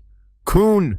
The impact was so strong that the enemy's fire sword simply shattered into small pieces. Chen immediately realized that things were not good for him, and Akun applied an Iron Mountain strike after that. After that, Chen couldn't handle it and flew to the ground at a tremendous speed. And then Akun began to mock him and spit water at him, and it was amusing for him. The girls were very happy for Akun, for he had defeated the vile enemy. But Louis did not tolerate this attitude to the guy, and thought that this brat dared to disgrace the holy son of his school Yuhua, and for such disrespect, he should give him a good lesson. Louis immediately let a chain with a sharp object at the end of it enter a coon. The chain was about to reach its target, but Lin saw that the old man just couldn't lose, and dared to touch his disciples. Or was it that the old man had decided to compete with him? Louis saw that Lin was able to hold back the 3 Buddhist school saints, and now he alone would have a hard time dealing with him. And now is not the time to break off the relationship yet. We need to think about the big deal. First, we have to take that worthless one away, and when the moment is ripe, then rush in and interrupt them. Louis calms down and tells the guy that the old man has not the slightest intention of going against him, and apologizes for his momentary impulse. At this point, he would leave them for now. Akun started laughing and teasing the old man, telling the teacher that the master was indeed formidable, and it was only necessary to come out, and this old man immediately became a turtle, hiding his head. Louis took his student and said goodbye to them. Akun began to rejoice and say what bad thing they had chased away. And had he handled it beautifully? Asked the teacher. Lin replied that it had been beautiful, and not for nothing was his kun. Also, his face felt great to the touch. Miaowi also came over and said that kun was so cute, and could she feel his cheeks too? But Akun immediately replied that he wouldn't let her. Is his face a toy for everyone? Miaowi started begging her brother to do her indulgence too. Akun made himself important and asked that she call out a few more times. And then maybe he would think about it. She started begging him, and Akun changed his mind and gave her one chance. Miaowi stroked it and thanked her brother and felt it felt very nice to the touch. The head saw that it had been a long time since he had seen Miaowi so happy, and if she could always live without worries, it would be wonderful. But he suddenly felt sick again and started coughing non-stop. The servant immediately went to the master and asked how he was. And why did it seem to be getting worse? The head replied that it was nothing of the sort, and so far he could still hold on. But the servant was greatly distressed, and cried out that his enemies were worthy of death. They had brought their once great sect master to such a state. Miaowi asked her father, could this poison really not be cured? Lin entered the conversation and replied that it was nothing, and this kind of poison his disciple would be able to eliminate with ease. The head was surprised and asked Lin not to joke with him like that. This poison is extremely sinister, self-replicating. He had tried all methods, but there was no way he could eradicate it. Lin turned to He and told him to act and help Mr. An get rid of the poison. Miaowi heard this name and thought it sounded like a dog's name. He came out from behind his sister's back and said that the disciple had appeared. The head suddenly saw the new Daoxing disciple of Daoxing friend Ye, and see, he looks a little stiff. He also asked the black younger brother to not worry and can go, and he will definitely succeed. He was very shy and agreed. He immediately went over to the head and started treating him with his magic. The head suddenly felt so powerful that he immediately showed his strength. Miaowi said that it had worked, and father's face brightened. How wonderful to see him like that. The head, too, replied that he was fine, and full of strength and vigor. He also went up to the teacher and notified him that the poison was cleared. The head immediately approached his younger brother and thanked him, for he had healed such a strong poison in a moment. He replied that it was nothing and a matter of one hand, but he didn't understand the feeling he had, and helping others brought him joy, and it was as if he felt calm, and even people were no longer so afraid. The head approached Lin and praised his training and considered it flawless. And for such a great favor, he would definitely throw a feast of the highest magnitude to adequately treat them all. Lin replied that Mr. An was too kind. And since the outsiders are gone, the sickness is also gone, maybe they will enjoy his treat. Miaoyi realized immediately that this was a feast of the highest level. Since her birth, the Wendao sect had never held a feast of this magnitude, and it had only been held twice in the sect's history, and it was said to have changed the clan's fate each time. And he didn't expect father to hold Mr. Yi in such high esteem. At this time in the eastern region in Gong County, Louis stopped at the parking lot of the Yuhua sect's united troops. Louis didn't waste any time and immediately started treating Chen. Chen told the elder that he was just a good-for-nothing, and he even lost to a supreme beast of that type. And what's more, a rumor would surely spread about it. All that impeccable reputation that he had worked so hard to create would be destroyed in an instant. From now on, he would become the laughingstock of the entire eastern region. Louis replied to the Holy Son that that horse was no ordinary creature. He shouldn't belittle himself like that. As for this duel, what if he told him that no one would know about it? Chen was surprised and asked the old man, "What does he mean?" Louis asked the Holy Sun to wait and would soon start the real performance. At this time, a feast was taking place in Fengxiao Palace where Team Yi was resting. Kunpeng was overjoyed and said that it was delicious. And this was the first time in his life that he was eating something so delicious. The head began to rejoice and said that he had heard that Lin had known his daughter for a long time, and one could see that fate had brought them together. And how does he like his youngest daughter? Lin was shocked and spit all the alcohol out of his throat. And Miaoyi turned to her father and asked him why he was asking Mr. Ye such questions. Her affairs she would solve on her own. Lin also apologized for just choking on his water. And Mrs. Anne is a beautiful girl, so cute, like his little sister.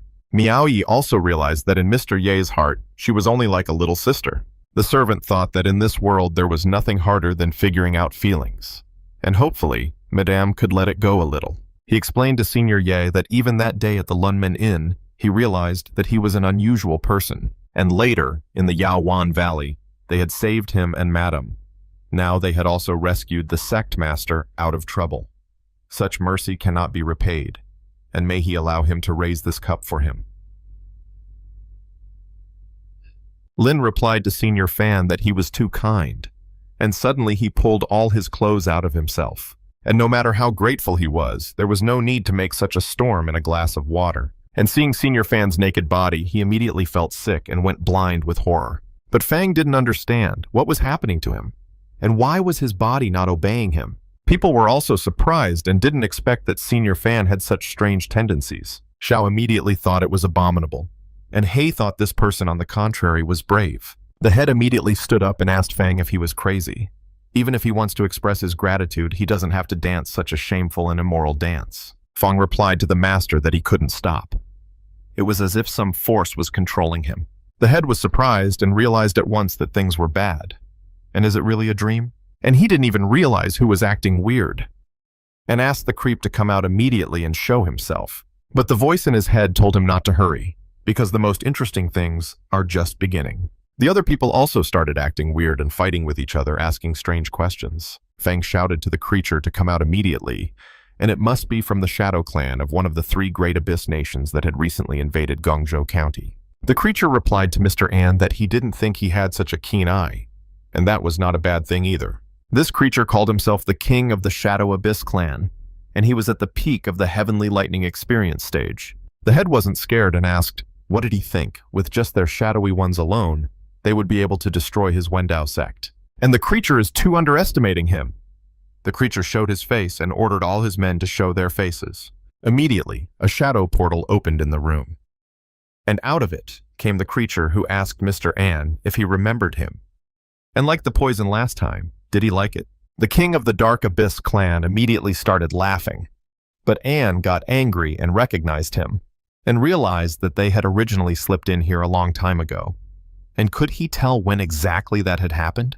The Dark King replied that of course they had an accomplice, and thought he was just about to spring into action. But Anne didn't expect that there were more than a dozen strongest of the Abyss sect lurking in the Wendao sect, who had reached the peak of the Heavenly Lightning Experience, but who had let them in. And now, even with the presence of Daoxing friend Ye, he fears, they will be difficult to resist. Who would have thought that by wishing to feast in honor of the benefactors, he would end up bringing disaster upon them? At this moment, Louis looked at the place and saw a sense of darkness. Louis thought that his request had finally begun to come true. Louis decided to ask the Holy Sun if he wanted to take revenge and make those from the Wendao clan pay with their lives for everything. The Holy Sun did not understand what the elder meant.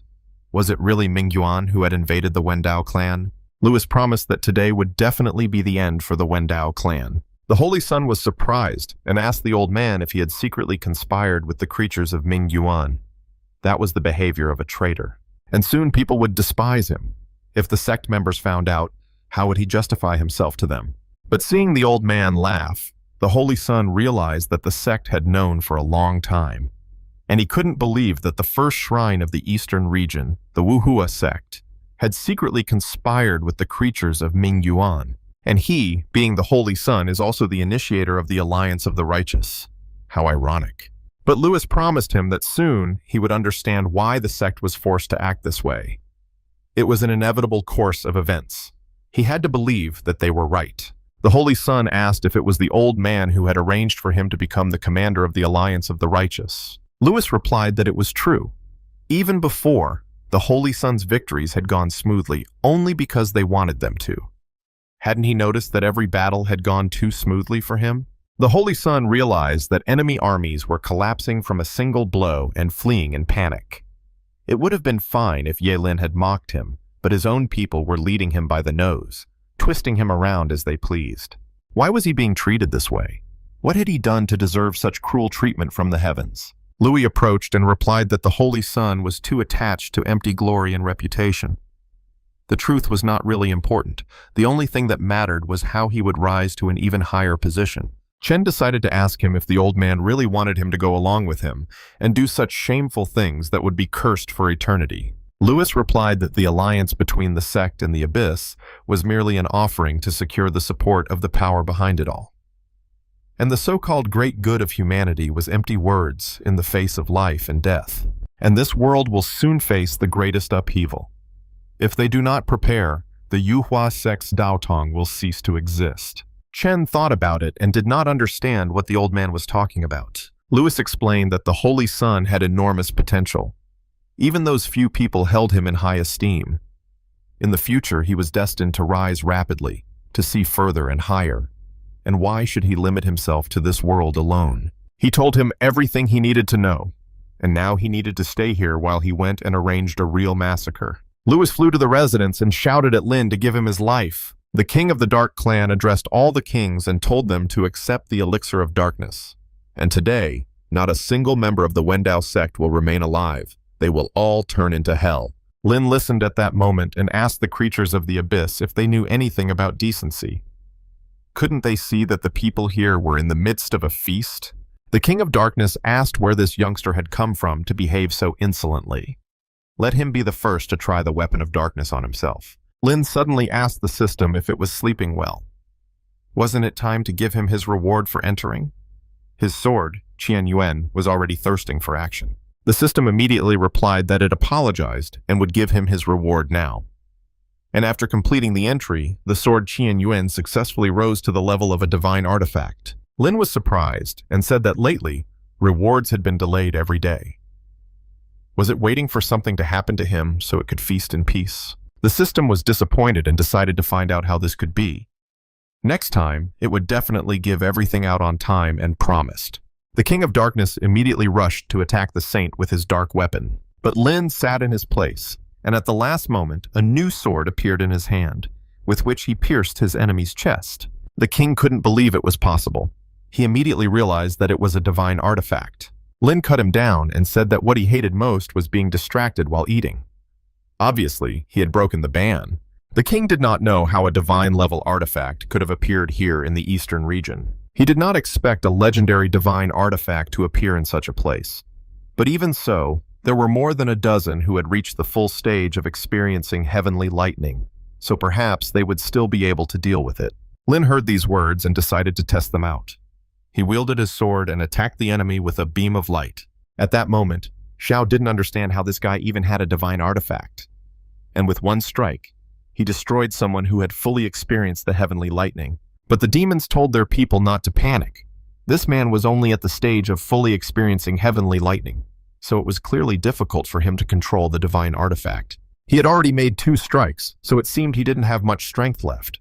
If they all joined forces to resist, there was still a chance. Lin heard their decision and told them not to overestimate their strength, and he used the lightning Kanyuan attack.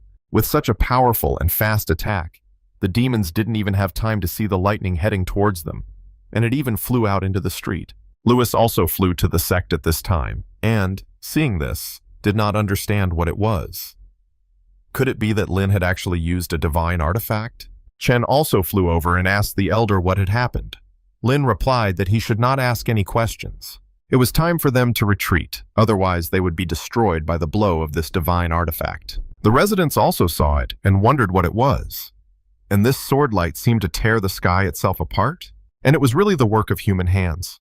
Could it be the legendary divine sword of destiny? Meanwhile, this beam was visible from the other side of the world, and the shadow warrior also noticed it while spending his time on the rock. He immediately understood that since then, the cultists of the eastern region had realized what it meant for a single sword to shake the immortal, and the radiance of the sword and its anomaly left an indelible impression on countless cultists for the rest of their lives. Later generations also called it the One Sword, whose shining coldness encompasses 14 provinces. Meanwhile, Lin stood up and said that everything was ready, and he became curious as to why everyone had frozen. Now they could continue playing music and dancing. Anne asked his new friend if he always carried the divine artifact with him. Lin replied that of course he did, and asked if there was a problem. Anne replied that there was not. After this battle, the crisis in the district would be resolved, and the fame of Lin's Taoist friend would reach its peak. He would reliably restrain Chen Xiao from the Yuhua sect. Lin became curious. Who was this Chen guy? Did he also dare to put himself on the same level as his teacher? Yuyan replied to his teacher that it was all empty glory. The teacher had always been indifferent to fame and honors. But Xiao noticed that the teacher was pretending again. But this time, he took out a divine artifact, and it seemed that the difficulty of his counterattack had increased again. After a pleasant dinner, Lin praised Mr. An's feast, considering it excellent, and thanked him for the hospitality. But it was time for them to leave as well. An replied that Taoist Lin was too kind. It was an honor for him to host them. In the future, if any difficulties arose, the Wendao sect would certainly come to their aid, sparing no effort or life. Lin immediately called his pet, who flew in instantly and said goodbye to his new friends. After saying goodbye, Anne told his daughter to work hard. Such a man was a worthy goal for her aspirations, but it was possible that she would never achieve it, so she had to be mentally prepared. Liner replied that she was not asking to be able to keep up with him, but simply to be able to walk behind him, far, far away, just to look at him. That was enough for her. 3 days later, in the eastern region, in the main hall of the Yuhua sect, people said that Lin had destroyed the army of the abyss with a single sword strike, and more than 10 kings who had achieved complete heavenly lightning experience died on the spot. And the fact that Lin showed off was trivial. Much more important was that the Holy Sun lost to his steed Kunpeng, and it seemed that the former glory would not return. Meanwhile, Chen and Louis arrived at the cave, and the Holy Sun asked where they were, and why was there such a place in the Yuhua sect steeped in death and anguish. Louis asked the young man not to ask too many questions, as things had changed. He would take him to meet some important people. Chen asked who these important people were. He saw Master Sect standing before him. It turned out to be Mr. Sect Master of the Yuhua sect, Wan Changwei, who had fully experienced the heavenly lightning. Chen was curious how it was possible for the sect master to be in such a place. Wan told him directly that he was the only holy son in history who had the right to come here. But Louis felt that this place was so mysterious. He didn't know what would happen next. Who would he meet? Suddenly, in a strange way, Chen felt someone approaching behind him. It turned out to be a huge eye watching him. Chen asked Wan what kind of creature it was.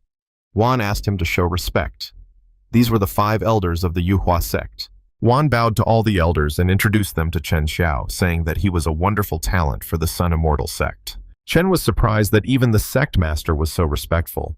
And this pressure, could it be the legendary true immortal? One of the elders said immediately that this child had an amazing physique and had almost completely developed the solar immortal body. Only his Taoist heart was a little unstable. Chen bowed and said that he was their youngest, had lost to a creature some time ago, and was now a little confused about the path of his spiritual cultivation. The elder approached and decided to take another look at him. From what he saw, he asked, could there really be such pure Kunpeng blood in this world? And this Junlin is no ordinary man.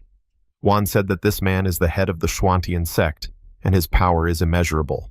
And he himself had seen how he had suppressed 3 saints from the Hanging Temple with his power alone. He was a serious threat to their plan. Louis was also a little surprised and replied that it was true. Last time, when they surrounded the Wendao sect with the abyss, it was he who pulled out the divine artifact. And with a single sword strike, he destroyed all the kings of the 3 clans, causing their plan to fail. The elders were shocked to hear about the divine artifact. It's just a divine artifact. Their Yuhua sect has one too. No matter what methods he uses, he won't be able to stop the course of events. Now the defenses of the heavenly world have been destroyed, and foreign peoples from every corner are drawing ever closer. Fortunately, the progenitor has already established himself among the foreigners. When the heavenly world falls, It will be time for their Yuhua sect to rise. Chen wondered what they were talking about. The Yuhua sect had actually sided with the foreigners, and they were going to destroy the heavenly world. The elder told the young man that he was so timid and cautious. How could he be the holy son of the Yuhua sect? Chen replied that he asked the elder not to be angry, that it was he, the younger one, who had behaved inappropriately. The elder said that he had lost to Kunpeng, and that was no disgrace. But to sink into despair so easily was foolish. And did the young man hear what he had just been told? It was a secret he needed to know. The world of Kunlun would become a battlefield for many nations, an era of great wars. Did he not want to soar rapidly to the top? Chen decided to find out if they really had to give up this land. The elder replied that if the benefit was great enough, everything could be exchanged. And he must remember all the humiliations he had suffered before, all because of weakness. By joining them, he would gain the strength to crush everything in his path, the power to crush everything in his path. Never again would he be inferior to others. Chen replied that it was all true and that he wanted to become stronger. He wants power. The great good of humanity is all nonsense, really. The elders told him that he was suitable for training, and now he needed to stay here. They would teach him and help him achieve immortality as soon as possible. Chen fell to his knees and thanked the elders, and he would definitely put all his strength into serving the Yuhua sect faithfully. Meanwhile, Lin sipped his tea and said that since Chen Xiao had been taught, the Yuhua sect had calmed down noticeably lately, and even the attacks from the abyss had stopped. I wonder if they are preparing their next move. At this time, in the eastern region of the deserted county, a girl appeared in front of the gates of the Xuantian sect. She was very happy to have finally arrived at the Xuantian sect. A man greeted her and asked what important business she had brought her to their sect. The girl replied that she had important business and wanted to find Senior Lin Ye. The guard was not surprised, because people were looking for the sect leader Ye Feng again, and surely this was another one of his fans. There had been more than 100 of them recently. It would be better to refuse her. The girl immediately asked them for permission to go inside, but the guard put his hand in front of her and replied that he was sorry, but she was not allowed to enter. The girl decided to try a different approach and showed her card, saying that she was a survivor of the imperial family of the Pure Land State. She wanted to tell the leader Ye Feng the truth about that day. The guard did not believe her and said that she had made up such a pathetic lie in order to get to the head of Feng. The girl became angry and began to shout that she was telling the truth. Why didn't they believe her? The guard replied that they say the Pure Land State was captured by the Abyss Army and no one survived. Moreover, they even blamed their leader, Feng. How could they believe her? And the girls had too many different stories about who came to Chief Feng.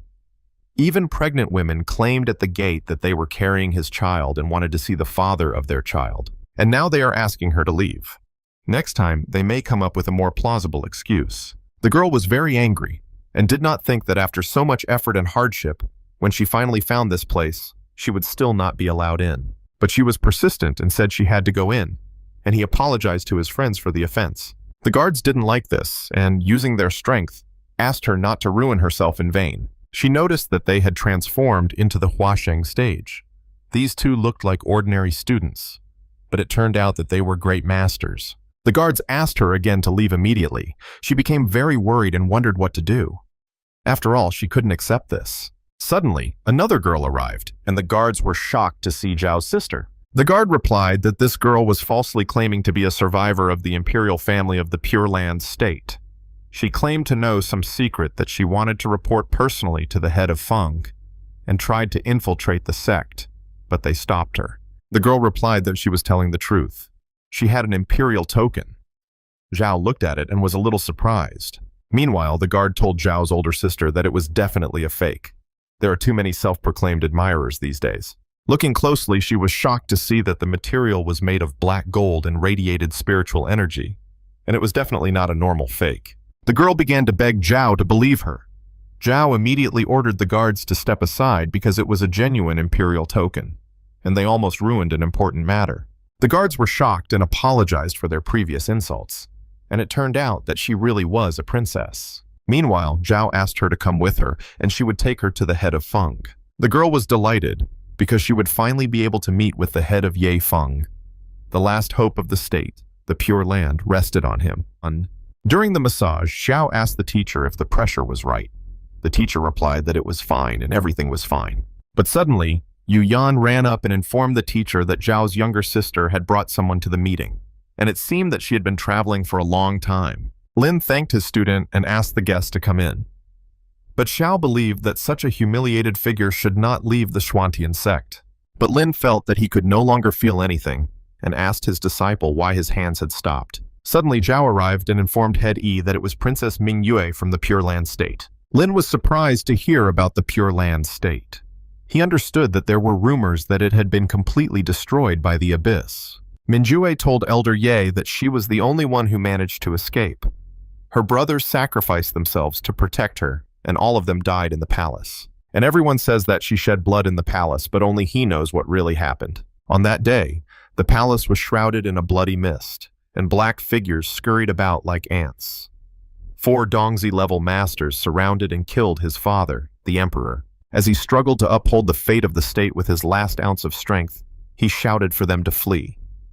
Her 2 older brothers protected him at the cost of their lives, and only then were they able to send her into the teleportation crystal. And she could only watch helplessly as they turned to dust. She ran for 3 months, and every night she saw in her dreams how the fate of her father and the state completely dried up and disappeared. And then she heard that not a single stone of the palace remained intact in the state of Pure Land. Even her father's imperial throne had been turned into a footstool for the creatures of the abyss. The black figures conspired with the abyss, and even dared to blame the elder Lin. Their hearts deserve punishment, and she saw everything clearly that night. Their methods were clearly those of the Yuhua school, but she is weak and without support, and therefore can only beg the elder. Mingyue fell to her knees and asked the elder to do justice for the millions of souls lost in the state of Pure Land. She is powerless, and she has nothing but her life. If she can take revenge, she is willing to become a servant or a slave just to carry out her revenge. Lin saw nothing surprising in the fact that the Yuhua school and the abyss had been working together lately. It turns out they are in the same boat. Lin asked the girl to stand up. They dared to blame her. They deserve death, and colluding with the abyss is a crime of immeasurable severity. Lin informed her that he would accept her revenge. Mingyue was surprised and decided to ask if he was really willing to help her. She had no one else to care about the fate of the Pure Land. Lin replied that she should not worry, as Piao Miaofeng needed someone to take care of minor matters. Let her stay here. He noticed that the stubbornness in this girl's eyes was like a piece of jade from which a shining stone could be carved. Mingyue thanked him and promised that she would diligently fulfill her duties. Lin asked Shi to give her some tea and snacks to satisfy her hunger, and then to introduce her to Piao Miaofeng so she could get to know him. Shi kindly asked her to come over and try a piece of the new osmanthus cake. Meanwhile, in the abyss, it was said that all light was absorbed here, leaving only eternal darkness and emptiness. Hundreds of tribes of the abyss had multiplied here for thousands of years, but because of the holy war, they had become a weapon of war for external forces, and the appearance of Yelin cast an even darker shadow over this gloomy land. But everything in this world was terrible, and the wars said that the situation on the front lines was critical, and the king issued a decree to recruit troops, and everyone who had reached the 9th level of the Lianzi stage was required to participate in the holy war. The resident said he didn't want to. He had a mother at home to take care of. People from the houses saw all this and said that the situation at the front was becoming increasingly critical. Even those at the Lianzi stage were going to be taken away. But the resident asked, wouldn't it be better to stay quietly in the abyss? Why crave foreign lands so much? The man asked the others to be careful with their words. If anyone heard them, it would be a death sentence. At that time, at the imperial palace of the dark people in the abyss, they said that they had lost too many of their tribesmen in this holy war. If they continued, the legacy of the 100 tribes would be lost. And the servants asked King Dongyu if he was sure he could win by continuing in the same vein. And if he lost, the people of darkness would bear all the responsibility. Meanwhile, the head of the people of darkness, King Dongyu, sat and listened to them, and one of the servants asked everyone not to rush to conclusions, and that they could still fight. But the others were curious. How could they fight? And only with the help of those Dan Dark essence pills that the messenger had given them. And even these pills were insignificant in front of people with a heavenly artifact. What use were they really? Suddenly, a bright light appeared, from which several masked people emerged. They immediately began to shout at them and ask how people dared to say that their pills were useless. The servants were shocked to see the messengers of the deity before them. Dongyu asked the messengers to calm their anger. The pills are certainly good, but the people using heavenly artifacts have dealt them heavy damage. And so he wanted to ask the messengers of the deity how they should proceed now. The messenger replied to the king that he should continue to fight for all the tribes of the abyss without hesitation. After all, they had no choice. The king thought about it and asked them to be more careful with their words. The abyss cooperates with them, but is not their vassal. In the worst case, they will end this cooperation, and after that, they will leave the abyss. The messenger asked if this pack of servants had also dared to raise their hands against their master.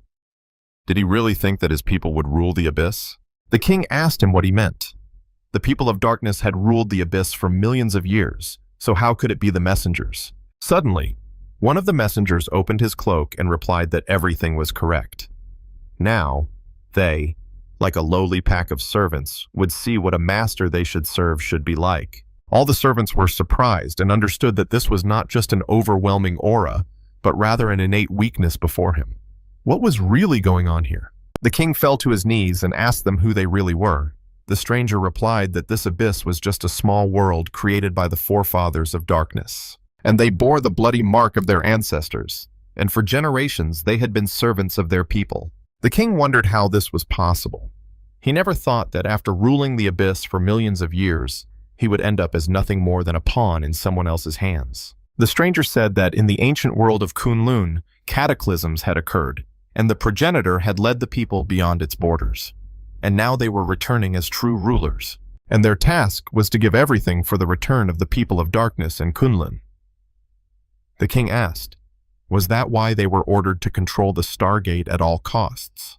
The stranger replied that this was correct. The Stargate was the key to Kunlun's survival. All beings from other worlds who pass through the Stargate are purified by the gate and receive recognition of the will of heaven. Otherwise, the will destroy them. The king asked, but why is it necessary to return now? The stranger replied that the world of Kunlun would soon awaken. Heavenly materials and earthly treasures would pour forth, and opportunities for immortality would be everywhere. In the end, it will once again achieve its ancient greatness, and they, the people of darkness, will become the masters of that greatness. The king understood that there was now a powerful Yi Lin, who had destroyed many lords of the abyss with the help of a heavenly artifact. Their energy was greatly weakened, and they had no way to resist heavenly artifacts. The servant also said that in the Battle of Gunzhou, he destroyed their main squad of hired assassins from the abyss with a single sword strike.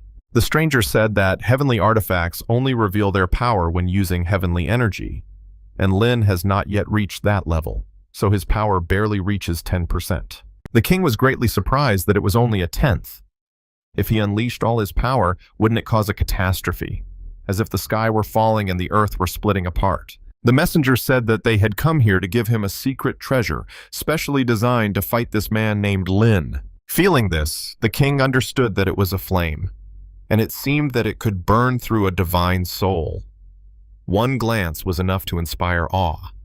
And what was this secret artifact of such power? The stranger told the king, handing him the secret artifact of their people, the dark, soul-devouring lamp. The moment the seal is broken, the supreme power of darkness will turn into a flame that devours souls. Even if it is a true immortal, his soul will be burned to ashes. They have an informant among the people. He will need to cooperate with them well from now on. With this lamp, Lin is nothing more than a candle doomed to destruction. And soon, all kinds of traces of immortals will appear in Kunlun, and they must take advantage of this opportunity. And when the people of darkness return to their lands, they will share the path of immortals with them and rule over Kunlun. Hundreds of tribes of the abyss, ready to go through fire and water for the sake of the people of darkness, respectfully awaiting the return of their master to Kunlun.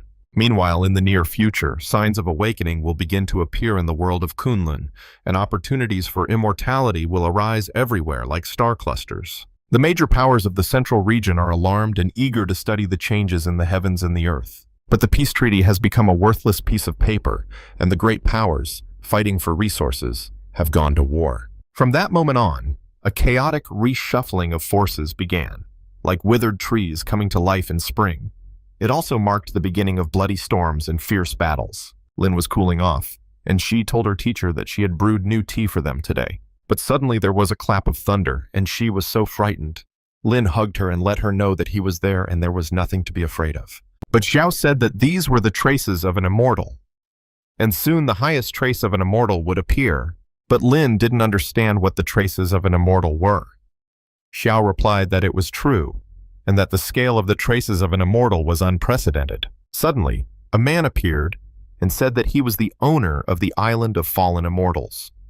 In 10 days, the trials would begin, and anyone who passed them would receive a corresponding reward, and the winner would ultimately become the new owner of the island of fallen immortals. The owner would receive all the resources for immortal training hidden on the island, and he hopes that they will all work together and protect the world of Kunlun. Xiao immediately thought that if he could win these trials, he could master his legacy and become the greatest immortal. And then these opportunities for immortal learning are not so important compared to the main goals. However, perhaps these traces of the immortal are somehow related to the actions of the abyss. Lin thought it was boring and that it was preventing him from sleeping peacefully.